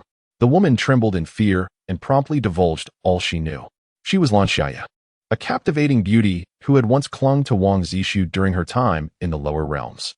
She had once encountered Lan Xiaye and regarded her as a mere vase competing for Wang Zishu's affection. The first time I saw her, she was sitting alone at this very table, dining. The woman pointed to a spot. Pu Wengong inquired, "When was this?" "Approximately 5 or 6 months ago. That was the only time I laid eyes on her," she replied, shrinking slightly. "May I obtain the props now?" She feared Pu Wengong might renege on his promise and withhold the props and points. If it was indeed 5 or 6 months ago, She must have been a low-tier tasker then. What was her name? Pu Wengong furrowed his brow. Qiu Sheng? Yet, he recalled the NPC addressing her as I. Are you certain she looked like this? Pu Wengong once again presented the portrait to the woman, who scrutinized it anew and nodded in affirmation. Doubt began to cloud Pu Wengong's mind. Could it be that the NPC did not call her by her true name? Which room did she inhabit? I do not know. Pu Wengong muttered an expletive under his breath. What else do you know? Though Pu Wengong possessed a commendable appearance, the initial impression he imparted was one of arrogance and disdain, particularly when he furrowed his brows, giving him a fierce demeanor, as though he might unleash violence at any moment. Who was her guide? Where is she now? Pu Wengong abruptly seized upon a crucial piece of information, bombarding the woman with questions. All I know is that she was a woman, seemingly residing in room 705. With only a month remaining before entering a new task world, we have practiced sufficiently. Let us prepare the props, Chen Yingying suggested.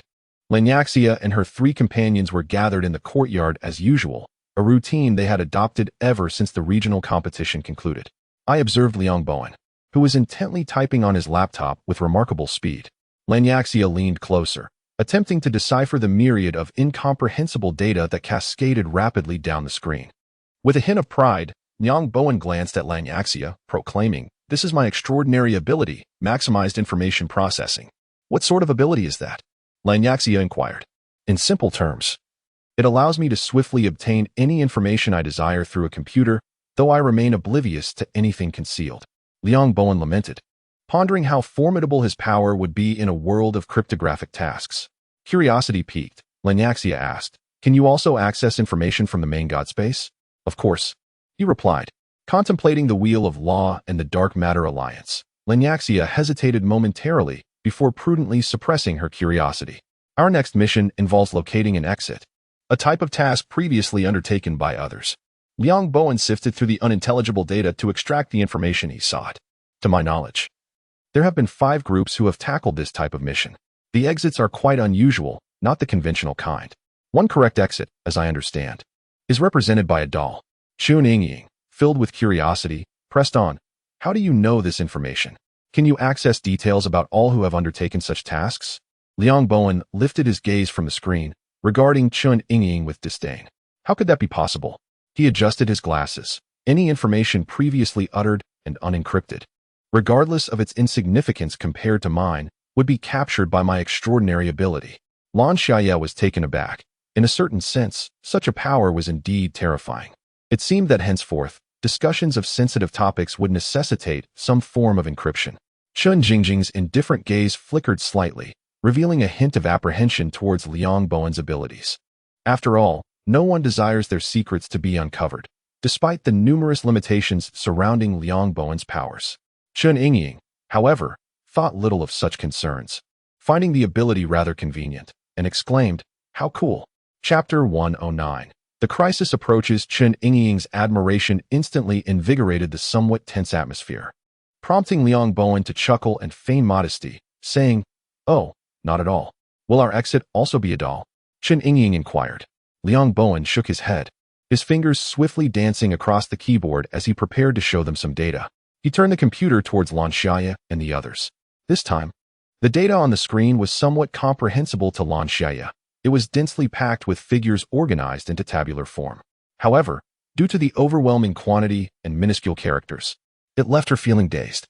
The twin sisters averted their gazes, and Chen Yingying directly asked, "What does it mean?" Liang Bowen explained. Each wave of tasks within the entered world varies. Even if we fortuitously find ourselves in the same realm, the tasks will inevitably differ. This means we can ascertain the characteristics of the task world in advance to prepare, but we cannot cheat. Unless the tasks in that world are completely annihilated, the divine realm shall not dispatch another tasker to undertake the mission. Liang Bowen's tone was grave as he gazed at Lan Xiaye and the other two. What do you suppose the divine realm truly seeks? What is its ultimate purpose, and what lies behind it? His voice, though barely a whisper, was laden with intrigue. How could one not be curious? Lan Xiaye mused. Chen Jingjing cautioned, "Choose your words wisely." After all, they were in the domain of the divine realm, where every utterance and action could be scrutinized by those lurking in the shadows. Liang Bowen's expression stiffened momentarily. He cleared his throat and remarked, "Surely, The illustrious divine realm would not concern itself with insignificant beings like us. After a brief moment of self-reassurance, he swiftly redirected the conversation. I initially sought to uncover more details regarding the next task world, yet I found nothing. It may either be a newly emerged realm or one that has already experienced a total annihilation. Of course, it was also plausible that his abilities were insufficient to uncover such information. Shun Yingying sighed. What kind of items should we prepare then? The information remained rather scant. Lan Xiaye recalled the insights Rin Jia had once divulged, which hinted at the existence of a white Sha in the task world, and even a library for research. Surely, their region must be a significant one. She wondered if the Yawang district would ever ascend to such prominence. Meanwhile, in the fervent discussions around them, Pu Wengong, whom Lan Xiaye was concerned about, had already begun his investigations into Quan Hong. Just as Quan Hong emerged from a D-level task world, she encountered Pu Wengong, who had been searching for her. Do you recognize this individual? Pu Wengong produced an image of Lan Xiaye. Upon seeing the portrait, Quan Hong's pupils contracted sharply. A formidable pressure enveloped her, rendering her face ashen and nearly suffocating her. Such an aggressive tasker inquiring about Lan Xiaye's whereabouts could only harbor ill intentions. With a pale visage, Quan Hong shook her head, denying, I do not know her. Pu Wengong felt as though he had been mocked. He shot an ice arrow into Quan Hong's shoulder blade and contemptuously asked, think again. Quan Hong remained silent, her face ashen. Behind Pu Wengong stood another tasker who whispered into his ear. Instantly, his demeanor shifted, and he gazed at Quan Hong with malice, saying, I have heard that you once had a guide lover. Quan Hong shot her head up, glaring fiercely at Pu Wengong. He chuckled softly and continued. He was killed by opposing taskers in a sea-level task world during his ascension to a higher realm, wasn't he? Observing Quan Hong's resolve gradually crumbling, Pu Wengong's laughter grew louder. Do you not desire vengeance? I can grant you direct access to the higher realm to assist you in your retribution. Do you comprehend the extent of the power I wield? It is trivial to eliminate a tasker. I could bring you to your knees, begging for mercy. Quan Hong fixed her gaze on Pu Wengong, her eyes reddened with emotion. Are you speaking the truth? Certainly. After a brief pause, she hoarsely inquired, what are your terms? Provide me with all information regarding this individual. Her name is Lan Xiaye, and she has only recently arrived here. After listening to Quan Hong's account, Pu Wengong inquired, what is her extraordinary ability? Quan Hong pursed her lips and replied, spatial ability. Pu Wengong frowned. This was indeed the same ability Lan Xiaye had once disclosed to him, limited to storing a few items, correct? Yes, after all, she had only recently awakened her powers. Pu Wengong fell into contemplation. Based on Quan Hong's description, Lan Xiaye appeared to be an unremarkable novice tasker, merely fortunate enough to enter the same task realm as them. Thus, the question arose, is this tasker still alive? A feeble and low-tier realm tasker. Pu Wengong turned to Quan Hong and asked, have you seen her since then? Speak frankly, for otherwise, you would have no means for vengeance. Quan Hong lowered her head in embarrassment and replied, yes. Pu Wengong's eyes gleamed with intensity. He had not anticipated that this seemingly weak Lan Xiaye could survive in a task realm where he himself had to tread carefully. Had she not violated the rules? How had she managed to stay alive? Thus, the crucial item was likely in her possession. Where did she go? I do not know. I only know she has ascended to a higher realm. Pu Wengong's lips curved into a satisfied smile as he tossed a delicate token to Quan Hong. Splendid. Lan Xiaye. Liang Bowen suddenly called out her name, drawing the attention of the twin sisters and Lan Xiaye. You are Lan Xiaye, correct? Liang Bowen gazed at her in astonishment. What is it? Lan Xiaye furrowed her brows, a sense of unease stirring within her. Liang Bowen spoke with great difficulty. I just received a message regarding a tasker from the lower realm, Lan Xiaye, who allegedly stole a precious item from the Zhongluan wing and is preparing to put a bounty on you. What? Shun Yingying exclaimed, utterly incredulous. That's absurd. In an instant, Lan Xiaye thought of Pu Wengong. What precious item had she stolen? The bow and arrow he had personally gifted her? It was simply ludicrous. No. There was another possibility, the only crucial item. But was that not something acquired through skill? How could it be labeled as theft in their mouths? Suppressing her anger, Lan Xiaye calmly replied, I did not steal anything. Shun Jingjing furrowed her brow. We know you didn't steal anything. You just ascended from the lower realm. The moment you arrived here, you joined us in the regional competition. How could you possibly have time to steal items from the Zhongluan wing? Moreover, do they truly think we lowly taskers could pilfer from the Zhongluan wing? It's utterly ridiculous. Chun Yingying nodded vigorously, indignant. Exactly. Chapter 110. Entering the task world early, Chun Jingjing turned to Lan Xiaye. But how did you get involved with the people from the Jingluan wing? Lan Xiaye hesitated to disclose the matter of the crucial item, opting instead for a half-truth. By mere fortune, I acquired an item that they also desired. But it ended up in my possession. Yang Bowen nodded in agreement. Your luck is indeed remarkable. Chun Yingying, filled with righteous indignation, exclaimed angrily. How dare they claim your belongings as their own and slander you by saying you stole them? What a bandit! Yang Bowen stated gravely. Although the issue indeed lies with the Jingluan wing, do you have any idea of the magnitude of this organization? Lan Xiaye shook her head, taking a deep breath. Liang Bowen shifted the topic from Jingluan wing to regional divisions. Do you know the classification of our Yawang district? True. I am not familiar with the vastness of the main god space, yet the various regions are categorized into 4 levels: heaven, earth, mystic, and yellow. The twin sisters listened intently, as they were unfamiliar with this knowledge. Noticing Liang Bowen was about to elaborate, Chun Yingying handed him a glass of water. Liang Bowen accepted the cup, took a sip, and continued. Though there are merely 4 levels, the disparities between each are immense. We must triumph in hundreds of regional competitions to ascend to the mystic level. I wonder if you have researched the constellations. Liang Bowen remarked. Yawang is one of the 27 constellations, also known as the Pujuan star. There are multiple Yawang districts in the main god space, not just ours. Lan Xiaye was taken aback, puzzled by his words. Do you not understand yet? The Yawang district is synonymous with the Pujuan district. Their fates are destined to be in constant conflict until one is defeated and merges with the other, within the main god space. Countless Yawang and Pujuan districts are engaged in this relentless struggle for dominance. At this moment, Lan Xiaye comprehended the brutal nature of the main god space. Now you understand how insignificant the yellow-level region is within the main god space, do you? Meanwhile, the Jingluan wing is a formidable force, even among the earth-level regions. They can effortlessly dispatch a few senior taskers to annihilate our radiant zone. A mere utterance from the Zenith wing would incite countless taskers, even minor factions, to pursue you. Lan Xiaye, in a desperate bid to curry favor with the Zenith wing. Chun Yingying gasped in concern. What should we do? At this moment, Lan Xiaye remained remarkably composed. I will immediately enter the task realm. After completing the mission, I shall depart from the radiant zone. Do not seek me out. Consider it as if you have never met me, never known me. Liang Bowen, with palpable heartache, remarked, had you not brought me out of the task realm, I would have surely revealed your whereabouts to the Zenith wing. Chun Yingying shot a glare at Liang Bowen, branding him a treacherous scoundrel. Liang Bowen chuckled bitterly. Do you grasp the magnitude of the benefits at stake? Perhaps with these resources, we could elevate ourselves from D level to C level. You are aware that once one's physique reaches D level, there is no means of upgrading through points. We can only accumulate resources to cultivate.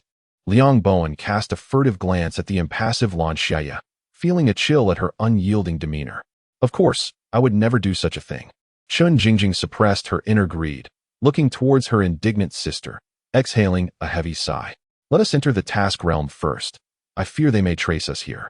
Thus, the group entered the task realm a month ahead of schedule. The current task realm is rated C, with 6 companions, all official taskers. Your mission is to locate the sole correct exit of this world. The expanse of this world is a boundless abyss of blackness, devoid of any starlight or moonlight. Merely an eerie silence enveloping the darkness. Nearby lies a vast stretch of desolate mountains, their grotesque shapes sprawling endlessly, with naught above but a swath of exposed rock. In the obscurity, these formations appear even more menacing, akin to colossal beasts lurking in the shadows. It is upon this barren range that Lan Xiaye awakens, instantly engulfed by the ominous gloom upon opening her eyes. The endless darkness breeds an unsettling fear within her, prompting her to produce the least valuable luminous crystal from the main god space to illuminate her surroundings. Yet, apart from the desolate mountains, there is nothing, and she is separated from the other taskers. Lan Xiaye does not hasten to locate them. Instead, she patiently searches for clues in her vicinity. Regrettably, after nearly half an hour of searching, she encounters nothing but the unending range of mountains. At that moment, a distant glimmer of light swiftly approaches.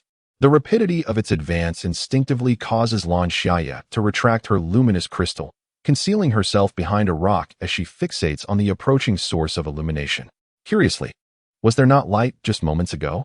A sweet voice, tinged with confusion, resonates. Utilizing the light held by the newcomer, Lan Xiaye discerns the figure's appearance. Cascading pink curls, reminiscent of a doll, fall gracefully to her waist, adorned in an extravagant Lolita princess dress. Crowned with a delicate lilac hat embellished with a pink rose that blooms as if real. The dress, composed of an abundance of lace and bows, extends to her calves, the soft hem swaying gently in the breeze. Innovatively, a ribbon is tied at her fair ankle, while brown leather shoes tap rhythmically against the ground. Why must one hide away? Mused the Lolita girl, resting her chin on her hand, her tone imbued with a sweetness akin to sugar. Suddenly, a chill ran down the spine of Lan Xiaye, who leaned against the rock, her body tensing as she grasped the protruding stones behind her. With a few agile leaps, she ascended to the mountain summit. Her figure was laid bare before the Lolita girl, who gasped in surprise and, casting a glance at Lan Xiaye, lamented, "You have broken my silk thread." The girl raised her hand, displaying the delicate, transparent thread that wound around her fingers, its strands distinctly trailing to the ground. These seemingly innocuous threads had just instilled in Lan Xiaye an overwhelming sense of peril. "You have damaged my silk thread. Should you not compensate me?"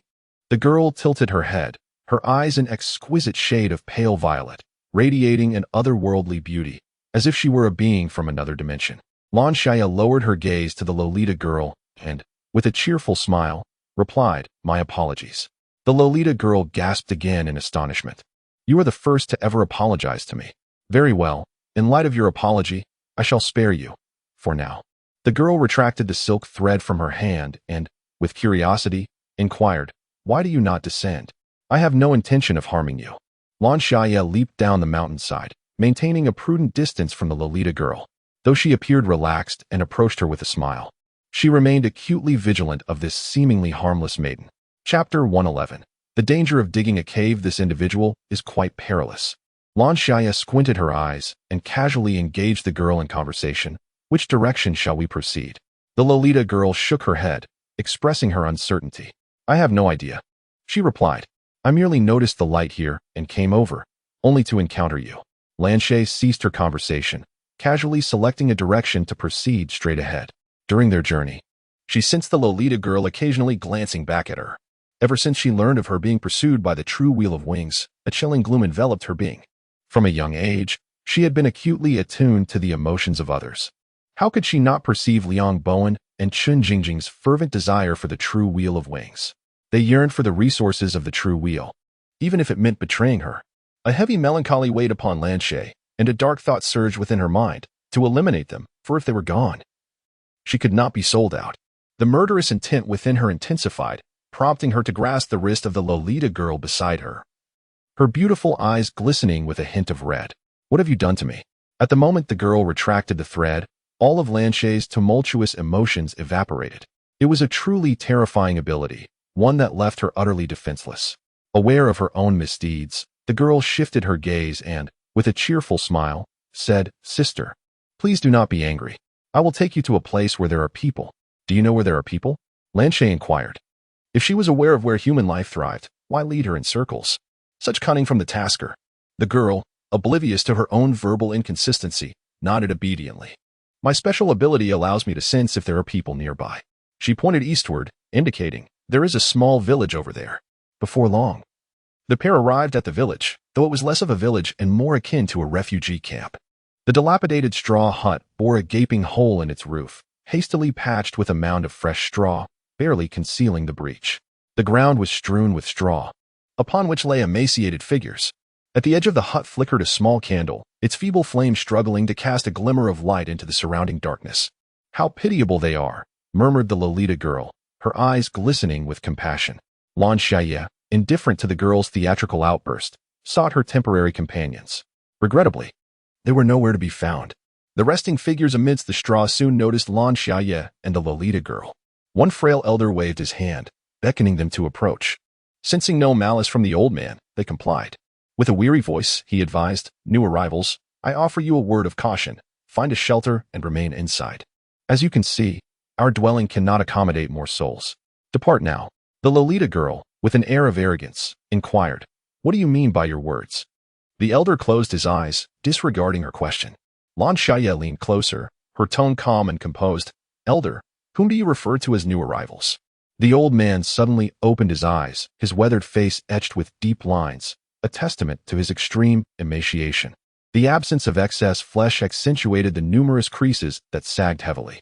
He chuckled softly, causing the wrinkles to dance wildly, prompting the Lolita girl to mutter in disdain. Old fool.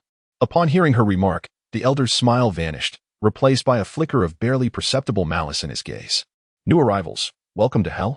What does the old man's words signify? The Lolita girl complained, stamping her leather shoes as she turned to Lan Xiaye. What a hellish, cryptic utterance. It's utterly infuriating. After delivering his enigmatic message, the elder had expelled Lan Xiaye and the girl from the straw hut, and now they traversed a rugged, stony path. He suggested we seek refuge in a house. Could it be that there is some peril lurking? And these dangers, the local inhabitants must surely be aware of. Yet they have chosen to conceal it from us out of some malicious intent. The Lolita girl proposed, let us eliminate them all. Then that house would rightfully belong to us. No, Lan Xiaye replied, shaking her head. The girl retorted with bitterness, why not? They are merely NPCs. Their demise would mean nothing. Lan Xiaye countered, can you find others? The girl shook her head. No, there are no other living beings within 100 miles. Precisely. How can you ascertain that they are not the last remnants of humanity? Perhaps the information we seek must be extracted from them. After pondering, the Lolita girl conceded that Lan Xiaye's reasoning held merit, relinquishing her perilous notion. Then where shall we search for a house? She inquired, gazing at Lan Xiaye with hopeful, blinking eyes. There are no houses within a 10-mile radius. Aside from the mountains, there is nothing. Lan Xiaye mused, glancing at the peaks. Could a cave be considered a dwelling? The girl's eyes sparkled with excitement. What a splendid idea. Overcome with enthusiasm, she inadvertently let slip her Shaanxi accent. Soon, she realized something was amiss and covered her mouth, stealing glances at Lan Xiaye's reaction. Aside from a faint smile gracing her lips, Lan Xiaye exhibited no other signs. Her naturally full lips seemed to carry an inherent cheerfulness. The girl's murderous intent dissipated like mist in the wind as she began to dig a cave alongside Lan Xiaye. During their endeavor, the silken threads from her attire subtly inched toward Lan Xiaye, only to be deftly avoided. Feeling a tinge of embarrassment, the girl nervously fidgeted with her skirt and blurted out, I'm called Rose. Very well, Rose. If you wish to seek an exit with me, refrain from brandishing your weapon at intervals, or we shall part ways, Lan Xiaye replied. Rose, feeling wronged, nodded. That was merely a reflex. Lan Xiaye fell silent, pondering the nature of this perilous individual. After much toil, they finally excavated a cave barely sufficient for two to take refuge. They nestled within, gazing outside at the enveloping darkness, still and silent, devoid of any apparent threat. Time elapsed without notice, and Lan Xiaye, feeling the weight of exhaustion from both digging and remaining vigilant against Rose, murmured, I'm feeling quite weary. I shall rest for a while. Rose yawned and promptly succumbed to slumber. Lan Xiaye observed Rose, astonished that she could sleep so soundly in the presence of a stranger and amidst such uncertainty. Was it not prudent to keep her guard up? Lan Xiaye suspected that Rose had retained some contingency plans. As the darkness thickened outside, Lan Xiaye too felt the pull of fatigue. Just as she prepared to close her eyes for a brief respite, a sound stirred from the cave entrance, a series of soft thuds that jolted her alert. She lifted her gaze toward the outside world. Chapter 112. The darkness outside the cave was impenetrable. Even with her abilities shielding her eyes, Lan Xiaye could not discern the scenery beyond. Just as she contemplated retrieving the luminous crystal to dispel the gloom, Rose awakened. Her gaze was remarkably clear as she leaned forward to peer outside. It's raining. Raining? Lan Xiaye queried, skepticism lacing her tone. The sound of rain was not one she recognized. It lacked the crispness of droplets striking the earth, instead resonating with a dull, oppressive thrum. Nearby, anguished screams echoed from the straw hut, prompting Lan Xiaye to illuminate the surroundings with the crystal. The brilliant light instantly dispelled the darkness for 5 meters, revealing the scene beyond. Black droplets cascaded from the heavens, striking the ground with a sizzle. Look, Rose tugged at Lan Xiaye's sleeve, urging her to gaze downward. Following Rose's gesture, Lan Xiaye beheld the rocks below, eroded into deep cavities. It was no wonder the nearby mountains appeared so rugged. They had been ravaged by these ominous raindrops. The black rain fell with increasing velocity and density, enveloping the area in a stifling atmosphere that obscured visibility. Even the light from the crystal, perched at the cave's mouth, succumbed to the corrosive rain. its brilliance extinguished inch by inch until it was rendered utterly useless, all within a mere 3 minutes. I now comprehend the meaning behind the elder's words, Lan Xiaye remarked. In a certain light, the elder's intentions seemed less malicious, at the very least. He did not wish for them to perish beneath the onslaught of this highly corrosive rain. With a thunderous roar, Lan Xiaye looked up in alarm, retrieving a new luminescent crystal to illuminate the cave walls. The cavern trembled slightly, as the reverberations continued from above, echoing from various locations. Upon witnessing this, Rose's expression darkened. Could the cave entrance collapse? It was hard to say. At that moment, the rain outside had intensified to a perilous level. Venturing out would be fatal. If the entrance were to give way, they would be severely injured, leaving them in a state of utter dilemma. Thus, the two remained awake throughout the night, anxiously watching the surrounding rock walls. After several hours, the rainfall subsided, yet the tremors persisted, and seeing the increasing intensity of the vibrations around them, Lan Xiaye and Rose resolutely exited the cave. The ground was parched, and apart from a few uneven pebbles, it was difficult to discern that this place had once been drenched by highly corrosive black rain. The two produced their glowing crystals and made their way toward the straw hut. Remarkably, despite the ravages of the black rain, the straw hut still stood, albeit in a state of disrepair. An elder sat at the threshold of the hut, the straw door ajar, and upon seeing Lan Xiaye and Rose approach, he remarked without surprise, "You are still alive. Elder, where did you procure this straw?" Lan Xiaye, having realized the immense utility of this seemingly dilapidated straw hut during the black rain, asked earnestly. Upon hearing that Lan Xiaye intended to claim some straw for himself, the elder straightened up and scolded vehemently, "Pah! You little rascal, how dare you shamelessly attempt to seize life-sustaining resources from us, the decrepit old souls?" The Rose was rather displeased. "How can you, old man, speak in such a manner? If you wish to live, must we then perish?" Lan Xiaye offered a faint smile, remarking, "It seems your straw cottage has developed yet another leak." The elder fell silent, his small, wrinkled eyes narrowing with suspicion as they fixated on Lan Xiaye. She gestured towards the slightly ajar door of the straw hut. "When we first arrived, the door was wide open, and we entered without hesitation. You were completely unguarded. Why, upon our return, do you stand outside, with the door merely cracked open?" The elder's initial ease began to fade, his expression turning blank as he regarded Lan Xiaye. With unwavering conviction, she declared, "It's because someone inside is injured, isn't it?" A thunderous crash resonated as a nearby cave collapsed entirely. The soft glow of the luminous crystal illuminated the elder's weathered face, casting shadows on one side. He stepped back, retreating into the darkness. Behind Lan Xiaye, the Rose held her breath, captivated by the tense standoff, feeling an exhilarating thrill. She failed to perceive any fault in Lan Xiaye's words, believing the elder was intentionally waiting for them. After a moment, the elder croaked, "What is it that you wish to do?" With a soothing smile, Lan Xiaye reassured him, "Do not worry. I harbor no ill intentions. We are all human. Should we not support one another in our survival?" The Rose listened to Lan Xiaye's words, finding them somewhat amusing. The notion of mutual support for survival struck her as one of the most ludicrous jokes she had ever heard. Yet, inexplicably, it stirred a sense of longing within her. Upon hearing this, the elder exchanged a knowing smile, conceding, "You are right. Observing a breach in your thatched dwelling, I inquire as to the whereabouts of suitable straw. We are robust and willing to assist in replenishing your supply to mend the aperture." These words from Xiaye instilled a sense of ease within the elder's heart, who then disclosed the location where the straw flourished.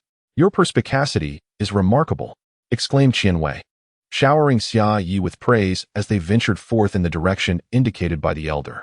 "Your keen observation and ability to deduce such intricate details are truly impressive." At that moment, Qianwei's gaze towards Xiaye was filled with admiration. Xiaye, unable to decipher Qianwei's thoughts, chose to remain silent. "Why do you not respond?" Qianwei pouted, displeased after exhausting her compliments. Hearing this, Xiaye offered a smile, saying, "Thank you for your commendation." Despite Xiaye's acknowledgement, Qianwei felt a sense of unease. Found it. It was a marshland, with murky liquid below and golden straw swaying in the breeze above. If not for the turbid waters of the swamp, could this be rainwater? Qianwei inquired, leaning forward. "I do not know," Xiaye replied honestly. However, to reach the straw, they would have to traverse the liquid, immersing their feet within it. The elder had not mentioned this beforehand, suggesting another deception. Qianwei's eyes shifted subtly toward Xiaye, her silken threads stirring with anticipation. Xiaye picked up a small stone from the ground and tossed it into the marshland below. The stone was instantly corroded and dissolved. Then she cast a glance at Rose, who immediately bristled and, in a state of alarm, questioned, "Surely you do not intend to send me down to pluck them, do you? How cruel of you." "Ah, no," Lan Xiaye replied, rubbing her forehead. "I merely wished to inquire if you could use those threads to gather the straw." Relieved, Rose exhaled, patting her chest. "Why didn't you say so? You startled me. Let me give it a try." With her fingers splayed, countless transparent threads materialized around her fingertips. Observing these threads up close for the first time, Lan Xiaye noted their resemblance to the ordinary transparent threads used in beaded curtains. The threads danced as if alive in Rose's hands.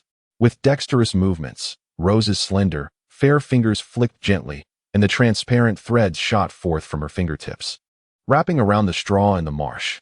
The threads extended infinitely, each of Rose's 10 fingers tethered to a strand, and as each thread unfurled, it split into numerous others.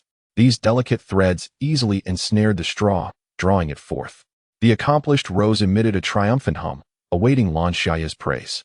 "Not much," Lan Xiaye replied dismissively, while Rose begrudgingly gathered the remaining straw and quickened her pace to keep up. "Wait a moment." Lan Xiaye sidestepped the elder's outstretched arm, smiling as she said, "Before that, I have several questions I wish to pose to you." He chuckled softly, his skin devoid of sensation, inwardly cursing Lan Xiaye as a cunning little fox. "Ask away. It is only right for humans to assist one another," he retorted, echoing Lan Xiaye's words to silence her. Unfazed, Lan Xiaye opened her mouth to unleash a torrent of inquiries. "What do you mean by newcomer? Have you not been here from the very beginning? Has it always been this dark?" "It has been quite some time, yet the sky shows no sign of light. Aside from the black rain, what other dangers lurk here?" The old man replied, his expression gradually growing numb. "Slow down. I can hardly keep up. The black rain falls twice daily, and it pours heavily. During such times, it is best to remain hidden. As for why straw can resist decay, I cannot say. We certainly have not been here from the start. Had I been born in this wretched place, I would not have survived until now." Lan Xiaye listened thoughtfully to the old man's words, and then inquired, "How long have you been here?" The old man paused, having long since lost all sense of time in this eternal night. "Perhaps a little over a month," he replied uncertainly. "And what have you been eating during this month?" asked Qianwei with a smirk. The old man had previously mentioned that the black rain falls an average of twice a day, to avoid being eroded by it. The two of them had no choice but to begin constructing a straw hut. After toiling for half a day, they found themselves lacking the necessary skills, managing to assemble only a makeshift doghouse. Lan Xiaye and Qianwei exchanged glances at the side of the doghouse, and Qianwei tentatively suggested, "Shall we go find that old man for assistance?" "I have a question that weighs on my mind," Lan Xiaye spoke up. Qianwei turned to her, puzzled. "What is it?" "It is inconceivable for an ordinary person to survive without sustenance, and this place hardly appears capable of yielding food." Rose listened intently, even extending her thoughts alongside Lan Xiaye, pondering that they must be concealing something from us. Upon seeing Lan Xiaye affirm her speculation, Rose was filled with excitement, resting her chin on her hand in feigned contemplation. Could it be that they fear we might compete with them for food? It is indeed a possibility. Lan Xiaye did not dismiss this conjecture. The scarcity of food likely motivated them to withhold information to prevent any competition. Might there be another possibility? Lan Xiaye's eyes were particularly profound, illuminated by the radiant crystals that cast a gentle glow upon her face, the reflection enhancing the allure of her gaze. Rose was entranced and inquired, "What possibility?" Lan Xiaye replied, "He has been deceiving us from the beginning." Lan Xiaye's words struck Rose profoundly, akin to a bolt of lightning, leaving her momentarily stunned. How? How could that be?" Rose, bewildered, countered Lan Xiaye's assertion. How could an NPC possibly lie? Lan Xiaye gazed at her in astonishment. Had this peculiar girl never undertaken many tasks? How could she utter such naive words? "Why do you all assume they are NPCs?" Lan Xiaye queried, perplexed. "This is a tangible world, and these individuals are indeed real people. Humans are the most cunning creatures on the planet. Of course, they are capable of deception. They will manipulate others to obtain what they desire, luring you toward the paths they wish you to tread." The hauteur displayed by the mission participants, their treatment of the indigenous people as mere non-player characters dispensing information rather than equals, perplexed Lan Xiaye. Arrogance and disdain beget hubris, and hubris obscures judgment, leading to erroneous choices. Lan Xiaye never underestimated anyone, for human beings are inherently cunning. As depicted in the film Rashomon, individuals will manipulate narratives to safeguard their own interests, misdirecting others toward false conclusions. Like a rose, even if she appears harmless and even affable, Lan Xiaye would not lower her guard. Was overcome with shame by Lan Xiaye's words, for she had never been confronted with such candor. Consequently, she had emulated other mission participants, maintaining an air of superiority and disdain toward ordinary people. I acknowledge my error, she murmured, contrite. After introspecting on her failings, exclaimed indignantly, he was deceiving us earlier and pilfered our straw. He must return it. Lan Xiaye helplessly spread her hands. He would likely accuse us of prevarication and taking advantage of an elderly man. Chapter 114. Black Rain. Lan Xiaye's assessment proved accurate. Confronted by the vehement, the old man feigned shock and indignation, exclaiming, "Utter fabrication. Complete nonsense. Do you intend to exploit your youth and vigor to bully an old man like myself?" Disregarded the old man's sentiments, questioning the veracity of his claims. The old man, consumed with rage, clutched his chest, unable to articulate his thoughts. "Leave. Depart from my presence," he exclaimed, attempting to banish the two. Lan Xiaye's restraint from intervening with the old man was deliberate. She observed him quietly, noting the palpable anger that simmered beneath his surface. When Rose accused him of deceit, the old man's eyes twitched momentarily before he feigned innocence, confirming Lan Xiaye's suspicions of his hidden truths. "Old man," Lan Xiaye began, capturing his attention with a gentle smile that radiated softness and warmth. The old man's heart momentarily settled, believing she would defend him. To his surprise, Lan Xiaye continued with a smile. "My friend possesses an uncanny ability to discern truth from falsehood. Since she perceives your words as false, they must indeed be so." Her words caught the old man off guard. What did she mean by suggesting he was lying? Was this a game of sophistry?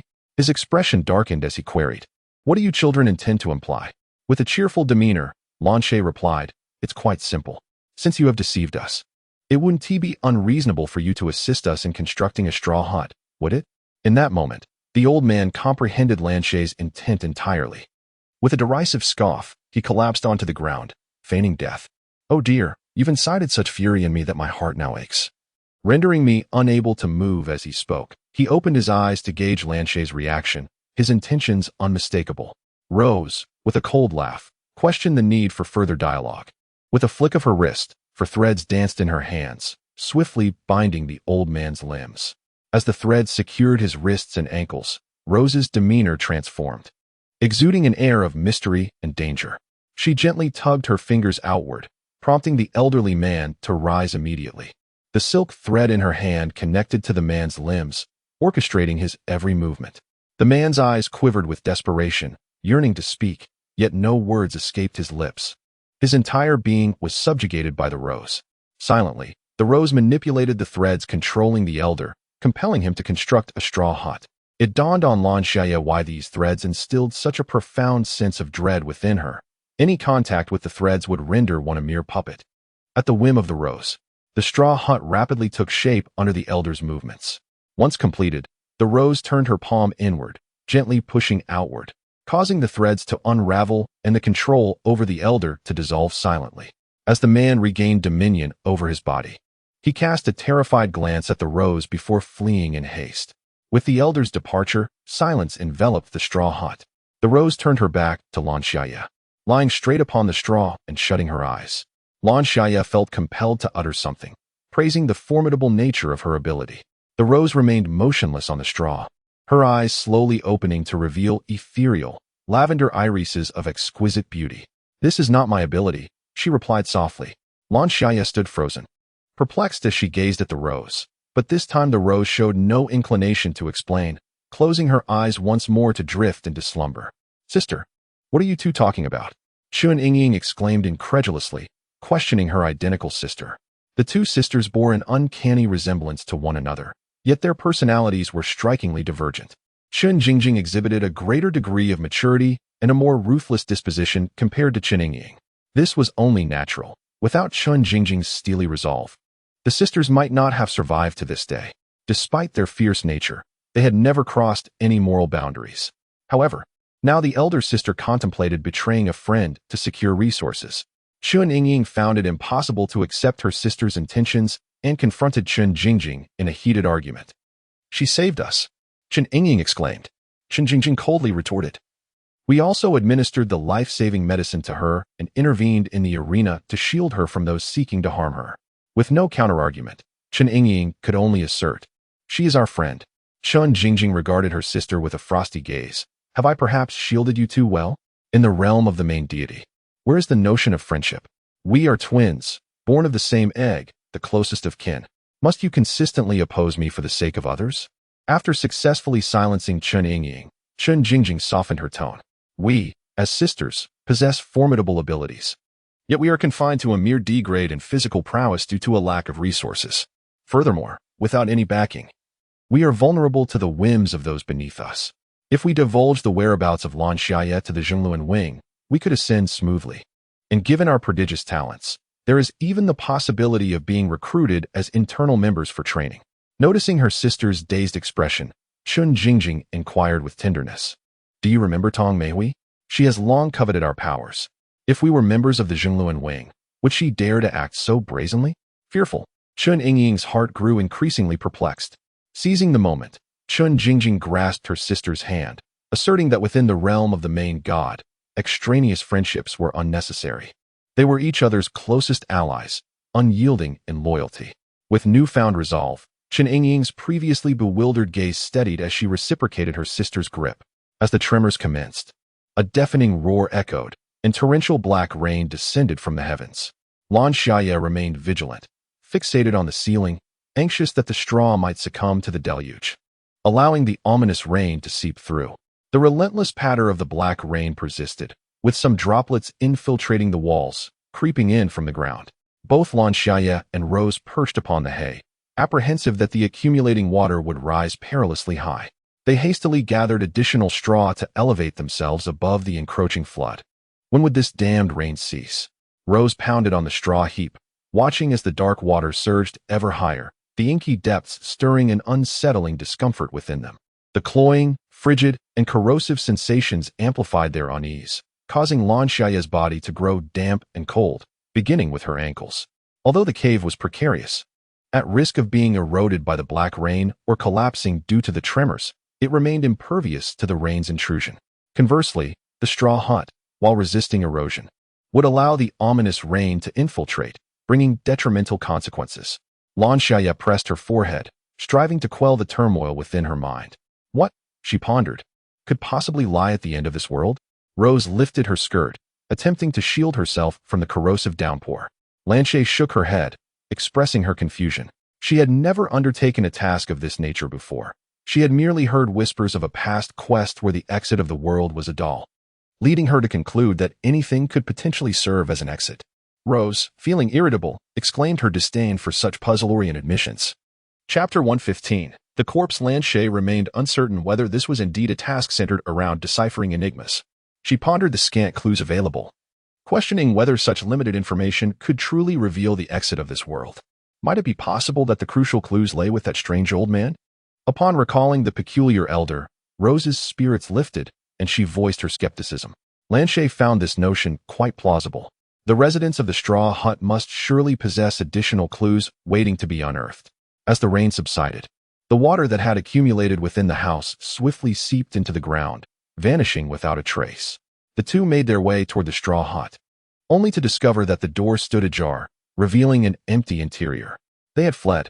Rose closed her eyes, attempting to sense whether anyone remained nearby, but soon, her head drooped in disappointment. There was not a soul within her range of perception. What a cunning old fox, Lan Xiaye mused as she surveyed the deserted straw hut. Aside from a straw mat laid on the floor, the place was devoid of any belongings. Approaching the hut, she inserted a luminous crystal into the straw wall, illuminating the entire space in an instant. Rose followed her inside, glancing around. It was indeed desolate. Had the old man taken all his possessions with him? Ugh, what a foul stench! Rose exclaimed, suddenly engulfed by a suffocating odor, hastily covering her nose and retreating outdoors. The stench was overwhelmingly aggressive, assaulting the senses like the foul odor of decaying flesh mingled with a hint of putrid sourness, momentarily clouding Lan Xiaye's mind. Yet she did not flee. Instead, She pinched her nose and meticulously surveyed the surroundings of the straw hut. The interior was remarkably clean, with a vast expanse of straw spread across the floor, faint impressions revealing that many had once slumbered upon it. As she approached the straw bedding, the acrid, fishy scent intensified. After taking deep breaths of fresh air outside, Rose, regaining her composure, was astonished to find Lan Xiaye still inside. "Why are you still in there? It's unbearable," she exclaimed. Lan Xiaye held her breath, suspecting that the potent odor was a deliberate ploy by the elder to conceal crucial information, an attempt to deter them. At such a juncture devoid of leads, it would be unwise to shy away from potential clues merely due to the unbearable stench. Noticing that Lan Xiaye remained inside, Rose deduced that she was searching for clues and reluctantly followed suit, pinching her nose. Upon entry, Rose's face contorted in disgust as she retched while scouring for evidence. With no further clues on the ground, just as Lan Xiaye was about to exit, she abruptly lifted the straw mat.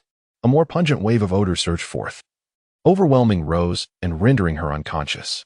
Lan Xiaye too felt faint, unable to withstand the repulsive smells any longer, and she dragged Rose, who lay on the ground, outside for a breath of fresh air. Before departing, she caught a glimpse of what lay beneath the straw mat, an array of lifeless corpses, their decaying bodies heaped together, resembling a flattened meat pie sprawled across the ground. The crisp, refreshing air alleviated the dizziness in Lan Xiaye's mind. She resolved to examine the corpses up close and decided to dismantle the straw hut. The flowing air swiftly dispersed the acrid stench. The bodies bore no visible wounds, their expressions serene and tranquil. They were clad in garments reminiscent of ancient attire, primarily short and indistinct, their colors and styles obscured and soiled by time. Most of the deceased were robust men with long hair tied into topknots. Why had the elder concealed these corpses beneath the straw mat? Had they been the ones to slay them? Lan Xiaye pondered the significance of these bodies. What vital clues could they possibly hold? Otherwise, why would the elder go to such lengths to hide them, even resorting to the foul odor to drive them away? No, that did not seem right. Perhaps, from another perspective, these were precisely what the elder intended for them to see. In that case, the repulsive stench could be interpreted as a powerful signal, drawing their attention to the peculiar circumstances at hand. What was the elder's purpose in revealing these corpses? Good heavens, how can there be so many dead? Rose exclaimed. Had she not spoken, Lan Xiaye would have remained unaware of her awakening. Lan Xiaye's gaze flickered. Rose, curious, peered at the bodies. Was this truly the source of the foul odor? Wow, their manner of death is quite exquisite, though it is unfortunate they were crushed. Otherwise, they would be. Rose, momentarily caught up in excitement, rambled on until she abruptly halted just as she was about to divulge something significant. Lan Xiaye could no longer pretend not to hear and inquired. Exquisite manner of death? What was the cause of their demise? With a playful smile, Rose remarked. Their souls have been extracted, and they departed without experiencing even a modicum of pain. They must have transformed into nourishment by now. The notion of souls being siphoned away? Blue Summerleaf once again recognized the concealed perils lurking within this world. Indeed, Rose exhibited no fear whatsoever. Rather, she seemed to harbor a rather enigmatic excitement. Contemplating the corpses, Blue Summerleaf observed their hairstyles and attire, which led her to preliminarily conclude that they hailed from an ancient realm. The garments and hairstyles of these individuals appeared rather unremarkable, suggesting they were merely common farmers. Although the elderly man's information was likely riddled with nonsense, the cunning and shrewdness reflected in his demeanor inclined Blue Summerleaf to believe that his words contained both truth and falsehood. It is precisely such ambiguous statements that can most effectively deceive others. These individuals were farmers, engaged in planting seedlings in the fields, only to suddenly find the sky darkening and be transported here, silently having their souls extracted and perishing. Blue Summerleaf endeavored to organize her thoughts. Rose, with a puzzled expression, inquired, We all acted together. So how did she acquire such a wealth of information? How do you know these individuals are farmers? Blue Summerleaf elucidated. It is my deduction based on their attire and hairstyles. Moreover, observe that one man has rolled up his trousers, likely for ease while working in the fields. Do you recall what the old man mentioned? They found themselves here abruptly while tending to their seedlings. Rather than merely explaining to Rose, Blue Summerleaf felt as though she was piecing together a puzzle. There was one statement from the old man that resonated with her. He claimed that had he been born in this ghastly place, he would never have survived to this day. Our task is to uncover the correct exit from this world, which implies that there must exist a passage to the outside. In other words, this world is either illusory or a peculiar miniature realm. As Lan Xiaye spoke, her thoughts became increasingly lucid, dissecting each word spoken by the elder in her mind, analyzing them meticulously. Her eyes sparkled with extraordinary intensity. He must possess knowledge of the two worlds and possibly the whereabouts of the exit. His deliberate display of the corpses may serve as a cautionary reminder for us. We must locate him. Chapter 116. The monster. As Lan Xiaye and Xiang Wei searched for the elder, they unexpectedly encountered Liang Bowen, who was accompanied by another man. Upon spotting Lan Xiaye, Liang Bowen joyfully rushed towards her, exclaiming, "I finally found you." Lan Xiaye raised a hand to gently halt his enthusiasm, saying, "Hold on. Help me gather some information." "All right," Liang Bowen replied, coming to a stop and sitting down. He retrieved his laptop and asked, "From which angle should I begin my investigation?" Liang Bowen's ability necessitated a clearly defined direction for information retrieval. Otherwise, it would be akin to having a key without a lock to open. As he and the fellow tasker had spent the entire day evading the dark rain, they were utterly exhausted and had uncovered no useful information. The man accompanying Liang Bowen cast a bewildered glance at Lan Xiaye and inquired, "What information have you obtained?" Lan Xiaye paid him no heed, pondering the sudden onset of darkness, the highly corrosive black rain, and the origins and fates of the farmers who had once inhabited this land. Liang Bowen, taken aback, could not help but admire her prowess in uncovering so many clues. Another man, irritated by Lan Xiaye's disregard, rubbed his fingertips together in frustration. After a moment of astonishment, Liang Bowen informed Lan Xiaye that he had already investigated the black rain. The information indicated that it was not a peculiar apocalyptic phenomenon, but rather something that had always existed. As for the farmers, I must see them with my own eyes. Otherwise, the scope is far too broad. A plethora of green codes appeared on the screen, data incomprehensible to others. Even a computer genius would be utterly baffled by these codes. For these were not mere data codes, but a manifestation of supernatural abilities. I discovered that these individuals were once ordinary farmers. In their understanding, it was as though a celestial event had blotted out the sun, plunging the sky into complete darkness, leaving them trapped until death. Concerning the cause of their demise, I could not ascertain it. I only know it was instantaneous, thus not evoking significant emotion among them. Liang Bowen's findings merely served to affirm a portion of the elder's words for Lan Xiaye. Subsequently, he began to investigate the reason for the darkness. However, as he typed fervently on the keyboard, he suddenly spat out a mouthful of blood. "My heavens, what is happening to him?" Rose exclaimed. Lan Xiaye inquired, "Has he suffered a backlash?" Liang Bowen, feeling weak, rose from his computer and administered a healing elixir to himself, gradually stabilizing his breath. After a brief pause, just as he was about to speak, the sky suddenly illuminated. A blazing sun ascended into the heavens, not in a leisurely manner, but rather with an abrupt emergence, radiating an intense and brilliant light. The four individuals, having not witnessed illumination for an extended period, instinctively squinted their eyes, turning away in discomfort to avoid direct confrontation with the sun's glare. "This is precisely what I wished to convey," Liang Bowen remarked with a wry smile. "While I could not ascertain the reason for the sudden darkness, I have indeed uncovered the phenomenon of 3 days of polar night and half a day of polar daylight. This must be the peculiar temporal rhythm of this world." The perpetual darkness proved unsettling, while the glaring light prompted retreat. Beneath the fierce sunlight, numerous rugged silhouettes within a mountain range slowly rose, each figure an embodiment of profound darkness, devoid of any semblance to one another in shape. Towering to the height of adult men, their skins resembled coarse rock, adorned with formidable armor. Lowering their sharp heads to sense the rocky ground, they then dispersed in various directions. How is it that there are not even a single useful clue?" Liang Bowen lamented, striking the computer in frustration. His abilities seemed utterly ineffective in this realm. He had initially believed himself invincible in a world devoted to unraveling mysteries.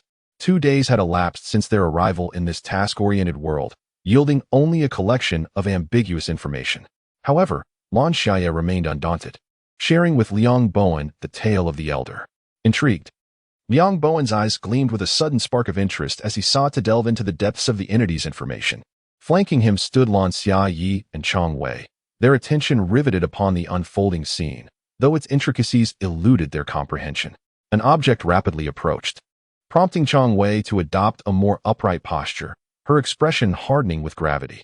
A collective gasp rippled through the assembly as Lan Xiaye retrieved the bow and arrows bestowed upon her by Pu Wengong. Wei, her eyes momentarily closed, attempted to discern the encroaching presence. 5, no, 6, never mind, she muttered before opening her eyes once more. Too many. May fortune favor us all. Outside the humble thatched dwelling, a multitude of monstrous figures encircled the structure in layered formations. From within, a diminutive arrow of cerulean energy pierced the air, unerringly striking one of the creatures. The unfortunate recipient of the projectile swiftly dissolved into nothingness, its demise serving as a catalyst for the remaining monsters. With a guttural rumble, they flattened themselves against the earth, their actions evoking in Lan Xiaye's mind the image of the corpses crushed beneath the weight of the dwelling. What are they doing? The man stammered, his bewilderment palpable. Drawing his blade, he lunged towards the prone figures, only for his movements to falter, his expression to become vacant, and his body to collapse to the ground like a discarded sheet of paper. He was dead. Liang Bowen's lips trembled, a manifestation of his profound terror. The fallen man's corpse rapidly underwent a process of flattening, transforming into a grotesque parody of a pancake spread across the ground. The creature he had intended to strike slowly rose, its form appearing subtly attenuated, its stony carapace noticeably lighter. It raised its head, revealing a visage of rock. And as its gaze met Lan Xiaye's, a single, translucent eye opened, locking with hers. The eyes were strikingly pure and transparent, with a white base and a translucent pupil that appeared particularly terrifying. When Lan Xiaye unexpectedly locked eyes with the creature, she felt an invisible force ensnaring her, swiftly followed by an overwhelming power that threatened to engulf her. Instinctively, she used her extraordinary ability to freeze time, allowing herself to escape a few hundred meters away. Her power could only suspend time for 2 or 3 seconds, yet this duration was sufficient for her to distance herself from the creature. As time resumed its flow, the monster's gaze swiftly sought out Lan Xiaye's original position. The speed of its sight was astonishing, surpassing even that of light. No one had ever evaded the creature's stare before. Its gaze fell upon emptiness, revealing a look of confusion. Do not meet its eyes. Lan Xiaye shouted from 100 meters away. The creature glared at her in anger, but the distance was enough to render their gazes ineffective. It then moved with remarkable agility towards Lan Xiaye, its eyes remaining wide open. She drew her bow, aiming at the beast as it closed the gap to merely 5 meters. A sudden jolt of fear coursed through her, prompting her to shut her eyes, act instinctively, and release an arrow. The creature immediately dodged. The arrow possessed formidable lethality, deterring it from confronting her with its formidable exterior.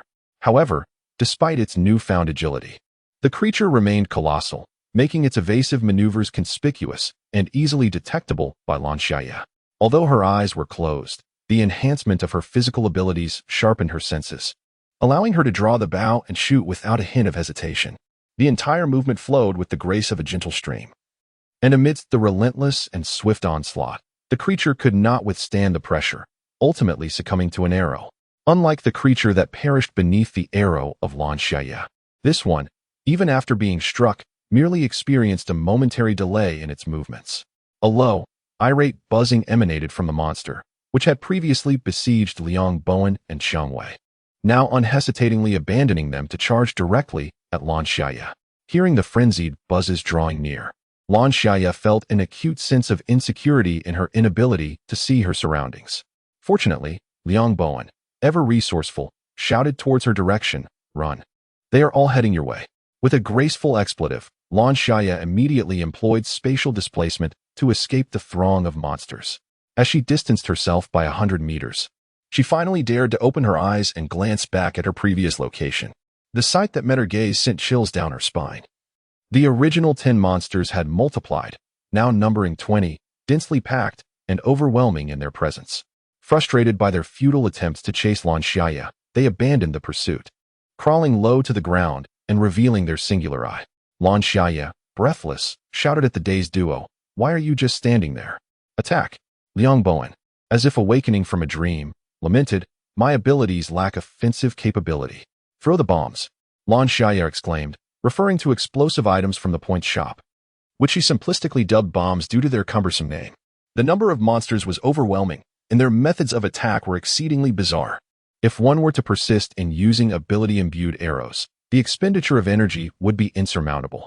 With that, Lan Xiaye closed her eyes and hurled 2 bombs into the throng of monsters. Liang Bowen and Rose followed suit, launching 2 bombs of their own. The deafening booms echoed, causing the ground to tremble, and a cloud of debris and dust was raised, obscuring the vision of those present. What now? Liang Bowen swallowed nervously. Rose, unusually conflicted, confessed, I sense no life. She furrowed her brow, her lips pressed together in contemplation. Although she detected no presence of life, an unsettling feeling gnawed at her. Lan Xiaye was skeptical that these creatures would succumb so easily to the explosions. She had narrowly escaped a similar fate herself. Let alone these beasts clad in heavy rock-like armor. Retreat! Retreat! A sudden wave of trepidation washed over her, a potent sense of impending danger surged within, prompting her to grasp Liang Bowen and back away. Rose lightly tapped her foot against the ground, effortlessly keeping pace with Lan Xiaye's hurried retreat. Her elaborate Lolita attire did not impede her speed. In fact, the dazzling gemstones adorning her outfit seemed to enhance her swiftness, shimmering silently as she moved. What just happened? Liang Bowen adjusted his disheveled glasses, panting heavily. Why are we running? Rose glanced over, sensing the imminent threat. She marveled at the revelation that some individuals possessed an exceptionally keen sense of danger, their instincts remarkably accurate, and was intrigued to encounter such a perceptive companion in this perilous world. Lan Xiaye murmured in response, reluctant to elaborate further. What should we do? Will they catch up to us?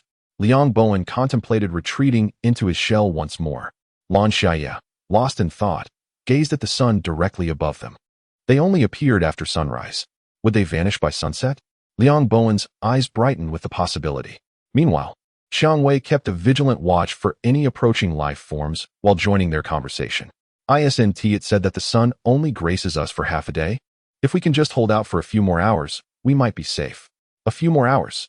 Liang Bowen lamented, proposing, why don't we hide in our shells? Lan Xiaye decisively opposed. If we retreat into our shells, we will remain ignorant of the outside world. We want to know when darkness falls, and should we inadvertently step out unguarded, we could fall prey to them. Very well, Liang Bowen said weakly. Should we run a little farther away? Xiang Wei shook her head, asserting that they were relatively safe here, as there were currently no life forms nearby. Venturing further could lead them to encounter other monsters.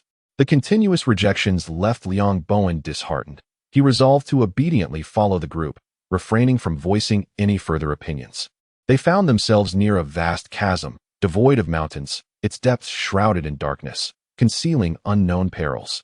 The absence of mountain barriers afforded them an unobstructed view of their surroundings, allowing them to remain alert for any pursuing monsters. Conversely, should any creature traverse this area, it would easily spot them. This is also the reason why Liang Bowen has longed to change locations. When he reluctantly expressed this rationale, attempting to evade the situation, Lan Xiaye once again shook her head in disapproval. Why? Liang Bowen felt a tinge of displeasure. The terrain we occupied was characterized by undulating mountains, with a straw hut providing a layer of concealment. Yet, when those creatures discovered us, it was only a short while after dawn had broken. They possess a singular purpose. Their ability to locate us signifies that their search is not merely a visual endeavor, especially considering they lack eyes. Lan Xiaye remarked with a hint of mockery. Rose gazed at Lan Xiaye in admiration, chiming in, exactly. If you don't understand, it's best not to speak. Lan Xiaye pretended not to hear Rose's comment, and continued. They must have a unique method of locating individuals, and their failure to approach us indicates what? Liang Bowen, feeling somewhat embarrassed by Rose's words, adjusted his glasses and instinctively inquired, indicates what? Chapter 118, The Sorceress. It indicates that this place is exceptional. What else could it suggest? Rose shot a disdainful glance at Liang Bowen, noting that although he appeared quite intelligent, he seemed rather dim-witted. Continually rebuffed, Liang Bowen fell silent, feeling wronged as he wondered who this doll-like person was and why she was so fierce. Lan Xiaye cast a dubious glance at Liang Bowen, recalling that during the regional competition, he had not been quite so dull. How had he transformed into this now? Do not be so irritable. Let's speak calmly. With a temporary sense of safety, Liang Bowen's demeanor relaxed considerably, and he curiously fixed his gaze on Rose. Why are you so elaborately dressed for a mission in the apocalypse? Rose cast a disdainful glare at Liang Bowen. None of your concern, she retorted. She found him to be an irksome simpleton, and were it not for his companionship with Lan Xiaye, she would have dispatched him long ago. The more Rose tried to ignore him, the more persistent Liang Bowen became, relentlessly peppering her with questions. What's your name? How many missions have you undertaken? Lan Xiaye observed the exchange, finding the latter question somewhat impertinent. Rose, thoroughly exasperated, turned to him with a frosty countenance. Do you have a death wish? She inquired. She had no intention of answering, and her murderous intent was palpable. Liang Bowen recoiled, muttering, I was just asking. Liang Bowen exclaimed, favoritism. Rose disregarded him, turning apologetically to Lan Xiaye. Lan Xiaye was vexed, still mindful of the bounty placed on her head by the righteous wing. She dared not reveal her true name, and she feared that Liang Bowen, in his lack of discretion, might blurt out a false one. Thus, she opted for candor. I cannot disclose my real name. Just call me Shaoli. Lan Xiaye randomly chose a surname, expecting Rose to be saddened or aggrieved. To her surprise, Rose's reaction was remarkably placid. Liang Bowen, aware of Lan Xiaye's precarious situation, sighed. Why not surrender the item?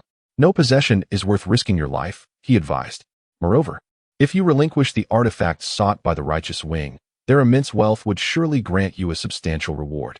You would suffer no loss. Rose inquired. What is the situation? Liang Bowen fell silent, unwilling to elaborate.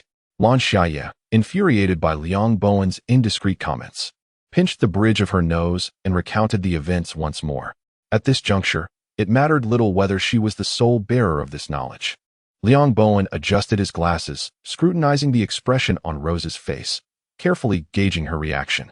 Rose exhibited a look of perplexity, inquiring, what is the wheel of justice? Is it formidable?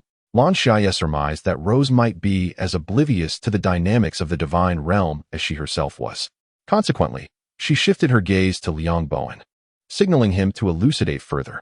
After listening in silence, Rose retorted, if that is the case, this item must be exceedingly precious. Even if the Wheel of Justice offers other items in exchange, you would be at a significant disadvantage.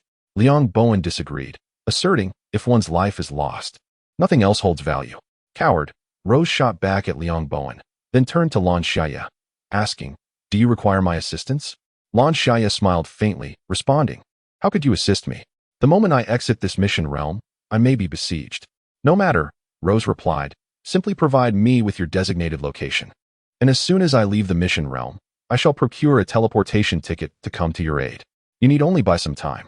Rose laid out her entire plan for Lan Xiaye, her eagerness to assist evident.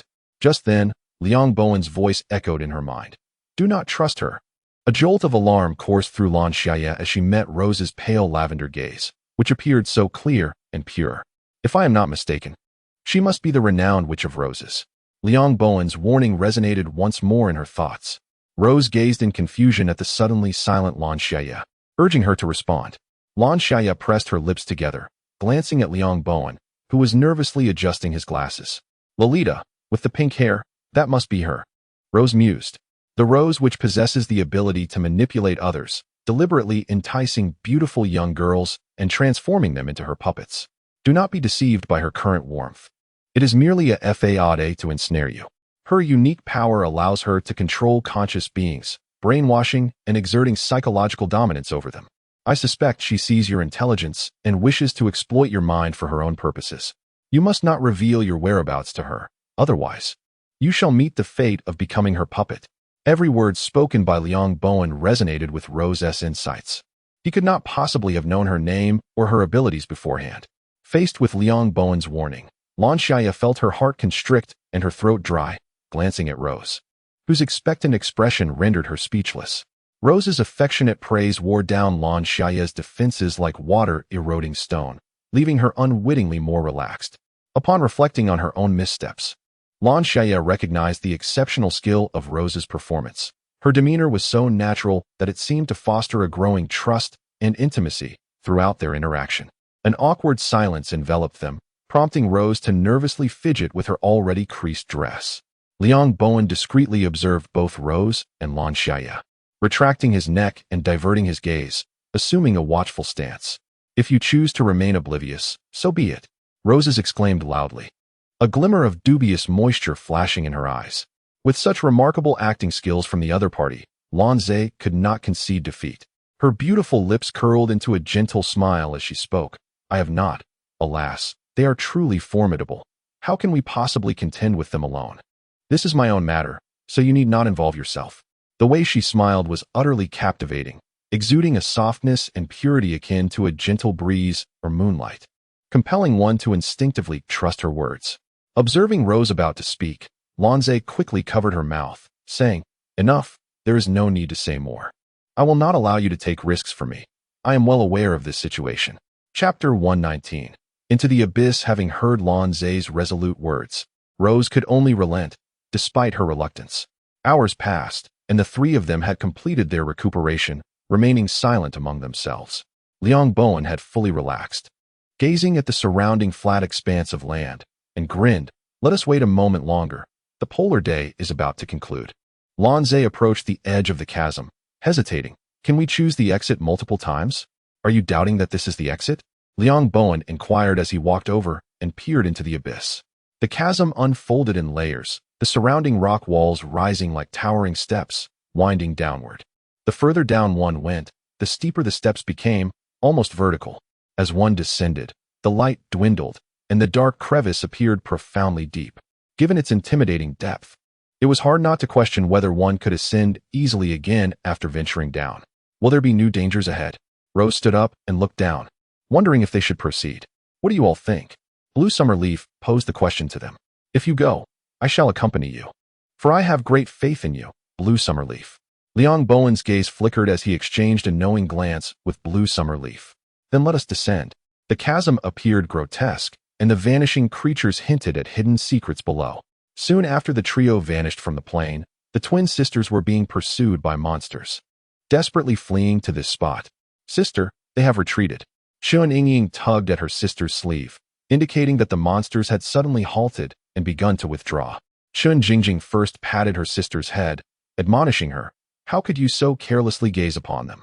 What if you were caught off guard and had your soul devoured?" Chun Yingying chuckled and playfully clung to her sister, assuring her, "Not a chance. With you around, I won't come to any harm." Upon their arrival, they discovered that they were in a vast plain, surrounded by level terrain, with a colossal chasm looming ahead. The abyss below was shrouded in darkness, exuding an air of mystery and danger. "Let us take a look," Chun Jingjing urged, as she and Chun Yingying leaped down.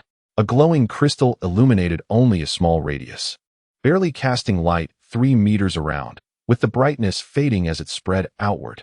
The three of them produced their own glowing crystals, raising them to illuminate their surroundings.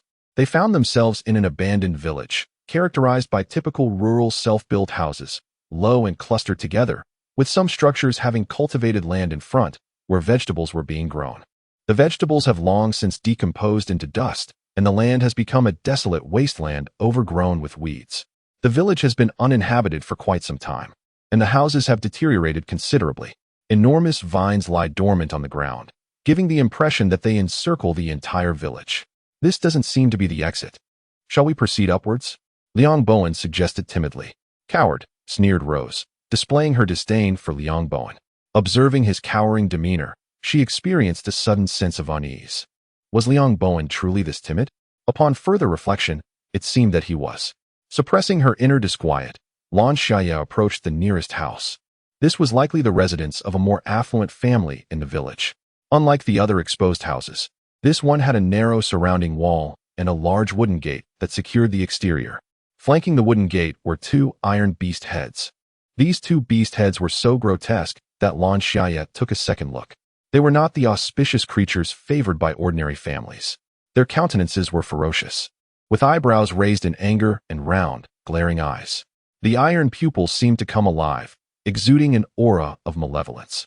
A protuberance adorned their foreheads, and their mouths were wide open, revealing 2 sharp, elongated fangs.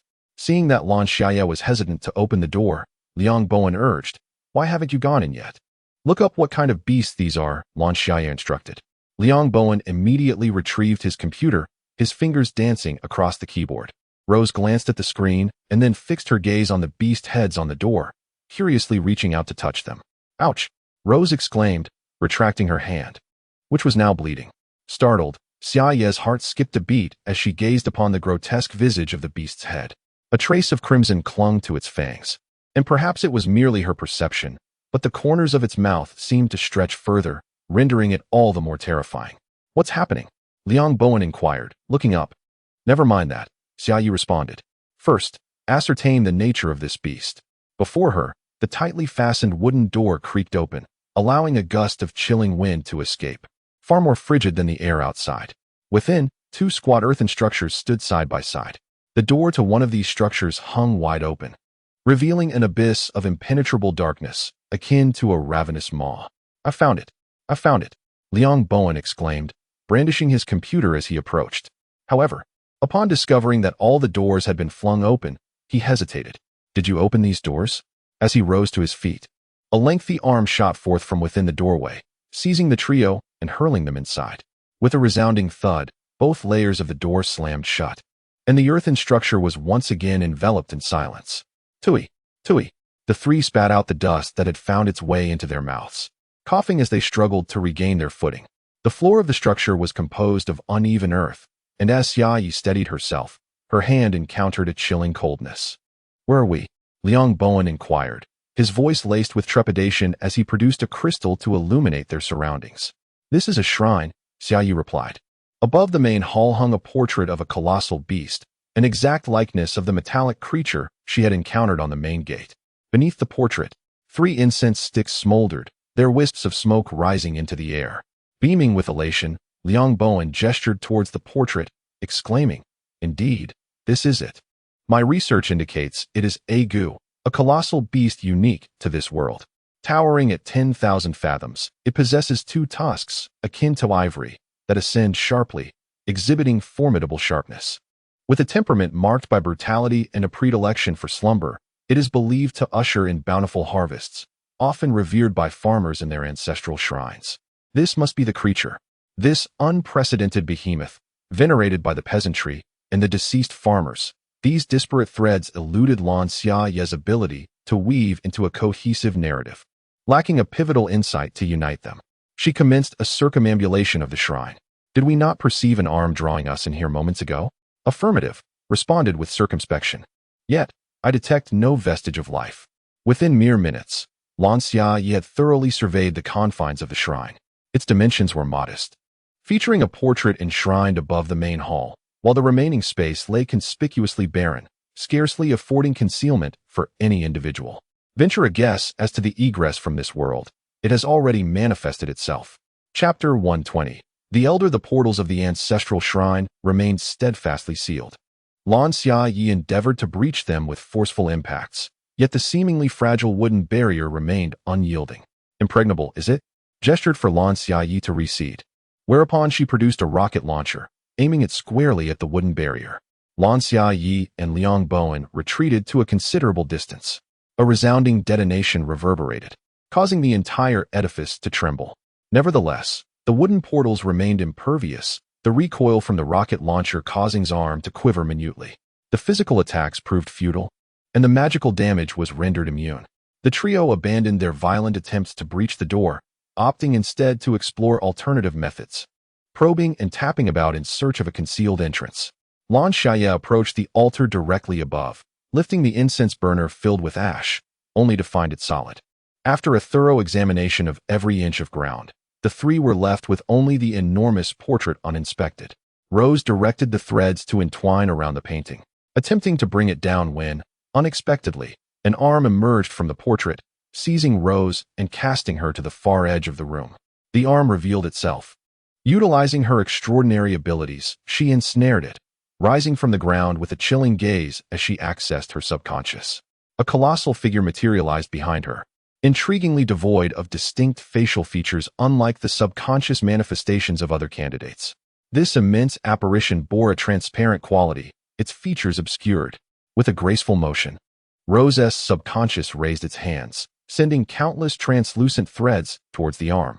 These threads easily ensnared the limb, and shortly thereafter, a diminutive puppet appeared within the palm of her subconscious, suspended by delicate threads that connected to her fingers. As the colossal fingers danced, the puppet twisted and turned in a whimsical manner. The owner of the arm was suddenly yanked from the portrait, revealing a familiar face. Blast! Not again. The elderly figure found himself bound by the threads, his limbs restrained and hands elevated parallel to one another. When the subconscious of Rose existed, her beautiful face bore an expression of indifference as she gazed at the elderly man. The subconscious gently dismantled the legs of the puppet in her hands, eliciting a mournful cry from the old man as his legs inexplicably vanished. Blue Summerleaf felt a chill in her own legs, her evaluation of Rose's power elevating further. This display was indeed both strange and formidable. The old man cried out in anguish, pleading for her to stop, insisting he wouldn't flee. Rose's gaze momentarily faltered as her subconscious retreated. The old man remained suspended by silken threads, unable to move. Blue Summerleaf approached with a smile, inquiring if he was now able to converse freely. "Ask away, I shall answer," he replied hastily. Blue Summerleaf raised an eyebrow. "No more deception?" "No more, I swear," he assured. After summoning her subconscious, Rose stood pale and silent to the side, observing as Blue Summerleaf interrogated the elderly man. To prevent his escape, she maintained her control over the silken threads, with one heart focused on questioning the elder and the other observing Rose. Blue Summerleaf subtly furrowed her brow before revealing a radiant smile. "Let us begin with those monsters," she suggested. The old man nodded vigorously, explaining that the creatures only appeared at dawn. They possessed a singular eye that would lock onto yours. Once that connection was made, your soul would be drawn away by them. Upon finishing, he gazed longingly at Blue Summerleaf, anxious that she might find his account lacking. In truth, Blue Summerleaf was dissatisfied, her smile devoid of warmth as she challenged, "Is that all? Are you sure there is nothing more to add?" The old man's frown deepened, his expression one of despair as he lowered his head, white hair cascading down, deliberately showcasing his frailty. "Is there anything else to elaborate on?" he murmured. The taskmasters present were not deceived by his feigned fragility. They gazed at him with amused scrutiny. The old man's eyelid twitched, forcing him to speak the truth. The bodies of those slain by the creatures would suddenly become flattened. As he spoke, he noticed the taskmaster's expressions remained devoid of surprise, which gave him a sense of reassurance. This lack of astonishment stemmed from the fact that the stones affixed to the creatures had transferred onto the victims, thereby compressing their corpses. After uttering this revelation, the old man fell silent once more, resembling a tube of toothpaste that required prodding or coercion to yield new information. Impatient, Rose brandished a thread and flicked it towards him, urging him to speak swiftly if he wished to avoid death. The old man shuddered, offering a sycophantic smile. He explained that the stones on the creatures were not protective armor. Rather, these burdensome rocks constrained their movements, significantly hindering their ability to hunt. Each time they took a life, the stones would transfer in the form of the victim's soul, suppressing the corpse. This was the reason behind the flattening. Blue Summerleaf inquired, "What would happen if the stones on them vanished?" The old man maliciously split his lips in a wide grin and cackled, "Then you may as well await your demise." Unfazed, Blue Summerleaf replied calmly, "Very well, on to the next question." The old man's smile vanished, his countenance turning expressionless as he regarded Blue Summerleaf. His wrinkled face sagged, giving him a grim and eerie appearance. Yet this did not intimidate Blue Summerleaf. "What is your identity? Now we are aware of the farmers' corpses and the monsters. What about you? What are you? You harbor malevolence towards us, yet continuously offer us subtle hints." The old man chuckled softly. "What identity do I possess? I am merely an ordinary old man." However, he is not. He embodies a confluence of spirits and resentments of this place. Liang Bowen interjected loudly. The old man's expression stiffened. "Why do you inquire of an old man when you seem to know everything?" This elder could not utter a single truth. It would be more prudent to question Liang Bowen. Lan Xiaye turned and asked, "A confluence of spirits and resentments?" Liang Bowen promptly elucidated, "This locale is a desolate wasteland. Apart from us, the taskers, no living soul remains." His words struck like a thunderclap, tearing apart the facade of this place. If there were no living beings, then what were those following the old man? A chill crept down Lan Xiaye's spine as she caught a glimpse of the old man's cold gaze. "Do not speak further," the elder cried, vigorously waving his arms. The power of the roses could not entirely restrain him. In his desperate struggle, he easily broke free from the bindings. A tear slowly traced down the weathered face of the old man, contrasting sharply with the chilling intensity of his gaze. "I saved you not for you to scrutinize me. Cherish the present, for at least you are still alive." With that cryptic statement, he vanished from sight. What did his words signify? A sense of unease enveloped Lan Xiaye and the others, their hearts racing wildly. Liang Bowen remained silent, sitting cross-legged on the ground, placing his computer on his lap as he began to furiously tap away at the keyboard. Rose stared absently at the severed thread in her hand, betraying little overt anxiety. What was the nature of the group she had initially observed in the thatched cottage? Thus far, her only direct interaction had been with the old man. Communication with the others was non-existent, and her recollections of them were exceedingly vague, limited to a group reclining on straw mats. A realization dawned upon her. Could the corpses beneath the straw mats be the same individuals as those she had seen? A chill ran down Blue Summerleaf's spine. Could it be that the entire group was composed of corpses, merely subjected to some illusion perpetrated by the old man, allowing them to continue slumbering peacefully on the straw mats? I am unable to unearth further intelligence, Liang Bowen conceded despondently, releasing his grip. He felt a pang of regret that his earlier actions had provoked the old man's departure, preventing him from extracting more information. Liang Bowen's words interrupted Blue Summerleaf's train of thought. She massaged her temples, refocusing on the immediate issue: how to escape. If we remain here indefinitely, we are unlikely to discover an exit. Are there temporal constraints in this type of mission world? Presumably not, Liang Bowen replied. Upon uttering these words, Blue Summerleaf experienced a sudden flash of insight. I believe I comprehend the old man's meaning. Are you certain there are no time constraints? Liang Bowen hesitated, his certainty wavering. The old man's parting words, cherish the present, for at least you are alive, resonate deeply with me. What if, in reality, this world is governed by temporal limitations? Failure to depart before the allotted time expires could result in death or assimilation. Could this elucidate the old man's statement? Blue Summerleaf's conjecture elicited a collective epiphany from the others. Highly plausible. Could this be the catalyst for the old man's transformation into a being of resentment? Muttering to himself, Liang Bowen realized the elders' repeated warnings stemmed from a desire for their escape, coupled with resentment at the prospect. Having witnessed the despairing deaths of numerous comrades, they would inevitably harbor envy and resentment at seeing others flee. This explained the elders' frequent displays of malice. What is the time constraint, then? Rose inquired. Liang Bowen frantically searched the keyboard for answers. I can't find it, Blue Xiaye murmured.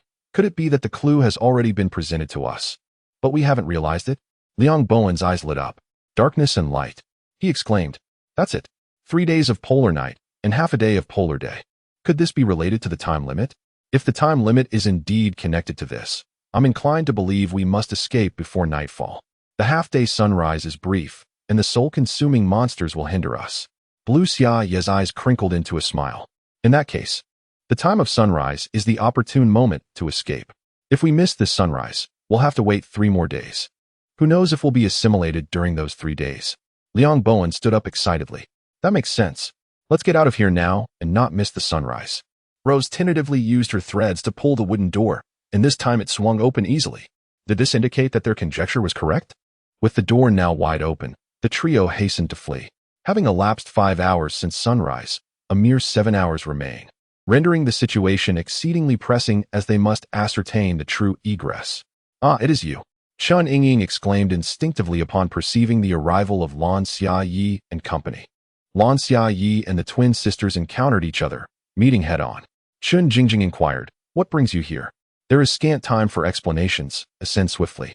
This endeavor is subject to temporal constraints. Failure to depart by sunrise will result in perpetual confinement herein. Lan Xiaye, with no time to spare for elucidation, uttered these words expeditiously before scaling the ravine. The twin sisters, taken aback, promptly followed suit. The quintet, panting laboriously, clambered up the ravine, emerging once more onto the familiar plain, where the colossal sun shone with blinding intensity. Where do you surmise the exit may lie? Liang Bowen queried. Having observed that Lan Xiaye invariably acquired more intelligence than they, regardless of the locale, while he and another operative sought refuge from the rain in the desolate zone, Lan Xiaye had already encountered a pivotal non-player character, thereby gaining a substantial advantage in terms of leads. Lan Xiaye furrowed her brow, deducing solely that the exit was assuredly not situated below, hence her precipitate ascent. Why is it posited that if we fail to depart by sunrise, we shall be eternally confined to this realm? Chun Jingjing voiced her inquiry.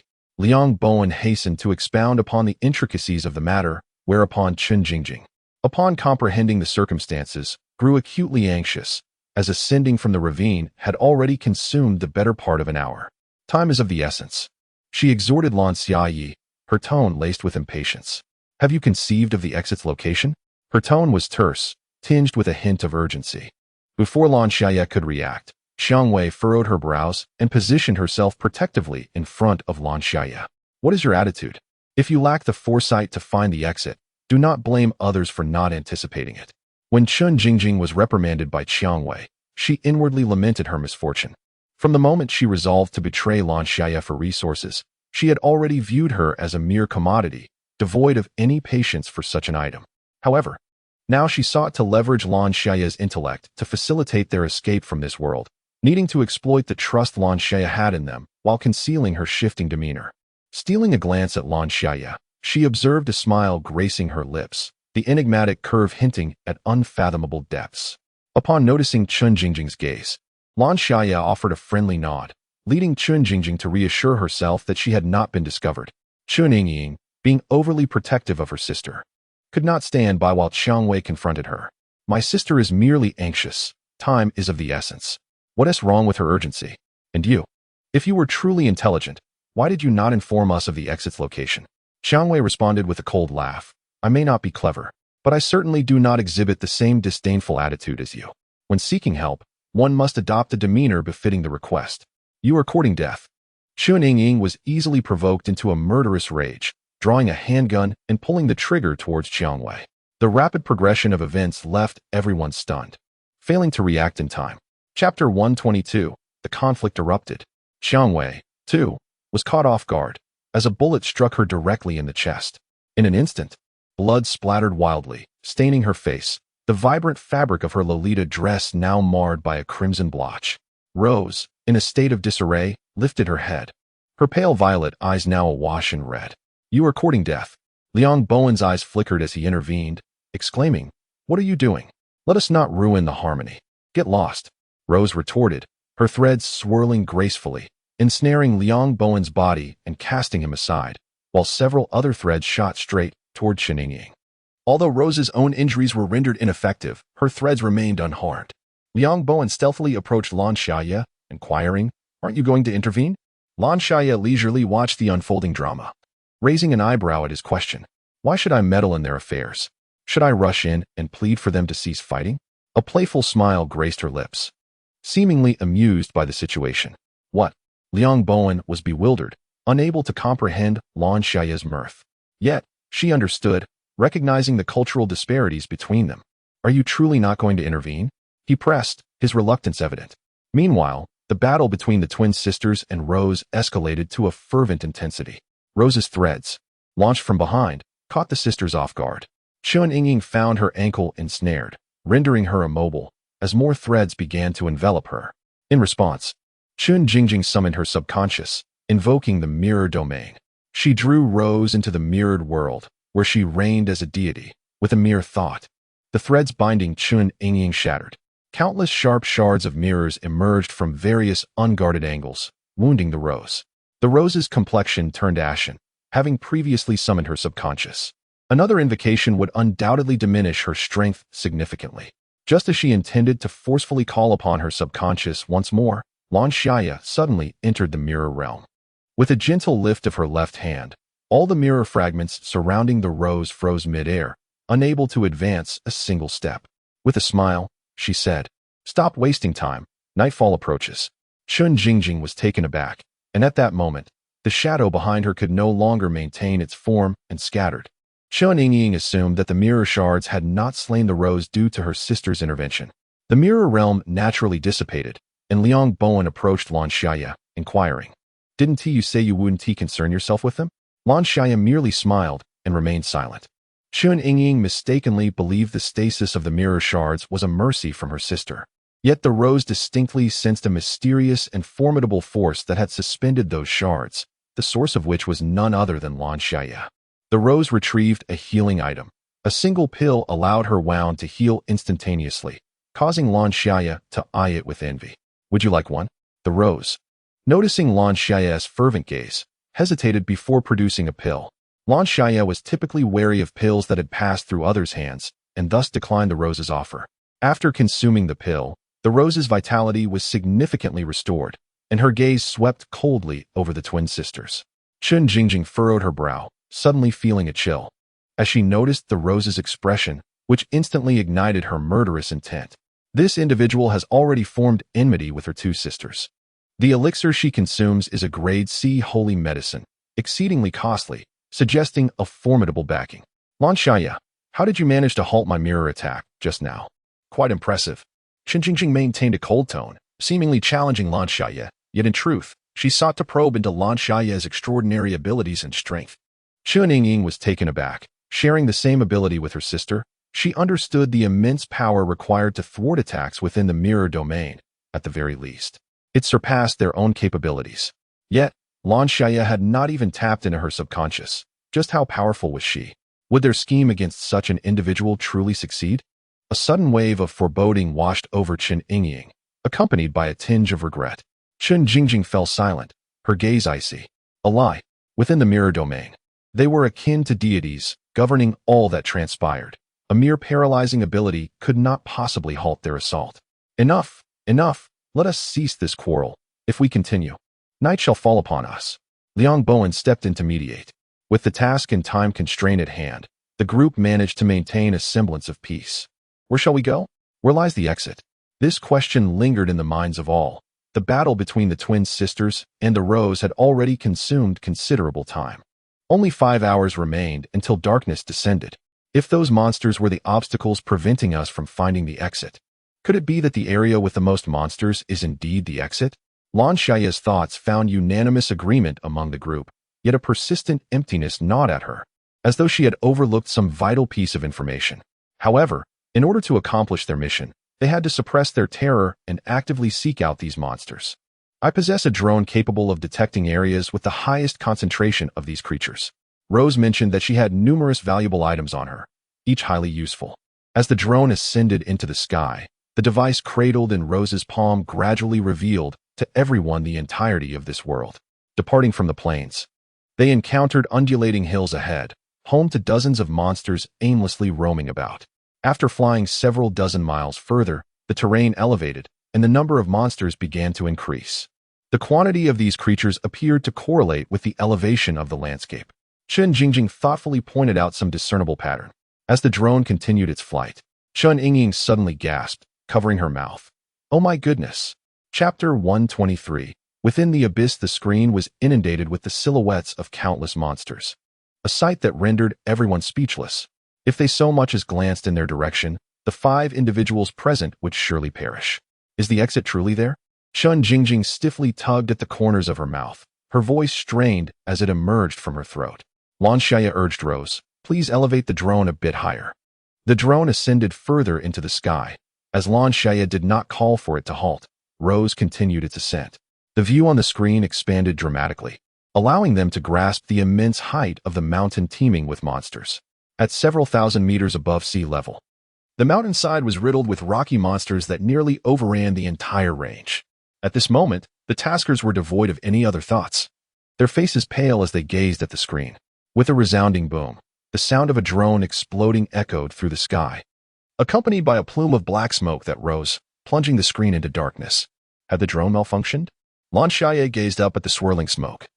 The drone was supposed to operate at a limited altitude, yet it was likely just a prop, albeit a rather fragile one. It seems so, Rose awkwardly remarked. Chun Jingjing reasoned, the number of monsters correlates with the terrain's elevation, so the exit is likely situated atop that mountain.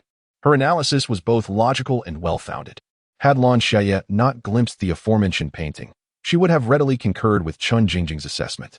She harbored an unsettling feeling that the task world would not provide any extraneous clues. Everything the old man had mentioned had materialized in succession. Yet what of the colossal beast depicted in the painting? Where could it possibly be? With merely 4.5 hours remaining until dusk, Chun Jingjing and the others were reluctant to squander any more time. Fearing they might miss their opportunity to exit the task world, they proposed to set off promptly to commence their ascent. The journey from the plain to the mountain was uncertain in duration, especially considering the multitude of monsters that would undoubtedly hinder their progress. The thought of this urgency propelled them into silence, each person focusing intently on the path ahead. Upon reaching the hills, Lan Xiaye readied her bow and arrow, aiming at the approaching monsters, while Liang Bowen brandished a sniper rifle. Each individual armed themselves, unleashing a barrage of fire upon the scattered group of a few dozen monsters. The task force exhibited formidable firepower, swiftly annihilating the creatures within a mere 10 minutes. Continuing onward, they arrived at a mountainous region where the number of monsters surged to over 100. Even though the task force had gained the upper hand, they managed to eliminate only a handful of the beasts. The remaining monsters, disturbed, began to awaken, their eyes flaring open in response to the chaos. Their singular eyes possessed a terrifying potency, before which no one dared to stand. The company, eyes shut, unleashed a haphazard barrage.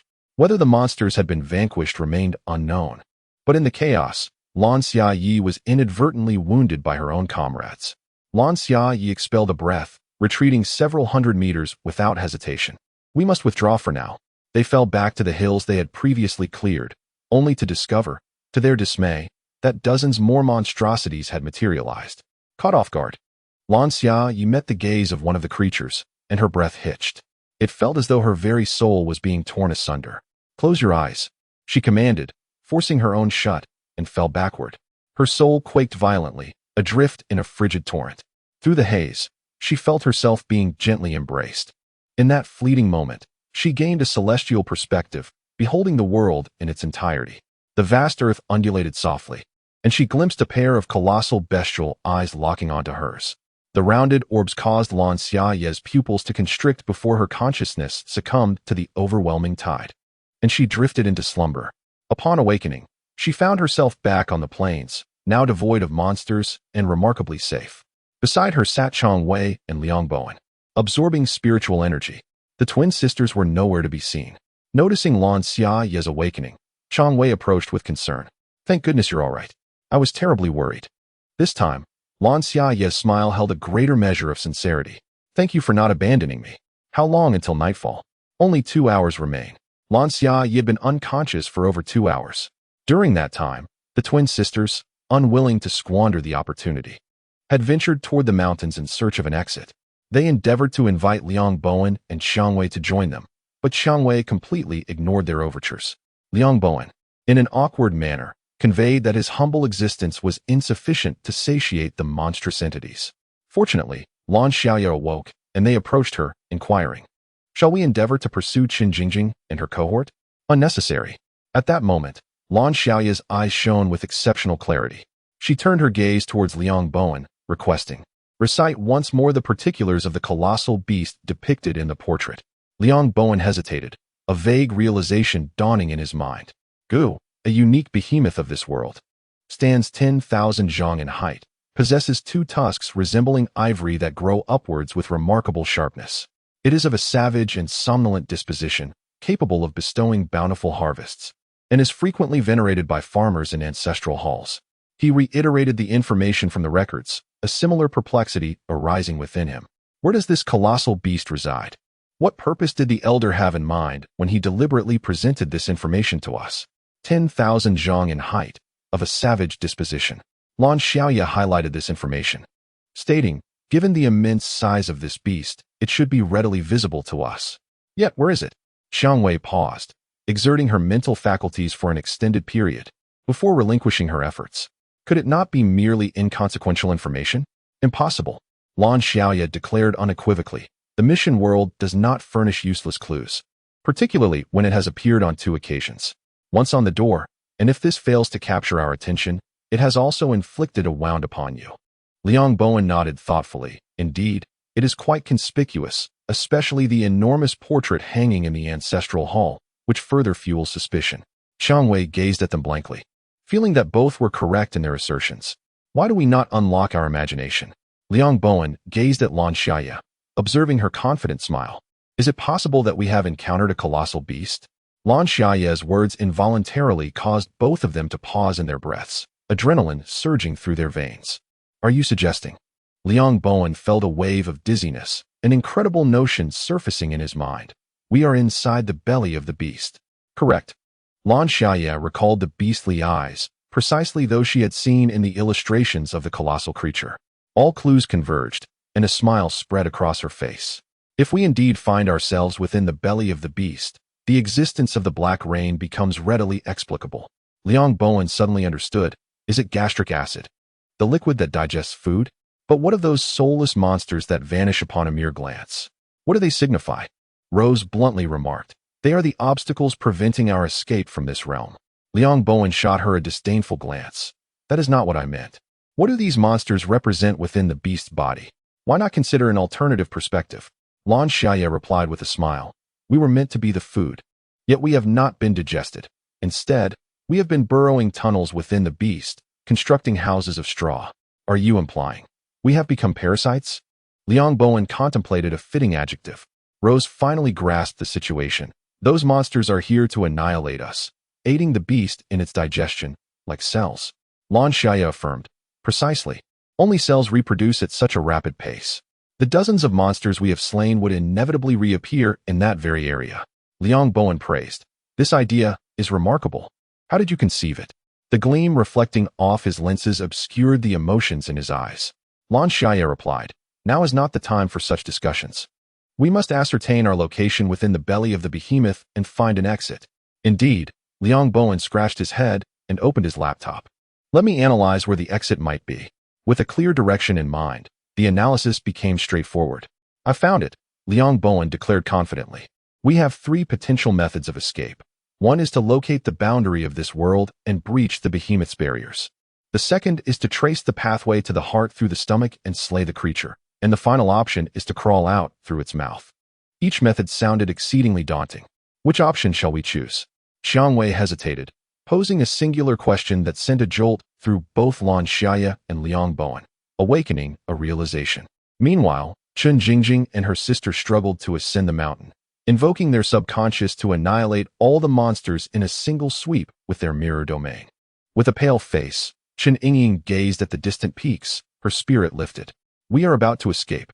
If those fools had chosen to follow us, we could have progressed even faster, Chen Jingjing remarked with a frown. Humph, if they seek their own demise, so be it. The thought of Xiang Wei left Chen Yingying feeling irked. It was the first time someone had dared to insult her under her sister's protection. However, since they chose to accompany Lan Xiaye to await their fate, it was of no concern to them. Sister, Lan Xiaye perished here. What then shall we offer to the wing of justice? The mere thought of Lan Xiaye sent a wave of guilt through Chen Yingying. Unfazed, Chen Jingjing replied. Once we emerge, it is likely that members of the wing of justice will already be present in the Yangwang district. We can simply inform them that Lan Xiaye has met her demise here, and we shall still secure resources. Yet, it is a pity that the living hold more value than the dead. Chen Jingjing, devoid of unnecessary sympathy, rallied her sister and surged towards the high mountains to restore their spiritual powers. At that moment, Chen Yingying exclaimed, Sister, look! Chen Jingjing raised her gaze, following her sister's pointed finger towards the heavens. In an instant, her composed demeanor shattered. What? In the sky, 3 small figures ascended directly towards the blazing sun, while below, countless rocky monsters roared in tumult. Just 3 minutes prior, Rose posed a question that rendered both Lan Xiaye and Liang Bowen speechless. But why is there a sun inside the belly of the colossal beast? Lan Xiaye and Liang Bowen exchanged glances, their throats dry. Indeed, how could there be a distinction between day and night within the belly of a giant? Could it be that this sun marks the exit? Their cleverness had ironically led them astray, as they had collectively overlooked the constant beacon shining above them. Had it not been for Rose highlighting this conundrum, Lan Xiaye and Liang Bowen might not have realized it so swiftly. Yes.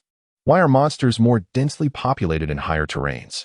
Because those areas are closest to the sun, the monsters, unwilling to let them escape, vigilantly guard all elevated mountains. You articulated that splendidly. In a fit of excitement, Lan Xiaye extolled the virtues of Rose, exclaiming that had it not been for her keen observation, they would have squandered an immeasurable amount of time. Rose's face flushed crimson as she nervously fiddled with her skirt, conceding that it was indeed their cleverness that had led to this revelation. Liang Bowen, who had also been complimented for his intelligence, flashed a knowing glance and chuckled. The real question now is how do we ascend? None of us possess the ability to fly, do we? A thought-provoking inquiry that rendered Lan Xiaye momentarily silent. At that juncture, Rose produced a pair of immaculate white wings, hesitantly admitting, however, I possess only one flying apparatus.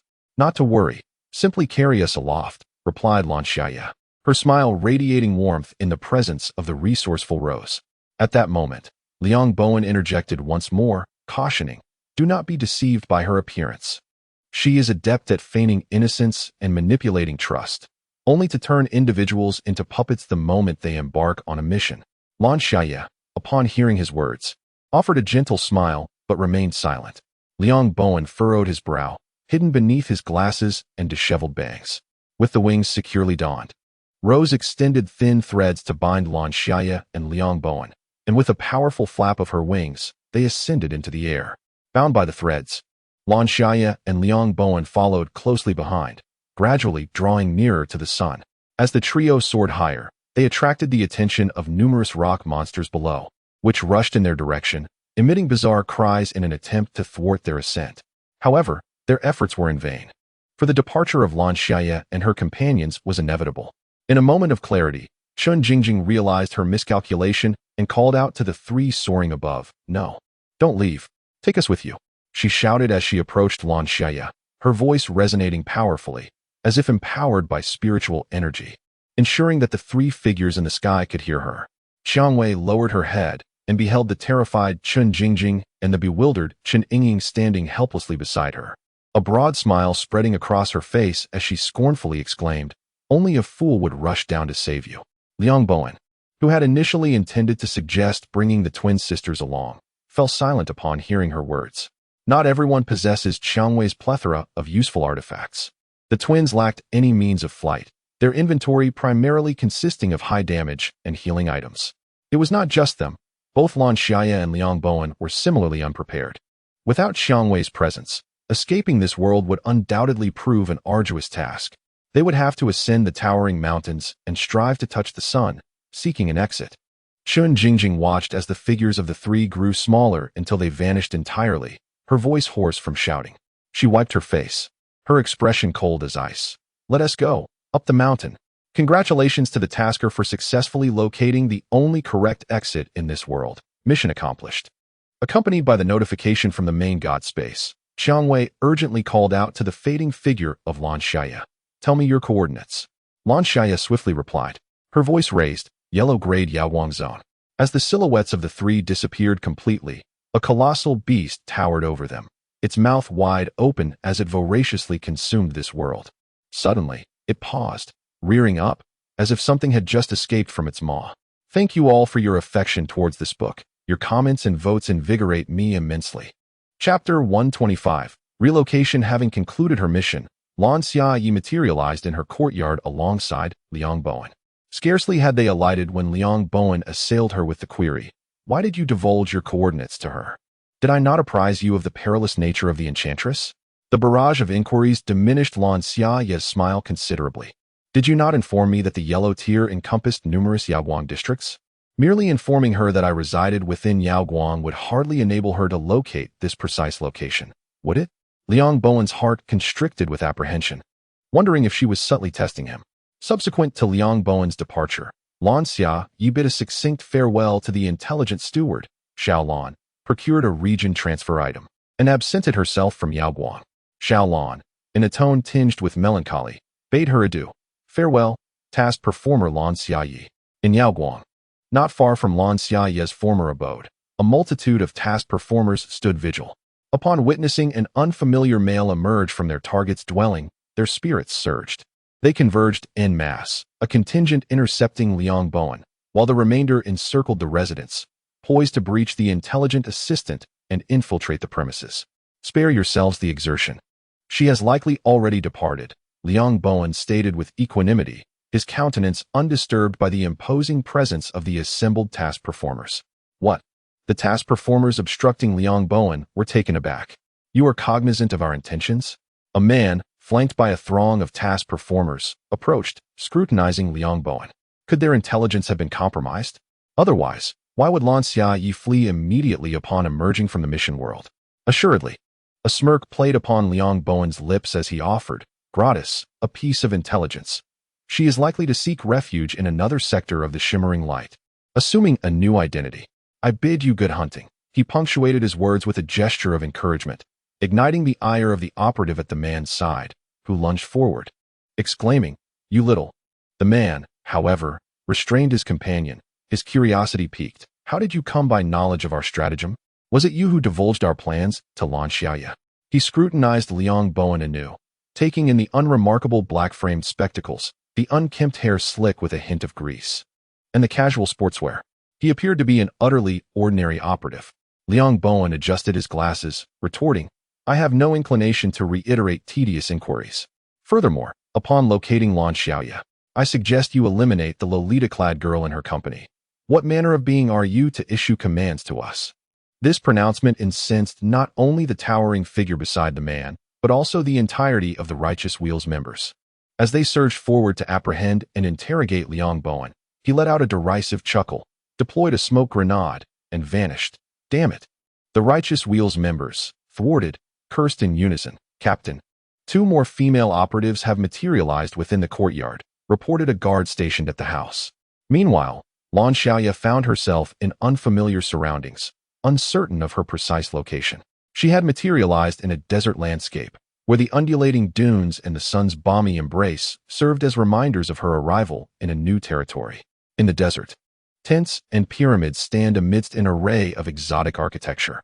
The surroundings are sparsely populated, with few passers-by casting even a fleeting glance at her. Lan Xiaye has consumed a disguise potion, transforming her appearance dramatically. The visage reflected in the mirror is one of indifference. Her downward slanting eyes exude a sense of world weariness and fatigue, while her prominent nose and slightly downturned lips render her demeanor cold and distant, presenting an aura that is decidedly unapproachable. To complement this highbrow, jaded appearance, Lan Xiaye has also fashioned herself a blunt fringe, bestowing an air of cool detachment. Content with her reflection, she stows away the mirror and resolves to find a place to rest.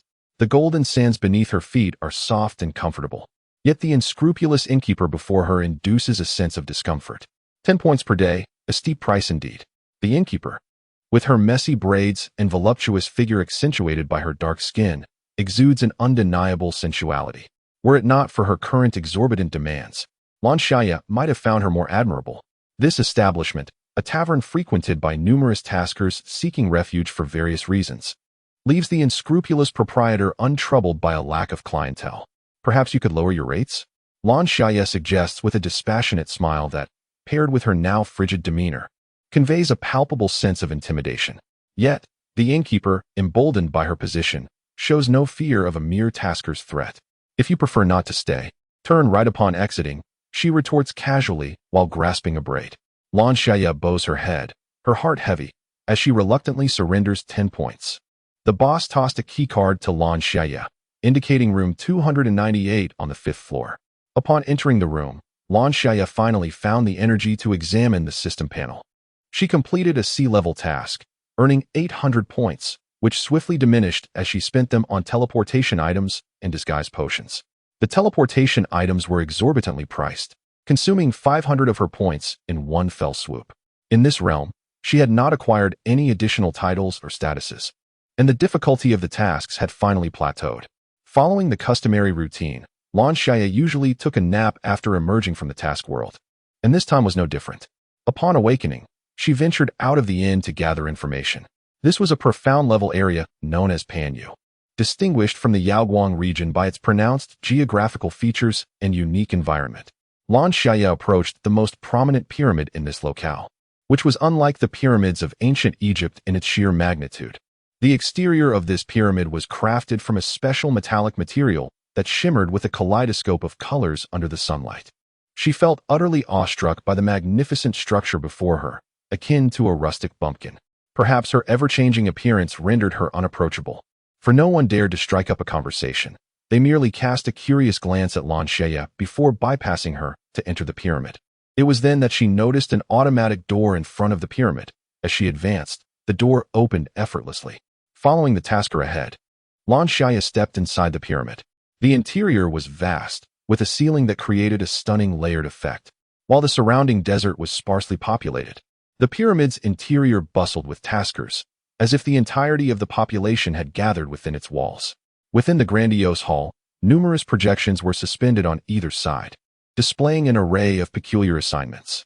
These ranged from assassination missions to quests for locating individuals or objects, as well as solicitations for rare artifacts. Chapter 126, Regional Spirit. Lan Xiaye inevitably, Lan Xiaye discerned her own name and likeness amidst these tasks. A warrant proclaimed, "Wanted, Lan Xiaye, female, possessing a storage ability and a golden bow. Information leading to her capture will be rewarded with 500 points and a Tier D item by the Wing of the Righteous. Capturing her alive will yield 2,000 points and a Tier C item." Accompanying the text was an image resembling her. Lan Xiaye mused that it was fortunate she had thoroughly altered her appearance, for she would otherwise be overwhelmed by the sheer number of task-takers seeking to apprehend her. After perusing the hall, Lan Xiaye concluded that it was essentially a vast hiring ground for missions. Judging by the architecture, there were likely upper levels, though she found no stairs or elevators. With no interest in the tasks and having gleaned no further information, Lan Xiaye departed from the pyramid. Shortly after her departure, the warrant concerning her underwent a revision. Appending, subject possesses the ability to freeze objects in time and is accompanied by a girl in Lolita attire, with pink hair, lilac eyes, and an affinity for thread-based abilities, making her easily identifiable. The proprietor, observing the aloof and world-weary woman before her, offered a saccharine smile that seemed oddly incongruous. Upon observing her employer's expression, Lan Xiaye realized that something was amiss. Having grown accustomed to smiling, she momentarily forgot about her altered appearance.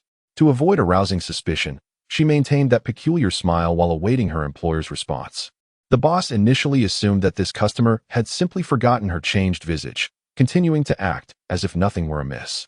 However, after a while, as she sustained that strange grin, the boss silently pondered, "Perhaps this is a psychologically twisted individual." With a stiff smile, the boss remarked, "There isn't much to entertain nearby. If you find yourself bored, you might consider visiting the pyramid, where you can undertake some tasks and earn a few extra points." The mention of the pyramid piqued Lan Xiaye's interest. Surely it must have a second floor, but why had she not noticed the staircase? The boss explained, "To access the second floor of the pyramid, one must possess the necessary permissions, which ordinary individuals lack." Permissions? Lan Xiaye recalled her identity as a dealer. Could she ascend to the second floor? Upon returning to her inn, Lan Xiaye extended her stay for another day and set off once more toward the pyramid. In the Golden Desert, a procession of camels adorned with jewels confronted her against the backdrop of dusk. "Make way," a cold voice echoed from atop one of the camels. Narrowing her eyes, she squinted against the glare and beheld a handsome man with dark skin, clad in traditional attire that revealed part of his chest, a dark golden shawl draped across him, concealing other regions.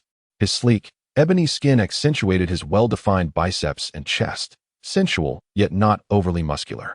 Behind him followed numerous individuals clad in identical attire, albeit in varying hues. Each of them exuded an air of indifference, mingled with a hint of arrogance.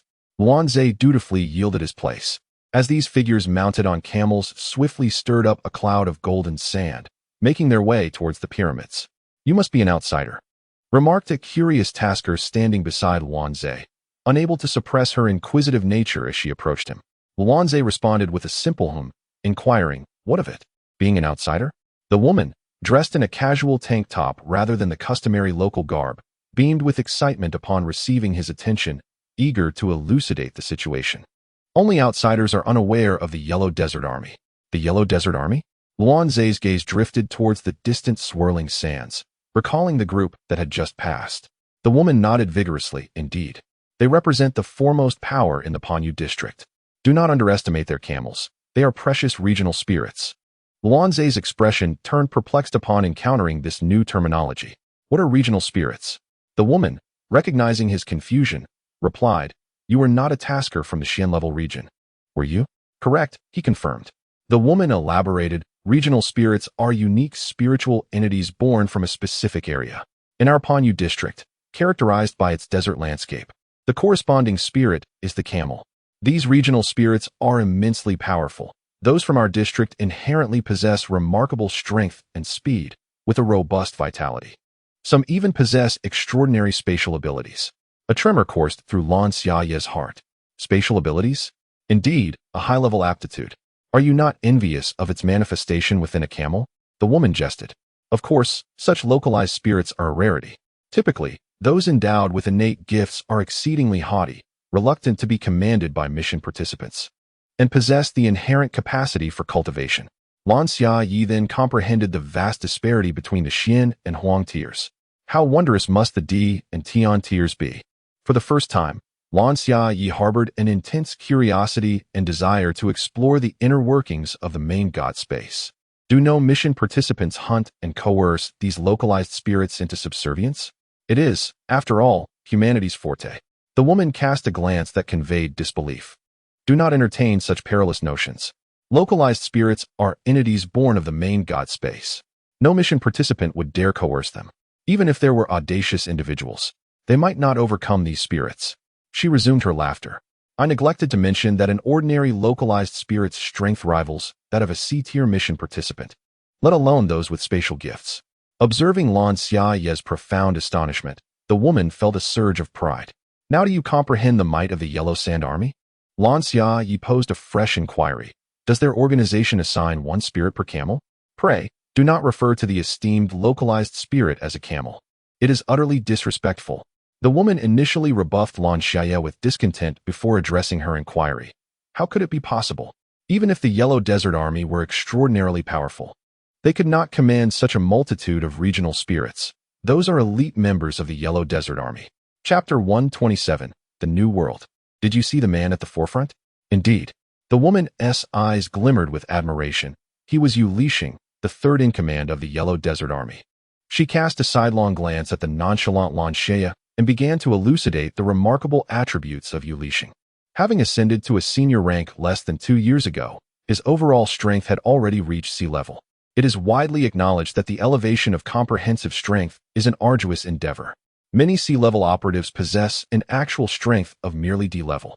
As the enhancement of overall prowess necessitates either a qualitative leap in abilities or an abundance of resources, no one truly understands how to augment their abilities. Each operative's powers vary, thus there exists no systematic approach for improvement. Some peculiar abilities may seem feeble at first glance, yet certain operatives can wield them with astonishing effectiveness. The potency of an ability primarily depends on the user's development and research. There are no inherently powerful or weak abilities. Consequently, most operatives opt to enhance their overall strength through resource accumulation, a luxury that remains a distant dream for impoverished individuals like Lan Xiaye. Isn't my idol remarkable? The woman beamed with pride, her cheeks flushed with excitement, as though she had just extolled her idol. Lan Xiaye incisively remarked, is it simply because he is the most handsome among the 3 high-ranking officials of the Yellow Desert Army? The woman's flushed face quickly faded, and she gazed in astonishment at Lan Xiaye, pondering the peculiarities before her. Having gleaned a wealth of unknown information from this woman, Lan Xiaye leisurely explored the Panyu district for several days. With her spirits lifted, she felt it was time to immerse herself in the world of missions to hone her skills. Awaken. Lan Xiaye sensed a tuft of hair lightly brushing against her cheek, the distinctive roughness of the strands swiftly rousing her from her reverie.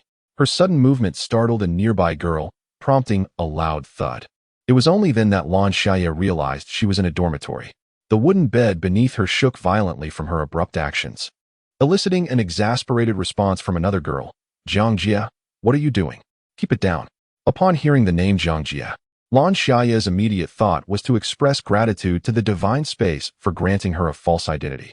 The girl sleeping next to her, sporting thick bangs and a slightly plump figure, bore a few adorable freckles scattered across her face. It was she who had just awakened Lan Xiaye, her expression betraying a sense of fear and urgency. Hurry and change your clothes. We need to get to class. The girl's eyes reflected sheer terror, clearly indicating that tardiness to class would result in dire consequences. Lan Xiaye nodded and swiftly donned the blue and white school uniform. As she changed, she observed that the dormitory housed 6 individuals, its condition quite dilapidated. The walls were slightly yellowed, and stubborn stains lingered on the surface. 6 wooden bunk beds were exposed, lacking any curtains for privacy. At that moment, the dormitory was empty, leaving only a visibly anxious girl and Lan Xiaye. The iron door of the dormitory stood ajar, adorned with a lattice design reminiscent of a prison gate, revealing only a small vent. Urged by the girl, Lan Xiaye slung her backpack over her shoulders and hurried after her towards the classroom. It seemed they were truly on the brink of being late. The path from the dormitory to the academic building was devoid of others, save for the leisurely paced dormitory supervisor. Upon spotting the 2 girls emerging, the supervisor barked, "Why are you so late? Hurry to class." Yes, yes, the girl responded with a sense of trepidation, bowing slightly to the supervisor before swiftly pulling Lan Xiaye along. Throughout their hurried journey, the girl's expression was one of acute anxiety, which rendered Lan Xiaye hesitant to engage her in conversation. Lan Xiaye also wished to avoid breaching the rules on her very first day in this world. Thus she quickened her pace alongside the girl towards the academic building.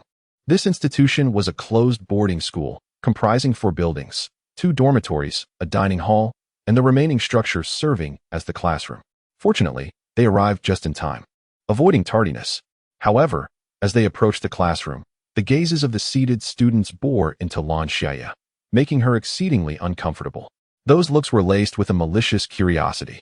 Once seated, the girl's demeanor visibly softened, and with a hint of panic, she grasped Lan Xiaye's hand, exclaiming, "Xiaojia, we must be quicker from now on." Lan Xiaye nodded, intending to glean some information from the girl beside her, when the bell rang. The girl occupied the seat adjacent to Lan Xiaye, their arrangement consisting of individual desks. This time, she found herself once more in a C-grade mission world, yet curiously, the usual announcement regarding the number of participants and the tasks at hand was conspicuously absent, leaving Lan Xiaye utterly perplexed. As the school bell echoed throughout the classroom, a middle-aged man entered, arriving precisely on time. He sported round spectacles and slicked-back hair, striding arrogantly to the front of the class.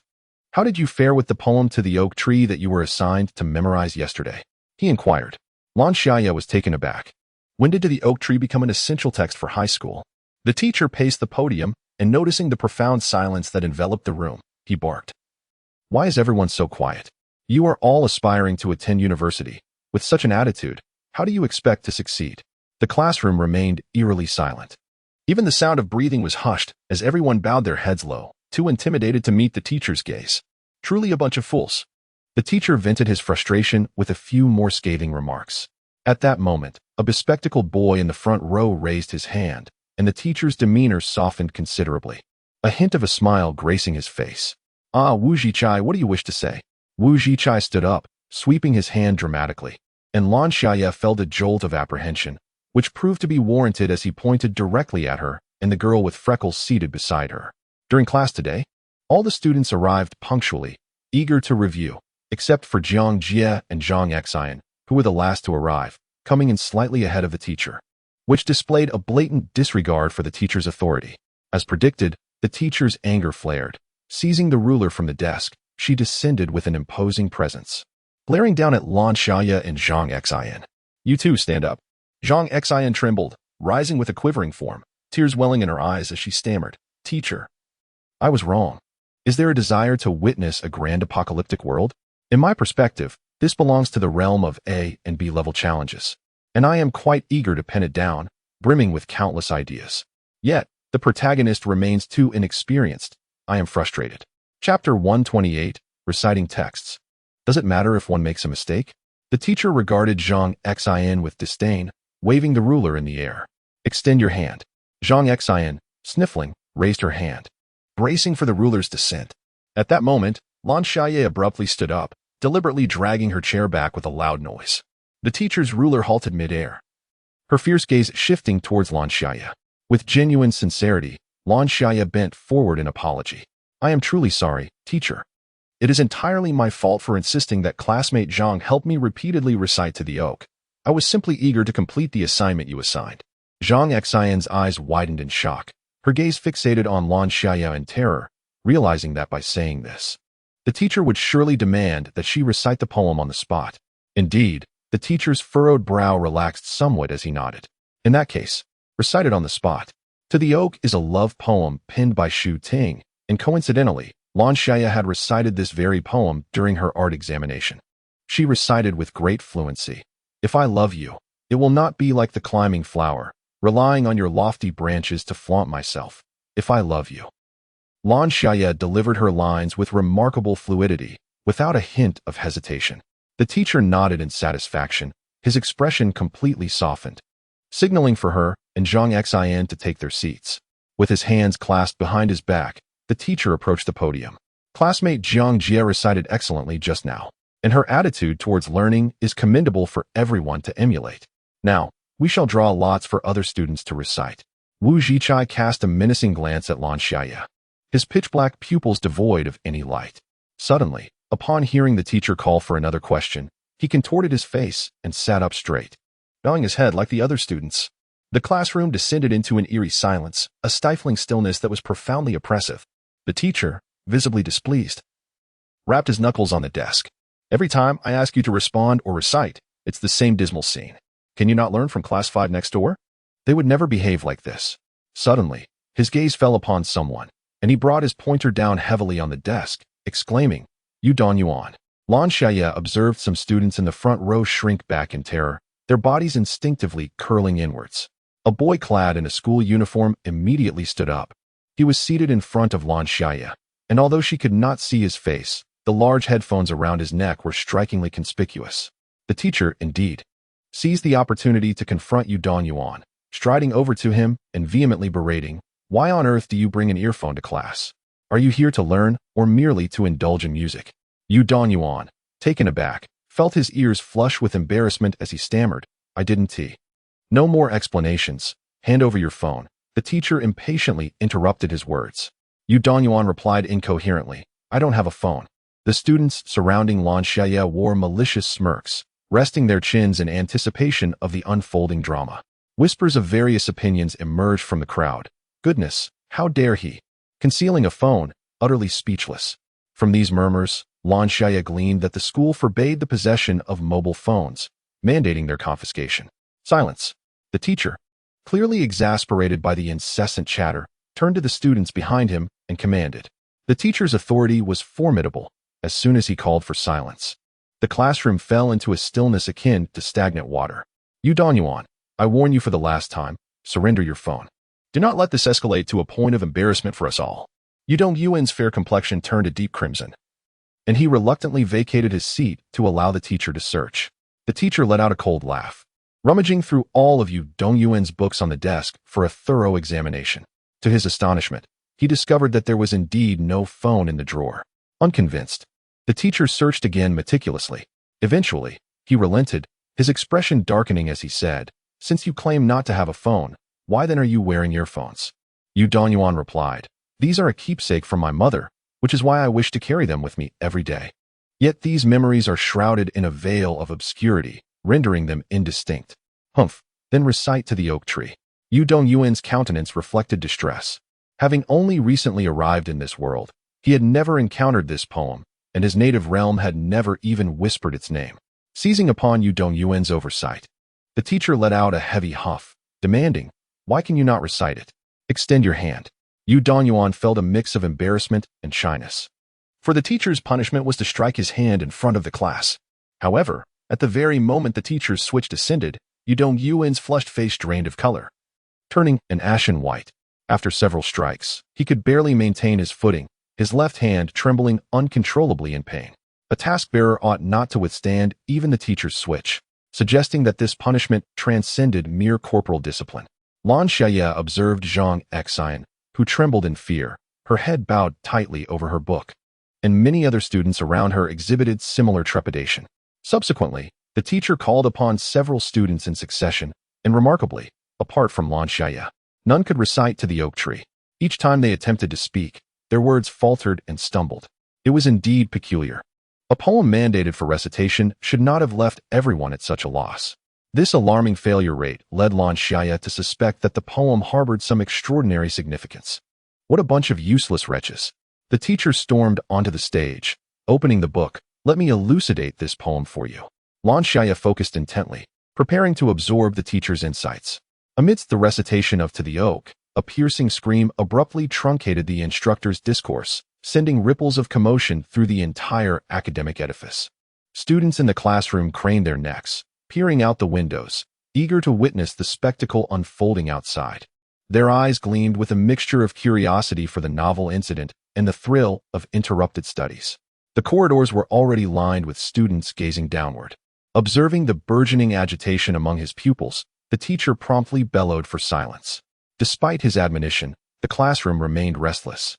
Even the usually compliant Zhang Xian leaned towards Lan Xiaye, engaging in animated speculation. "Who jumped?"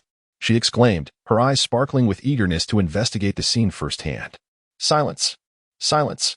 The teacher reiterated, striking the desk forcefully with his pointer, the resounding echo momentarily quelling the boisterous discussions. Once the classroom had regained its composure, the teacher adjusted his spectacles and instructed Wu Zhikai to supervise the class, cautioning against excessive noise and forbidding anyone from leaving the room. "I'll go investigate the situation," he added. As the teacher ambled out of the classroom, the students erupted once more into lively debate, with some even pressing against the windows to catch a glimpse of the scene below. Screech. The grating sound of chalk against the blackboard elicited a wince from the students. Wu Zhikai slowly set down the chalk and declared, "Silence, everyone. Anyone who speaks will have their name recorded and reported to the teacher." "Sycophant," Zhang Xian muttered disdainfully. The cacophony of voices suddenly hushed, and while outwardly the crowd remained silent, they were discreetly passing notes, engaged in discussions about the incident of someone jumping from a height. Zhang Xian discreetly tossed a note to Lan Xiaye. "Xiaojie, who exactly jumped? I am so curious." Lan Xiaye sensed that this individual might be closely related to her own mission. At long last, the bell rang, signaling the end of class, and the students surged forth, filling the corridor to capacity. Zhang Xian tugged Lan Xiaye along, and as they stood in the hallway, she glanced down to behold a pool of blood that stubbornly lingered on the ground. The noise in the corridor was deafening, a drone that sent pangs of pain through Lan Xiaye's head, as everyone speculated about the identity of the jumper and the reasons behind such a drastic act. At that moment, a hand emerged from the throng, pulling Lan Xiaye backward. Startled, she steadied herself and instinctively swung her fist in the direction of the pull. Wait. Yu Dongyuan raised his hands, indicating no ill intent. "It's you." Lan Xiaye relaxed her fist. Yu Dongyuan eagerly nodded. "You're a missioner too, right?" "Indeed. I sought you out to propose collaboration." He spoke with urgency, his appearance innocent, a delicate blush gracing his fair skin, akin to a bashful little rabbit evading Lan Xiaye's probing gaze. Lan Xiaye resolved to leverage her striking presence, responding with icy resolve. "Very well. If we are to collaborate, disclose your mission to me." "I have not received any tasks," Yu Dongyuan exclaimed anxiously. "It is rather peculiar. Usually upon entering the mission realm, we receive task notifications. Yet, I remain oblivious to what the task is. Could it be that the main god space is malfunctioning?" Lan Xiaye placed a hand on her forehead. "I too have not received anything. Perhaps the task requires us to trigger it." Yu Dongyuan pondered thoughtfully. "How do you know? Have you undertaken this type of mission before?" "Please do not be contrary. I am merely making a reasonable assumption." Yu Dongyuan hastily waved his hands, fervently clarifying to Lan Xiaye, "I am not being contrary. What are you two doing?" A chilling voice suddenly resonated from behind them, startling Yu Dongyuan into jumping and pressing his body against the wall. Lan Xiaye turned to see Wu Zhikai, his expression one of exasperation. "Yu Dongyuan, the teacher has summoned you to the office." With that, he turned and departed without hesitation.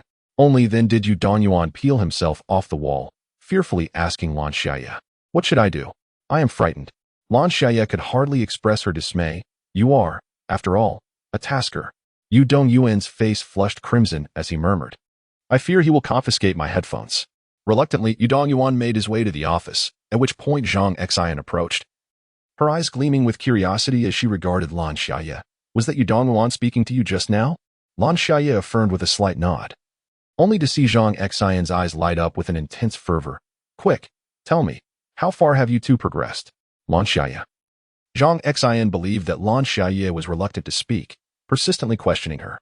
Lan Xiaye was momentarily taken aback, wondering to what extent things had progressed. Zhang Xian's expression was one of longing. "Dating, of course." "Huh?" Lan Xiaye clarified, "We merely chatted for a while." Zhang Xian scoffed, clearly disbelieving Lan Xiaye's words. With a wave of her hand, she excitedly exclaimed, "I just found out who the person who jumped was." Lan Xiaye quickly inquired, "Who? What prompted the jump?" "Oh, it was young Mingting from class 9, Zhang Xian replied nonchalantly. "She has had a crush on Jia Muyun for quite a while. I heard she confessed her feelings to him and was rejected, which led her to take her own life." "Well, what?" Lan Xiaye was speechless, stunned that such a reason could lead to this. Zhang Xian expressed her disapproval. "What do you mean by such a reason? How humiliating." Zhang Xian then turned to her group of classmates at the back, animatedly discussing the matter. It was astonishing that young Mingting was so bold, resorting to such extremes to compel Jia Muyun to be with her. "Huh, why do you say that? Don't you know? When young Mingting jumped, Jia Muyun was right there watching. She declared that if he didn't agree to be with her, she would leap from this spot. In the end, she truly jumped. And Jia Muyun didn't even react in time. Zhang Xian hurriedly countered, but the version I heard was that Yang Mingting confessed to Jia Muyun and, feeling ashamed after being rejected, jumped.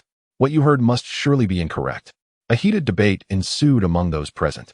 Zhang Xian tugged at Lan Xiaye's sleeve, inquiring, Xiaojia, whose account do you believe to be accurate?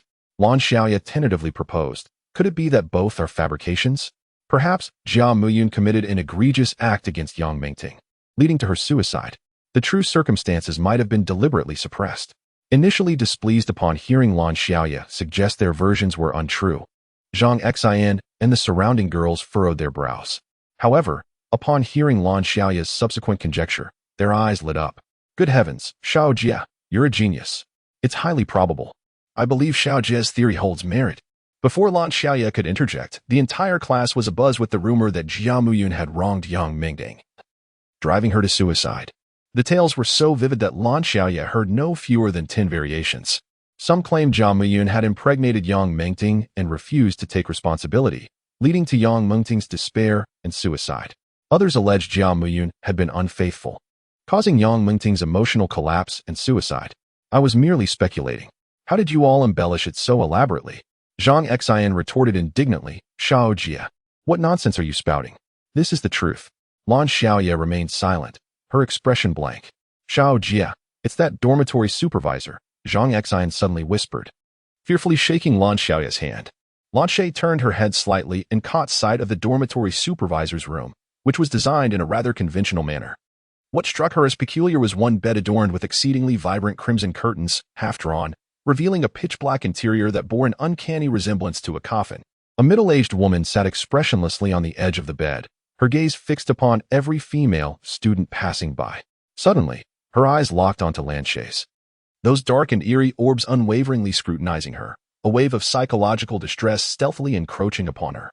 At that moment, Zhang Xian tugged at Lan Xiaye's sleeve, causing her to instinctively tense up, nearly shaking Zhang Xian off her.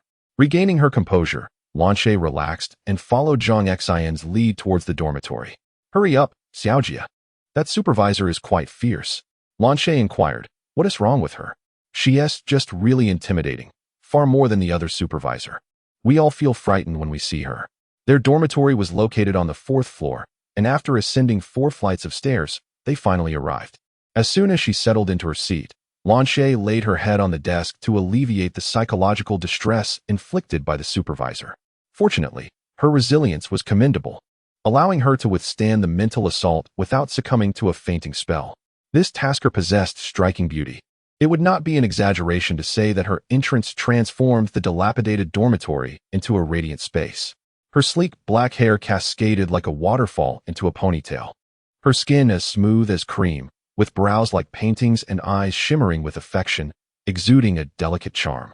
Her eyes resembled the delicate blossoms of peach trees, radiating a profound allure and depth of emotion. Yet, clad in a school uniform, the innocence tempered her enchanting charm. Lan Xiaye found herself captivated. The beauty of this female tasker must surely be rated a perfect score, as her stunning visage was utterly mesmerizing. The female tasker instantly discerned the mental distress that Lan Xiaye was experiencing, and she guided her outside the corridor, shielding them from prying eyes. You are a tasker, aren't you? Yes. Lan Xiaye, suppressing her headache, admired the beauty before her. Hello, my name is Sang Shui. She offered a friendly smile. I possess an artifact that can alleviate mental anguish. In return, I would appreciate it if you could share the details of your mental assault. Lan Xiaye acquiesced, and Sang Shui promptly removed a pendant from her neck and placed it upon Lan Xiaye. The moment the pendant adorned her, the dizziness and nausea that had plagued her dissipated considerably, and the malevolent, insidious feelings began to fade away. Sang Shui regarded Lan Xiaye with astonishment. What kind of attack did you endure? Why has the pendant's energy diminished so rapidly? Lan Xiaye sighed and recounted her experience with the dormitory supervisor. Just a glance, and you transformed like this? Sang Shui furrowed her brow, pondering for a moment, then smiled and said, Thank you. What is your name? Jiangjia. Sang Shui nodded, choosing not to engage Lan Xiaye further. After reclaiming the pendant, she entered the dormitory. Lan Xiaye followed closely behind, noticing that the doors of the nearby dormitory clusters were slightly ajar, not fully closed. As she entered the dormitory, she deliberately left the door ajar. Her gaze swept across her roommates, noting their expressions of casual indifference, and they exchanged no further words. Xiaojie, it's time to sleep. The dormitory supervisor will come to inspect soon, Zhang Xiye urged Lan Xiaye before climbing into bed herself. Reluctantly, Lan Xiaye followed suit, lying down with her eyes closed. Her bed faced the dormitory door, allowing her to glimpse parts of the opposite dormitory through the crack and the intricate railings above the door.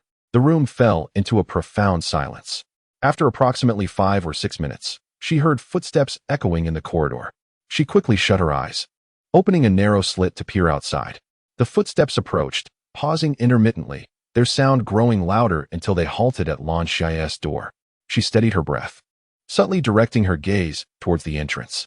A middle-aged woman, expressionless, bent over with a hunched back, her eyes scanning the 6 beds with a sinister gleam. She lingered for what felt like an eternity, and Lan Xiaye dared not look too long, fearing discovery, so she closed her eyes and mentally counted down. After what seemed like 5 minutes, she pretended to be asleep, turning over slightly, and discreetly opened a narrow gap to observe the door once more. The supervisor's gaze was fixed directly upon her, revealing an eerie smile. An inexplicable chill crept up Lan Xiaye's spine just then, as a sudden thud reverberated from the bed opposite her, where someone had kicked the bed frame. The supervisor straightened, her swollen eyes narrowing as she scrutinized the opposite bed for a moment before lazily departing. Lan Xiaye exhaled in relief, turning her attention to the source of the noise, where she met the frightened, uncertain eyes of Sang Shui. The two exchanged silent glances before closing their eyes to take a nap. Though neither dared to fully relax into slumber, their nerves taut with apprehension, fearing any unforeseen circumstances. After a drowsy interlude, a piercing scream abruptly awakened everyone in the dormitory. Lan Xiaye jolted upright, causing her bed to creak ominously. The girl residing in the lower bunk beneath her was in a state of utter despair, weeping uncontrollably. The commotion roused all the occupants, who looked around in confusion towards the source of the cries. They hastily descended from their beds to gather around the sobbing girl. In a state of collapse, she wept inconsolably, prompting the others to urgently inquire what had transpired. With terror in her eyes, she pointed towards her bed, where a large hole had inexplicably appeared in the wooden slats against the wall, 3 incense sticks protruding ominously from within. Given the proximity of this shocking discovery, it was no wonder she was so distraught. Upon observing the incense sticks, an involuntary chill coursed through the veins of all the girls in the dormitory, sending shivers down their spines. What could this possibly mean? How could such a gaping hole have materialized, along with those incense sticks? The voice of the girl trembled slightly as she spoke. Furthermore, the edges of the hole were jagged and irregular, resembling the aftermath of a forceful impact. Yet above her, Lan Xiaye's bed remained entirely unscathed. How could it be that the lower bunk was damaged so severely? Chapter 131. Jiamu Yun, I'll go find the dorm supervisor, exclaimed the girl with a high ponytail, her eyes slightly upturned, before she dashed off in the direction of the dorm supervisor's quarters. Sang Shui wished to call out to the girl, but she was moving with such swiftness that it was nearly impossible. The other girls gathered around the one beneath Lan Xiaye's bunk, offering her consolation, yet hesitating to approach the bed closely. The situation was utterly bizarre. Lan Xiaye felt a profound discomfort upon seeing the 3 incense sticks, a visceral aversion. Noticing that the girls had no intention of addressing the incense, it seemed they preferred to wait for the dormitory supervisor to intervene. The supervisor who arrived appeared somewhat amiable, her hair styled in tight, curly waves. Upon seeing the substantial hole in the bed frame, her expression shifted dramatically as she exclaimed, "Who on earth pulled this prank? Auntie, this isn't a prank, is it?" Lan Xiaye leaned against the stairs from the lower to the upper bunk, lazily lifting one eyelid. Her countenance was strikingly cold and aggressive, momentarily startling the supervisor. After a brief pause, the supervisor quipped, "I'll arrange for you to stay in another dormitory for the time being. You need to cover this bed." The girl nodded repeatedly, hastily gathering her belongings to follow the supervisor away. The incense within the gaping hole had been cleared away, and a new wooden board was placed to seal the void, alleviating much of the eerie atmosphere that had lingered in the dormitory. "Who was the fool that did this?" exclaimed a girl with upturned eyes, collapsing into a chair in a mixture of shock and fear. Lan Xiaye and Sang Shui exchanged glances, both harboring suspicions about the supervisor. "I don't know. It's truly frightening," Zhang Xian murmured, clutching a pillow to her chest, as if it could offer her substantial comfort. We must have the supervisor check the surveillance footage. Came the realization from one of the girls, belatedly awakening to the gravity of the situation. 5 girls approached the dormitory supervisor's office, intending to discuss a pressing matter. Coincidentally, both supervisors were present.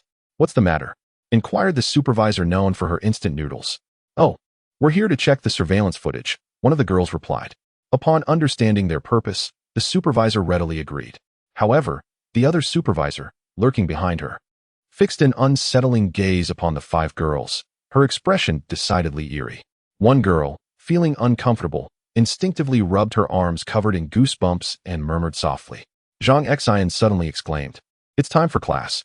Prompted by her words, the group hurriedly gathered their belongings and rushed towards the academic building. This time, they arrived too late. As a throng of students loitered at the classroom door, Lan Xiaye cast a surprised glance at them before approaching the classroom. Inside, the students were fervently discussing recent events, seemingly captivated by the topic of the recent incident. "Jiang Jie, someone is looking for you," an observant student shouted upon noticing Lan Xiaye's entrance. The crowd outside the classroom began to stir, craning their necks to peer outside. Puzzled, Lan Xiaye stepped out, and the gathered crowd parted to reveal a man. "Are you the one spreading rumors about me?" he demanded. The man was strikingly handsome, with well-defined features and a chiseled jawline, his somewhat aloof demeanor setting him apart in the crowd. Lan Xiaye quickly recognized him. "You are Jia Muyan?" "Indeed," he replied, his brow furrowing in irritation. "Are you the tasker?" His impatient tone suggested that there were numerous taskers in this world, prompting Lan Xiaye to adopt a similarly aloof demeanor, responding with a curt "HM." "Why do you spread such baseless rumors?" Jia Muyan gritted his teeth, clearly troubled by the situation. Lan Xiaye sighed, "I did not say it outright. I merely speculated rationally. I did not anticipate that you were the one tasked." Jia Muyan's expression remained grim. "Go explain yourself to them." "I have already done so." "Yet they persist in believing this as the truth," Lan Xiaye shrugged. Jia Muyan shot a disdainful glare at Lan Xiaye, warning, "Mind your words next time." Lan Xiaye's gaze darkened instantly, and he straightened his posture. Seeing Lan Xiaye's combative stance, Jia Muyan's anger flared, and without uttering a word, he swung a fist at Lan Xiaye. The two exhibited a modicum of restraint, engaging in a physical altercation devoid of any supernatural abilities or tools, merely expressing their frustrations through their fists and feet.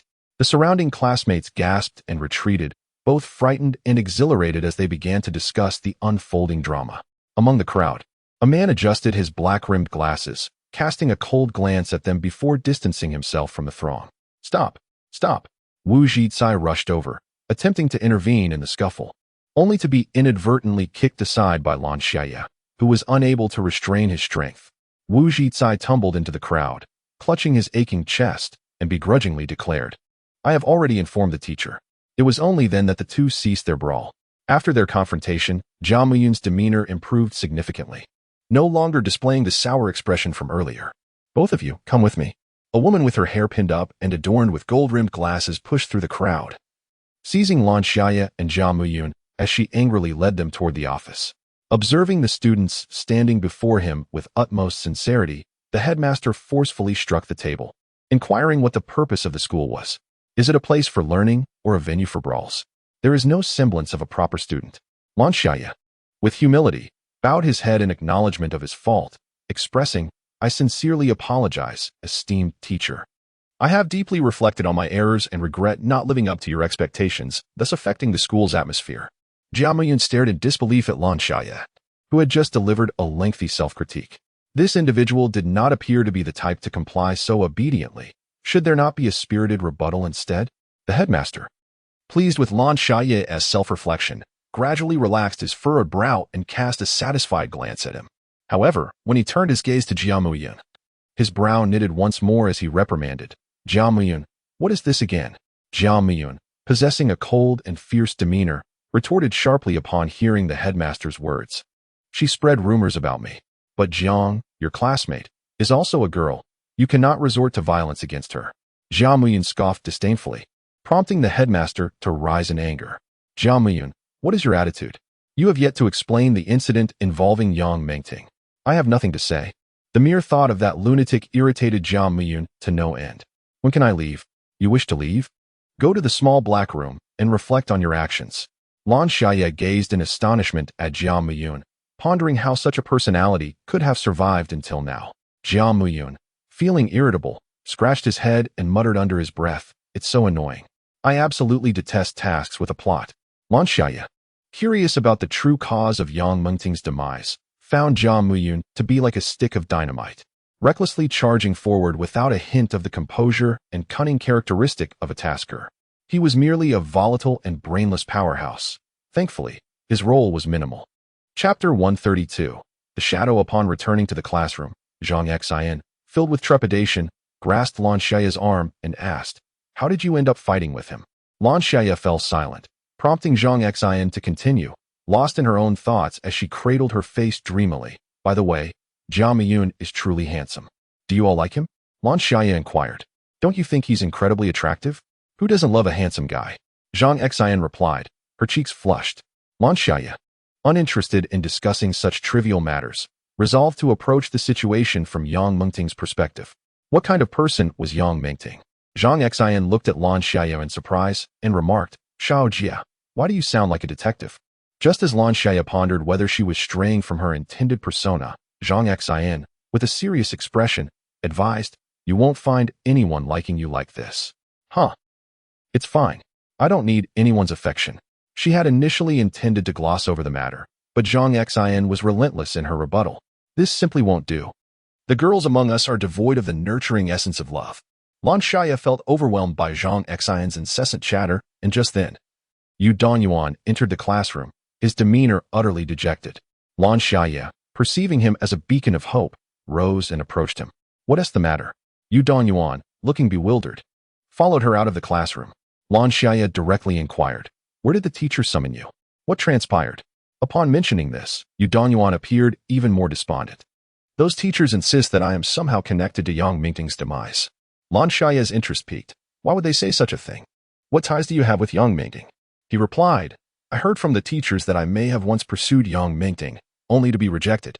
She was singularly focused on chasing after Jia Muyun.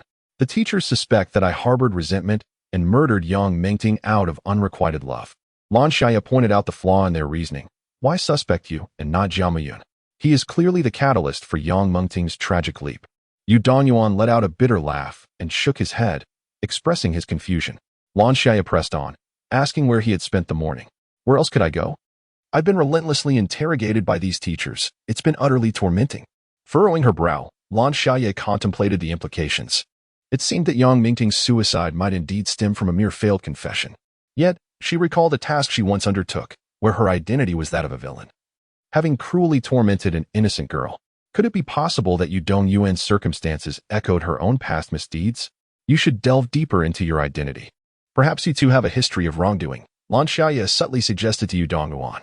Yu Dongyuan nodded in agreement, his previously listless spirit slightly revived as he tentatively inquired, "Have you received any task notification?"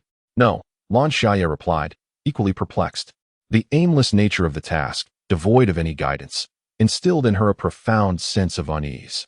Naturally, the dormitory prohibited the concealment of electrical appliances, compelling her to meticulously hide at the doorway to cook her meals in secrecy. On that day, she habitually maneuvered the small pot's cord through the narrow crack of the door, connecting it to the socket outside the dormitory. To deter students from hoarding mobile phones and other electronic devices, the school had refrained from installing power outlets within the dorms, leaving only a solitary socket near the basement outside. Hewan, fearing detection by the dormitory supervisor, left the door ajar, anxiously crouching behind it to heat her food. Suddenly, a crackling sound echoed down the corridor, reminiscent of fingers gliding across a metal surface, grating and jarring. Hewan's heart raced, and she dared not peek outside, terrified that the supervisor might pass by. The crackling grew closer, accompanied by a series of footsteps that paused intermittently until they halted at Hewan's door. Cold sweat broke out on her forehead, and the chilling fear rendered her immobile. The food was now hot, yet for the first time, she hesitated to venture out and unplug it, allowing the socket to remain connected outside. At that moment, Lan Xiaye had already reclined on her bed. The dormitory door still half open, a stringent school policy designed to prevent students from secretly using their phones, as the dormitory supervisor would periodically approach the rooms to check for any illicit phone use. After all, None of them had installed curtains. Once someone began to play with their phone, the light emanating from the screen would easily betray them. Suddenly, her gaze sharpened, and her expression grew increasingly grave. Through the intricate railings, she perceived a slender shadow lingering at the entrance of the iron door across the dormitory. Instinctively, she tensed, fixating on that shadow. Drawing the attention of her bunkmate, Lan Xiaye, who, unable to see from Lan Xiaye's perspective, felt a surge of anxiety. At that moment, she noticed Lan Xiaye's pupils dilate sharply, cold sweat trickling down her brow, as an ominous aura began to envelop her. Lan Xiaye, disregarding any reservations, immediately descended from her bed and climbed to Lan Xiaye's side, fastening a pendant around her neck. Observing Lan Xiaye's condition stabilize somewhat, she naturally shifted her gaze towards the direction that had so alarmed her. Just a glance plunged her consciousness into a tumultuous sea of confusion, where chaotic whispers echoed in her ears. Each second those sinister murmurs persisted, her rationality frayed further. It was Lan Xiaye. She hastily returned the pendant to Lan Xiaye and covered her eyes. After a considerable time, Lan Xiaye regained her composure, her face pale. Too fearful to glance at the hollow gap, Lan Xiaye raised her index finger in a gesture of silence, and Lan Xiaye nodded repeatedly. Suddenly, a crackling sound pierced the air, approaching their dormitory from the iron door. Lan Xiaye immediately curled up on Lan Xiaye's bed, paralyzed with fear. While Lan Xiaye remained motionless, both of them with eyes shut, hearts pounding like thunder, silently chanting for the malevolent spirit to retreat. The disparity between friend and foe was overwhelmingly vast. It seemed prudent to remain still and undetected. In this awkward and uncomfortable situation, the two eventually succumbed to slumber. Upon awakening the following day, they found themselves in a state of profound soreness. It was then that Lan Xiaye realized, to her astonishment, that Lan Xiaye had shared a bed with Lan Xiaye. What happened? She exclaimed. With the dawn breaking, Lan Xiaye cast a sidelong glance at the small window on the door, observing the vast emptiness outside, which allowed both to breathe a sigh of relief. Hee. I was a bit frightened last night and couldn't sleep, so I ended up sharing a bed with Jiang Jia, Lan Xiaye explained awkwardly. The events of the previous night still sent shivers down her spine, although neither had clearly discerned the true form of the shadow. The mere acknowledgement of their presence had nearly led to the demise of both taskers. You mustn't get too close to her, Lan Xiaye whispered to Lan Xiaye as they made their way to class, alluding to Lan Xiaye. Sensing that there was more to Lan Xiaye's identity, Lan Xiaye pressed for clarification. Why? Lan Xiaye confided. She is so stunningly beautiful. You have no idea how many girls envy her and how many boys are smitten by her. Lan Xiaye, recalling Lan Xiaye's striking features, replied, That is understandable. Lan Xiaye shot a disapproving glance at Lan Xiaye and added, It's not just that. Jia Muyun has feelings for her, and Yang Mengting even clashed with her over Jia Muyun back then. What happened between them? Lan Xiaye inquired. Lan Xiaye's lips curled into a mischievous smile. Brimming with excitement for gossip, that lunatic Yang Mengting stormed into Lan Xiaye's class and publicly berated her, calling her nothing but a seductress, even rallying the other girls to ostracize her. Haven't you noticed who keeps company with Lan Xiaye? Lan Xiaye nodded thoughtfully. Based on her current understanding of Yang Mengting, she perceived her as a love-stricken lunatic, willingly allowing her affections to lead to her own demise while isolating Lan Xiaye. However, the language teacher had matters at home and would be on leave for a week, during which I would take over the classes. The mathematics teacher entered the room. At that moment, Lan Xiaye became acutely aware of the malevolence inherent in the task world and thus recognized the significant role of the poem to the oak in this realm. After class, she deliberately inquired with others about the page number of To the Oak in the language textbook. Lan Xiaye, surprised, replied, That poem isn't in the textbook. Our teacher suddenly asked us to find it in the library last week and insisted that we memorize it. It seems you are the only one in class who managed to recite it completely. By the way, when did you secretly find this poem? Lan Xiaye's expression turned grave as she casually responded to Lan Xiaye, intending to meticulously transcribe To the Oak from memory and analyze it. Unsurprisingly, the poem had become quite vague in her mind. She could only recall fragmented lines, which she hastily jotted down in her notebook.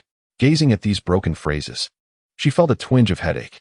In her quest to reconstruct the poem, she consulted several individuals, only to be met with bewildered expressions. Yu Danyuan had never even heard of it. Lan Xiaye had no clear recollection of the poem's essence. If she could recall its contents, Perhaps she could infer its perspective on love.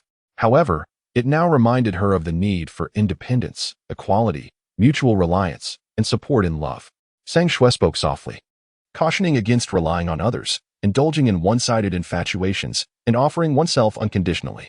Upon the completion of her words, all taskers in this world were drawn into an isolated space enveloped in darkness. A. Ma Xinfang B. Feng Yun Si. Yang Minging D. Tian Zhuai. Luo Xiaohong F. Su Ling. It is worth noting that this is a multiple-choice question. Lan Xiaye hesitated, reluctant to act impulsively. She posed these inquiries to the main god space, yet received no response. Instead, she was merely reminded to answer promptly. To further prevent her from prolonging the questioning, a glaring crimson countdown appeared in the blackened isolation, ominous in its presence. Lan Xiaye had no choice but to relinquish her pursuit of answers. As she gazed at the 6 names, she recognized only Yang Mingting. With 6 options available and required to select 3 individuals, she chose Yang Mingting first, embodying the notion of unreciprocated affection. With no familiarity of the remaining 5, she could only haphazardly select 2, hoping for fortune to favor her. Alas, her answer was incorrect. A colossal red cross manifested in every corner of the space. Instinctively, Lan Xiaye yearned to call upon her subconscious to reverse time and make a different choice. Yet, in this eerie realm, she found herself unable to utilize her powers, nor could she retrieve any items. Main world task: investigate the malevolent deeds and motivations of the 3 protagonists. Side task: optional, eliminate any one of the protagonists. The system's voice echoed thrice in Lan Xiaye's mind, marking the first appearance of a side task. It seemed the difficulty of side tasks surpassed that of the main ones. Emerging from that realm, Sang Shui tentatively glanced at Lan Xiaye, yet her impassive countenance betrayed nothing. Conversely, Sang Shui's own visage was a palpable tableau of alarm and disquiet, which she struggled to compose. Lan Xiaye surmised that this particular assignment transcended factional allegiances, and thus she stated plainly, "Your mission also entails ascertaining the impetus behind the protagonist's transgressions, does it not?" Sang Shui exhaled in relief and nodded slowly. "We must collaborate. Initially, we must ascertain the identities of the 3 protagonists, which necessitates scrutinizing all 6 individuals. This undertaking is considerable. We should endeavor to enlist as many fellow task operatives as feasible." Agreed. The mien of a task operative diverges distinctly from that of a student. Having endured the crucible of life or death combat, they exude a palpable aura of steely detachment and incisiveness. Even when a task operative feigns innocence, this inherent sharpness remains discernible. Through this distinctive characteristic, Lan Xiaye readily identified 3 additional task operatives, one posing as a teacher, another as a student, and the last as a security guard. They all assented to Lan Xiaye's proposition of collaboration and dispersed to conduct their investigations. Lan Xiaye encountered an impediment while researching the 6 names. Save for Yang Mingting, the other monikers were unfamiliar to all she queried. As Lan Xiaye was drafting an investigatory strategy, Zhang Xian approached her and inquired, "Xiao Jie, the student council is recruiting. Shall we vie for a position?" The student council? A potential nexus of valuable intelligence. Lan Xiaye promptly responded, "Affirmative." "Splendid," Zhang Xian exclaimed, before hastening toward Wu Zhikai. "Xiao Jie and I shall also participate in the student council elections." Wu Zhikai took up his pen to jot down the names of the 2 individuals. Upon seeing Lan Xiaye and Zhang Xian approaching, he maliciously threatened them. The student council conducts nightly inspections after lights out to check for students secretly hoarding their phones. Are you certain you wish to run for election? Indeed. Wu Zhichai's words intimidated Zhang Xian, causing her to retract her neck. Perhaps we should reconsider, she suggested. No. Lan Xiaye firmly pressed down on her hand and addressed Wu Zhichai. I still wish to campaign. Wu Zhichai shrugged indifferently and crossed out Zhang Xian's name. Zhang Xian looked at Lan Xiaye in astonishment. Xiao Jie, you possess such audacity. It's pitch dark after lights out. I'm too frightened to even go to the bathroom at night. Lan Xiaye chuckled softly. I want to challenge myself and build my courage. Upon hearing this, Wu Zhichai scoffed derisively. What bravery. I shall ensure you succeed in your campaign. Thank you very much, Lan Xiaye replied with a beaming smile. Wu Zhichai was momentarily taken aback, finally managing to stammer. Your smile is truly unappealing. Zhang Xian shot him an annoyed glare and vented to Lan Xiaye. How can someone be so detestable? Always running to the teachers, and his words are so harsh. Lan Xiaye paid little heed to his remarks. The pace of life in this world was languid. During that afternoon's break, no one returned to their dormitories to rest. The taskers, assuming the role of teachers, convened all the taskers in a classroom to exchange information. Lan Xiaye was taken aback to see Jia Muyun, who still bore an icy and aloof demeanor, standing protectively in front of Sang Shui. Perhaps Sang Shui had conveyed something to Jia Muyun, as he appeared remarkably composed. The teacher discarded a soundproof prop and announced, "All right. Everyone may exchange information now." Sang Shui was the first to speak. "My investigation centers on Yang Mengting." She produced 6 printed photographs and distributed them among the group. The images depicted a young girl with a charming smile, who, despite the stringent environment of the boarding school, maintained a fully made-up appearance, intentionally cultivating a mature visage that set her apart from the unrefined high school students surrounding her. Yang Mengting was academically proficient, ranking among the top in her class, and classmates described her as cheerful and generous. However, when it came to Jia Muyun, she exhibited an alarming obsession. At this point, Sang Shui cast an awkward glance at Jia Muyun, only to find him visibly uncomfortable. It was rumored that whenever a girl approached Jia Muyun, she would rally her friends to warn the intruder. If Jia Muyun merely glanced at someone, she would confront them until they distanced themselves from him. Sang Shui briefly mentioned that she had also been bullied by Yang Mengting in her capacity. Thus, it appeared that Yang Mengting's erratic behavior stemmed from her unrequited affection for Jia Muyun, leading her to engage in numerous acts of bullying. Could this truly suffice for fulfilling 1/3 of the task? It seemed rather simplistic. The participants continued to exchange information, and Sang Shui had already provided ample detail regarding Yang Mengting, leaving little for others to add. The guardian, tasked with his duties, had something to convey. While engaging in casual conversation with fellow guards, I inquired about the identity of Tian Juai. She is merely an ordinary cook, responsible for serving meals to students in the cafeteria. Aside from the fact that the portions she serves are somewhat meager, I could not glean any further information. These are the entirety of the clues uncovered thus far by the 6 taskers, leaving everyone in a state of perplexity. The only individuals that have emerged, aside from Yang Mengting and the ordinary cook, are devoid of any additional identities. One tasker voiced a perplexity. Isn't Yang Mengting already deceased from a fall? How can the side quest still require us to eliminate her?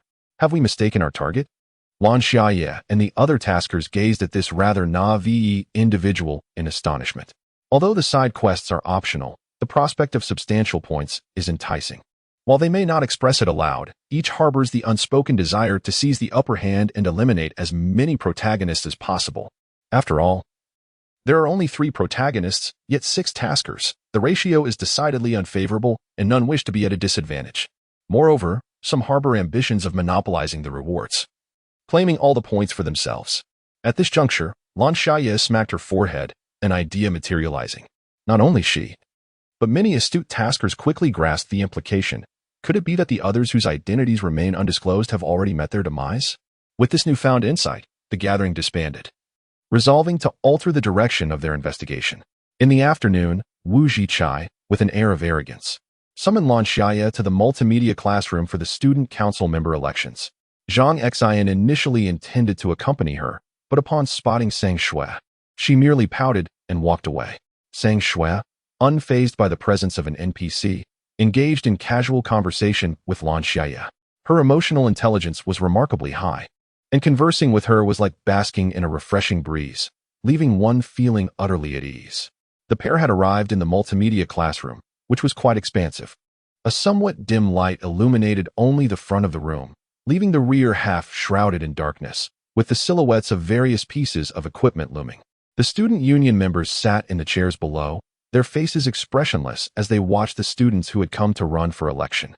The dim light cast large shadows across their faces. The students who had come to run, seeing this eerie scene, already had the intention of retreating, and they stammered as they introduced themselves.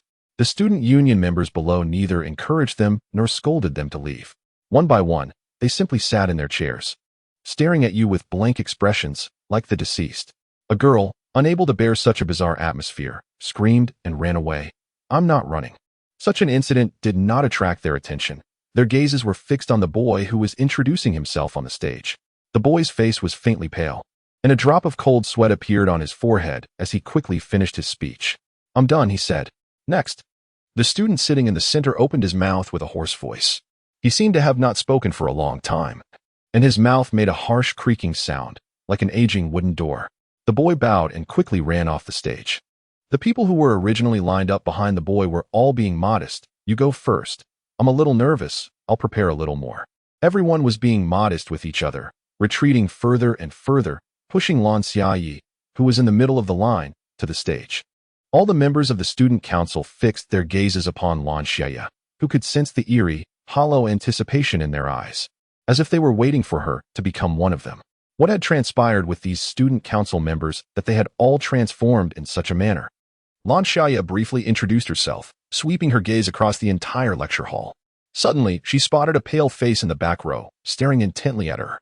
That alabaster visage glowed in the darkness, appearing as if it were the only face floating in the shadows. Chapter 135. The ghostly face. It was a flat female countenance, strikingly prominent in the gloom, with dark pupils that shifted slightly towards Lan Xiaye, curling into a disturbingly sinister smile. Lan Xiaye momentarily faltered in her speech, prompting the student council president to inquire, "Why have you stopped?" His voice, dry as withered wood, jolted Lan Xiaye, forcing her gaze to shift to his face. The dim light overhead cast irregular shadows across his face and chin, making it difficult for her to discern his expression. She resumed her monotonous self-introduction, attempting to redirect her focus back to the face she had glimpsed in the darkness. Once again, Lan Xiaye's voice faltered, an involuntary chill creeping into her heart. The pale face had advanced a row in the darkness, moving from the third to last row to the fourth to last. The student council president's voice rang out once more, "Classmate, please take your self-introduction seriously." In the brief span of a moment, that pallid visage advanced another row, and as it gazed upon the somewhat terrified countenance of Lan Xiaye, it revealed a grotesquely twisted smile. The corners of its mouth stretched back to the roots of its ears, and the crimson lips appeared exceedingly eerie against the stark whiteness of its face. Noticing that the president of the student council was about to urge once more, Lan Xiaye gradually discerned a pattern. Whenever the president spoke, the ghastly face would move forward a row. She could not permit him to utter another word. With her gaze hardening, Lan Xiaye articulated her hope that the esteemed president would grasp a fundamental truth. When a student is delivering a speech or introducing themselves on stage, incessant chatter from the audience only serves to heighten their anxiety, ultimately leading them to abandon their intent to speak and step down prematurely. The student council president opened his mouth, ready to speak, but was met with Lan Xiaye's finger raised before her lips, accompanied by a defiant smile. "Sure, do not speak. Do you comprehend?" The other students in line were oblivious to the ghastly visage, but upon hearing Lan Xiaye address the president in such a manner, a stir of commotion ensued. Sang Shui fixed her gaze intently on Lan Xiaye, who appeared both audacious and tense. Was there peril lurking beneath? Lan Xiaye's admonition effectively silenced the president, halting the ghastly face at the fifth row, preventing any further advance. The once menacing grin of the specter suddenly darkened, its sullen eyes glaring malevolently at Lan Xiaye. Despite its attempts to intimidate her with various horrific postures, it lacked the capacity to inflict harm, confined as it was to the stage and unable to progress. Thus, Lan Xiaye remained remarkably composed as she completed her speech. As Blue Xiaye was about to step down, the president of the student council calmly interjected, "Wait." In that fleeting moment, the grinning face erupted into a cold smile, advancing a significant distance to the fourth row. Blue Xiaye's gaze hardened. The student council president was being intentionally obstructive, deliberately fragmenting his sentence to facilitate the grinning face's progression. His words were perfectly reasonable, rendering Blue Xiaye unable to counter him, and she was compelled to comply. "Why do you wish to join the student council?" The grinning face grinned ominously, her smile widening with each passing moment. Should Blue Xiaye fail to conclude her campaign normally, even if she tried to prevent the president from speaking and fled the stage, the grinning face could easily violate the rules, rushing forth to shatter Blue Xiaye's delectable soul. "Because I have a pitiable friend who, due to an accident, is paralyzed from a car crash. I aspire to join the student council to better care for her. She is currently waiting for my assistance in the dormitory. May I go see her?" Blue Xiaye delivered her lines with remarkable finesse, managing to evoke an expression of profound sorrow even upon her normally cold visage. The grinning face roared in frustration, having reached the second row, now dangerously close to Blue Xiaye. Her mouth, resembling a gaping maw, contorted in rage, her features grotesquely distorted, revealing the monstrous visage beneath. Lan Xiaye smirked slightly, bowing as she descended from the stage. Predictably, her mocking smile incited further fury in the grinning face. Upon disembarking, she proceeded to hand over her responsibilities to Main Xiaye, ensuring that the president would not have the opportunity to speak. As they brushed past each other, Lan Xiaye confided in Main Xiaye that she could no longer remain in that place. Otherwise, she would inadvertently provide the president with an opportunity to speak. And it would be Main Xiaye who would bear the brunt of the misfortune. While waiting for Main Xiaye in the lecture hall, Lan Xiaye noticed that dusk had quietly enveloped the surroundings. The shadows of the trees danced ominously in the darkness, resembling twisted, ghostly hands reaching out, attempting to drag the innocent passers-by into the abyss. After a considerable wait, just as doubts began to creep into Lan Xiaye's mind regarding Main Xiaye's safety, a piercing scream erupted from the lecture hall. She suppressed the urge to rush in and calmly counted down 3 minutes. If Main Xiaye had not emerged by then, she would investigate. 2 minutes later, the door to the lecture hall was forcefully flung open, and a pale, frail Main Xiaye stumbled out, hunched over. With a ghostly complexion, she produced her healing tools and took a moment to gather herself. "What did you encounter?" Lan Xiaye inquired once Main Xiaye had regained some composure. They walked side by side towards the dormitory, and Main Xiaye replied, "I heeded your advice and refrained from giving the president too much leeway to speak. Delivering my presentation swiftly, I saw nothing unusual until I momentarily let my guard down, at which point a ghastly face suddenly appeared behind the student council president, startling me into a scream." Lan Xiaye was taken aback and pressed for details. "You mean the face you saw was behind the president?" "Indeed," Main Xiaye affirmed, nodding vigorously. "I am certain I did not misjudge. It was right behind him, as if he had 2 faces. It caught me off guard and frightened me immensely." The student council president then inquired, "What's wrong?" The visage advanced with a smile, aligning itself with the front row. Yet not a single member of the student council took notice. Fortunately, Main Xiaye recalled the words of Lan Xiaye, and with her keen intellect, she swiftly connected Lan Xiaye's reactions on stage to the current predicament. She adeptly concluded her speech and hastily concocted an excuse to descend from the platform. Otherwise, she would have been faced with a formidable confrontation, the ghastly figure looming merely a step away. Chapter 136. Counterattack. Although they had escaped the lecture hall, a lingering dread enveloped them. The specter was but a stride away from leaving the tiered seating, poised to unleash carnage. Would the students positioned behind them confront that ominous face? Lacking the composure and rationality of the taskers, they would undoubtedly erupt in panic, affording the student council president an opportunity to speak. At that moment, Main Xiaye and Lan Xiaye exchanged a glance, contemplating the dreadful outcome. Should they eliminate the specter before returning? The question was posed by Main Xiaye, coincidentally, as they had a side mission that required the demise of 3 taskers. If by chance she were one of them, they could preemptively complete the side quest before the others. However, dividing the spoils of 1 specter between 2 was a challenge, as both desired the final blow to reap substantial points. Main Xiaye tentatively broached the matter, and Lan Xiaye would not relinquish the opportunity without contest. "Let us agree that the final strike will be earned through our own merit," Main Xiaye asserted. Lan Xiaye, gazing at the narrow crevice of the door that emitted a faint, yellowish glow, sensed that such an endeavor would be perilous. She grasped Main Xiaye's arm, pulling her back as she courteously rapped on the door. Within the confines of the room, a group of student council members lay prostrate on the ground, their contorted forms huddled together, vacant eyes peering through the crevice of the door, malevolently fixating on 2 innocent lambs. Suddenly, the sound of a knock from Lan Xiaye reverberated, causing some of the faces pressed against the door to falter. The atmosphere within the room turned bizarre.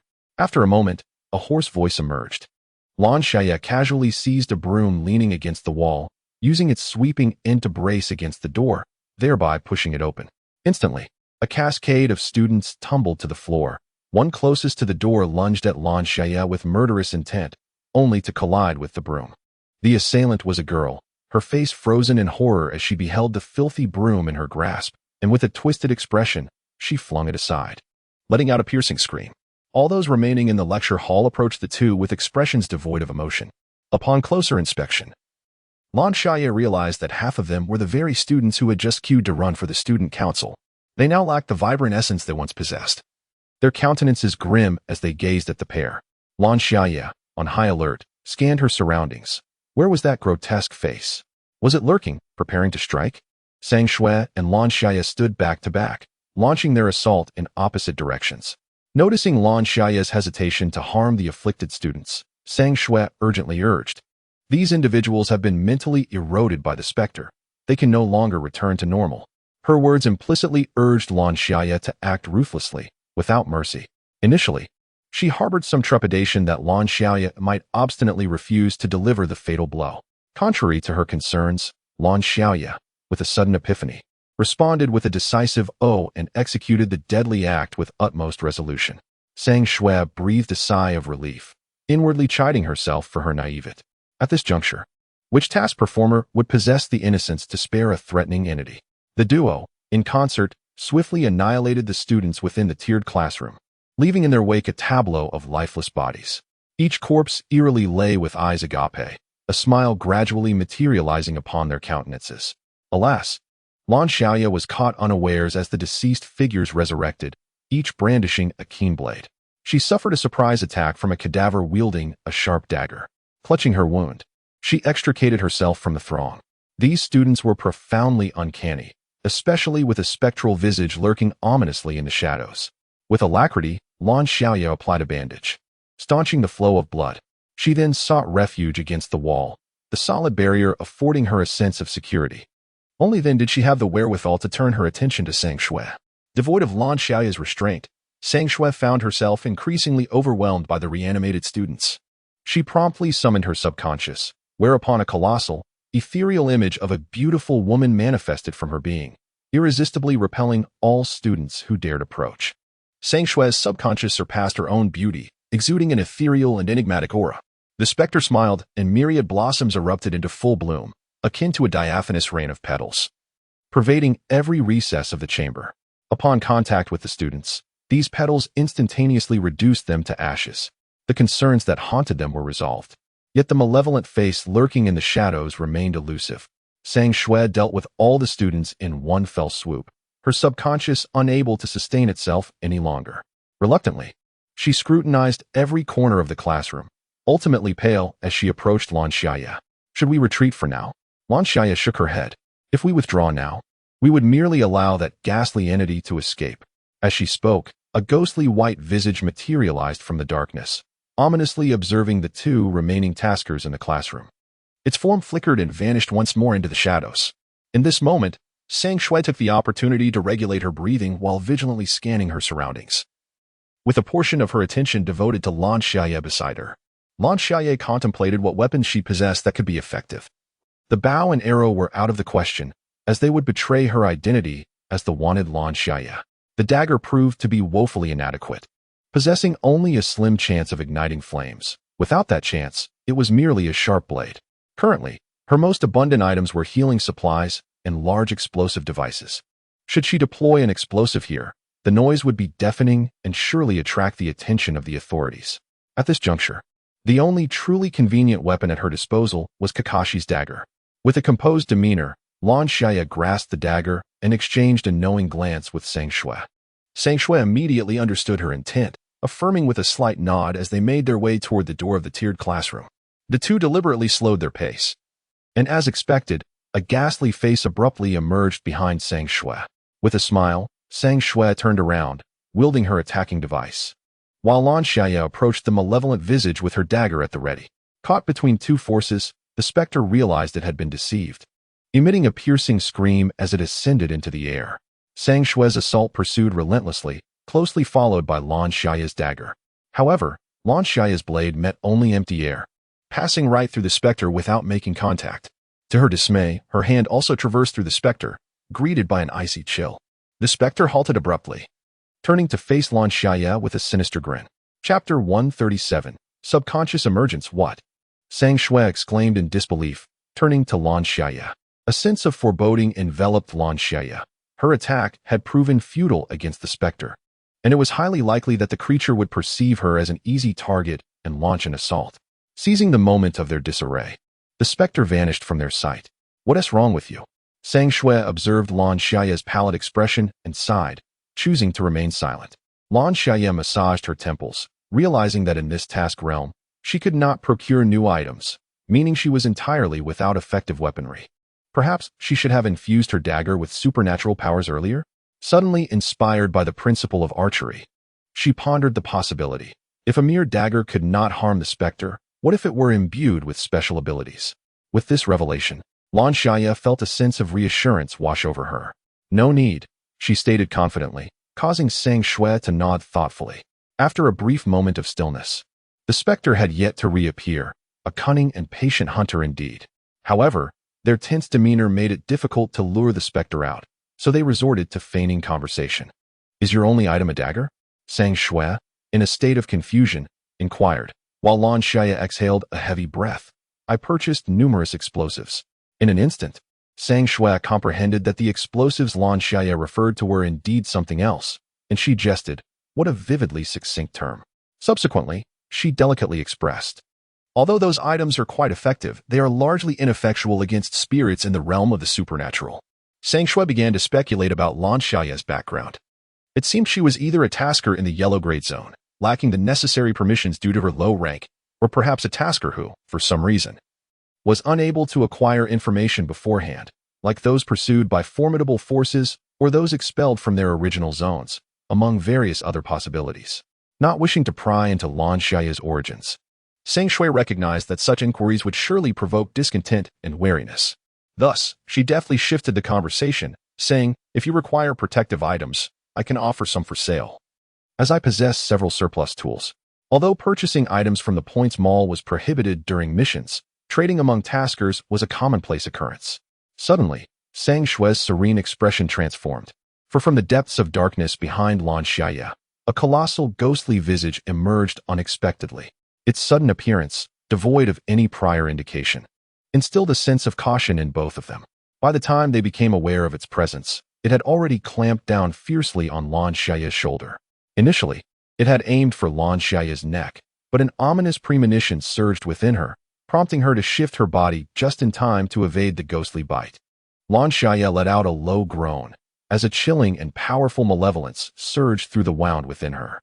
Gritting her teeth against the agony of flesh tearing away, she severed the area gripped by the ghastly visage.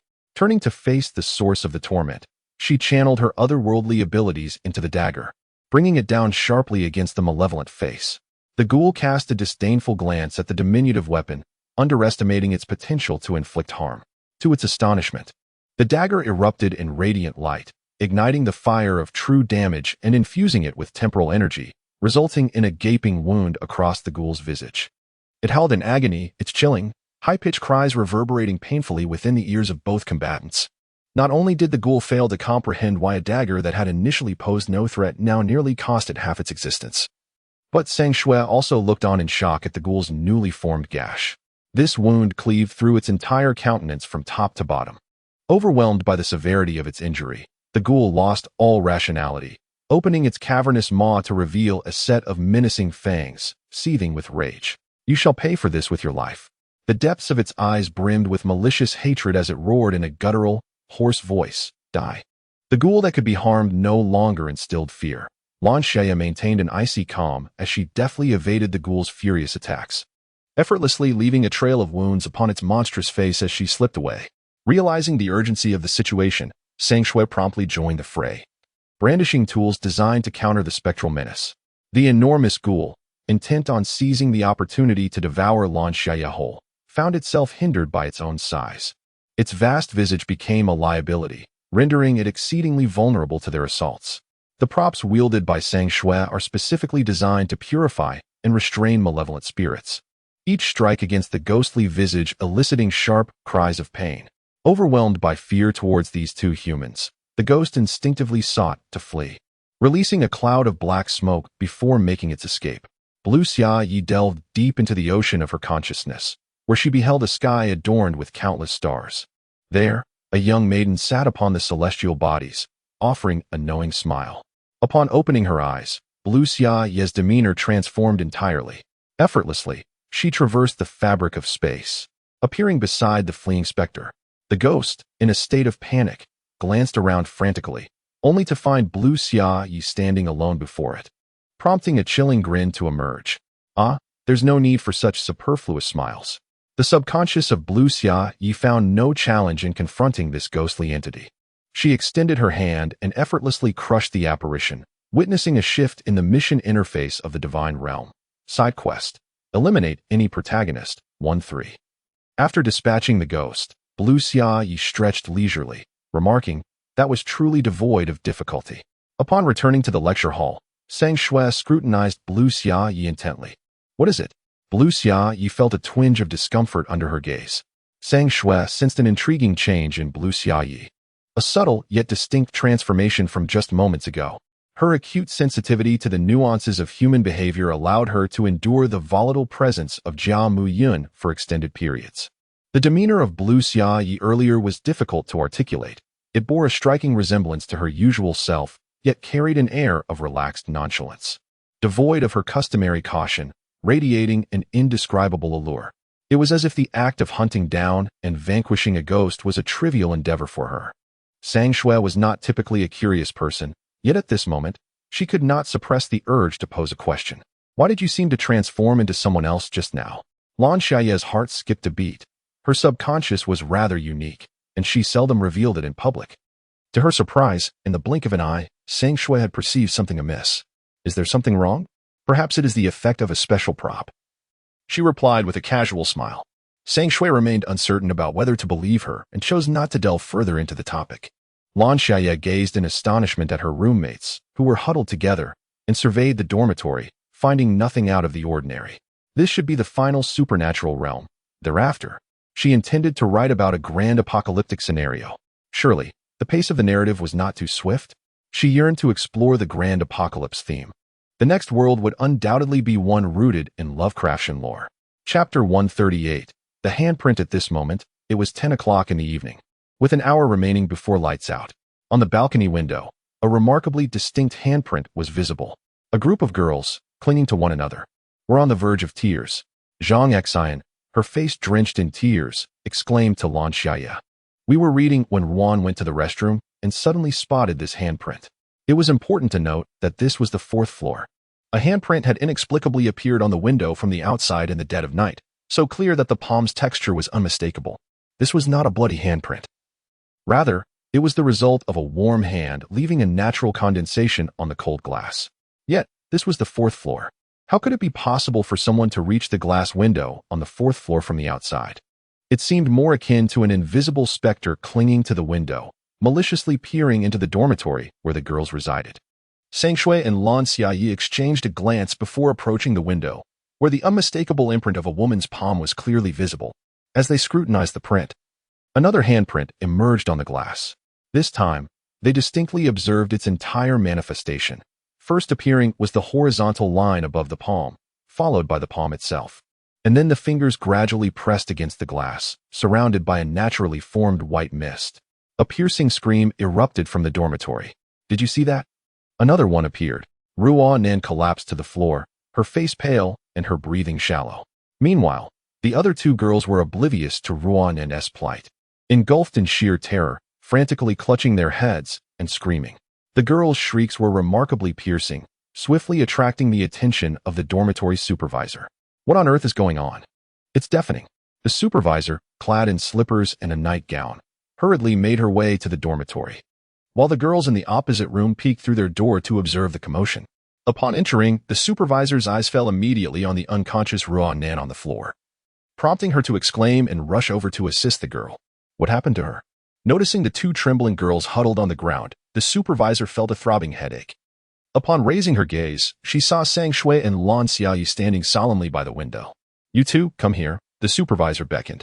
Lan Xiaye let out a sigh and approached the window, articulating the palm prints left upon it. Indeed, a layer of fine goosebumps appeared on the dormitory supervisor's exposed arms. Taking a deep breath, she sensed the strangeness of the situation. "You say it appeared out of nowhere?" the supervisor inquired, scrutinizing them closely. Both girls nodded emphatically. And the supervisor, reluctant to gaze at the window any longer, stammered, "Let us take this child to the infirmary." Casting a glance at Zhang Xian, who trembled on the floor, too frightened to lift her head and desperately huddled in the corner, the supervisor realized they could not rely on her. She turned to Lan Xiaye and said, "You 2 should take her to the infirmary." This statement instantly provoked a fervent reaction from Zhang Xian and another girl, who sprang up with palpable agitation. "No, You cannot leave us here. Take us with you.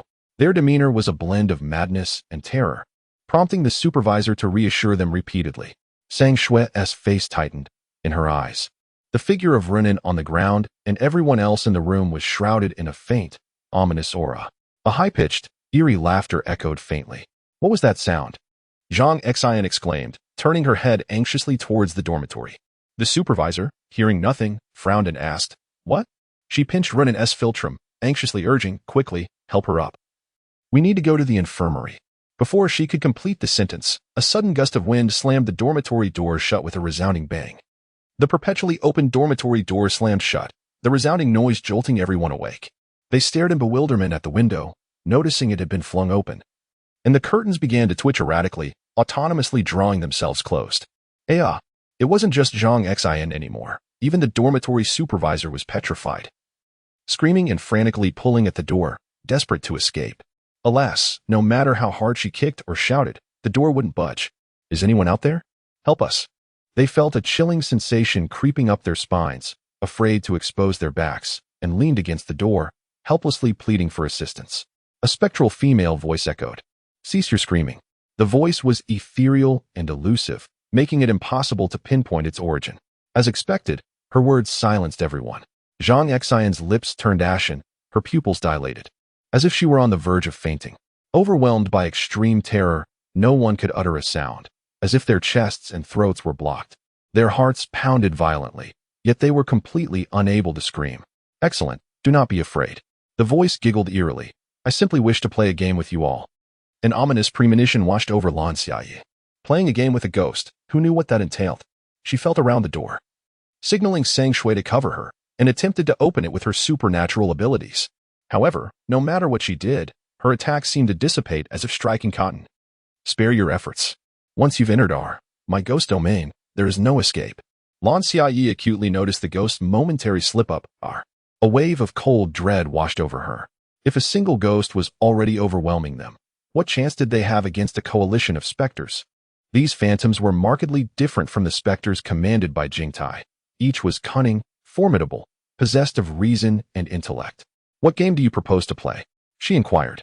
The phantoms responded with a chorus of laughter. "Let us engage in a game of truth or dare."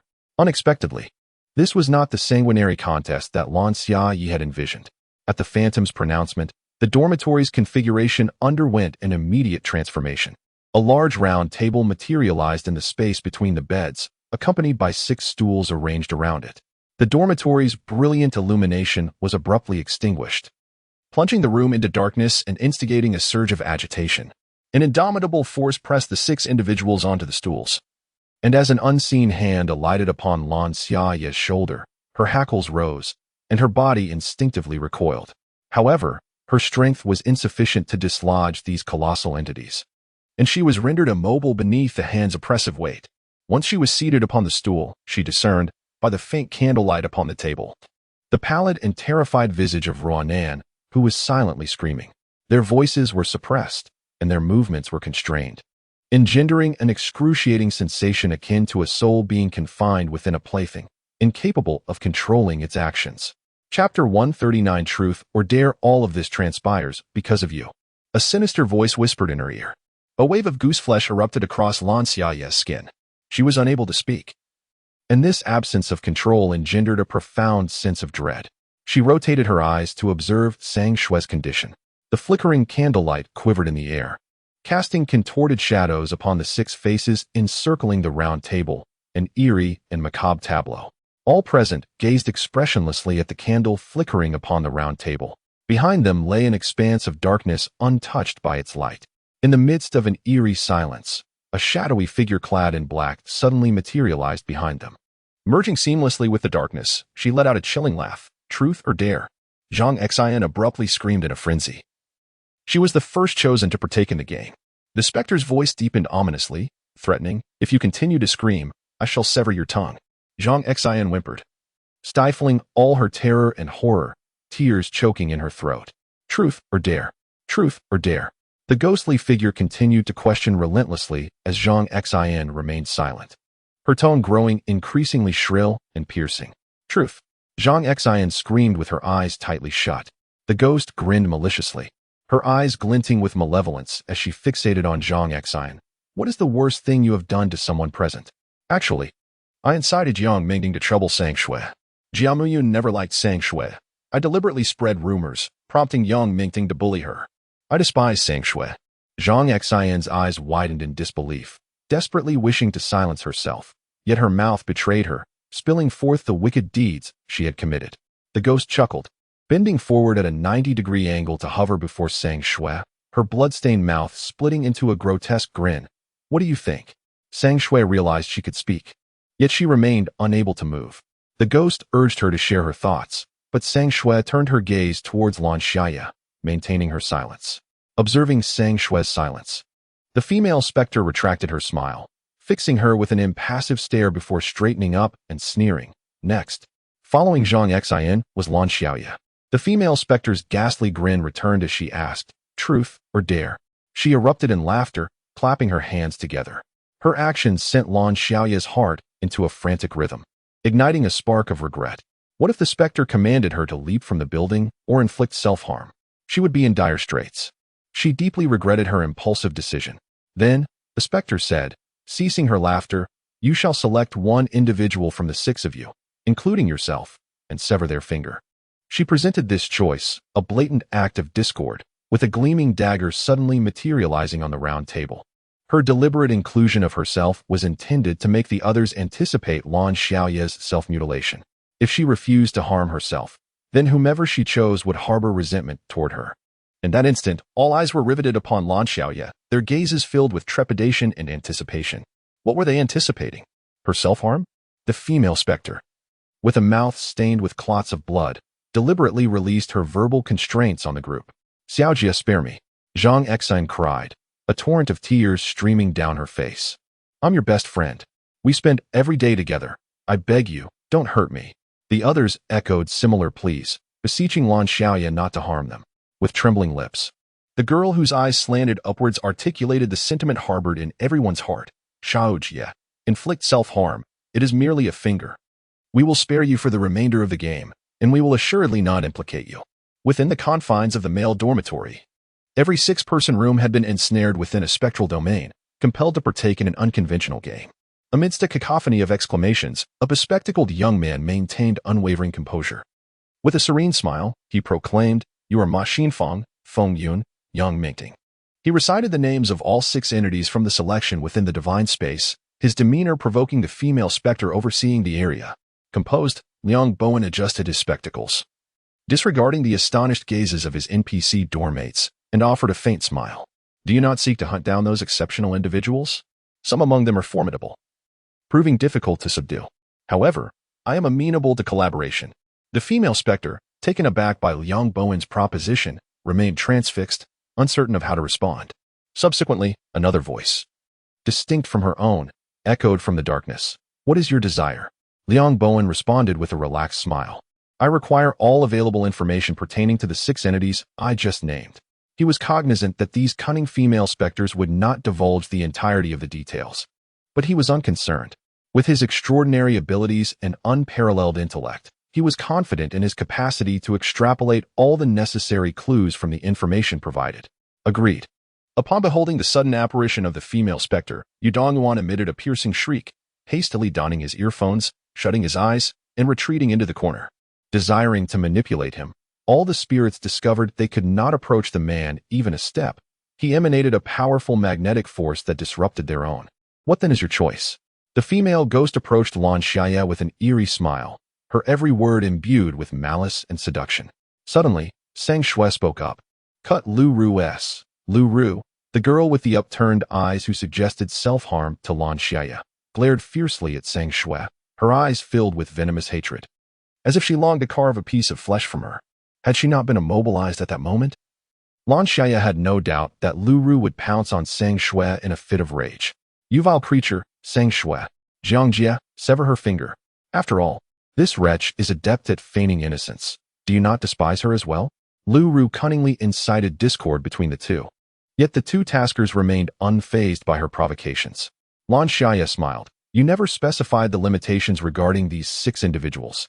In a flash, She seized the dagger from the table and swiftly cut off one of the female ghost's fingers, which fell to the ground, resisting nausea and revulsion. Lan Xiaye wiped the blood from her hands and discarded the dagger on the floor. I most detest making choices. The female ghost, belatedly realizing what had transpired, erupted into a furious roar, causing the entire dormitory to tremble under her piercing scream, with all objects, cups, beds, chairs, vibrating violently in response. How dare you, beast! I will kill you. Bewildered, Sang Shui turned her gaze towards Lan Xiaye, taken aback by her audacity.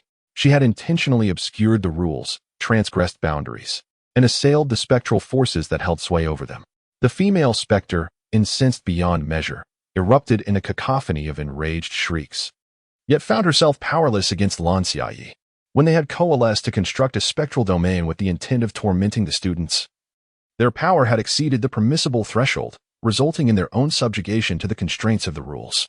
This, in turn, had given rise to the game, whose regulations were now overseen by the mission world's own set of laws, imbued with impartiality and authority. The rules constituted the very essence of the mission world, binding both the mission participants and the spectral entities.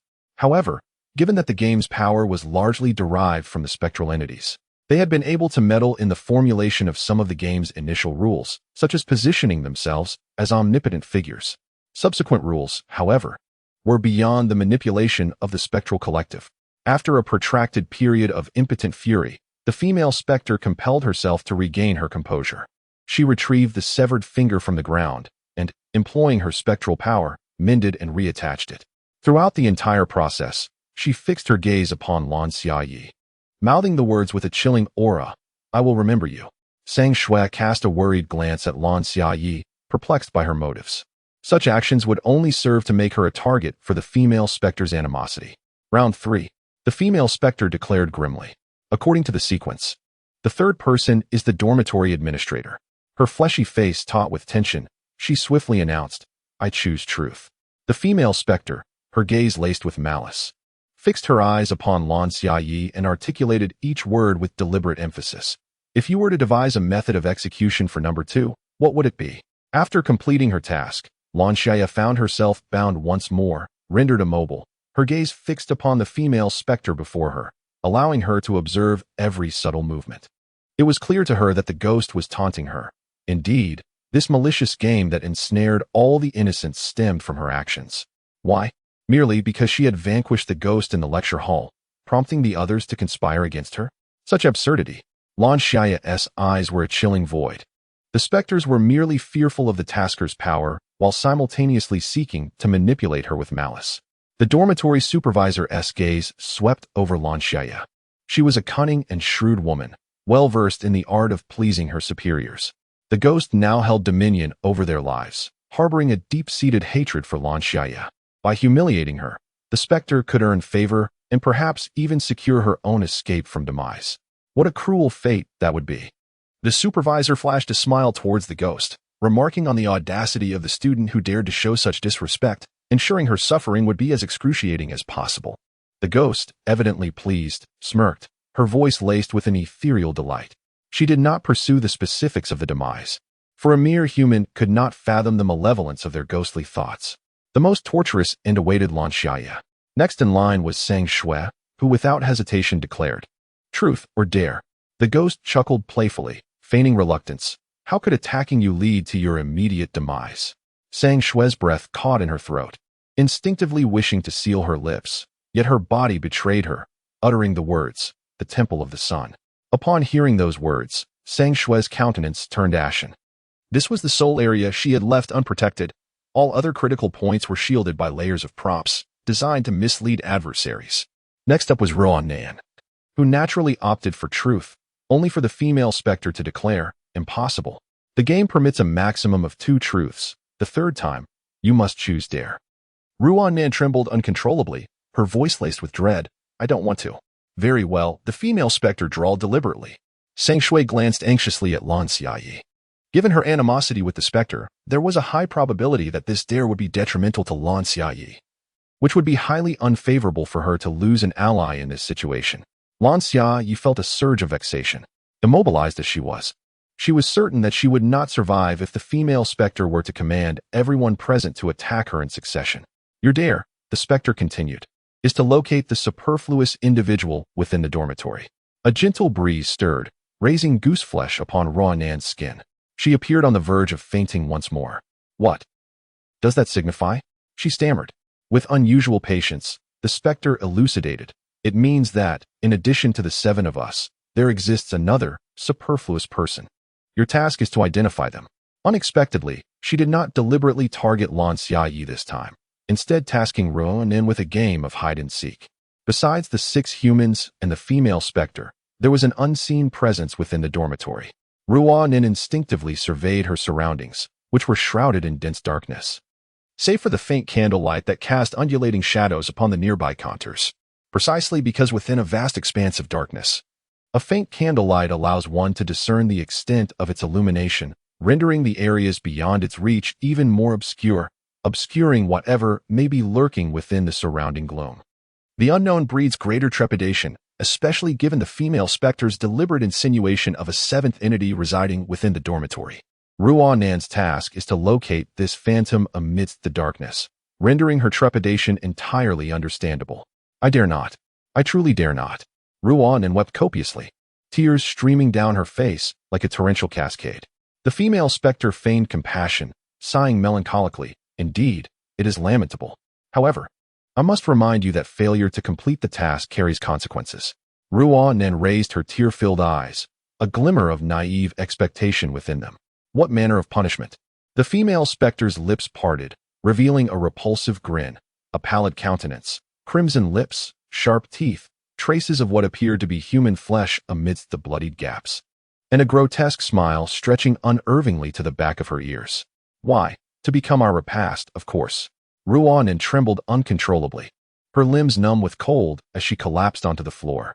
Casting her gaze upon her companions, a sudden wave of resentment washed over her. Why was she singled out for this perilous dare? Why did the preceding 2 individuals decline the dare, leaving the opportunity to her? Her resentment grew with each passing thought. Her gaze towards the dormitory manager and Sang Shui laced with venom. She extended a trembling hand, pointing towards Sang Shui and the dormitory manager. I demand their accompaniment. The dormitory manager hastily retorted, one's own task should be completed individually. Why should others be compelled to accompany you? Sang Shui tentatively opened her mouth, discovering that she could now speak. She swiftly addressed Lan Xiaye, exclaiming, I understand. This is merely a game. Do not be afraid, we. Lan Xiaye gazed at Sang Shui in confusion. She yearned to inquire, yet her vocal cords betrayed her, rendering her mute. The female specter's expression shifted dramatically, swiftly ensnaring Sang Shui. Her smile turned insincere. Let player 4 accompany you on your task. I am certain she will be most willing. Unable to voice a rebuttal, Sang Shui remained silent, and the specter's grin widened. Wonderful. Player 4 has consented. Since this mission requires 2 players, you have merely 5 minutes. Should you fail, we shall feast upon you as our dinner. Chapter 141. The 7th person is here. Beneath the specter's cheerful tone lurked a palpable danger. If the 2 failed to locate the 7th individual within 5 minutes, their demise was inevitable. Fearful of squandering time, Sang Shui dashed into the darkness the moment the specter announced the commencement of the game, leaving no corner unexamined. Even books were pried open in the search for the elusive 7th entity, for it could very well be a ghost, lurking in any conceivable place. 3 minutes elapsed, and Ruan joined the quest, yet both found nothing. 5 minutes scarcely sufficed to scour the entire dormitory, let alone explore every nook and cranny. As 4 minutes slipped away, Sang Shui progressed with greater urgency, even crouching to peer beneath the bed, yet no figure emerged. With time dwindling, and the 7th person still undiscovered, Lan Xiaye's gaze swept across the dormitory. Wherever she harbored suspicion, Sang Shui promptly investigated. Yet, still empty-handed, she fixed her gaze upon a spot that had yet to be explored. It was the domain of the female specter. The area occupied by the ghost was modest, yet behind her loomed a dense darkness. The presence of such a formidable apparition deterred anyone from approaching. Lan Xiaye yearned to alert Sang Shui, but was unable to break free from the constraints of her corporeal form. She could only fix her eyes intently on Sang Shui. With only 50 seconds remaining, Sang Shui realized there was still one location she had neglected to investigate. She dashed behind the female ghost, searching meticulously, yet found nothing. The ghost, observing the anxious expressions of Sang Shui and Lan Xiaye, harbored a cruel smile in her eyes. With 40 seconds left, this game was on the brink of conclusion. No, if the seventh individual were indeed a specter, conventional reasoning could not apply. Lan Xiaye directed her gaze to the ceiling. The faint candlelight failed to illuminate the pitch-black expanse above, leaving them in uncertainty as to whether a ghost might be lurking there, watching Sang Shui as she fervently searched. With 30 seconds remaining, the ghost's smile broadened, and suddenly, Lan Xiaye discerned a crucial detail. This newfound realization could potentially alter the course of events in an instant. Sang Shui had explored every conceivable location, even shattering mirrors in her quest, yet the elusive seventh individual remained unfound.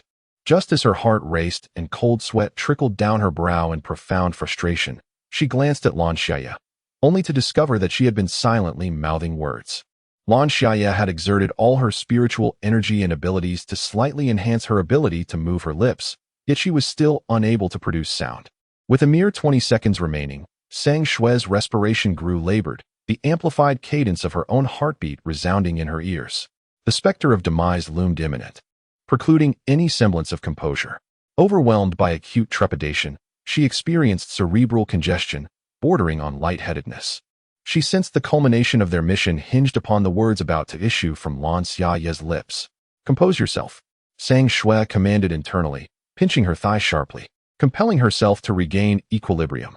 Her eyes dilated, riveted upon the articulation of Lan Xiaye's mouth. 10 seconds remain. The female specter intoned with a mirthless smile. Her lips stretched wide in a grotesque parody of amusement, akin to a macabre clown. 9 seconds. Her ostensible benevolence served only to amplify the psychological duress upon Sang Shui and Ruan Nan, the latter having succumbed to despair, prostrate on the ground in inconsolable tears. 8 seconds. Distraction threatened to overwhelm Sang Shui's resolve, yet the sight of Lan Xiaye's composed gaze served as an anchor, quelling the rising tide of panic. Lan Xiaye enunciated each word with meticulous precision, lest Sang Shui misapprehended her intent. "No, it's the mouth," Sang Shui realized, her heart soaring with newfound certainty. Shielding the specter's view with her body, she fixed her gaze upon Lan Xiaye's ceaseless articulation. Within the specter's mouth, with but 5 seconds left, Sang Shui whirled, her movements akin to a lightning strike, and forced open the specter's perpetually sealed lips. Therein lay exposed an infant, placental in size. 3. The specter's voice faltered, suspended in the air. The vestiges of her smile lingered, supplanted by a nascent bewilderment. How had she discerned the truth? This was unforeseen. Irrespective of the female specter's astonishment and indignation, Sang Shui and Ruan Nan had successfully accomplished the daring feat, thus evading any retribution. The female specter, deprived of a sumptuous repast, was visibly incensed, her countenance contorted with rage, resembling a nebulous vapor on the verge of dissipation, exceedingly stream of consciousness. With the daring exploit executed within the stipulated time frame, the game proceeded. Following Ruanan, it was Lu Ru's turn, she with the upturned eyes. Also the last participant in this round of truth or dare. Unsurprisingly, Lu Ru opted for truth. The female specter, with waning enthusiasm, posed a question at random. "What is your deepest secret?" "My mother, in reality, did not engage in infidelity. I was merely exasperated by her constant supervision and deliberately fabricated a falsehood to my father, which led to her accidental demise at his hands." Perhaps this constituted Lu Ru's most profound secret. Upon uttering these words, her entire face blanched, and she instinctively glanced at her fellow dormitory residents. Predictably, she discerned expressions of aversion and repulsion from the dormitory administrator, as well as incredulous gazes from the other roommates. She instantly became consumed with shame and indignation, launching an indiscriminate and comprehensive diatribe. "What are those looks you're giving me? Do you think you're so virtuous and impeccable?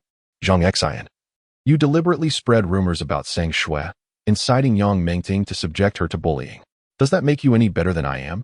Zhang Xian instantly lowered her gaze, avoiding eye contact with Sang Shui, inwardly resenting Lu Ru's indiscretion. "And you, Ruan Nan, constantly ailing and infirm. Do you think we actually like you? Everyone secretly says you're pretentious and affected." Lu Ru scoffed. "Who covets your paltry offerings? It's like dispensing alms to a beggar." The female ghost quietly dissolved into the darkness, observing the encroaching shadows around her with a sinister smile gracing her lips. Beside her floated an infant, bearing an eerily similar smile. Such a smile on a face devoid of features, with its contours obscured and wrinkled, was particularly haunting. Meanwhile, Lu Ru directed her ire towards Lan Xiaye, admonishing her not to pretend to share a sisterly bond with Sang Shui, for who was unaware of her jealousy towards Sang Shui's beauty. Lu Ru had often disparaged her behind her back, uttering unspeakable words. However, Lan Xiaye remained unfazed. She had a penchant for aesthetics and could only admire those who were strikingly beautiful, particularly someone as stunning as Sang Shui. Lu Ru's accusations held no weight, and Lan Xiaye was indifferent, as the matter concerned Jiang Jie, not her. Today was consumed with work on After Effects, as the software had been persistently crashing, leaving her in a foul mood and causing significant delays in her updates. She vowed to publish them earlier tomorrow. Additionally, she wished to extend her gratitude to her pen pal, Cat, for their delightful conversation, which had lifted her spirits considerably.